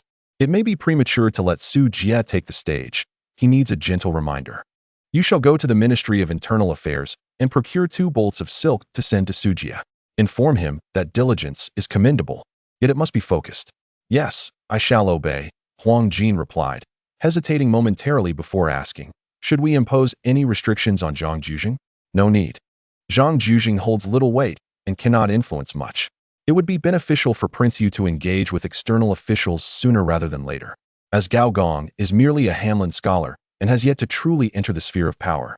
After a brief moment of contemplation, Zhu Hozhong added, also, speak with Yin Song about sending a deputy from the Board of Rites to Prince Jing's residence. We cannot show favoritism. What about Grand Scholar Li? Huang Jin inquired. Li possesses talent, yet within the context of power dynamics, He is merely a filler. We shall not interfere with him. Let him be. Zhu Hoxiong waved his hand dismissively. There is no need for subtlety. Yin Song and Su Jia are both astute individuals who will understand. Yes, I shall take my leave, Huang Jin responded, departing. Zhu Hoxiong, weary and fatigued, sat in silence for a considerable time before pinching the bridge of his nose. He dipped his brush into the ink and began to review the memorials from Lianjiaten. Li Qing, carrying prepared food and wine, ambled leisurely and, upon turning a corner, spotted the tall figure of Gao Gong standing at the entrance. Why is Gao Hanlin not lecturing at the Prince of Yu's residence, but instead here? Li Qing inquired. I have seen the Duke of Yongqing.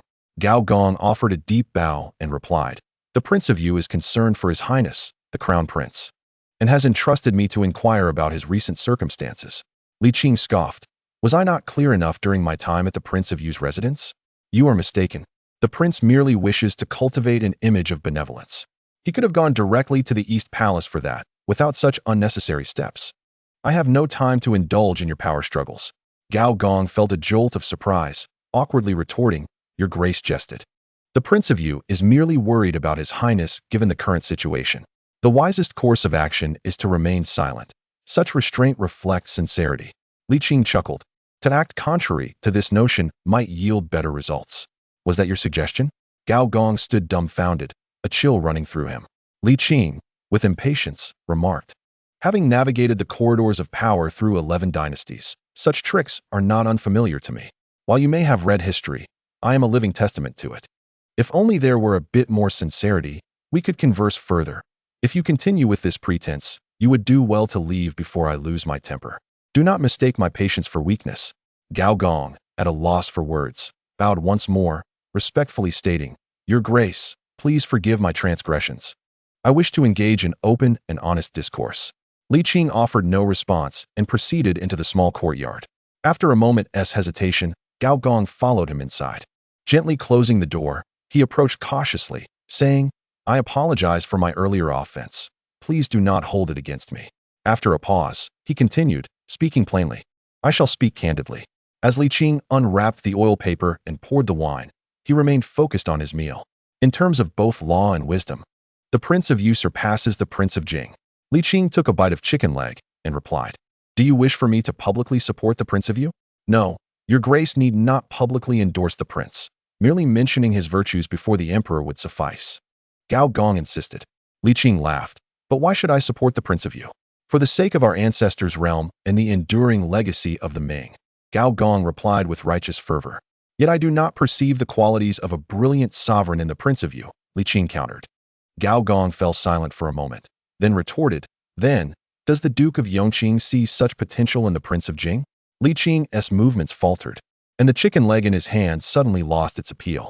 Gao Gong continued, Between the Prince of Yu and the Prince of Jing. Surely your discerning eye would have formed a judgment upon first meeting. I speak not to flatter the Prince of Yu, but he indeed excels over the Prince of Jing. You, a mere Hanlin scholar, should not exhibit such fervor. Li Qing replied coolly, Beware of becoming a casualty of this enthusiasm.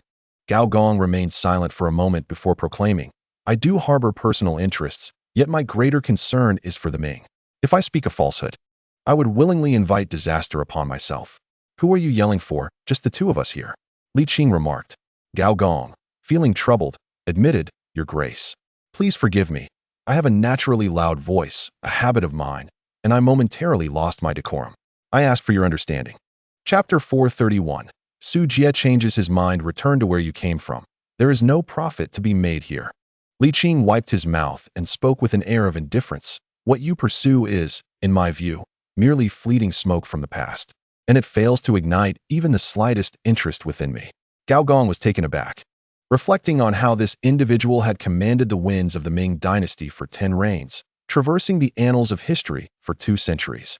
He found himself at a loss for words. Immortal fame? Those who have transcended mortality naturally care little for such trivialities.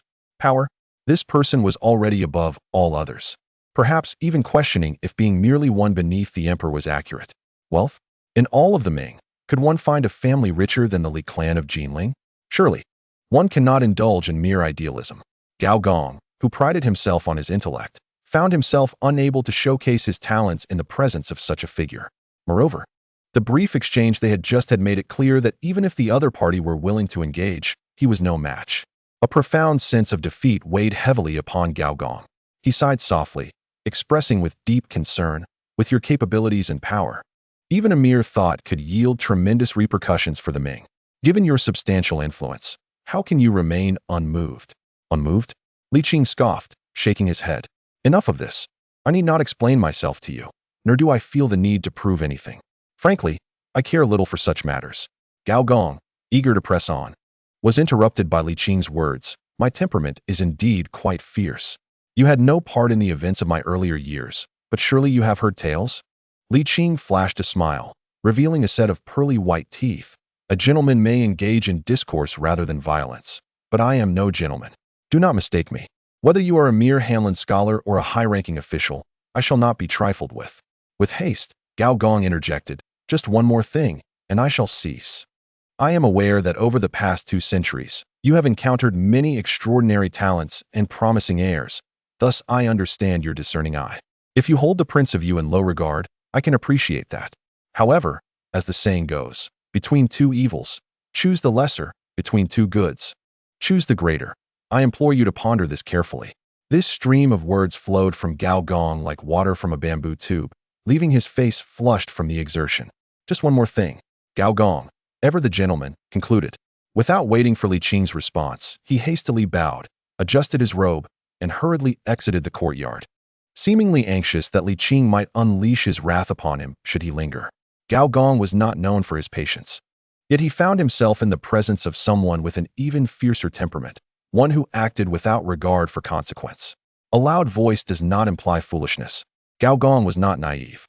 Li Qing cast aside a chicken bone, took a swig of wine, and wore a look of resignation. "How about it, the prince of you?"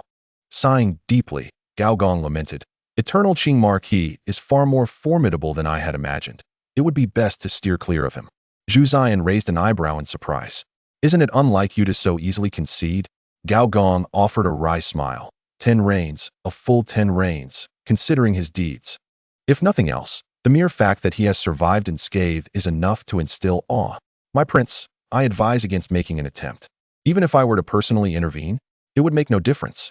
Gao Gong bitterly lamented, "Your Highness, unbeknownst to you, I had scarcely completed my statement when he divulged our scheme, revealing a level of intelligence that borders on the supernatural." The blow struck Gao Gong deeply, leaving him profoundly disheartened. Zhu Ziyan paused in stunned silence for a moment before responding with a light-hearted smile. "Since we cannot compel him, let us not insist. We can still achieve our objectives by circumventing him." However, Gao Gong did not share this sanguine outlook. He understood far better than the prince what the Duke of Yongqing represented and the weight he carried. Regrettably, the path with Li Qing was indeed impassable. Yet, the prospect of relinquishing this opportunity left Gao Gong with a sense of reluctance. After much internal conflict, he suggested, "In previous conversations with the Zhang family's minister, I learned of his childhood bond with the Duke of Yongqing. It may be worth attempting indirect contact, although the likelihood of success is minimal. Engaging through Zhang Jujing carries no inherent risk." Zhu Ziyan chuckled teasingly. "It seems you wish for me to abandon my principles while you cling to them. This is rather uncharacteristic of you." Gao Gong sighed, murmuring, "This is the Duke of Yongqing we speak of, a pivotal figure in the political landscape since the Hongwu era. If he were to lend his formidable support, the prince's ascension to the position of heir would be akin to plucking a fruit from a tree." Upon hearing this, Zhu Ziyan's smile faded, and he expressed his regret.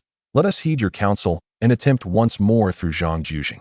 When he next visits, I shall treat him with the utmost courtesy." Before he could finish, he noticed a servant enter and halted his speech, inquiring, "What is it?" The servant replied, "My lord, Minister Zhang Jujing requests an audience." Zhu Ziyan was momentarily taken aback, then elated, exclaiming, "Quickly, let him in. I shall go to greet him." Yet Gao Gong furrowed his brow, filled with concern rather than joy. 2 visits in one day seemed excessive, even if Su Jie had not intervened. It was clear to any discerning individual whose representative Zhang Jujing was, which did not align with the expected stature of a cabinet minister. Gao Gong sensed that the situation was not promising. As footsteps approached, he regained his composure, took a breath, straightened his attire, and donned a calm facade. "Minister Zhang." Gao Gong greeted with a bow. Zhang Jujing nodded slightly, but did not return the gesture. This caused Gao Gong's expression to darken. Though Gao Gong had a temper, he was not one to become irate over such a slight. Rather, he was troubled by the deeper implications of Zhang Jujing's actions. Zhu Zihan, evidently lacking this discernment or political acuity, remained warmly welcoming. "Bring tea, the finest tea," he instructed. "Minister Zhang, please take a seat. Your Highness is too kind." Zhang Jujing replied with a bow, but did not sit. Instead, he produced a book from his robes and presented it with both hands, stating, "This is a rare edition preserved by Minister Su. I implore your Highness to graciously accept it." Zhu Zihan paused, momentarily stunned, before his heart swelled with joy. He quickly retrieved a jade token from his waist, declaring, "How could I accept such a generous gift from Minister Su without offering something in return? This token, your Highness is far too courteous." Zhang Jujing interjected, smiling, "I cannot accept such an honor on behalf of the minister. I must take my leave." With that, he bowed once more. Then, in a tone that was both soft and conspicuously audible to others, he remarked, "I have long sought these rare editions from Minister Su." "Oh, shone." Zhu Zihan's sleeve was tugged, and instinctively he turned to see Gao Gong's face twisted in extreme displeasure, leaving him startled. "Sir, what is the matter?" Gao Gong, with a furrowed brow, remarked, "Does the prince not see?" Scholar Su has changed his stance. Zhu Zichang responded, bewildered. "What do you mean, sir?" "I just attempted to curry favor with Zhang Jujing, yet he disregarded me entirely. Moreover, he even interrupted your Highness," Gao Gong replied, his tone tinged with frustration. "Surely, you are being overly sensitive, sir," Zhu Zichang chuckled. "Is this truly the cause for concern?" Gao Gong, visibly troubled, retorted, "Do you think me so petty, your Highness?" Zhu Zichang, caught off guard, fell silent. Gao Gong continued earnestly. "Zhang Jujing is renowned for his exceptional intellect, often referred to as a prodigy. He garnered Su Jia's attention shortly after entering the Hanlin Academy, receiving considerable mentorship over the years. Surely, he understands the intricacies of courtly conduct? To interrupt your Highness is a grave transgression. Zhang Jujing is hardly a fool to commit such a blunder." Additionally, his final soliloquy, "Your Highness must have overheard it as well?" Zhu Zichang nodded slowly. "Two copies exist, yet your Highness possesses but one. Where has the other gone?" Gao Gong mused with a wry smile. "Do you truly believe it has found its way into Zhang Jujing's own pocket?" If Zhu Zichang remained oblivious after such clarity, he would indeed appear foolish. How could this be? Zhu Zichang pondered aloud. Could it be due to the Duke of Yongqing? Absolutely not. Gao Gong asserted firmly. The Duke has no interest in the Crown Prince. Such a man would not stoop to deceit. Moreover, while Scholar Su may regard the Duke with apprehension, he does not bow to him unquestioningly. Then does this imply it is Father Emperor? Gao Gong paused for a moment, then nodded slightly. Zhu Zichang's spirit seemed to wane. His demeanor despondent as he lamented, "Father Emperor clearly favors King Jing." Gao Gong's countenance also fell. He had felt a sense of advantage that morning. Yet now despair enveloped him. It was akin to a person trapped in a dry well, nearly reaching the surface only to be kicked back down. Seeing Zhu Zichang's dejection, Gao Gong's heart ached, but he could only attend to the wounds of the prince. "The situation remains uncertain. Your Highness must not succumb to despair. Such a realm cannot be forsaken." Zhu Zichang nodded faintly. Gao Gong exhaled softly, continuing, "The Emperor's actions may not signify favoritism towards King Jing. It is more likely that he does not wish to establish a successor so hastily." "Then we shall adhere to the previous plan?" Zhu Zichang inquired. "Of course," Gao Gong affirmed. "Your Highness possesses an inherent advantage that King Jing cannot rival. I still believe our position is far more favorable." Zhu Zichang inhaled deeply, declaring, "As long as the position of Crown Prince remains unestablished, this prince shall not relent. Your Highness's determination inspires me. I would willingly traverse fire and water for your cause," Gao Gong expressed with a heart full of reassurance. In the Qianxing Palace, upon hearing Shen Lian's report, Zhu Hozong's lips curled into a smile as he mused. "They are already so eager, and I have yet to make any decisive moves. Why the rush? I am not on the brink of death. What is all this haste for? Truly, they have become spoiled." At that moment, a young eunuch approached with measured steps. "What news do you bring?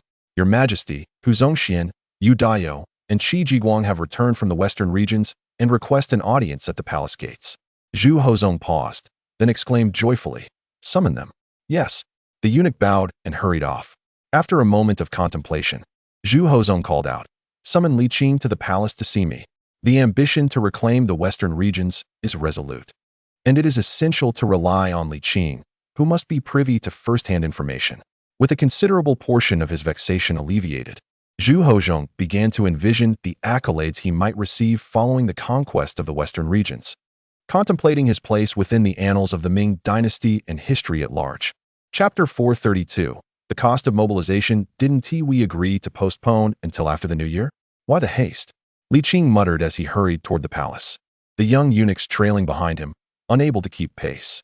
The princes, Yu Wang and Jinglong, faced setbacks, yet at the palace gates, Li Qing's credentials were formidable, allowing him to enter without delay. Upon his arrival, the four sovereigns had already engaged in conversation. Zhu Hozhong stood and introduced, Hu Zongxian, this is the Marquis of Yongqing, whom you may have heard of. The three stood up in response, and Hu Zongxian clasped his hands in acknowledgement, turning to gaze at Li Qing, his eyes narrowing slightly. Despite having heard much about him from Yu Dayo and Qi Jiguang, witnessing him in person was still a revelation. He appeared remarkably youthful, almost like an inexperienced lad. Yet, the aura he exuded and the depth of his bright, penetrating eyes conveyed that such presence could not belong to a mere youth. This humble official, Hu Zongxian, has had the honor of meeting the Marquis of Yongqing. Yu Dayo and Qi Jiguang also offered respectful greetings. Please, no formalities, Li Qing replied, striding directly to the vacant seat to the emperor's left. Let us gather and discuss the matter at hand.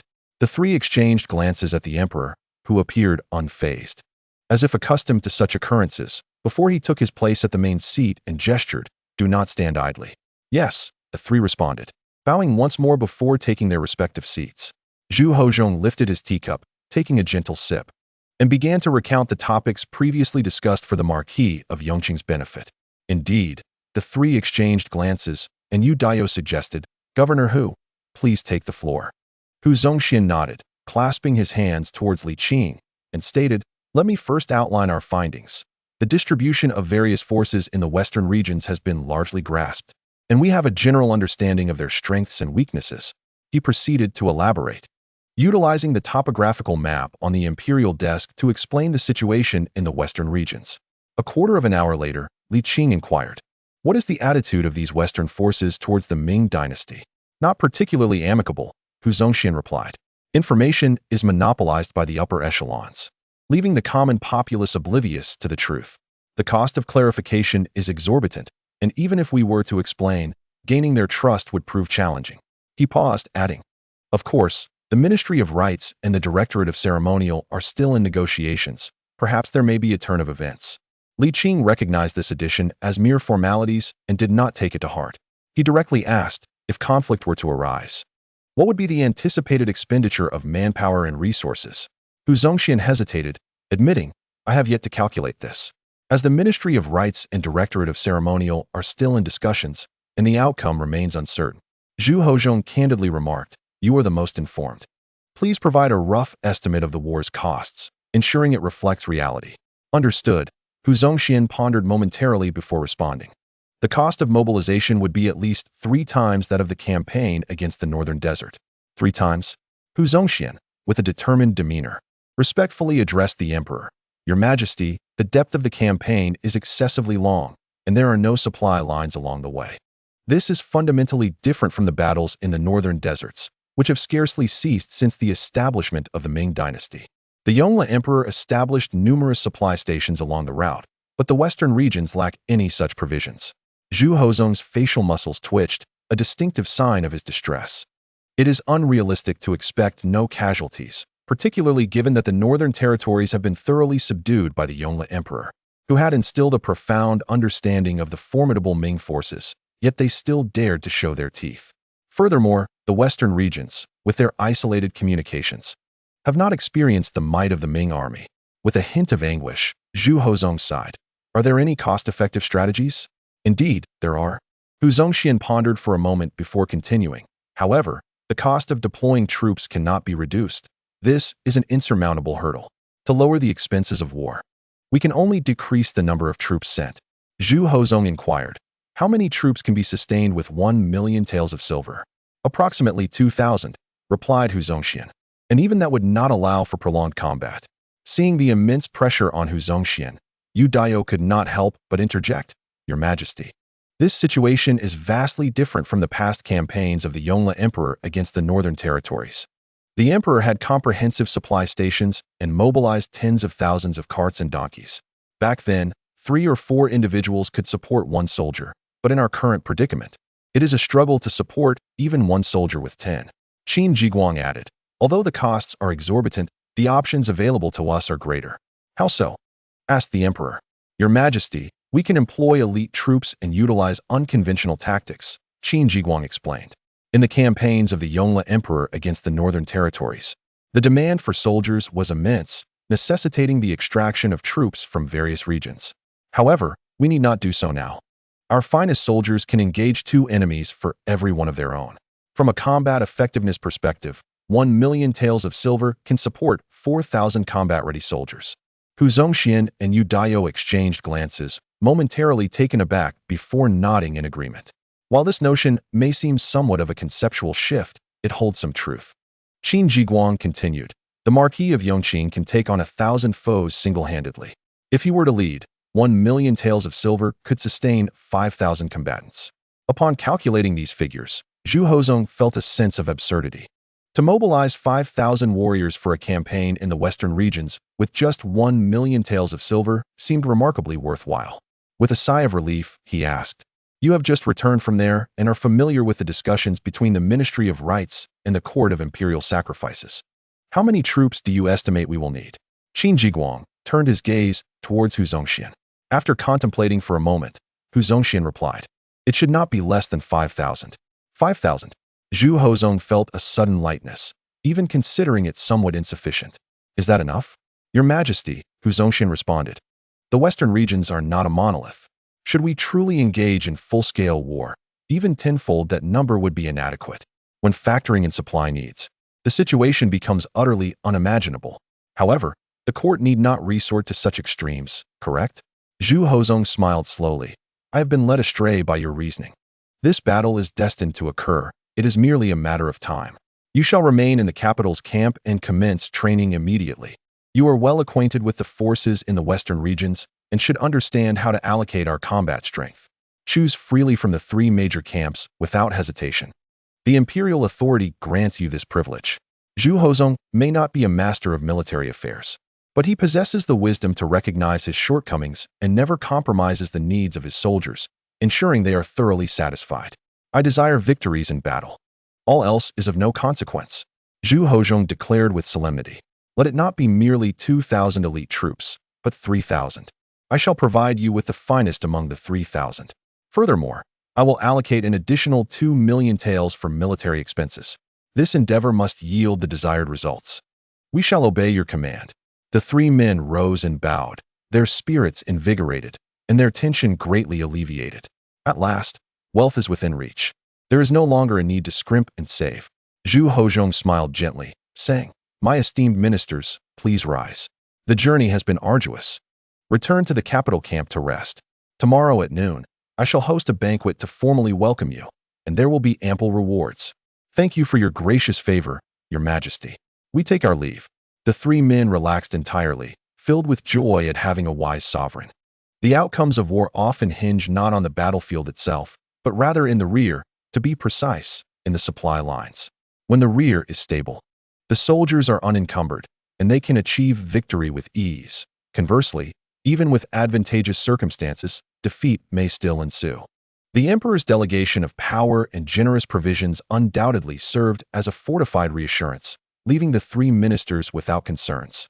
Zhu Hozong observed the palace entrance for a moment, raised his teacup to sip, and remarked, "You shall be going as well, correct?"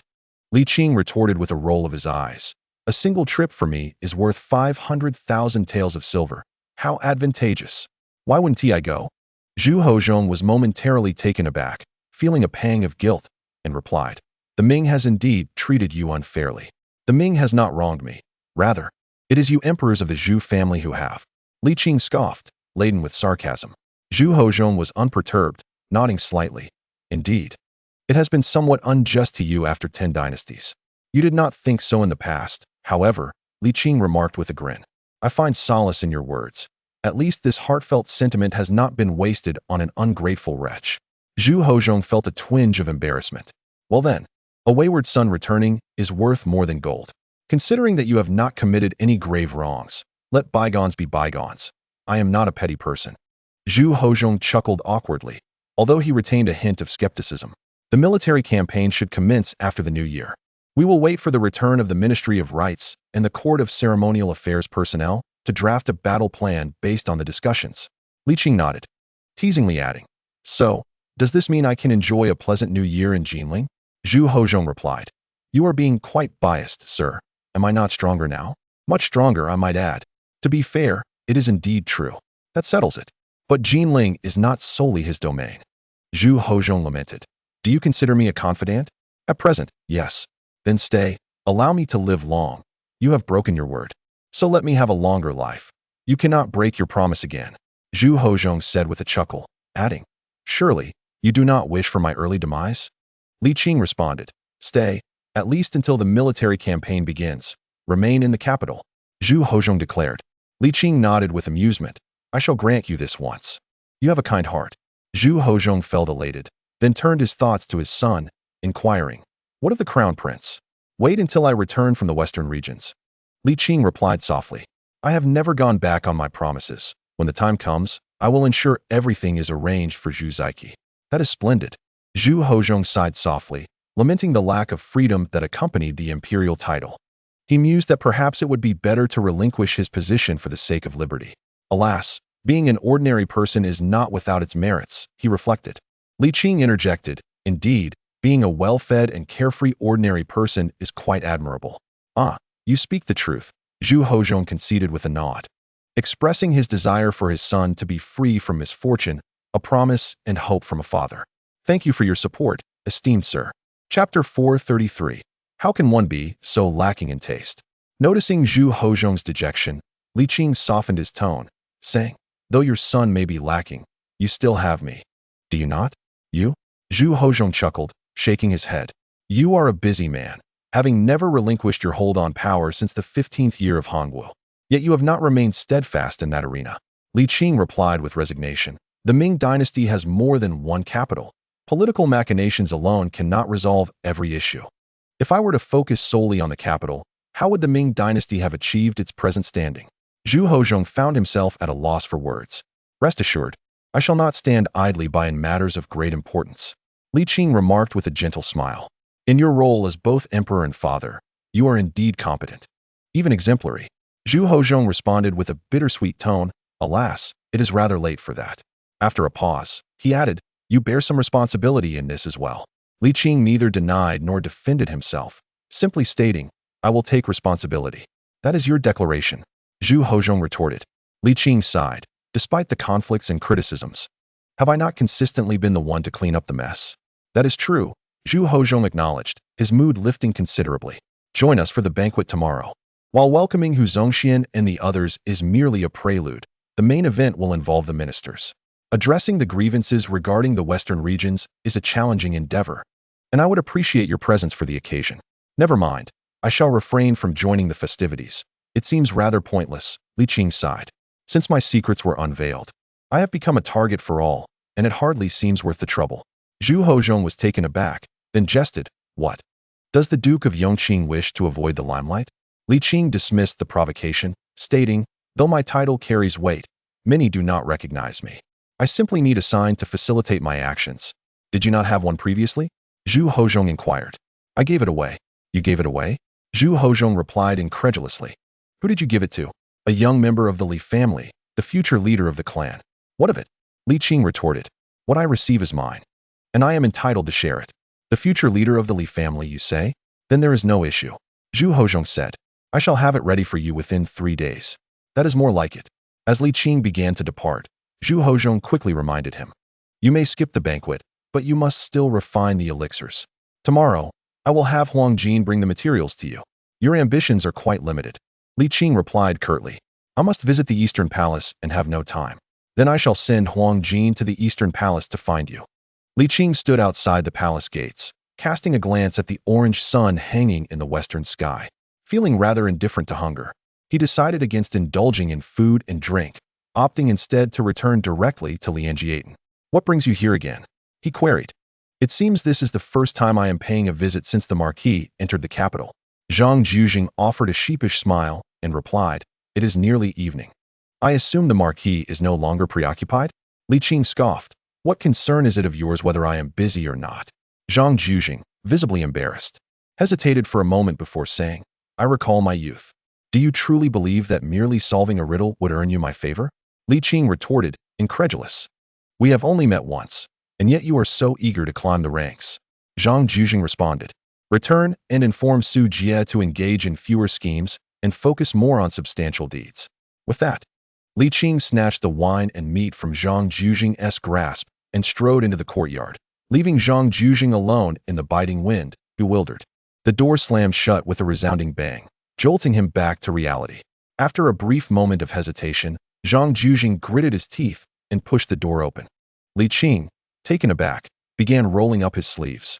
Zhang Jujing, startled, quickly said, "Please wait, Marquis. I wish to clarify that my presence here is unrelated to Duke Su. I am here of my own accord." Li Qing, amused, replied, "What is this? Do you find the position of Minister of the Zhan family too trivial and seek my intercession for a promotion?" He waved a chicken leg. "You think to ascend the ranks with this? That is not the case, Marquis. You misunderstand," Zhang Jujing stammered. "I merely seek to resolve a misunderstanding with Prince Yu and hope you might mediate. Your squabble with him is of no concern to me." Li Qing rolled his eyes and continued to eat and drink, mumbling indistinctly, "Hurry and leave. If you keep pestering me, I might just strike you." Zhang Jujing was left utterly speechless. "I am well aware of your propensity for neglecting duties in exchange for coin, but regardless of whether the task is accomplished, your demeanor could at least be a tad more amiable, while you feast on the meat I purchased and sip the wine I provided. How can you utter such frigid words? Does the aroma of this delectable, steaming roast chicken not warm your icy tongue?" Zhang Jujing felt a profound sense of frustration, yet dared not express it, for Li Qing was no gentleman. He could indeed resort to violence, and his strikes were known to be merciless. Just one thing. Zhang Jujing took a deep breath and spoke rapidly. "Today, I visit the Prince Yu's residence solely as a representative of Duke Su. This is not my intent. I hold Prince Yu in high esteem, and the Emperor has not barred me from visiting him. Though I do not represent Duke Su, I can speak for myself." "Is that all?" Li Qing inquired, raising an eyebrow. Zhang Jujing nodded slowly. "Does that mean you have high hopes for Prince Yu?" Zhang Jujing nodded again, sensing further discussion was possible.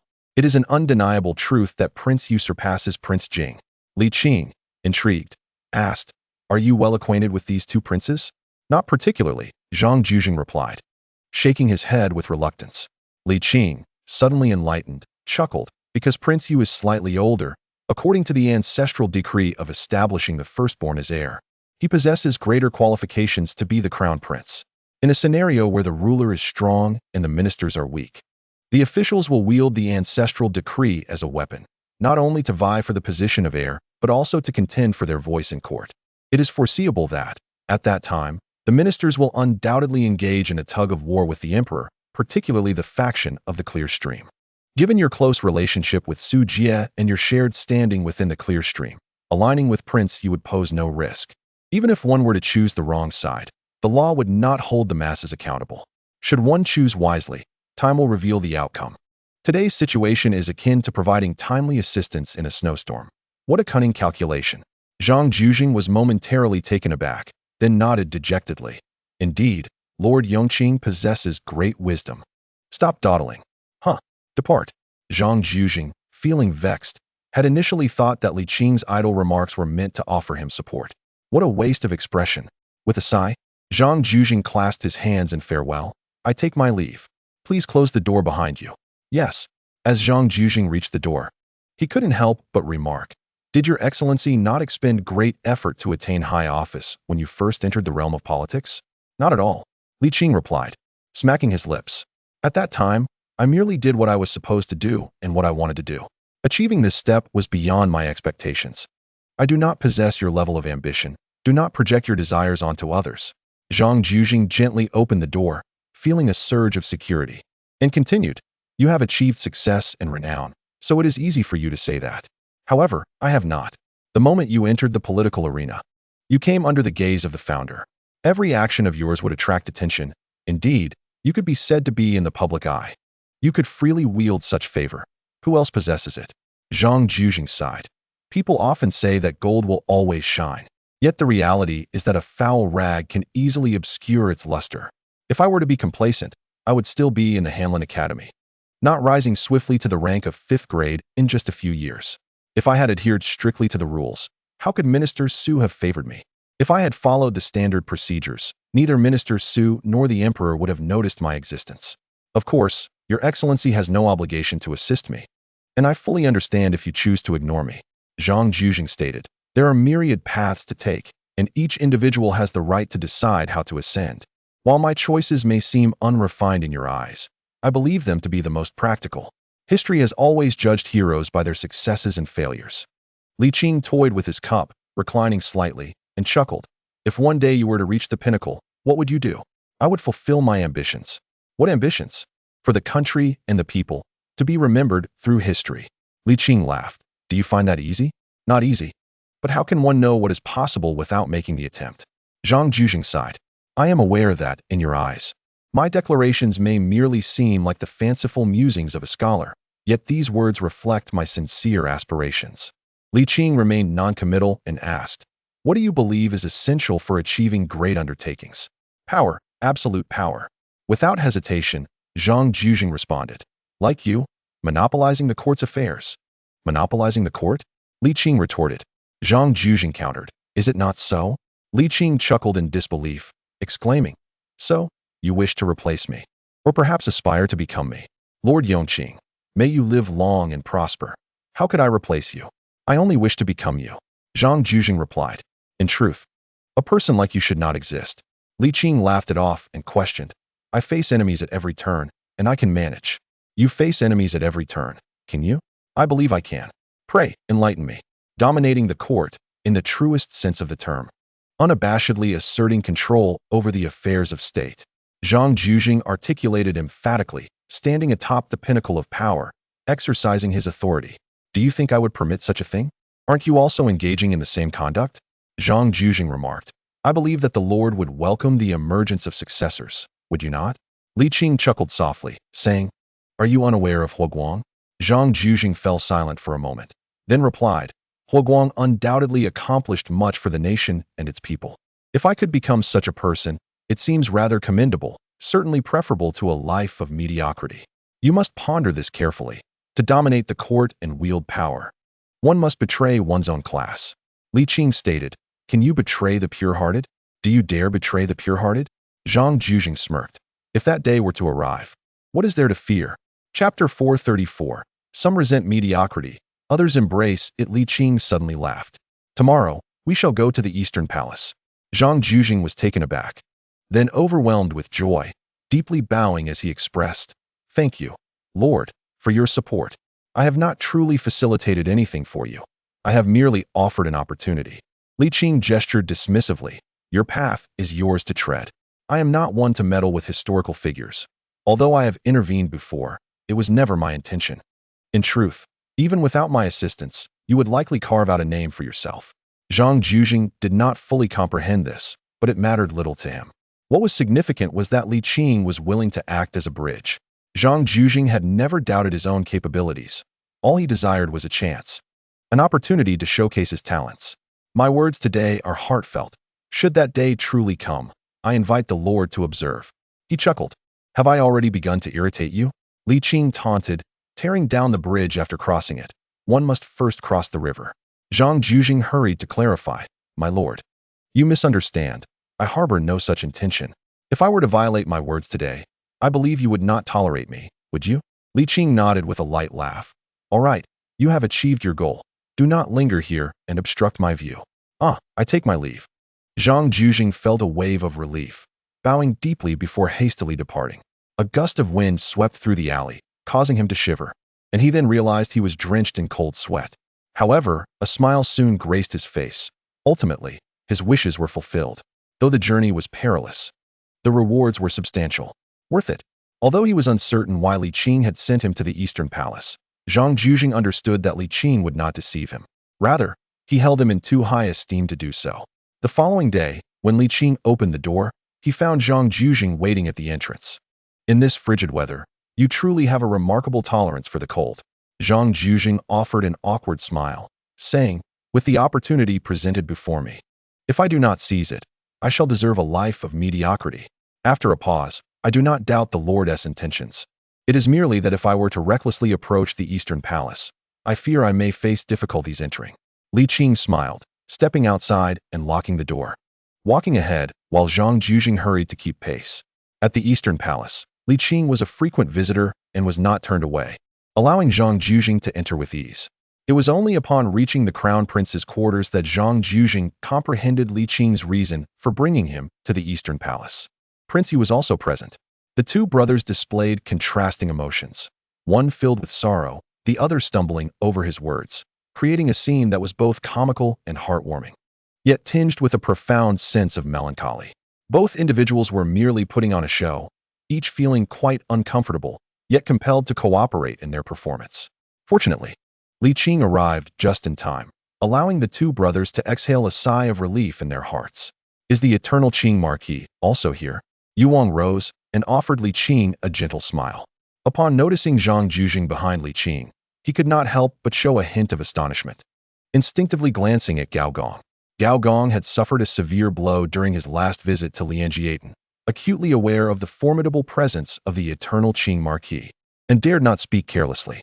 With a smile, Li Qing addressed them. I have come to conduct a follow-up examination for His Royal Highness. I kindly ask that Yuang steps aside for a moment. Zhang Baigui, please accompany Yuang for a stroll and return shortly. Zhang Jujing felt a surge of joy. The influence of Zhang Baigui was immense. Zhang Baigui?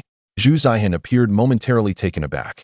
Gao Gong also showed surprise, but quickly grasped the underlying significance, bowing respectfully and stating, given the precious status of His Royal Highness, it is prudent for the Marquis to exercise caution. After exchanging pleasantries, he exited the room. Once the strategist departed, Zhu Zihan felt unable to remain, having already contemplated leaving. However, Li Qing's use of for the time being made it difficult for him to exit immediately. Zhang Jujing followed behind, casting a grateful glance at Li Qing before stepping out. Li Qing, feigning ignorance, dismissed the maidservants, closed the palace door, and then approached, sitting at the bedside. Zhu Zihan let out a long sigh, his entire being relaxing. Eternal Yongqing Marquis, where do I go from here? What's the matter? Can't maintain the facade any longer? Zhu Zihan bitterly remarked, pretending for a day is manageable, for 10 days as well, but I lack the confidence to sustain it for a lifetime. Must I truly relinquish my princely title? The crown prince has forsaken it. Why should I cling to the title of a princely lord? Li Qing chuckled softly. Perhaps it would be better for you to revert to your true self. Zhu Zihan replied, if I can give up the throne, why would I cling to a prince's title? Alas, I merely wish to escape this place, to live a life of normalcy, a simple and unremarkable existence. Li Qing remarked, how intriguing it is that some individuals go to great lengths, willing to embrace infamy, to leave a resounding legacy, while others shun such pursuits, choosing instead to relinquish the supreme throne in search of a mundane life. Li Qing sighed, as for relinquishing your title, do not entertain that thought unless you wish to share your father's fate, or unless you desire that none of your progeny endure. Zhu Zihan fell silent. Yet, Li Qing continued, however, desiring a life of an ordinary person is still within reach. I have promised your father that I will ensure you live the life you yearn for. I will not go back on my word. Zhu Zihan was momentarily stunned and immediately inclined to bow to Li Qing in gratitude. All right, but keep the noise down, Li Qing replied tersely. I have pressing matters to attend to, so bear with it a little longer. How long must I maintain this charade? Rest assured, I will not make you play this role for a lifetime. Li Qing calculated and said, by the end of next year at the latest, it could be sooner, but not later. For a youth, wasting a year does not cause much pain. Although the experience of feigning madness is unpleasant, the prospect of gaining a lifetime of freedom is undoubtedly worth it. Moreover, once one has hope, even the harshest days do not seem so arduous. A year should suffice. Zhu Zihan inquired, how shall I extricate myself then? You need not concern yourself with this. In any case, I shall ensure your wishes are fulfilled. Li Qing feared startling him. Zhu Ziyi nodded hesitantly and inquired, where shall we go? Jiangnan. Jiangnan. Zhu Ziyi exclaimed in astonishment, then joyfully remarked, Jiangnan is splendid, indeed. Bai Ji has penned a verse, Jiangnan is delightful. The scenery once familiar. Slap. Li Qing smacked him, exasperatedly stating, "You still have the energy for that? Hand it over to me. You have yet to fully recover." Zhu Zi, somewhat disgruntled, obediently extended his wrist. Upon the elevated platform of the Eastern Palace, Yu Wang, Gao Gong, and Zhang Jujing stood, two trailing half a step behind, gazing into the distance and engaged in lively conversation. At this juncture, Yu Wang was in dire need of support and would not dismiss Zhang Jujing's overtures of allegiance. More significantly, with Li Qing's endorsement, Zhang Jujing's worth had escalated considerably. Such a person must be adeptly managed. Even Gao Gong began to regard Zhang Jujing with newfound respect. Wan Su Jia was already remarkable. Yet even the esteemed Yongqing Marquis could lean on him, which attests to his exceptional capabilities. That indeed is the Yongqing Marquis. His influence is so vast that to say it echoes through the annals of Ming history would not be an exaggeration. The emperor may not openly acknowledge Li Qing as his guiding star, yet he has never discredited him. As long as Li Qing nods in agreement, the scales of victory in the succession dispute will surely tilt significantly in favor of Yu Wang. One willing to curry favor, the other eager to embrace. Naturally, all will be well. The three, sharing a common purpose, conversed animatedly. "Ah, you have certainly chosen a fine location. I too had an extensive discussion with the emperor here last time." The trio promptly ceased their discourse and redirected their gazes only to see Li Qing approaching. Zhang Jujing and Gao Gong bowed in greeting. Yu Wang, feeling anxious, asked, "Is His Highness the Crown Prince in good health?" "He is well now." "Phew, that is reassuring." Zhu Zi expressed relief, then recalled something. "I shall go take another look." "No need, he has just fallen asleep." Li Qing strode forward, taking the place where the three had stood, gazing into the distance, and mused. So this is where one observes the Fengtian Palace. Gao Gong's expression turned awkward, while Zhu Zi appeared tense, hastily clarifying, "The Yongqing Marquis is overly concerned. The view here is splendid and not solely for the Fengtian Palace." Pausing, he added, "Since His Highness the Crown Prince has already retired, it would be inappropriate for me to intrude. I must take my leave." With that, Zhu Zi lifted his robes and hurried down the steps. It was not that he wished to avoid Li Qing, but rather that the aura of this individual was overwhelmingly potent, making his presence quite uncomfortable. Gao Gong offered a bow and, noticing Zhang Jujing was not in a hurry to depart, returned the gesture. "Take care, Hai Hanlin." Zhang Jujing solemnly reciprocated and feigned an intention to escort him. "Please, do not trouble yourself," Gao Gong chuckled lightly, turning to descend the steps alongside Yu Wang. Li Qing gazed at the distant Fengtian Palace and casually inquired, "Is it all settled?" Zhang Jujing stood beside him, nodding. "It greatly hinges on the Marquis's words regarding Zhang Baigui." Li Qing sighed lightly. Occupying a high position is not always a blessing. One must not merely observe the thief devouring the meat. The Marquis is indeed humorous to compare himself thus. Even the lowly officials comprehend. Zhang Jujing replied with a light chuckle. "If I were to fear wolves in front and tigers behind, I would not dare to take risks." Li Qing shook his head and remarked, "What I mean is that I, as a rogue, can indulge in the pleasures of meat without facing repercussions. This is due to my combination of cunning strategy and an undeniable force of violence, qualities you do not possess. In the future, you will surely suffer the consequences." After much deliberation, Zhang Jujing, both amused and enlightened by Li Qing's words, acknowledged the truth in them. He replied earnestly, "I understand the reasoning behind it all. I have considered this path thoroughly before embarking on it." Li Qing paused momentarily and said, "I am uncertain whether my actions are for good or ill. Perhaps I should not have aided you after all. However, now that we have come this far, discussing it seems futile." Li Qing then asserted, "You must realize that I am a man of no restrictions. If you adhere to the promise made yesterday, we shall be fine. Should you break it, I will take your life." Zhang Jujing laughed heartily, saying, "If it comes to that, my head is yours to claim without hesitation." Li Qing chuckled in return, assuring him, "Rest assured, I shall not hold back."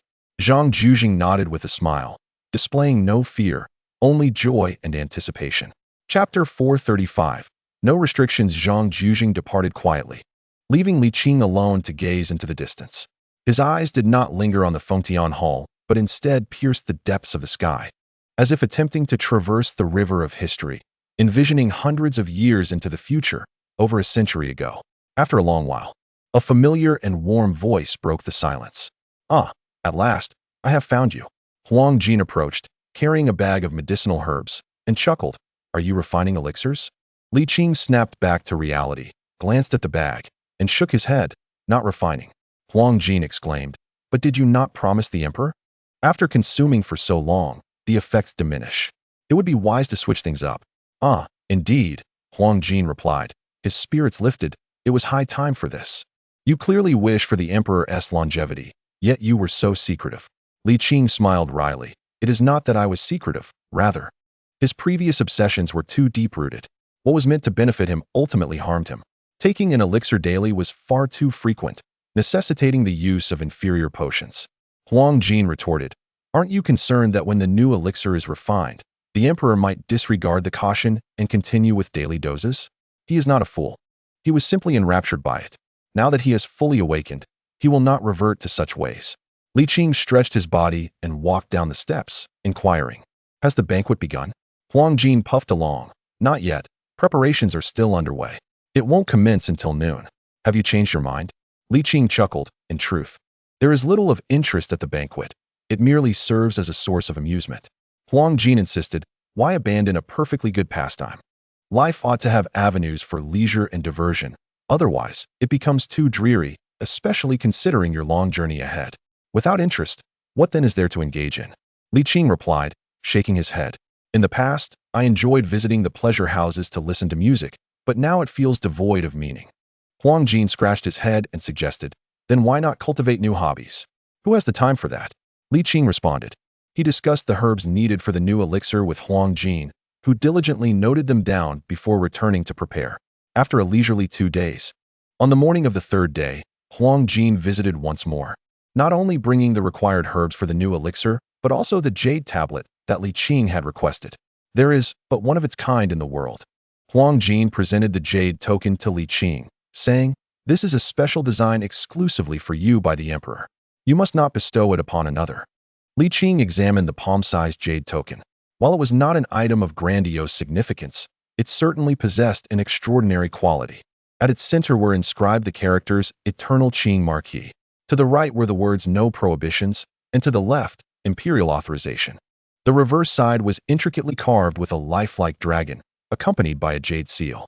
As for the material of the token, it was undoubtedly of the highest grade, a rarity that wealth alone could not easily procure. Even the notoriously frugal Zhu Hozhong had made a substantial investment this time. One could say, this jade token was a true embodiment of prestige. The emperor could not afford to bestow such a privilege upon just anyone. Its implications were far too significant. Though the phrase no prohibitions was indeed quite formidable, serving a practical purpose with minimal distinction. How do you find it? The emperor is quite generous, isn't he? Indeed, he is, Li Qing replied slowly as he tucked the jade token away, a gentle smile gracing his lips. I truly appreciate it. Do not consider giving it away. This is the first time the emperor has shown such thoughtfulness in a gift. Do not take it lightly, Huang Jin cautioned. I wouldn't dream of giving it away. Li Qing chuckled. I am hardly a wealthy man. Such a valuable item is far too precious to gift to another. Not a wealthy man, you say? Huang Jin rolled her eyes playfully. I shall go clean the alchemy furnace. Please wait for me. The firewood in the eastern kitchen has hardly been used. I shall heat water and clean it to spare my hands from the cold. Very well. Li Qing settled at the stone table, once more handling the jade token. Its material, craftsmanship, size, and value all resonated with his sensibilities. Gently tracing the token's patterns with his fingertips, Li Qing murmured to himself, this time, it is indeed heartfelt. For reasons unknown, a sense of satisfaction arose within Li Qing, akin to that of a wayward child who has matured, recognizing the hardships endured by their elders, and beginning to embody filial piety. The Emperor Jiajing remained the same, pursuing the path of immortality. Yet he was no longer the Taoist emperor who had neglected court for over 20 years. An hour later, Li Qing and Huang Jin savored the soft, fragrant sweetness of roasted sweet potatoes. On the table lay 2 jade vases, one large and one small. The larger was for the emperor, exquisite in quality and abundant in quantity, while the smaller, though lesser in quality and fewer in number, was also intended for the emperor to gift to others. Additionally, there was an even smaller jade bottle. Let this one remain here. You visit often enough to enjoy a morsel now and then, Li Qing suggested. This batch of elixirs differs from previous ones. They cannot be consumed as one would devour a flower. Huang Ji nodded and inquired, "What is the ideal interval for consumption?" "I would like to inform the emperor. One every 5 days." "Ah, understood." Huang Jin quickly finished the roasted sweet potatoes, clapping her hands. "The emperor is awaiting your return, so I shall depart. Oh, by the way, according to the Astronomical Bureau, snow is expected tomorrow. The emperor has invited you to the palace for hot pot, to make amends for your absence at the banquet. Am I to feel regretful?" Li Qing could not help but chuckle. "Will you go? A royal feast, with food and drink provided without charge. How could I refuse?" Huang Jin smiled and nodded. "Very well. I shall inform the emperor upon my return. Farewell for now." Li Qing toyed with the jade tablet, nodding gently. It became evident that the Astronomical Bureau possessed considerable prowess in weather forecasting, as by evening, delicate snowflakes began to fall, accompanied by a steadily rising north wind that caused the perceived temperature to plummet several degrees. After languishing in a stupor for most of the day, Li Qing slowly rose, sighing. This winter may indeed be a harsh one. Fortunately, the dramatic fluctuations in cotton and hemp prices had benefited many commoners, thereby enhancing their capacity to withstand the cold to some extent. It seems unlikely that there would be many instances of fatalities due to the cold. The survival skills of the populace are quite formidable. Centuries of climatic variability have ingrained the art of self-preservation against the chill into their very bones, prompting them to undertake numerous precautions well in advance. Beyond the costly items meant for warmth, there are plenty of inexpensive alternatives that have garnered the favor of the people, such as straw, poplar fluff, and willow catkins, all of which are extensively utilized. Nonetheless, this does not guarantee that no one will succumb to the rigors of this winter, particularly the elderly. Although the Ming Dynasty has been vigorously mining coal and employing steam machinery to enhance efficiency, the supply remains woefully inadequate to meet demand. Currently, coal is sufficiently provided for steamships, yet the prospect of heating homes still lies far beyond reach. With such a vast population, achieving a significant leap in progress is no trivial endeavor. The foundational conditions are too poor, and there are no models to emulate. Thus, everything must be discovered incrementally. These objective factors cannot be surmounted merely through policy. They demand immense financial investment and considerable time for trial and error, as well as the cultivation of talent. Progress must be made step by step. Li Qing exhaled a plume of warm vapor and mused. As the climate continues to deteriorate, the scenarios for steamship usage will diminish. Overseas maritime trade may hold steady, but internal canal transport is likely to falter. The Li family has developed steam locomotives and railways, yet at this stage, these innovations serve only to assist in coal extraction. The journey towards transforming them into trains connecting the north and south, the east and west of the Ming, remains a considerable distance away. Despite the relentless pace of development, it still seems languid in comparison to the dire climate. Presently, the Ming Dynasty appears robust, prosperous, and thriving, yet it is undeniably fragile. Regrettably, this fragility is not the result of human folly, but rather the consequence of inexorable natural disasters. Were the Ming to find itself at the historical juncture of the Han or Tang dynasties, its prosperity would undoubtedly reach even greater heights. As the snow intensified, an unknowing blanket of white gradually enveloped the ground, and the twilight deepened, heralding the approach of night. Li Qing retrieved a book of tales from the study, lit a candle, reclined on the bed beneath the covers, and idly flipped through the pages, his thoughts drifting far and wide. The following day, when Li Qing arose, the snowfall had ceased, though the north wind continued to howl, smoothing the accumulated snow into a pristine layer. Unwilling to waste the pristine white of the courtyard, Li Qing sprang from beneath the eaves and leaped outside. The snow crunched softly underfoot, akin to walking on cotton, leaving a trail of 3-inch deep footprints behind him. The entire village of Lijiatun was devoid of life. Were it not for the chimneys emitting wisps of smoke, one might easily mistake it for a deserted hamlet. The Qinqing Palace, warm and inviting, lay but a short 15-minute walk away, yet felt as though it belonged to an entirely different realm. Not long after Zhu Hozhong had left the court, and while he still had not completed reviewing the memorials, he noticed Li Qing entering and greeted him with a smile. "You are quite early, sir. Please attend to your duties and do not allow distractions during work." Zhu Hozhong resumed his annotations, occasionally sighing. "What troubles you?" he was asked. "Natural disasters," Zhu Hozhong lamented. "This has become a recurring issue every winter, growing increasingly severe. The The funds allocated for disaster relief each year present a staggering figure. Thankfully, the finances of the Ming Dynasty are robust, allowing us to manage. Otherwise, there could be dire consequences. Li Qing responded. The taxes levied by the court are drawn from the people, and thus must be utilized for their benefit. Is not the purpose of funds to be consumed? However, the burden was indeed considerable. Zhu Hozhong sighed.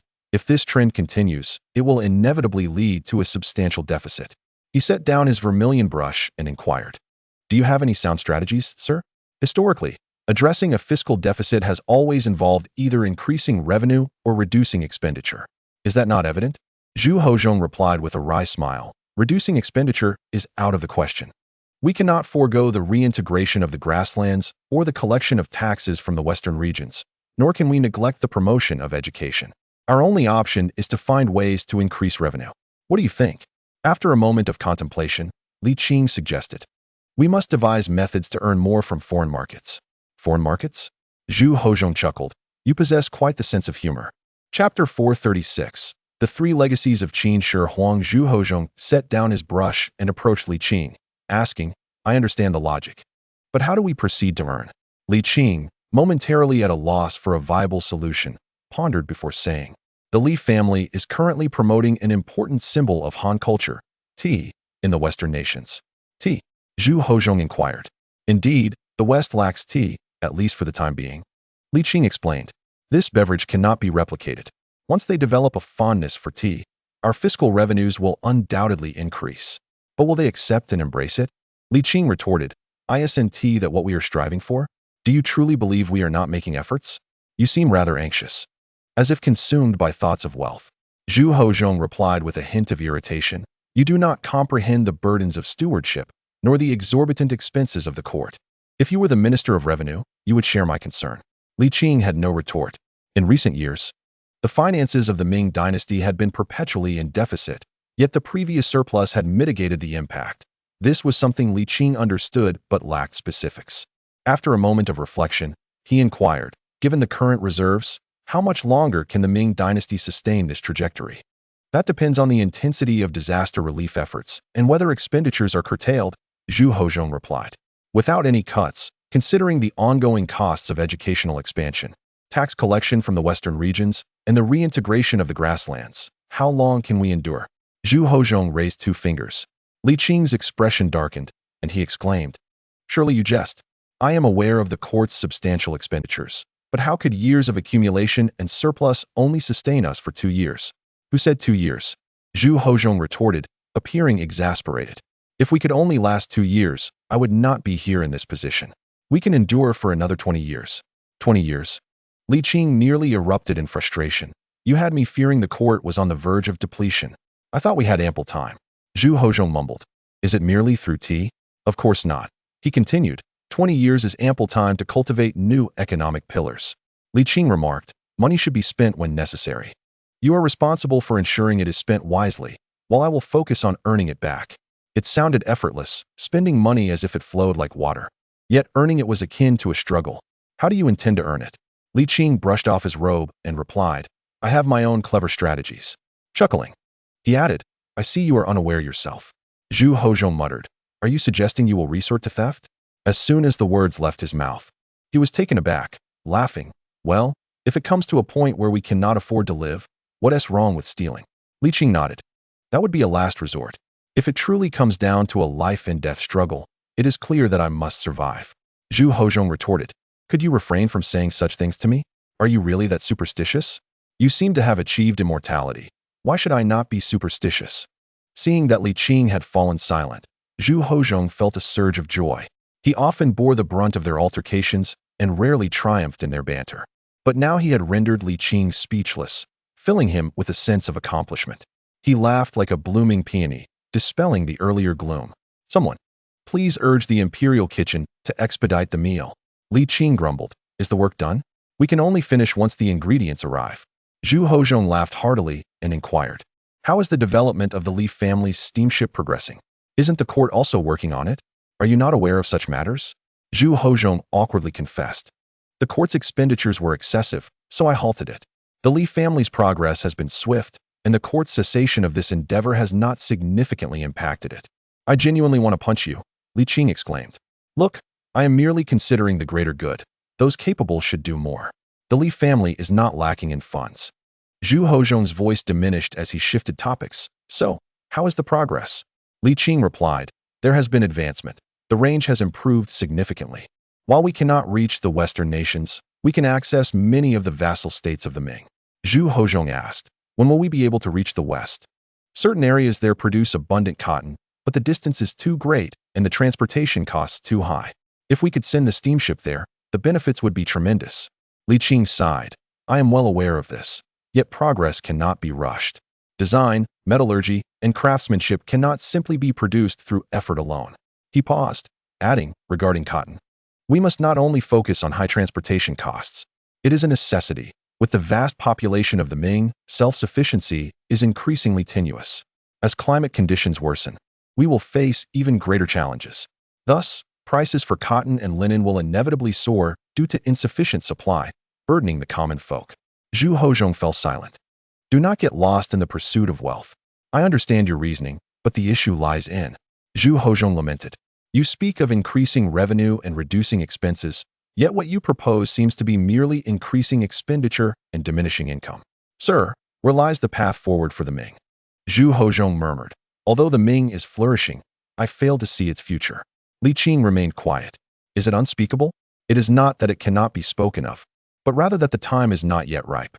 Li Qing sighed and said, your assertion that the Ming is flourishing yet lacks a future is rooted in the reality that the prosperity of the Ming has outpaced its institutions. To be precise, it is dragging the cumbersome weight of its institutions forward, which is why you cannot envision the future. What institutions are you referring to? Li Qing offered no reply, merely stating, it is premature to discuss this now. Conservatively estimating, we may be able to attempt it in about 50 years. Governing a vast nation is akin to cooking a delicate dish. Excessive heat will only burn it, rendering even the finest ingredients useless. Zhu Hozhong narrowed his eyes, gazing intently at Li Qing. You are waiting for universal education, am I correct? Li Qing stepped aside, poured himself a cup from the kettle on the stove, and replied calmly, it is pointless to discuss this at present. Do not let your imagination run wild. The Ming dynasty's prosperity is still strong, and it will continue to flourish. After a brief pause, he added, there is indeed a somewhat feasible approach available now, though its implementation is exceedingly challenging. What is it? Zhu Hozhong inquired. Colonization. Zhu Hozhong was taken aback for a moment, but quickly grasped the implication. You mean to do as the Europeans do? Overpower the indigenous people and allow them to develop freely? Quite so, Li Qing affirmed with a nod. What kind of solution is that? Zhu Hozhong replied with a wry smile. Setting aside whether the soldiers would even consent to such a venture, what is the purpose? In several decades, or even a century, how would these people benefit the Ming dynasty? At least for the next 10 or 20 years, they would continuously supply resources to the Ming, Li Qing countered.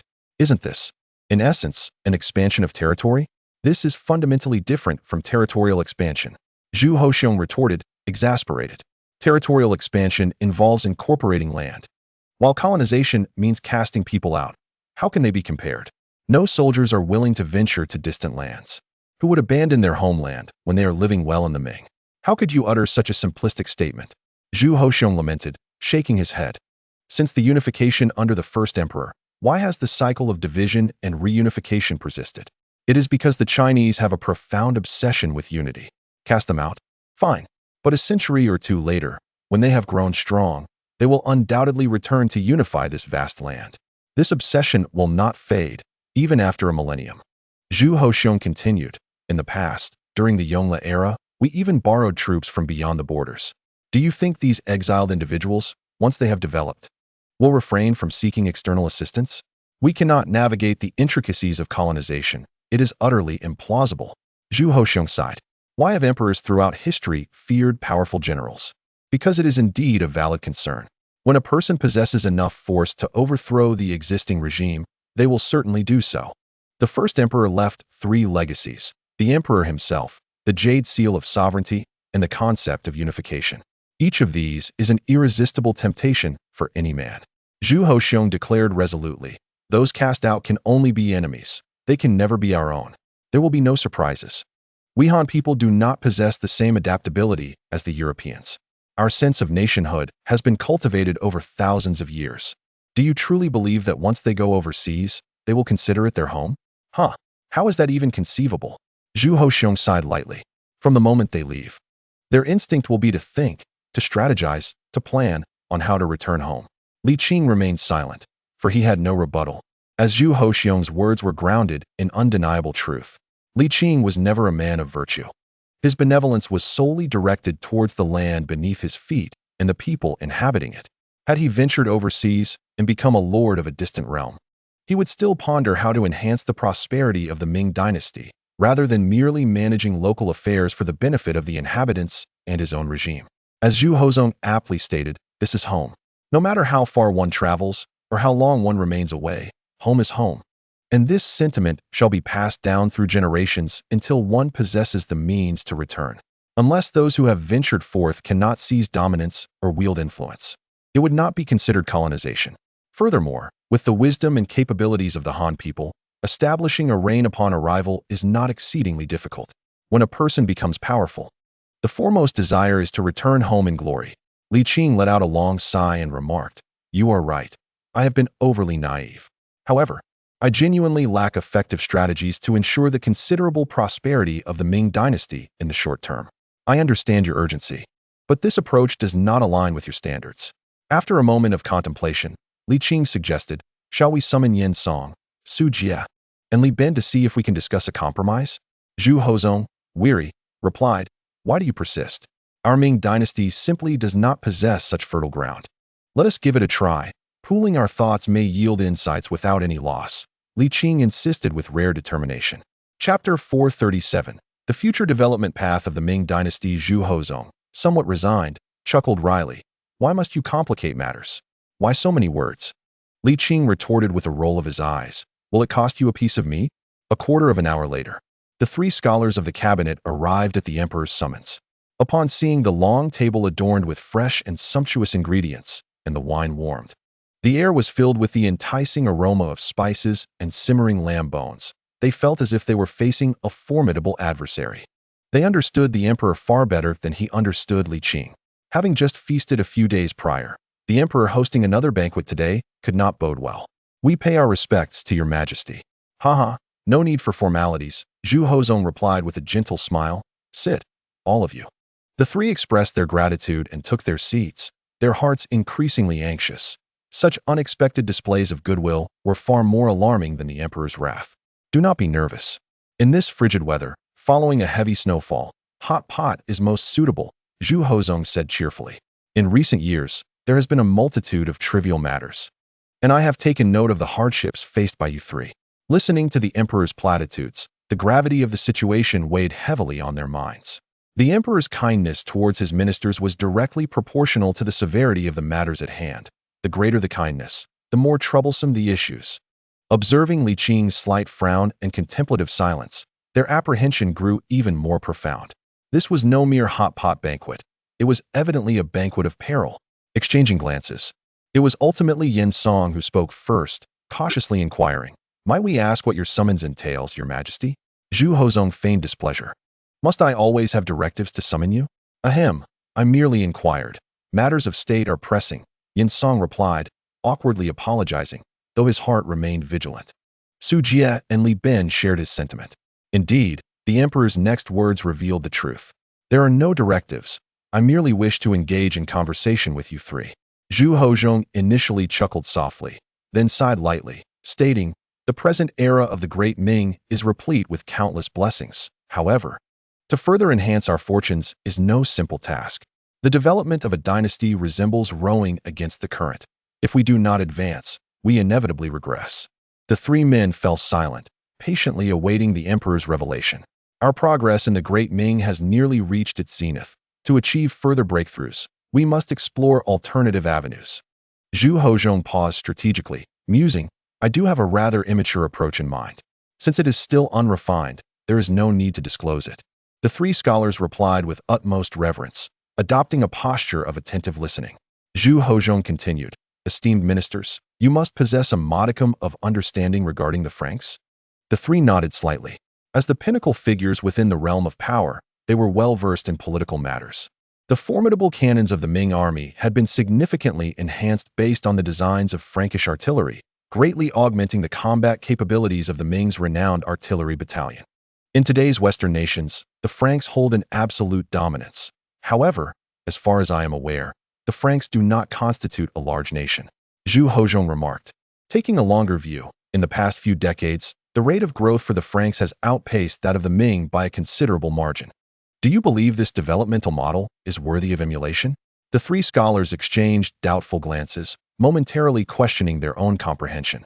The emperor, known for his cautious and stabilizing demeanor, appeared somewhat reassured upon seeing Li Qing. Let us merely discuss the feasibility. There is no need for you, esteemed ministers, to harbor concerns. Speak plainly. Without circumlocution, I shall not hold it against you. Su Jie interjected. It is challenging. Li Ben added. It is a waste of money. Yen Song asserted. It is unnecessary. Their statements were not born of disrespect. Rather, it was only through succinct and pointed discourse that they could convey their firm opposition.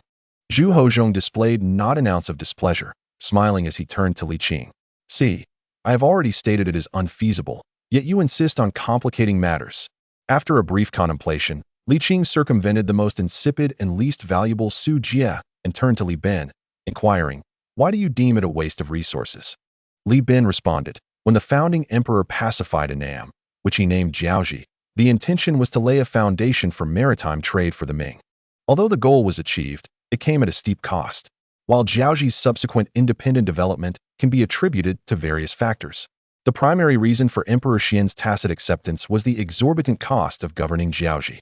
The aim was not to rule Jiaoji, but to transform it into a supply station for Ming maritime trade.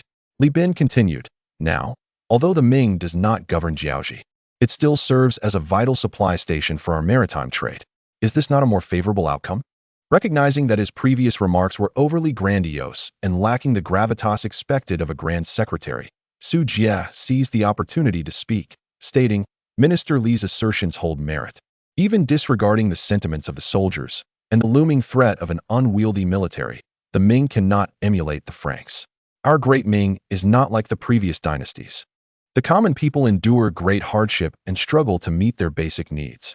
As their fundamental living conditions improve, their desire to enlist diminishes. This is why the combat effectiveness of our soldiers has significantly declined. The root cause lies in their reluctance to serve. Su Jie elaborated. The conscription system is a proposal from the lords, as you are well aware, but the costs associated with maintaining such a military are far from negligible. Imitating the practices of the Portuguese, one can only activate an army under a recruitment system, where soldiers recruited come with inherently high costs. To send them to distant lands for warfare necessitates further enhancements to their existing capabilities. Should one be ensnared in the quagmire of conflict and morale begins to wane, all efforts would be rendered futile. To take a step back, even if everything proceeds smoothly and local resistance is swiftly quelled. Achieving success akin to that of the Portuguese is utterly unattainable. Zhu Hozhong raised an eyebrow, querying whether Grand Scholar Su believed that the people of the Ming dynasty were inferior to the Portuguese. Your Majesty, forgive my bluntness. But my point is not one of ability. It is a matter of perspective, Su Jie hastily clarified. In our view, leaving one's homeland is for the sake of rising above, and rising above is for the purpose of returning in glory. Li Ben nodded in agreement, stating that no one can truly sever their ties to their homeland. If our Ming were to emulate the Portuguese, it would only lead to our detriment. Zhu Hozhong sipped his tea in silence, a smile creeping upon his lips as if to flaunt to Li Qing. See, I was right. Actually, there is a way to emulate, Li Qing interjected. Both Li Ben and Su Jie were taken aback. Yen Song wore a look of astonishment and inquired, what does the Marquis imply? Li Qing took a sip of tea, smiling gently. I would first like to hear Scholar Yan's opinion. Yen Song nodded slightly, stroking his beard, and remarked, the development strategy of the Portuguese is both barbaric and crude, marked by inefficiency. The essence of war is violent destruction, which pales in comparison to creation. If we were to speak candidly, our Ming's development strategy bears little distinction from that of the Portuguese, as both are forms of wealth extraction. The difference lies in the civility of our methods and the efficiency of our plunder. Thus, I see no necessity in imitation. Su Jie and Li Ben vehemently disagreed with Yen Song's assertion. Such a statement from the Chancellor is erroneous. Our Ming is a nation of propriety. When have we ever plundered the wealth of others? Yen Song chuckled lightly. Naturally, we extract wealth through the trade of Ming goods. Is that comparable? Li Bin retorted. We engage in fair commerce, with no deceit. We do not underweigh or shortchange. Our profits are made through honest means. How can this be deemed plunder? Zhu Hozong chuckled. While Yan's words may be somewhat coarse, they are fundamentally accurate. Indeed, the current development strategy of the Ming owes much to the efforts of Marquis Yongqing. Suddenly, Zhu Hozong hesitated, casting a dubious glance at Li Qing. Simultaneously, Yen Song, Su Jie, and Li Bin also began to recognize something. Their gazes towards Li Qing now filled with wariness. Li Qing was engaging in a diplomatic balancing act. Given Li Qing's stature, it was impossible for him to be unaware that the Portuguese model of development could not be effectively implemented within the Ming. This truly undermined Li Qing's political acumen that had flourished across 10 dynasties. Moreover, if Li Qing had wished to adopt the Portuguese model, there was no need to wait until the Jiajing era. He could have implemented it long ago. One could even assert that it was Li Qing himself who had voluntarily abandoned the strategy of colonial development. His current stance was utterly illogical. The only explanation is that Li Qing had never intended to pursue this path, but rather aimed to lay the groundwork for a compromise. The finances of the Ming were indeed not affluent. The 4 members of the court spoke in unison, for by now, they all understood Li Qing's nature. His proposed policies invariably revolved around finances, not merely earning money, but also spending it. Li Qing could not help but acknowledge that both the emperor and the ministers had become increasingly astute, making it ever more challenging to deceive them. Ahem, in truth, I genuinely wish to adopt the methods of the foreign merchants and engage you in a discussion to ascertain whether such an approach truly lacks feasibility. No deception intended. I swear by my integrity. Do you still possess integrity? The 4 ministers looked at him incredulously. Li Qing urged, consider it once more. Is it truly unfeasible? Unfeasible. The ministers responded in unison, their resolve unwavering. Yet soon realizing the precariousness of their stance, they added, any developmental strategy requiring expenditure should remain unspoken. The court is hardly affluent. Actually, Li Qing remarked, Minister Yin is quite correct. Our developmental strategy for the Ming dynasty bears no significant difference from that of the foreigners. We merely possess greater ingenuity. Therefore, why not vigorously advance upon this foundation? We are out of funds, was the collective response. This time, it truly requires minimal financial outlay. We are genuinely out of money. Indeed, we are broke. The ministers, united in their stance, declared resolutely. Bang! The dishes on the table rattled thrice, causing the ministers to instinctively retract their necks, their earlier bravado swiftly diminishing. Li Qing asserted, the bounties of maritime trade are nearly exhausted. Hoarding silver without striving for progress will yield no fruitful returns. To truly reap rewards, one must invest in future industries. Zhu Hozong inhaled deeply and commanded, summon the Ministry of Revenue. Enough. Li Qing interjected with a sardonic smile. You are more acutely aware of the true financial state of the Ming than the Minister of Revenue himself. Cease the pretense. Zhu Hozong, after a moment of silence, asked, what do you mean by future industries? Technological manufacturing. Chapter 438. The proper utilization of the Yongle Encyclopedia. Li Qing continued, Ming products are gradually losing their competitive edge. To sustain high profit growth, we must produce more competitive goods. The ministers found the term technological manufacturing unfamiliar, yet being astute individuals, they quickly associated it with the steam engine and its derivatives. Zhu Hozong pondered, are you suggesting we profit from steamships? Why not? Su Jie expressed concern. Is it not prudent to possess what our adversaries lack? Such an approach may not be entirely appropriate. Previously, silk was exclusive to us, yet now? At least Jiaoji has the capability to weave it. In the future, even more nations will be able to produce silk. Li Qing replied, selling it will actually stifle their ambition, while withholding it will expedite their progress. Yen Song immediately concurred, I support Lord Yongqing's viewpoint. The court is in dire need of funds. Why not seize the opportunity to profit? Moreover, maritime trade is flourishing, and the secrets of the Ming steamships are hardly concealed. It is likely that design blueprints have already circulated. Securing profits is the sensible course of action. Your words resonate with my thoughts. Zhu Hozong smiled and nodded. After a moment of contemplation, Su Jie no longer voiced dissent. Li Qing, too, smiled broadly, remarking, Lord Yongqing possesses a vision for the future. This developmental strategy is truly remarkable. Zhu Hozhong seized the moment, picking up his chopsticks and declaring, "Let it be decided then. Come on, don't just stand there. The broth has been simmering for quite some time. Let us eat." However, it felt a bit lukewarm. The three ministers had long sensed the tension, but none dared to pick up their chopsticks. Li Qing narrowed his eyes, his expression frosty. Zhu Hozhong reluctantly set down his chopsticks, feigning confusion and inquiring, "What is this, sir? I speak of technological manufacturing, yet you only focus on selling steamships. Where is your vision? Your strategy? Your ambition?" Li Qing retorted, "Without technological advancement, how can we ensure that we possess what the enemy lacks and excel where they thrive? We cannot emulate the Florentine machine, yet there are superior and more suitable developmental paths available. You seem indifferent, as if you wish for me to overturn the table. Is that it? Such a pity." Zhu Hozhong, exasperated, replied, "Very well, continue." The three ministers, though secretly incensed by such domineering behavior, felt powerless with the emperor's reluctance. They could only adopt a posture of attentive listening. Li Qing took a deep breath and proclaimed, "Reform the imperial examination." The monarchs gasped in surprise. "Of all the things to reform, why this? It is a perilous change," Zhu Hozhong suggested. The three scholars, who had just lamented their lack of wealth, nodded in agreement, visibly alarmed. "Is this what you call conservatism?" Li Qing asserted. "Of course, money must be spent, but the examination system must also be reformed. Otherwise, technological manufacturing will become a farce. In this era, becoming an official through the imperial examinations is the ultimate aspiration of the people. Only by binding technology to the examinations can we truly promote advancement." Su Jie sighed heavily. "My lord, altering the examination system could undermine our very foundations." Yin Song and Li Bin expressed their strong agreement, their faces etched with concern. Zhu Hozhong, aware of Li Qing's tendencies and sensing the correctness and necessity of his proposal, did not outright reject it. He merely remarked, "Since you claim to have always been the mediator, then mediate once more.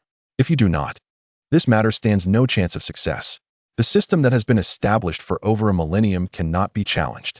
None among us can." Zhu Hozhong cautioned, "Ruling a great nation is akin to cooking a delicate dish. It requires careful attention." Li Qing fell silent, then sighed. "Let us incorporate technological invention and creation as part of the imperial examinations. Those accepted shall not engage in politics, but will enjoy the same privileges as officials, holding positions and eligible for promotion." Upon hearing this, the three scholars' expressions softened considerably. Zhu Hozhong nodded slightly, saying, "There must at least be a direction. The development and application of steam, mathematics, medicine, metallurgy, and other fields," Li Qing elaborated, with other primarily referring to tools and machinery that enhance productivity.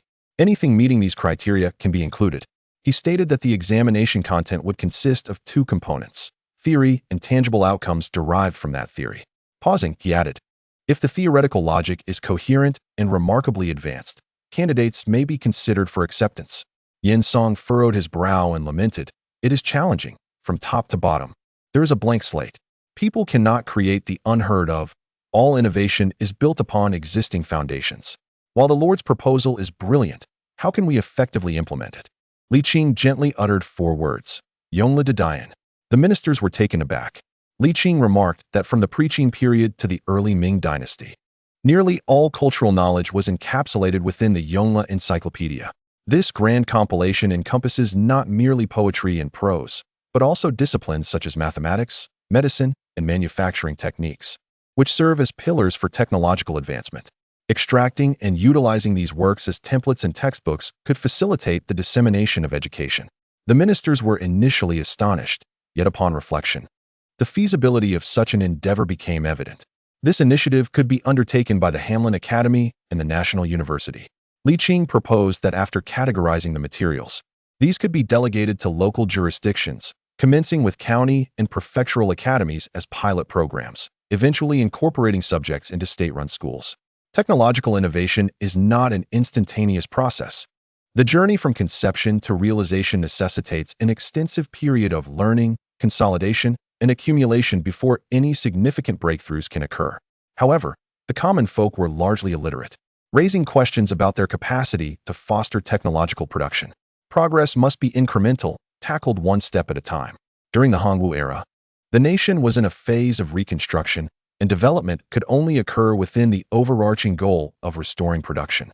In contrast, the focus of the Yongle era was on resource generation and stability. Military campaigns in the northern deserts were aimed at maintaining order, while the dredging of canals represented resource generation, and maritime trade signified opening new avenues for commerce.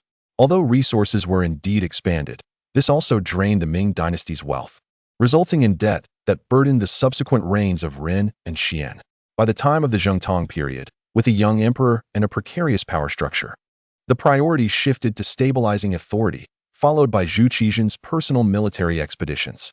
In subsequent reigns, Jingtai, Chenghua, Hongzhi, and Zhengde each faced their unique challenges, while concurrently striving to stabilize the value of currency and accumulate national capital. This period was marked by a rapid population increase. Li Qing felt a sense of urgency, not due to lack of desire, but rather due to constraints. The current momentum seemed to be accelerating, with ambitions for reclaiming the grasslands, promoting education, and managing the western regions. After years of accumulating national capital, the simultaneous pursuit of numerous significant issues, compounded by natural disasters, rendered the situation increasingly precarious. Yet, Li Qing was unwilling to wait any longer. He feared the uncertainty of future leadership under Zhu Hozong. He acknowledged the recent financial difficulties, yet certain actions must be taken. Li Qing asserted that after a century of accumulation, conditions had finally improved, but one must not indulge without contemplating the future. Su Jie expressed his concerns, pondering whether they might be acting too hastily. Too hasty? Li Qing sighed. You must understand that I have been patient for over a century. However, to attempt to accomplish everything at once during the Jiajing era would indeed be overwhelming. He lamented that while the Ming dynasty appeared prosperous, it faced severe underlying challenges. The immense financial expenditures and adverse climate made optimism elusive. If these issues remained unaddressed, the future could prove even more daunting. Li Qing declared that the present moment was optimal, perhaps even the last opportunity. Yen Song quietly observed the emperor's demeanor and mused that the undertaking itself was not financially burdensome. The primary concern lay in its impact on the power structure. Given that Duke Yongqing had proposed a compromise, it seemed feasible. Su Jie remained contemplative before suggesting, perhaps we should forego the western territories? That is not an option. Li Qing responded firmly. Li Qing and Zhu Hozong simultaneously expressed their disapproval. Su Jie, feeling helpless, turned to Yen Song and Li Ben.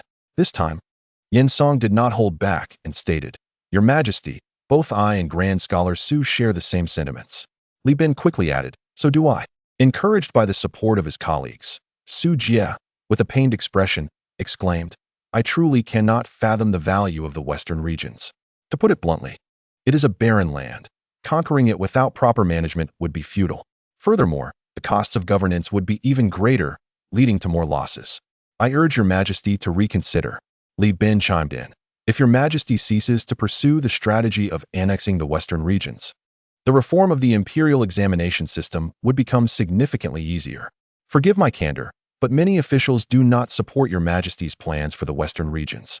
Zhu Hozong, though somewhat troubled, managed to withstand the pressure and replied, Overall, the financial situation of the Ming dynasty remains robust. The acquisition of the western regions is an investment in the future. I ask you three not to press the matter further. As for the reform of the examination system, he pondered for a moment before saying, Please draft a proposal first. The three men then cast resentful glances at Li Qing. Why should we be burdened with the dirty work he has created? What are you three looking at me for? Li Qing glared, questioning their sense of honor. With the emperor so troubled, do you not feel ashamed? We are to serve the emperor and share his burdens. Have the teachings of the wise been forgotten? Li Ben could no longer tolerate this from his peer and retorted angrily. Yongqing Marquis, you are a minister as well. Did I not propose a solution? Li Qing scoffed. I cannot be expected to do everything. Otherwise, what purpose do you serve? Li Ben, exasperated, slammed the table. Li Qing narrowed his eyes. Li Ben felt a chill run down his spine, recalling the moments when he had to maintain Li Qing's dignity. Yet, standing up like this made it difficult to sit back down, so he sought assistance from Yen Song and Su Jie with a pleading glance. You two, help me out here, quickly. Chapter 439. Difficult to evaluate. Li Ben found himself caught between Yen Song and Su Jie, lacking strong personal political opinions or conflicts of interest. And thus both men were mindful of their camaraderie. Master Li, Please remain calm, said Li Shuesher, as both men reached out to lend him a hand. Li Ben, taking the hint, quietly sat back down, his earlier indignation dissipating. Zhu Hozhong smiled and said, I have summoned you three today primarily to commend your efforts. I have witnessed the hard work you have put in over the years. The future of the Ming Dynasty is promising, and I hope you will not shy away from challenges. Come, let us toast to the future of the Ming. To the emperor. The three men felt a twinge of dissatisfaction, and as they had work to attend to, they soon requested to take their leave. With the political objectives achieved, Zhu Hozhong did not make any attempts to retain them, merely exchanging a few kind words and bestowing some rewards before allowing them to depart. As the hot pot broth bubbled, Li Qing joyfully prepared the ingredients, while Zhu Hozhong found little appetite. Sir, what is the true purpose of your educational reforms? Did I not mention it earlier? The aim is to eliminate the rigidity of social classes, fostering mobility and maintaining the struggle between classes, thereby ensuring stable and sustainable development. Li Qing took a sip of wine and remarked that the proliferation of education serves as the cornerstone of the Ming Dynasty's development. For instance, in the realm of contemporary technological manufacturing, it is imperative that the populace becomes literate in order to engage in broader learning and innovation. Zhu Hozhong responded, These are indeed sound principles, yet they do not encompass the entirety of the matter. With a sigh, Li Qing set down his chopsticks and said, You are astute. You possess answers, but if you were to articulate them, it would merely serve to exacerbate your worries. You have become increasingly audacious. Zhu Hozhong chuckled. The weaker the imperial authority, the stronger it becomes. You have understood this long ago. Why then pursue answers that are unacceptable? Li Qing replied, I have not deceived you, nor have I ever contemplated harming the Zhu Ming. Let it be known once more, the Ming shall stand as the longest-lasting dynasty since the unification under Qin. Millennia of rule are but self-deceptive comfort, akin to the emperor's desire for his reign to be proclaimed eternal. Would that truly bring you joy? Li Qing continued, You have branded Wang Shui as heretical, which indicates your comprehension of it. If you grasp it, why allow yourself to be distracted by external matters? Zhu Hozhong fell silent for a moment, muttering, It is a pity that I cannot end your life. You could slay me, yet you would not dare, Li Qing countered. For you understand the implications of my existence on the Ming. Zhu Hozhong chose not to respond directly, instead asking, Does the Taizu know of your immortality? I cannot ascertain whether he is aware. At least, he possesses no proof, Li Qing replied. What did the Taizu say to you before his passing? Let me be a power broker. A power broker? Zhu Hozhong murmured, You are not a power broker, yet you embody the essence of one. I can only assert that this was never my intention, Li Qing stated. Zhu Hozhong continued, 50 years hence, you shall no longer align with the imperial authority, correct? Li Qing toyed with his wine glass, responding, You must understand that many matters often exist in both opposition and interdependence. For over a century, I have been a staunch supporter of the imperial authority, yet I have also caused it harm. In the future, when I no longer support it fervently, how will that not also serve to protect it? Zhu Hozhong scoffed, You are remarkable. You possess a lofty idealism. Would you have dared to speak thus to the Taizu during the Hongwu reign? I would not have had the courage, Li Qing admitted candidly. At that time, I was but a novice, lacking the hard power, political acumen, and insight I possess today. Such words would have eluded me. Li Qing picked up a piece of food and took another sip of wine, gently saying, I am not innately powerful. I have merely lived long enough. Growing step by step, I was once a naive youth who spent 10 years in seclusion on a mountain, utterly ignorant of worldly affairs. What capabilities did I possess? Zhu Hozhong's gaze grew complex. At times, I find you admirable. At others, I deem you detestable. And at times, I feel pity for you. You are so pure. Yet our feelings towards you are exceedingly intricate. After a pause, he added, You must comprehend that one day, detestation will prevail. Li Qing nodded slightly, I understand. And what are your plans for that time? I imagine I shall become a Taoist, he replied nonchalantly. Becoming a Taoist is quite commendable, Zhu Hozhong said with a gentle nod, sighing deeply. I do not resent the immortality that I cannot attain. Rather, I lament that I cannot witness the future you. Li Qing chuckled. If it were possible, I believe you would find great satisfaction. Ah, Zhu Hozhong murmured softly. Your splendid life of 200 to 300 years is destined to be repaid with an even longer solitude. This punishment is inescapable. Li Qing neither retorted nor grew angry. This was not a curse, merely a declaration of an inevitable outcome. The sharp and acerbic words, in fact, bore an undercurrent of profound sorrow. Focus on your duties, and take good care of yourself. Since immortality is unattainable, let us at least strive for longevity. Li Qing rose and stretched, a faint smile gracing his lips. You have your mission. Trust me, history will render its judgment. Zhu Hozhong stood momentarily in a daze. The snow had ceased to fall, leaving only the mournful wail of the north wind. As Li Qing trod upon the soft, accumulated snow, he gazed into the vast expanse of the heavens. In the days that followed, Li Qing did not reappear in the public eye, yet discussions surrounding him were fervent. Naturally, they were not of a flattering nature. Even though the modifications to the imperial examination system were not monumental and did not fundamentally alter the hierarchy of power, no one could calmly accept the changes. To be precise, it was a matter of psychological imbalance. The ministers believed that this was tantamount to lowering the barriers to entry into officialdom. Although they did not engage in politics, the officials still enjoyed genuine titles and the associated privileges. The implications could not be explicitly stated, so they resorted to criticizing the finances of the Ming dynasty. It was foreseeable that if the reforms proposed by the Marquis of Yongqing were implemented, it would not be long before a surge of officials would arise. Just considering the salaries, over the years, it would amount to a significant sum. Reforms may not require immediate expenditure, yet their aftermath would demand substantial financial outlay. The fiscal health of the Ming dynasty was already precarious. Now, with this development, discontent was inevitable.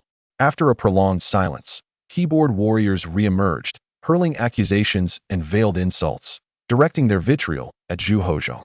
No emperor of the Ming dynasty was spared from criticism, including the revered Hongzhi, who was not immune to reproach. Only the degree of censure varied. As for Zhu Hozhong, having endured a thorough ordeal during the re-evaluation of the grand ceremony, he had long ceased to fear disdain. Let them criticize. It would not cost him anything. It was not as though they were denouncing his parents.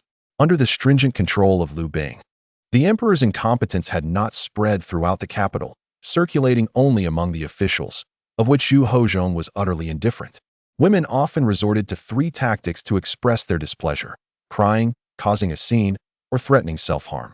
The ministers, too, had their own trifecta of complaints: cursing, kneeling, and lamenting. Such a commotion might lead an outsider to believe the state was on the brink of collapse. Li Qing observed coolly from the sidelines, refraining from intervening, and only wielding force when absolutely necessary. Firstly, Zhu Hozhong was capable of managing the situation without such measures. Secondly, resorting to violence at every turn would inflict irreversible damage upon the power structure. After more than 10 days, with the emperor's resolute stance, the pressure exerted both overtly and covertly by the Jinui and the efforts of the three scholars, the situation gradually came under control. Resistance persisted but had diminished in intensity. As the new year approached, the ministers' hostility subsided considerably, and it seemed that soon the emperor might subtly push the reforms forward, albeit with a semblance of reluctance. As for the local officials, who are not situated at the center of power and wield little influence, the relationship between the officials in the capital and those in the provinces is one of mutual dependence yet relative opposition. From the emperor to the ministers, it is unacceptable for local officials to question the authority of the power center. This is an unspoken rule that has persisted throughout the ages. With the cessation of scorn, submission, and lamentation, Li Qing began to attend to the health of Zhu Hozhong. For each additional day that this emperor lives brings Li Qing one more day of ease. In Li Qing's assessment, the 11 emperors of the Ming dynasty can be categorized into 3 tiers. The first tier includes Zhu Yuanzhong, Zhu Di, Zhu Jianxin, and Zhu Hozhong. The second tier encompasses Zhu Gaoqi, Zhu Zhangji, and Zhu Hozhao. The third tier consists of Zhu Qizhen, Zhu Qiyu, Zhu Yozhan, and Zhu Yunwen. Regarding the successors, whether it be Prince Yu or Prince Jing, Li Qing harbored little expectation, as long as they did not fall below a certain threshold.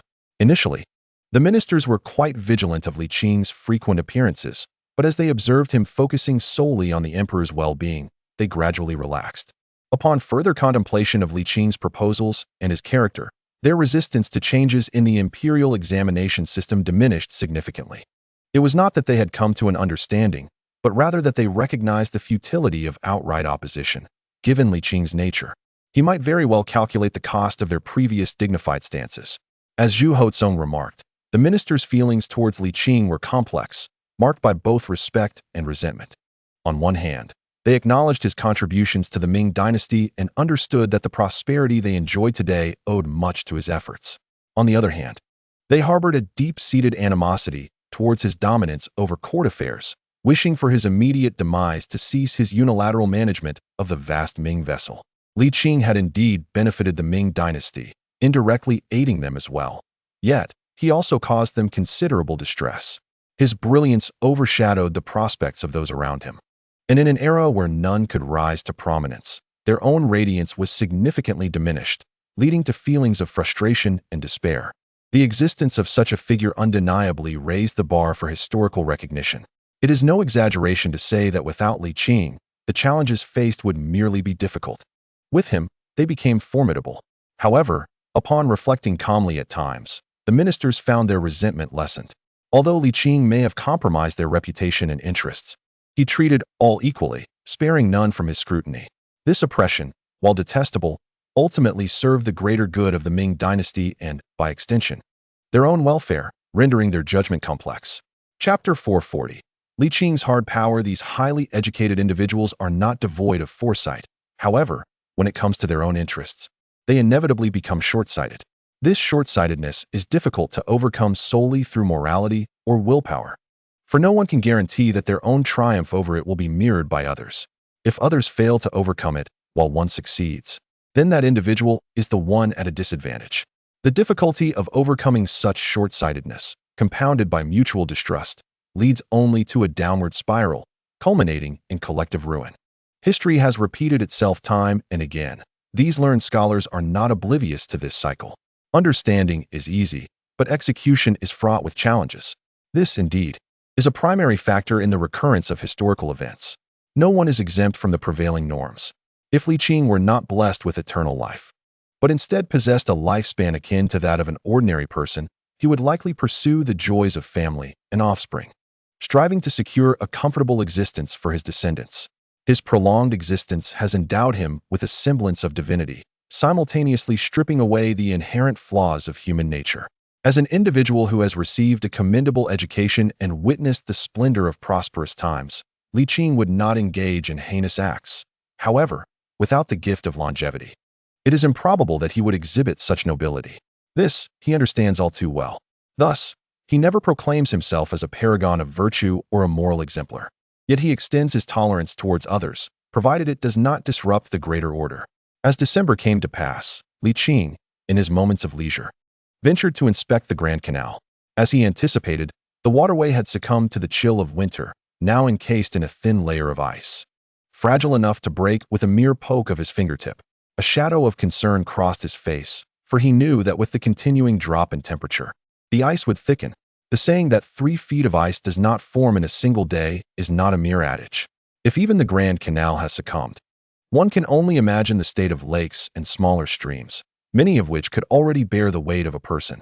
Grumbling under his breath, Li Qing consumed his labo porridge, and time seemed to hasten by, swiftly bringing the new year. After a month of recuperation, Zhu Hozong was in unprecedented spirits, his optimism shining brightly as he anticipated the arrival of the 32nd year of the Jiajing era, filling the palace with an air of festivity. In stark contrast, Li Qing's modest courtyard felt particularly desolate. Emotionally, he yearned for Li Shuer and Zhu Hozhao to visit, ideally bringing along the little one, so that they could celebrate the festive season together. Yet, rationally, he wished for them to refrain from coming, for the biting cold made it difficult for those of advancing years, each engrossed in their own affairs and lives, to revolve solely around him. Finally, the 32nd year of Jiajing arrived, but Li Shuer and the others did not come. In truth, spending the new year alone was not without its merits. There was no rush to attend markets, no frantic cooking, and no need to prepare red envelopes. As the crimson sun gradually ascended, heralding a new day and a new year, it remained unchanged, still vibrant, dazzling, and brimming with vitality. Bathing in its warmth, one felt a gentle embrace as the colors transformed from red to yellow. The sun rose and set, day after day, tirelessly, displaying a diligence far surpassing that of Li Qing. On this festive occasion, why linger idly on the rooftop? Huang Jin, with his round face tilted skyward, called out, "Come down, let us eat and drink." Li Qing, pulling his thoughts back to the present, leapt down from the roof and replied, "What brings you here on such a festive day?" Huang Jin retorted, "I merely feared you might feel lonely." He chuckled, "Do not be disheartened. At least you have kin to reminisce about. Look at me, a eunuch without family, yet I too celebrate the new year." Li Qing paused, softly responding, "Do not use your own sorrows to console me. I seek no comfort, nor do I wish to witness your plight." "Oh, what does it matter?" Huang Jin waved dismissively. "The emperor is quite busy, and Liu Bing has returned to his family as well. It is just the two of us, idling about. Come inside." Li Qing smiled and remarked, "Even on this bright day, it remains chilly. You should go in first. I will fetch a basin of charcoal from the eastern kitchen and light the stove for a hearty stew. Otherwise, the food will grow cold." Once the charcoal was ignited and the stove set up, the two finally began their meal. After a hearty feast, Huang Jin remarked, "Let me tell you something. The Ministry of Rights and the Grand Council sent a letter regarding the negotiations in the western regions." "When did they arrive?" Li Qing inquired. "Yesterday afternoon, just before the palace gates were nearly locked. Considering it is the new year, I thought it best not to rush to inform you," Huang Jin replied. "They should arrive in the capital by the end of the month." Li Qing nodded slowly. "What does the letter say?" "What else could it say? The same old story," Huang Jin said, smacking his lips.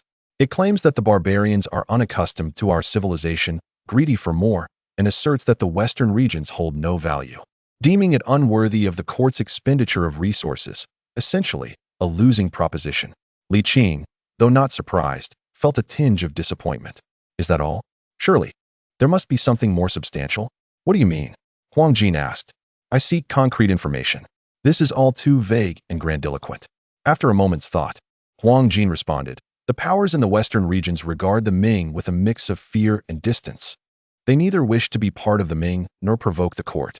However, they are eager to engage in trade with us. Does that count?" "Indeed, it does. Please elaborate."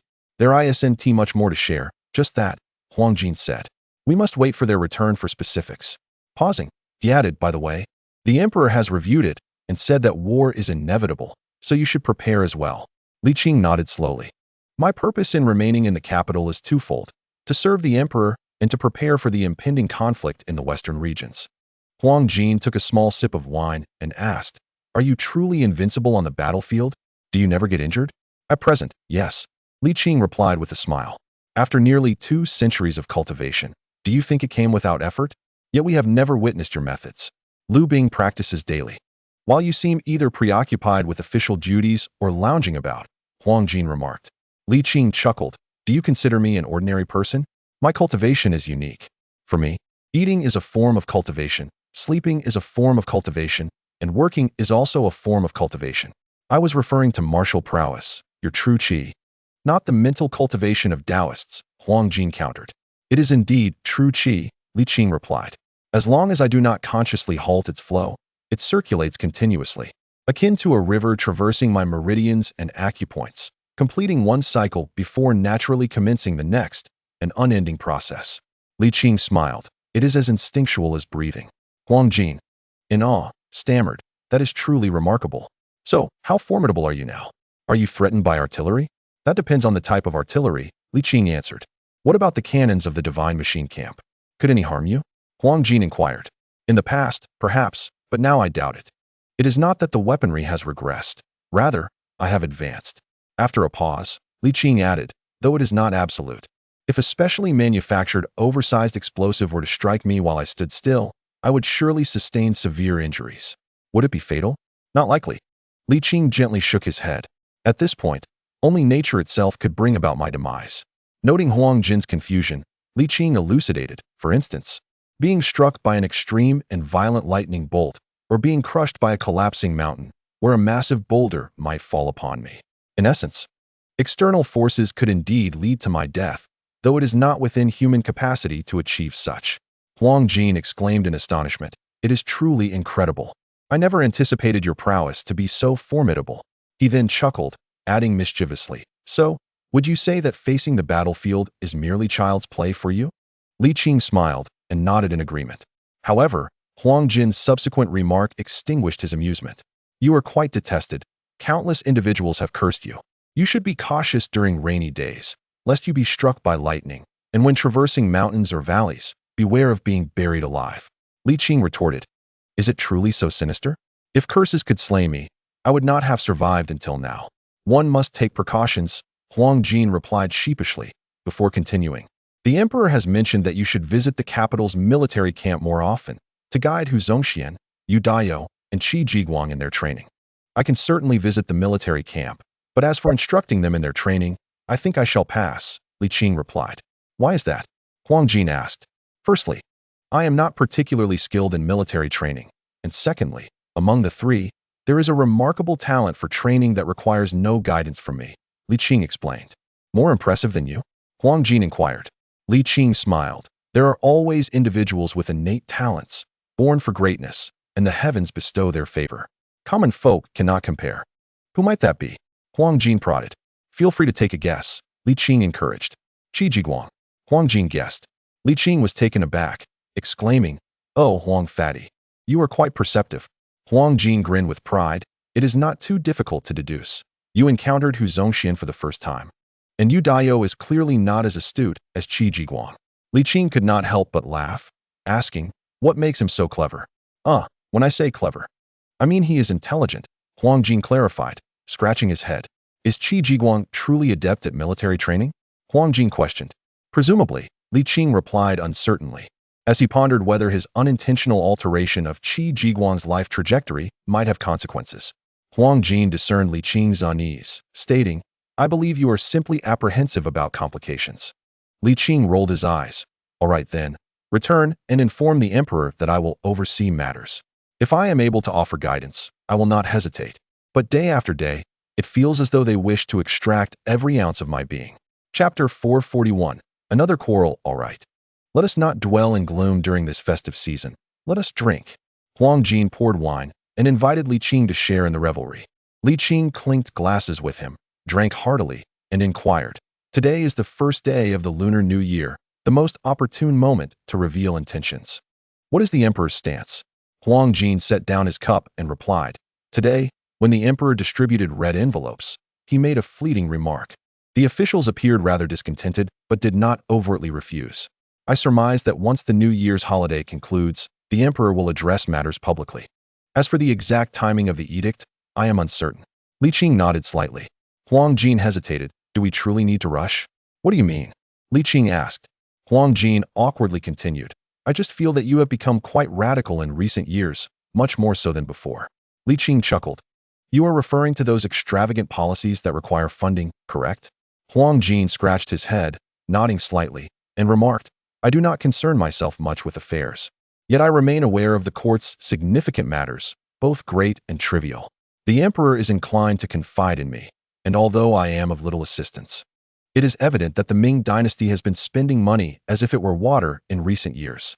According to the emperor, the current fiscal expenditures of the Ming Dynasty have nearly reached those of the Yongle reign during the Qingzu era, and may even have subtly surpassed them.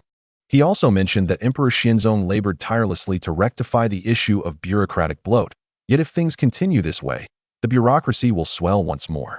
While the emperor expressed this in a somewhat disgruntled tone, it remains a fact. Of course, I possess no scholarly knowledge, lack the capacity, and certainly do not have the authority to critique, yet I cannot help but feel that you are somewhat hasty. Indeed, the financial outlays during the Yongle period were immense. But that was a fleeting moment. The present situation is different. After Qingzu, both Emperor Renzong and Emperor Xuanzong managed to curtail expenditures. However, what of the emperors to come after your reign?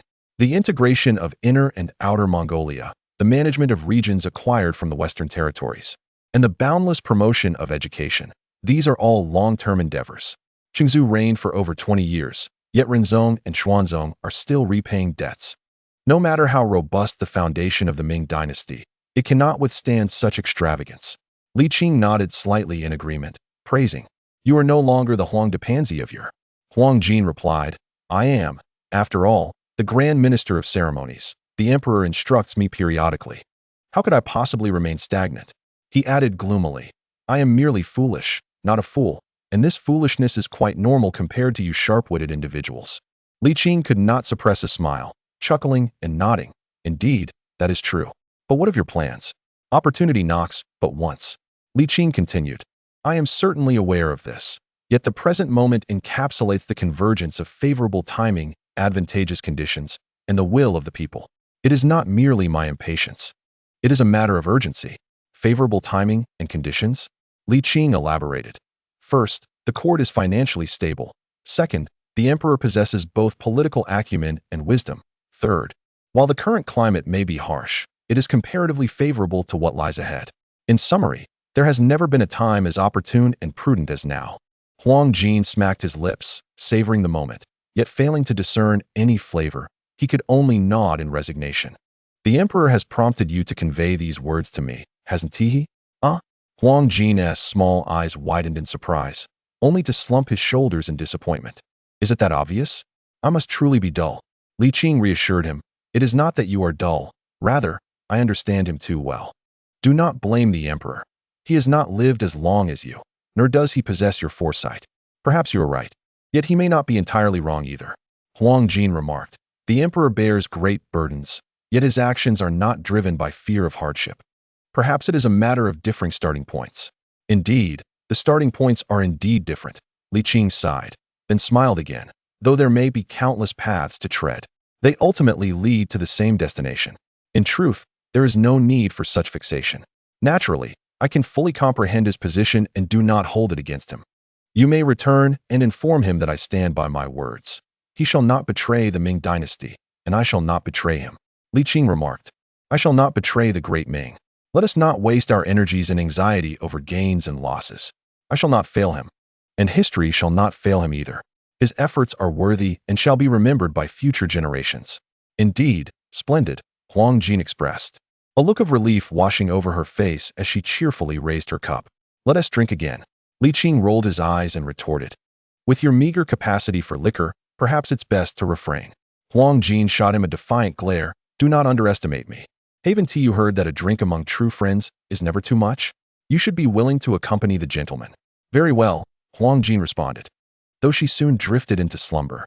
After bidding farewell to Huang Jin, Li Qing tidied up and found himself in a moment of contemplation, realizing that the first day of the new year had slipped away. The subsequent days grew increasingly monotonous, thanks to the old Zhu. The New Year's holiday in the Ming was rather brief, and work resumed swiftly. Perhaps due to Li Qing's influence, Zhu Hozong ceased his internal strife. On the first day back at court, he dealt a decisive blow to his ministers. The reform of the imperial examination system is urgent and must be implemented immediately. The ministers were prepared psychologically for this announcement, yet the swiftness and lack of reason behind such a move left them reeling.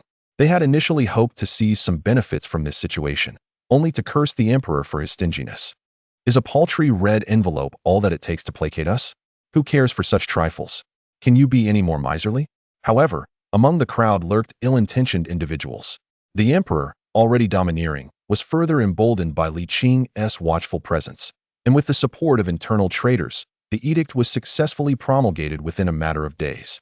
What further vexed the ministers was the Hanlin Academy and the students of the National University, whose every minor favor from the emperor sent them into ecstasy, invigorating their efforts.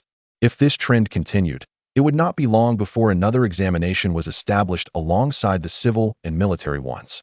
Nevertheless, the civil officials were not to be underestimated. After suffering such a considerable loss, they were unwilling to forego any opportunity for gain. After a clandestine discussion, they flocked to Lianjiaten, directly confronting Li Qing. Your proposal is commendable, but please refrain from mentioning it again. Such audacity from the ministers was akin to an old man hanging himself in despair. They believed that, given Li Qing's standing, he would never act against the structure of the dynasty, confidently assuming he would not lose his temper. The reality, however, was that Li Qing found himself unable to lash out. No matter how formidable one may be, it is impossible to address every aspect. The functioning of the dynasty relied on these individuals. Allowing Li Qing to maintain his dignity was tantamount to risking his life. While his leniency was justifiable, this situation was distinctly different. It was a pure political maneuvering. Li Qing could resort to force, but the ministers could render this policy ineffective. Even if Li Qing possessed extraordinary power and the emperor wielded formidable political acumen, even a strong alliance between the two could not compel every individual at the center of power. Temporary success was indeed achievable. Yet the price would be that in this vast arena of authority, apart from the two, no one would consider themselves an insider. The emperor would not act with such impulsiveness, nor would Li Qing act recklessly. The ministers were resolute this time, insisting, "You must provide us with a promise." Li Qing, not one to be trifled with, replied, "I shall not mention the proposal again. This I promise, for the duration of 1 year, I shall refrain." The ministers were on the verge of madness, each one ready to roll up their sleeves. They were all astute individuals, fully aware that Li Qing had deliberately set the conditions at their lowest to facilitate bargaining. Considering Li Qing's terrifying violence and ruthless demeanor, it was no surprise that he unilaterally terminated the martial arts competition. Suppressing his anger, he decided to make a bold demand. Su Jie boldly called for a century. The crowd erupted in cheers, exclaiming, "Well done. No loss of dignity." Li Qing, both exasperated and amused, raised the deadline to 2 years for the sake of maintaining stability. The ministers were outraged. When Li Bin saw Su Jie's audacity, he too found his courage and shouted for 101 years. Seeing that Li Qing had taken a step back, he was dismayed to find the demands increasing rather than decreasing. Thus, Li Qing, unwilling to indulge such insolence, promptly slapped Li Bin, sending the old man flying 2 yards away, landing in a heap. Though he was unharmed, his anger nearly caused him to explode. "We share the same surname, Li. How can this be? Su Jie demands 100 years, and I merely add 1 year. Have I transgressed some divine law? Why do you not strike Su Jie, but choose to strike me?" The more Li Bin pondered, the angrier he became, and he fainted on the spot. Li Qing, unable to empathize with Li Bin's unreasonable complaints, found him utterly incomprehensible. The other ministers, witnessing Li Bin's state, immediately sought to take advantage of the situation. Li Qing, feeling troubled, recognized that Li Bin was no longer young, and while he could be exasperating, it would be a pity if he were to be truly angered to death. After pinching his acupoints and channeling vital energy, Li Bin eventually regained consciousness. "Li Qing, you are too much," Li Bin exclaimed upon waking. Li Qing, equally incensed, retorted, "A dog biting Lu Dongbin," unable to recognize a good person's intentions. He then cast a cold glance at the assembly, saying coldly, "I have given you a measure of grace, yet you presume to overstep. I propose 5 years. Who dares to oppose?" Just as Su Jie was about to speak, he caught sight of Li Qing's icy stare and the smirk upon his lips, as if to say, "Go ahead, speak if you dare. Let us see if I will not silence you." Cough, cough. "Chief Minister Yin, what do you think?" With Su Jie's reminder, the crowd immediately shifted their focus and began to incite one another. Yin Song, feeling overwhelmed, knew he could not retreat. With 2 of the 3 scholars from the cabinet having already spoken, how could he, as the chief minister, fail to advocate for his position? Taking a deep breath, Yin Song said, "Your Majesty is a ruler of unparalleled wisdom and virtue in both ancient and modern times. You have worked tirelessly. It would be wise to take a moment to rest." Li Qing smiled with amusement. "What do you propose?" "A century is too long, with too many variables, impractical. However, 5 years is indeed a bit too short." Yin Song pondered before suggesting, "Why not 10 years? Trust in the emperor and trust in us." 10 years, he continued, "is not a long time for you, is it?" Yin Song asserted, "We do not oppose you, nor do we deny you. Each heart possesses its own scale, and we all know the truth of the matter. I trust that Duke Yongqing understands this as well." Li Qing smiled faintly, neither agreeing nor disagreeing. Su Jie was adept at seizing opportunities and immediately took on the role of mediator, stating, "Throughout the past century, the Yongqing Marquis has been dedicated to the public good, a fact well known to all. No matter how robust the foundation of the Ming Dynasty, it cannot sustain the vast expenditures of multiple fronts. 10 years, merely 10 years. If we can accept, acknowledge, and cooperate with the current national policies, we implore the Marquis to ease his grip slightly, allowing us and the Ming Dynasty to breathe a little easier." Li Bin, still immersed in the bitter sentiment of Li Qing's disregard for familial ties, retorted, "If everyone takes a step back, ensuring mutual well-being, it is also for the good of the Ming. You, Li Qing, have been domineering for so many years. Can you not concede even a fraction? What does 10 years mean to you? Why are you so petty?" Before he could finish his sentence, he found himself speechless. Li Qing scoffed, 10 years? 10 years. Yin Song interjected, "During this period, you may come to the capital or even remain here indefinitely, as long as you refrain from stirring up trouble and do not propose any reform policies. Beyond that, the Marquis has the discretion." Su Jie added, "The current policies alone could consume countless 10-year spans. Matters of the world, whether in the hands of the sovereign or the ministers, also rest upon you. Yet, you too are a minister. You cannot expect everything to align with your desires. 10 years. 10 years. Li Qing nodded slightly. Very well, within 10 years. I shall refrain from introducing new proposals, but whether I uphold this promise depends on you. A murmur of skepticism arose from the crowd, questioning, what if you nitpick like finding bones in an egg? Li Qing retorted mockingly, if you truly start looking for bones, how many of you would escape the fate of being dragged to the marketplace for execution? You slander, you fabricate. Silence. Li Qing said coldly, 10 years, by my standards. 5 years by yours. Choose one, or abandon all hope. The crowd seethed with anger, remaining silent while casting their gazes toward Yin Song.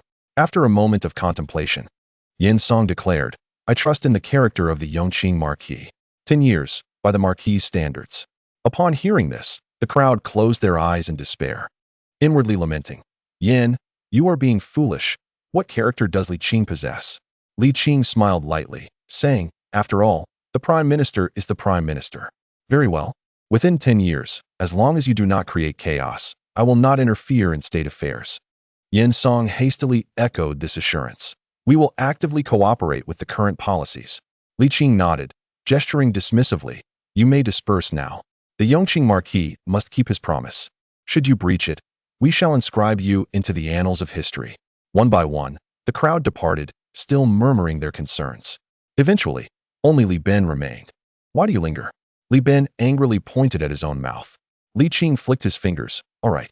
Li Ben tested his voice and, to his astonishment, found he could speak again. His eyes widened in surprise. However, before he could express his outrage, Li Qing inquired curiously, I seldom see you so enraged. What is the matter today? No one is here to support you. The emperor is absent. Who are you performing for? The moment he mentioned it, Li Ben grew even more incensed, shouting, What is your surname? Li Ben expressed his deep sorrow. You bear the surname Li, as do I. We are kin. Yet, instead of honoring this familial bond, you deliberately target me. Su Jie speaks of a century's worth of merit, yet I have only added a year. And you unleash your wrath upon me. Is this not a deliberate attack? Li Qing stood momentarily stunned, recalling the existence of familial ties within the political realm. Striking at Li Ben was not a matter of personal animosity, but rather a reflection of the relentless pursuit of advancement. However, from Li Ben's perspective, his grievances indeed appeared justified and unwarranted. Is this truly the reason for your distress? Li Qing found it both amusing and perplexing. A gentleman may be slain, but must not be humiliated. You harbor disdain for me. Li Ben replied, You look down upon me, believing me inferior to Yin Song and Su Jie. You, the Duke Yongqing, are merely one who adjusts his approach based on circumstances. I had mistakenly thought you treated everyone equally. Once Li Ben finished venting, Li Qing, suppressing a smile, inquired, You've hurled a multitude of insults at me. Yet I refrained from retaliating. Does that not count as leniency? All right then, Li Ben conceded. Did you not previously declare me your idol? It's a trivial matter. Not worth the fuss. Please do not remain agitated. Li Ben felt somewhat bewildered, not from anger, but from having never witnessed such a gentle side of Li Qing. Still not placated? He hesitated, unsure whether to continue his indignation. Why have you suddenly become so agreeable? Li Qing, with a hint of exasperation, replied, I am not a hothead. I merely strive to foster an environment of mutual respect. However, what concerns you is truly inconsequential. I would not make a great fuss over it. At a loss for words, Li Ben suddenly felt a pang of realization. It seemed he had been overly sensitive and unreasonable. Since you are no longer upset, let us return. I have not targeted you in any way, Li Qing said with a gentle smile. The Duke Yongqing has always been one to treat everyone equally, sparing none from his authoritative grasp. After a moment of silence, Li Ben remarked, in truth, having someone like you is quite beneficial for the Ming Dynasty. Li Qing was taken aback. Such words are rare indeed. Li Ben sighed, often. It is not that we lack understanding, but rather that we feel powerless to alter our circumstances. Many desire the best for the Ming Dynasty. Yet few possess the nobility to sacrifice personal gain for the public good. Even if such individuals exist, they struggle to rise to prominence. Li Qing felt a sense of relief and smiled. Hearing such sentiments from you, my kin, brings me great joy. Li Ben replied with a wry smile. A person of noble character and exceptional ability engaging in political power is beneficial for both the nation and its people. We, the high-ranking officials, are not oblivious to this fact. Yet, the reality is, my ambition for power is not as fervent as that of Yongqing or Sujia. Yet I cannot align myself with your faction. If I were to do so, the political arena would not accommodate me. Whether within the Grand Secretariat or among the 9 ministers, we high-ranking figures appear to bask in glory, yet most of the time, we are not in control of our fates. My power is granted by the emperor, yet our capabilities rely on the cooperation of those beneath us. When they collaborate, our strength flourishes. When they do not, we become mere figures of wood and clay. Li Ben sighed deeply. Ultimately, it is akin to a county magistrate needing to maintain good relations with local gentry. The dynamics of power have always been this way. Li Qing nodded gently, affirming that it has always been thus, for over a century and throughout history. Li Ben remarked, "We are of the same lineage, and there are no outsiders here. I need not be overly concerned. In truth, I have always believed that your presence in the Ming Dynasty is a great fortune. I am certain that I am not alone in this sentiment. However, as long as you remain alive and entrenched in the power dynamics of the Ming, few will acknowledge your merits, let alone recognize you in public. I am more aware of this than you are." Li Qing smiled and replied, "It is heartwarming to hear you say that." Li Ben, with a wry smile, inquired, "You could indulge in the splendors of the world. What drives your steadfastness?" "I find myself idly occupied," Li Qing replied. Li Ben shook his head in a resigned manner and cautioned, "If you continue on such a radical path, the finances of the Ming will indeed falter. It would be wise for you to honor your word. I speak sincerely, with no selfish intent." Li Qing nodded slightly, asserting, "I do not engage in transactions for mere money, yet I uphold my promises. As long as you esteemed officials do not collectively create chaos, I shall deliver on my word." "That is for the best," Li Ben replied with a gentle nod. "I may not have many years left, and I wish to make a contribution. Regarding the recent reforms in the imperial examination system, I will cooperate wholeheartedly, even willing to take the field personally. Please state your conditions." Li Ben hesitated, then chuckled awkwardly. "Indeed, the Duke of Yongqing possesses keen insight. I harbor no extravagant desires when history records me. Would you be so kind as to embellish it slightly? I do not seek much, just to be on par with Yongqing and Sujia." Li Qing responded, "If you undertake this task and execute it admirably, I can assure you that your name, Li Ben, will be prominently featured in the historical records of the Jiajing era." "Really? If I truly lacked character, I would not toil so hard," Li Qing replied. Li Ben paused, then vigorously nodded, asking, "What is the focal point of this endeavor?" "Mathematics." "Huh. You heard correctly. It is neither the application and innovation of STEAM nor the enhancement of productive tools, but mathematics," Li Qing clarified. "Is mathematics truly that significant?" Li Qing asserted earnestly, "It is of utmost importance. It is the cornerstone of technological innovation." Li Ben nodded slowly. "Very well, I shall focus on mathematics. Farewell. Take care." Li Qing exhaled softly, stretching his limbs and murmuring, "Though the steam engine was my proposal, the application of steam has long existed. I anticipate that this extensive review will yield many surprises. The Yongla Encyclopedia is vast, and even Li Qing has only grasped a mere fraction of it. It is not a matter of time, but rather the inability to devote attention to understanding it fully. The entire compilation consists of 22,877 volumes and 11,095 books, encompassing nearly 10,000 texts from the pre-Qing period to the early Ming, totaling over 37 million characters. To read and retain its contents is an endeavor that demands an unfathomable amount of time. Only when the Ming no longer requires him, when he returns to his life as a Taoist, will he have the leisure to delve deeply into the Yongla Encyclopedia. Although countless copies have been printed and many have been collected, the general perception of it is largely confined to its collectible value, with little inclination toward a thorough study of its contents, let alone a systematic categorization to establish a new educational framework. This is a waste. To call it a squandering of resources would not be an exaggeration. Chapter 443. Deployment to the Western regions since the expedition to Lianjiaten. The spirits of the ministers have been considerably lifted. It was not merely the substantial gains that buoyed them, but rather the fact that they emerged victorious. Although the victory was modest, a win is still a win. Li Qing, the domineering figure of the Ba Dao dynasty, has finally shown a willingness to concede. This development has invigorated the officials, and Zhu Hozong shares in their joy. In truth, He harbors some discontent regarding Li Qing's radical approach. The expenditures have been excessive. And if this continues, not only in 20 years, but perhaps even in 10, the finances of the Ming Dynasty may face dire straits. Creating a deficit is easy, but remedying it poses significant challenges. The turbulence and potential downfall of a dynasty can stem from various causes, yet financial issues invariably rank as the foremost concern. A dynasty overflowing with wealth can often resolve its problems, whereas, once financial strain ensues, even minor issues become magnified.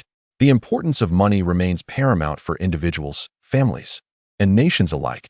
Zhu Hozong has a profound affinity for wealth. Li Qing's single act of concession has brought joy to all. This scenario has led Li Qing to feel as though he is playing the role of a great villain, evoking a mix of melancholy and amusement, while also leaving him somewhat fatigued. In the Qianqing Palace, when Li Qing arrived, Zhu Hozong was engrossed in reading and hastily gathered his scrolls upon noticing his presence. "What were you reading?" Li Qing inquired. "Nothing much, merely some light reading for leisure," Zhu Hozong responded, slightly uneasy. Were it another emperor, Li Qing might have speculated about indulgences in the Spring Palace. Yet Zhu Hozong has never been particularly enamored with women and has always exhibited restraint. After a moment's contemplation, Li Qing arrived at a conclusion. "It must be the study of the mind, is it not?" Startled, Zhu Hozong sighed in resignation. "You truly cannot be deceived about anything. What do you think of the study of the mind?" "It is rather mediocre, merely a compilation of various philosophies," he replied dismissively. This so-called Yongqing thought, to put it bluntly, lacks originality. It borrows heavily from others. Li Qing did not refute him, but nodded in agreement. Indeed, the study of the mind amalgamates numerous Confucian doctrines, Zen teachings, and Taoist philosophies, particularly the former. It is an extension of Confucian thought, which, though well executed and artfully borrowed, stands as a distinct school in its own right. Did not Confucius himself seek wisdom from Laozi? Zhu Hozong curled his lip in disdain, exclaiming, "I understand your affinity for him, but the study of the mind cannot become a mainstream doctrine, nor is it destined to." Li Qing nodded slightly. "Indeed, the present circumstances dictate this. The future appears bleak as well." Li Qing rolled his eyes. "All right, I know you harbor reservations about the study of the mind. Yet it cannot be eradicated by your decree. You may label it heretical, but that will not prevent others from pursuing it." Zhu Hozong found himself at a loss for words, letting out a heavy sigh. That Wang Shouren is truly bothersome, with his nonsensical theories. Li Qing chuckled. "Aren't you taking it rather seriously?" "I am simply bored." Zhu Hozong, feeling somewhat agitated, rose and suggested, "Shall we take a stroll?" "Where to?" "To the East Palace. It is a tranquil place." Zhu Hozong led the way outside. Since the crown prince relinquished his claim to the throne, the relationship between father and son has significantly softened. Zhu Hozong no longer needs to be merely the emperor, but can embrace his role as a father. While Zhu Ziyi is no longer just the crown prince, but simply a son. In this context, their bond is characterized by familial affection and respect. East Palace High Terrace. Li Qing observed Zhu Hoxiong approaching leisurely, and teased, "I have never seen you like this before. You now resemble a benevolent father." Zhu Hoxiong replied with a wry smile. "Perhaps it is only when one faces the prospect of loss that one learns to cherish what they have. Yet, changing one's residence does not equate to loss. Why does it feel akin to a parting of life and death? I do not possess your freedom. A journey to Jiangnan is quite a hassle for me." Zhu Hoxiong sighed softly. "I have long since ceased to be young, and I feel myself gradually aging. Unbeknownst to me, it is already the 32nd year of Jiajing. At times, in certain fleeting moments, I still perceive myself as that spirited youth, but upon glancing in the mirror, alas, my true form is laid bare." Li Qing felt a twinge of guilt and refrained from responding, lest Zhu Hoxiong take offense. After a moment of despondency, Zhu Hoxiong suddenly remarked, "Li Ben has voluntarily taken on the task of revising the imperial examination reforms." "Yes, I am aware." A group of individuals went to Lianjiaten, and before Li Ben left, he informed me that the condition was to later amend the official history of the Jiajing era slightly. I acquiesced. Zhu Hoxiong continued. Zhu Hoxiong paused, murmuring, "The official history of Jiajing is a term that evokes despair." Li Qing replied, "Had I known, I would have merely nodded in agreement." Fortunately, Zhu Hoxiong did not dwell on this topic, but rather inquired, "Previously, I had Huang Jin convey a message for you to offer guidance to Hu Zongxian and his cohort at the Beijing garrison. Did you go?" "I did visit, but there was little to advise," Li Qing responded. Zhu Hoxiong raised an eyebrow in disbelief. Really? With the ever-changing commanders and steadfast military supervisors, there was nothing you could address. Li Qing chuckled. The military supervisors are merely that. I am not as formidable as you might think. I excel in combat, but my proficiency in training and leading troops is rather average. Moreover, Hu Zongxian, Yu Daiyou, and Qi Jiguang are quite capable themselves, and they possess a better understanding of the Western frontier dynamics. My guidance would be unwarranted. After a pause, he continued, Did you not go? Zhu Hoxiong shook his head, stating, I too feared that they would feel pressured. In matters of politics and governance, I am quite adept, but when it comes to warfare, I am truly not skilled. We agreed that one should trust their subordinates. How can I interfere? Then let us place our faith in them, Li Qing said with a smile. Zhu Hoxiong remarked, Is 200,000 taels not a significant sum? He mused, The court is not as affluent as you might imagine, and this is a military endeavor. Cannot you take it more seriously? Li Qing replied, If I intervene, the baseline cannot be lowered any further. Zhu Hoxiong pondered for a moment before sighing. If you continue to refine your skills, you will soon be capable of conducting small-scale wars on your own. That is not quite accurate, Li Qing countered. While I can engage in combat, I cannot represent the Ming dynasty alone. My individual prowess would only mythologize myself, and not the Ming. The only entity that can embody the Ming is the Ming army. Indeed, you are correct. By the way, the personnel from the Ministry of Rights and the Grand Council should be returning soon. Yes? More than 10 days at most, or as few as 7 or 8. Zhu Hoxiong replied. In truth, their return is unrelated to the deployment of troops. Their presence is merely to reinforce information transparency. Gazing at the distant Fengtian Hall, Zhu Hoxiong felt a pang of melancholy, pondering who the future inhabitants of this place might be. Li Qing had no answer. After a prolonged silence, he remarked, The princes Yu and Jing are no longer children. At their age, many in the common folk are already married. Perhaps we should adopt a longer-term perspective. Zhu Hoxiong's eyes brightened, and he smiled faintly. A wise grandson, indeed. I wonder who my illustrious grandson of the Jiajing era might be. Li Qing cast a sidelong glance at him and teased. Do you really consider yourself as Zhu Di? One must not directly utter the name of the great ancestor. Li Qing rolled his eyes and retorted, I'm not calling myself the fourth. I have shown enough courtesy, Haven Ti, even if he were present. What could he possibly do about it? Zhu Hoxiong huffed. If he is absent, what you say is merely your own words. Who knows how you were back then? Now, whatever you boast, no one can refute it. The records and annals are all there, are they not? After a moment of vexation, Zhu Hoxiong continued. Once you return from the western regions, take Zai Li to Jinglong. It's indeed exhausting to feign madness. To live joyfully, even without being an emperor, is not without its merits. Li Qing nodded slightly. Suddenly, Zhu Hoxiong appeared somewhat disheartened. He turned to descend and remarked, As we prepare for battle in the western regions, you should rest and conserve your strength. You need not concern yourself with court matters. Whether you are present or not over these 10 years makes no difference. My presence alone suffices. As Li Qing watched his retreating figure, he felt a mix of gratification and wistfulness. If not for Zhu Hoxiao's capers, and if Zhu Hoxiong were merely a vassal prince, it might indeed be a stroke of good fortune. A great boon, truly, a considerable gain, and a real bargain for that fellow. Li Qing muttered to himself, then began to dream of the upcoming expedition to the western regions. In late January, the delegation from the Ministry of Rights and the Palace of Ceremonies returned from negotiations with the western regions. Shortly thereafter, the Astronomical Bureau calculated an auspicious date for the military expedition. On the second day of the second month, when the dragon lifts its head, men become as fierce as tigers and horses as powerful as dragons. Victory in battle is assured. Regarding this military campaign, the clamor of opposition in the court was not particularly strong. A mere 3,000 troops were to be dispatched, a far cry from the tens of thousands during the Yongle era, which would not jeopardize the political standing of the civil officials. To this day, military generals find it increasingly difficult to overshadow the civil officials, and one might assert that it is now impossible to surpass them. The primary reason for this is the absence of wars to be fought. Without a colonial agenda, the voice of the military will continue to diminish. This is a common ailment throughout the peaceful periods of successive dynasties. However, this ailment is not without its benefits. In fact, it often brings more advantages. When military leaders wield power during times of peace, the continuation of that peace becomes precarious. While the ministers did not strongly oppose the military action, they were unanimously averse to the annexation of the western regions, deeming it a losing venture and a waste of resources. Yet, the emperor was resolute, and coupled with Li Qing's decade-long pact, they were reluctant to make a fuss. Ultimately, they could only express their discontent, chastising Zhu Hozong for being extravagant, venting their frustrations. Nevertheless, Zhu Hozong remained unfazed.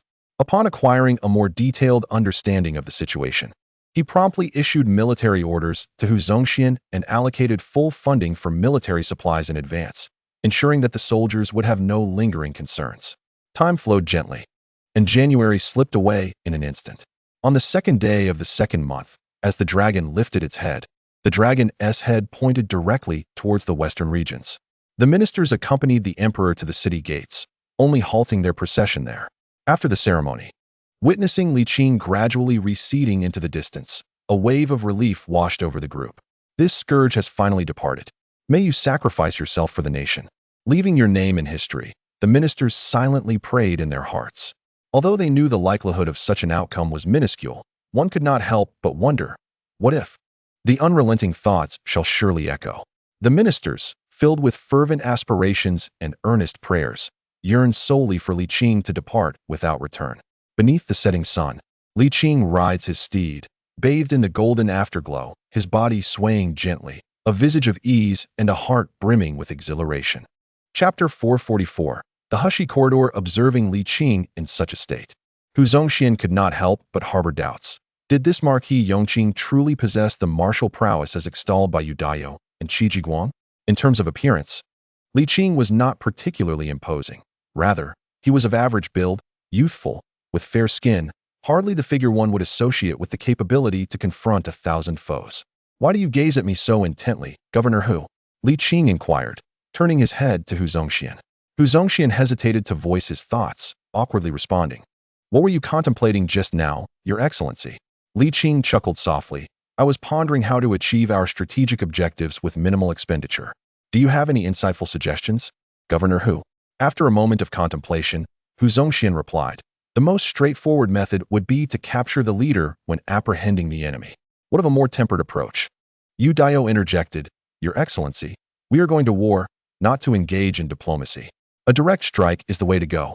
Only through inflicting pain can we foster dialogue. Would you not agree? Li Qing found amusement in this and turned his gaze toward Qi Jiguang. What are your thoughts? General Qi? Feeling somewhat embarrassed by the title, Qi Jiguang, though not well acquainted with Li Qing, was nonetheless well-versed in his exploits. It was indeed daunting to be addressed as General Qi by such a remarkable individual.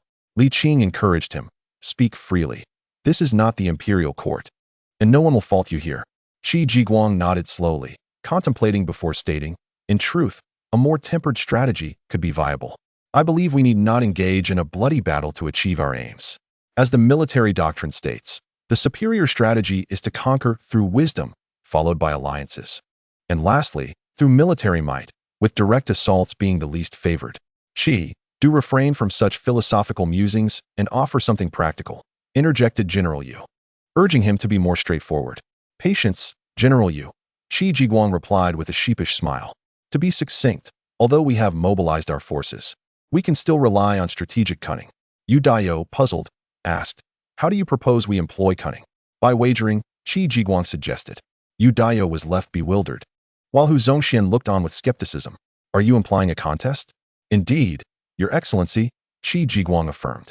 It is not the number of soldiers that matters, but their precision.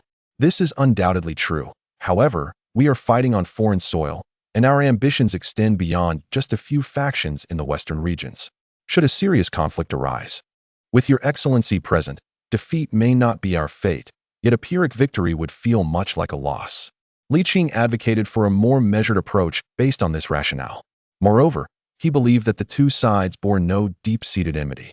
Unlike the perpetual strife between the Ming and the northern nomads, characterized by unrelenting warfare and a fundamental conflict over territory, engaging in excessive violence would only escalate future operational costs. In the future, we are all part of the same family. If a gentler approach can be taken, it would be most desirable. Yu Daiyou, skeptical, remarked, Qi, you are perhaps too naive. The officials from the Ministry of Rites and the eunuchs from the Court of Imperial Sacrifices are far more eloquent than us. They can articulate both kind and harsh words. Yet they remain impervious to reason. Such wagers are mere folly. Hu Zongxian interjected, perhaps there is merit in that. Pardon? Yu Dayo responded, somewhat aggrieved, yet hesitant to confront his superior. What leads you to such a conclusion, Governor Hu? Previously, the Ministry of Rites engaged in negotiations with the opposing party, in which we participated to some extent. To be frank, the skills of those bureaucratic negotiators were quite remarkable. Yet what was the outcome? They remained unconvinced. Hu Zongxian chuckled and remarked, this is one time, and that was another. Now we are indeed here, are we not? What does that mean? No matter how eloquent the officials may be, their words alone cannot kill. The so-called harsh words were not taken to heart at all. Hu Zongxian deduced that their stubbornness stemmed from the belief that the Ming dynasty would not send troops. Qi Jinglong nodded in agreement, stating, what Governor Hu says is indeed correct. Not only do they believe this, but even the officials think that taking control of the western regions is a losing venture. The depth is immense, and the cost of deploying troops is exorbitant. According to normal logic, the Ming dynasty cannot possibly send soldiers. Yu Dayo frowned and said, however, we are ultimately outnumbered. Although our soldiers are elite, those barbarians may not recognize the danger and might not fear us. True.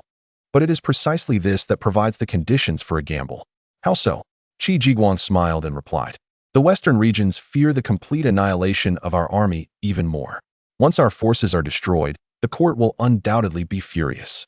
Even those officials who have always opposed military action will rise to petition the emperor for deployment, for the sake of the court's dignity. Hu Zongxian smiled, saying, when the small are defeated, the larger will not dare to challenge again. Yu Dayo hesitated and asked, can those barbarians comprehend this level of strategy? They may lack culture, but they are neither fools nor simpletons.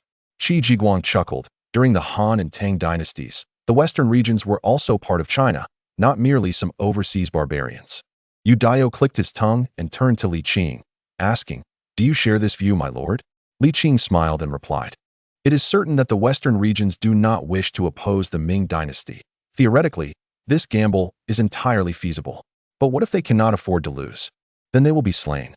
Li Qing said it as casually as drinking cool water. Yu Dayo, however, did not doubt him too much. He had witnessed Li Qing escape from a battle against overwhelming odds. If a sudden massacre were to occur, who could stand in the way? I had anticipated a thrilling bloodbath, Yu Dayo lamented. Hu Zongxian shot him a glare and retorted, you are highly skilled, but not everyone possesses such prowess. There is an old saying, a strong dragon cannot suppress a local snake. In a real fight, even if we lost 2,000 of our 3,000 men, it might not be enough. Haha, that was not my intention. I was thinking along those lines too, Yu Dayo replied, somewhat disgruntled. Let us hope they have the sense to recognize the situation, otherwise. Yu Dayo turned to Li Qing and forced a smile, saying, Governor Hu is the commander. Little Qi's skills are far inferior to mine, as you well know, my lord. When the time comes, you can take me along. I shall not be a burden. Li Qing chuckled. If circumstances permit, then perhaps. In terms of martial prowess, Yu Dayo was indeed formidable. It is no exaggeration to say that he was the most capable fighter Li Qing had encountered among those devoid of true energy. In fact, even many who possessed true energy would struggle against Yu Dayo in a desperate fight. Seeing Li Qing's agreement, Yu Dayo's spirits soared, and he laughed incessantly, leaving Qi Jinglong speechless. Historically, military operations commenced only after ensuring adequate provisions. The decision to mobilize forces in the western regions had long been established, with preparations initiated in the previous winter.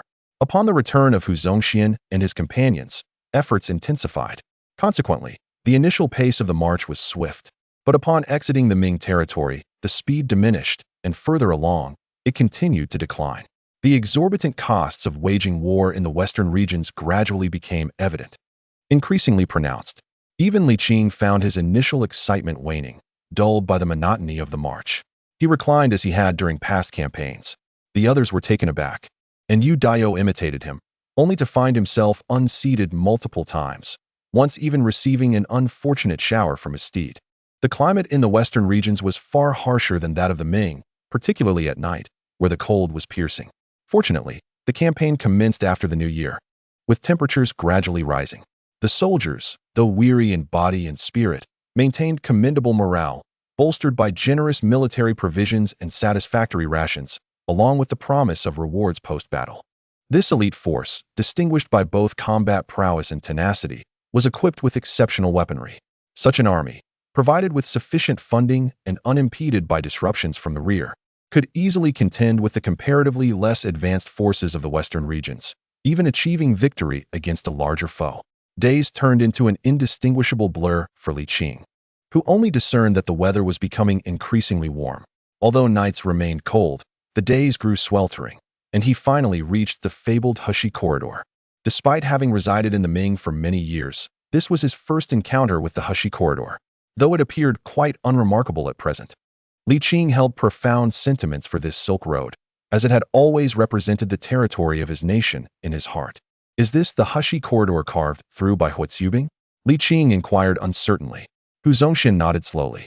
As a military general, he was well aware of the valiant champion of the three armies, the Marquis of Wolf-Jushur. Alas, the current state of the western regions paled in comparison to the time of Emperor Wu of the Han Dynasty, with the Heshi corridor now almost in ruins.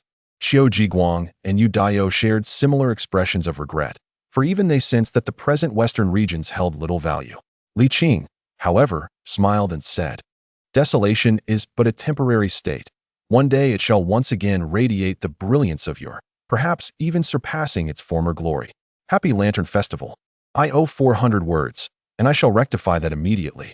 Chapter 445. The Reasons Behind the Decline of the Western Regions, Hu Zongxian remarked. In the early days of the Ming Dynasty, the founding emperor intended to reclaim the western regions. They had already captured the Heshi corridor, yet the sparse population and the challenges of supply were appalling. Given that the Ming was in a state of economic distress, they had no choice but to relinquish their claim. Overall, the Ming's refusal to annex the western regions was not due to an inability to conquer, but rather because it was deemed impractical. Hu Zongxian sighed. From the smallest household to the grandest nation, one must consider the cost of living. Reclaiming the western regions simply does not make fiscal sense. Li Qing smiled and asked, "Does Governor Hu also oppose the court's intentions to annex the western regions?" Hu Zongxian awkwardly remarked, "Now our Ming dynasty possesses a formidable military and abundant resources. The expenses incurred in acquiring the western regions are indeed manageable." Qi Jiguang interjected. "In truth, the acquisition of the western regions is not overly challenging, and the costs will not be exorbitant. Presently, the western regions are a mere shadow of their former glory during the Han and Tang dynasties. Ironically, this makes their acquisition easier. Our true concern lies in the management." Indeed, Hu Zongxian nodded. The current state of the western regions is woefully desolate. To fill this vast void, one cannot merely quantify the expenditure. It could severely impact the finances of the Ming dynasty. Yu Daiyou, with his forthright demeanor, declared, "We are military leaders. Why burden ourselves with such worries? We should focus solely on warfare." However, realizing he was speaking in the presence of Li Qing, he felt it unwise and somewhat irresponsible. What I mean is, the court is filled with capable individuals.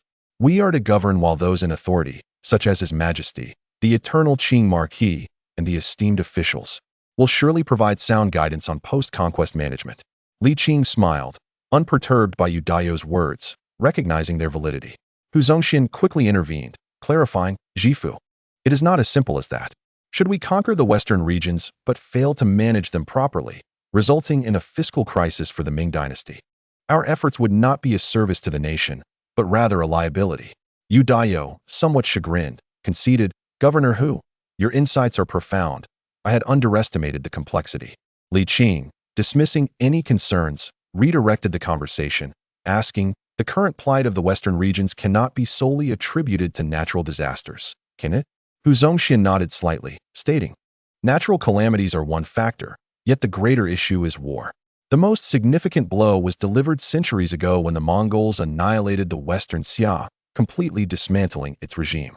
Following the establishment of the Yuan dynasty, there were subsequent military campaigns against the northwest. Additionally, climatic factors have played a role." Hu Zongxian pondered aloud, "In truth, the present state of the western regions is partially our responsibility.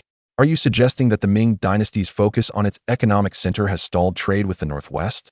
queried the Marquis. Hu Zongxian affirmed, "Indeed, if we could establish mutual trade, the western regions could regain some stability."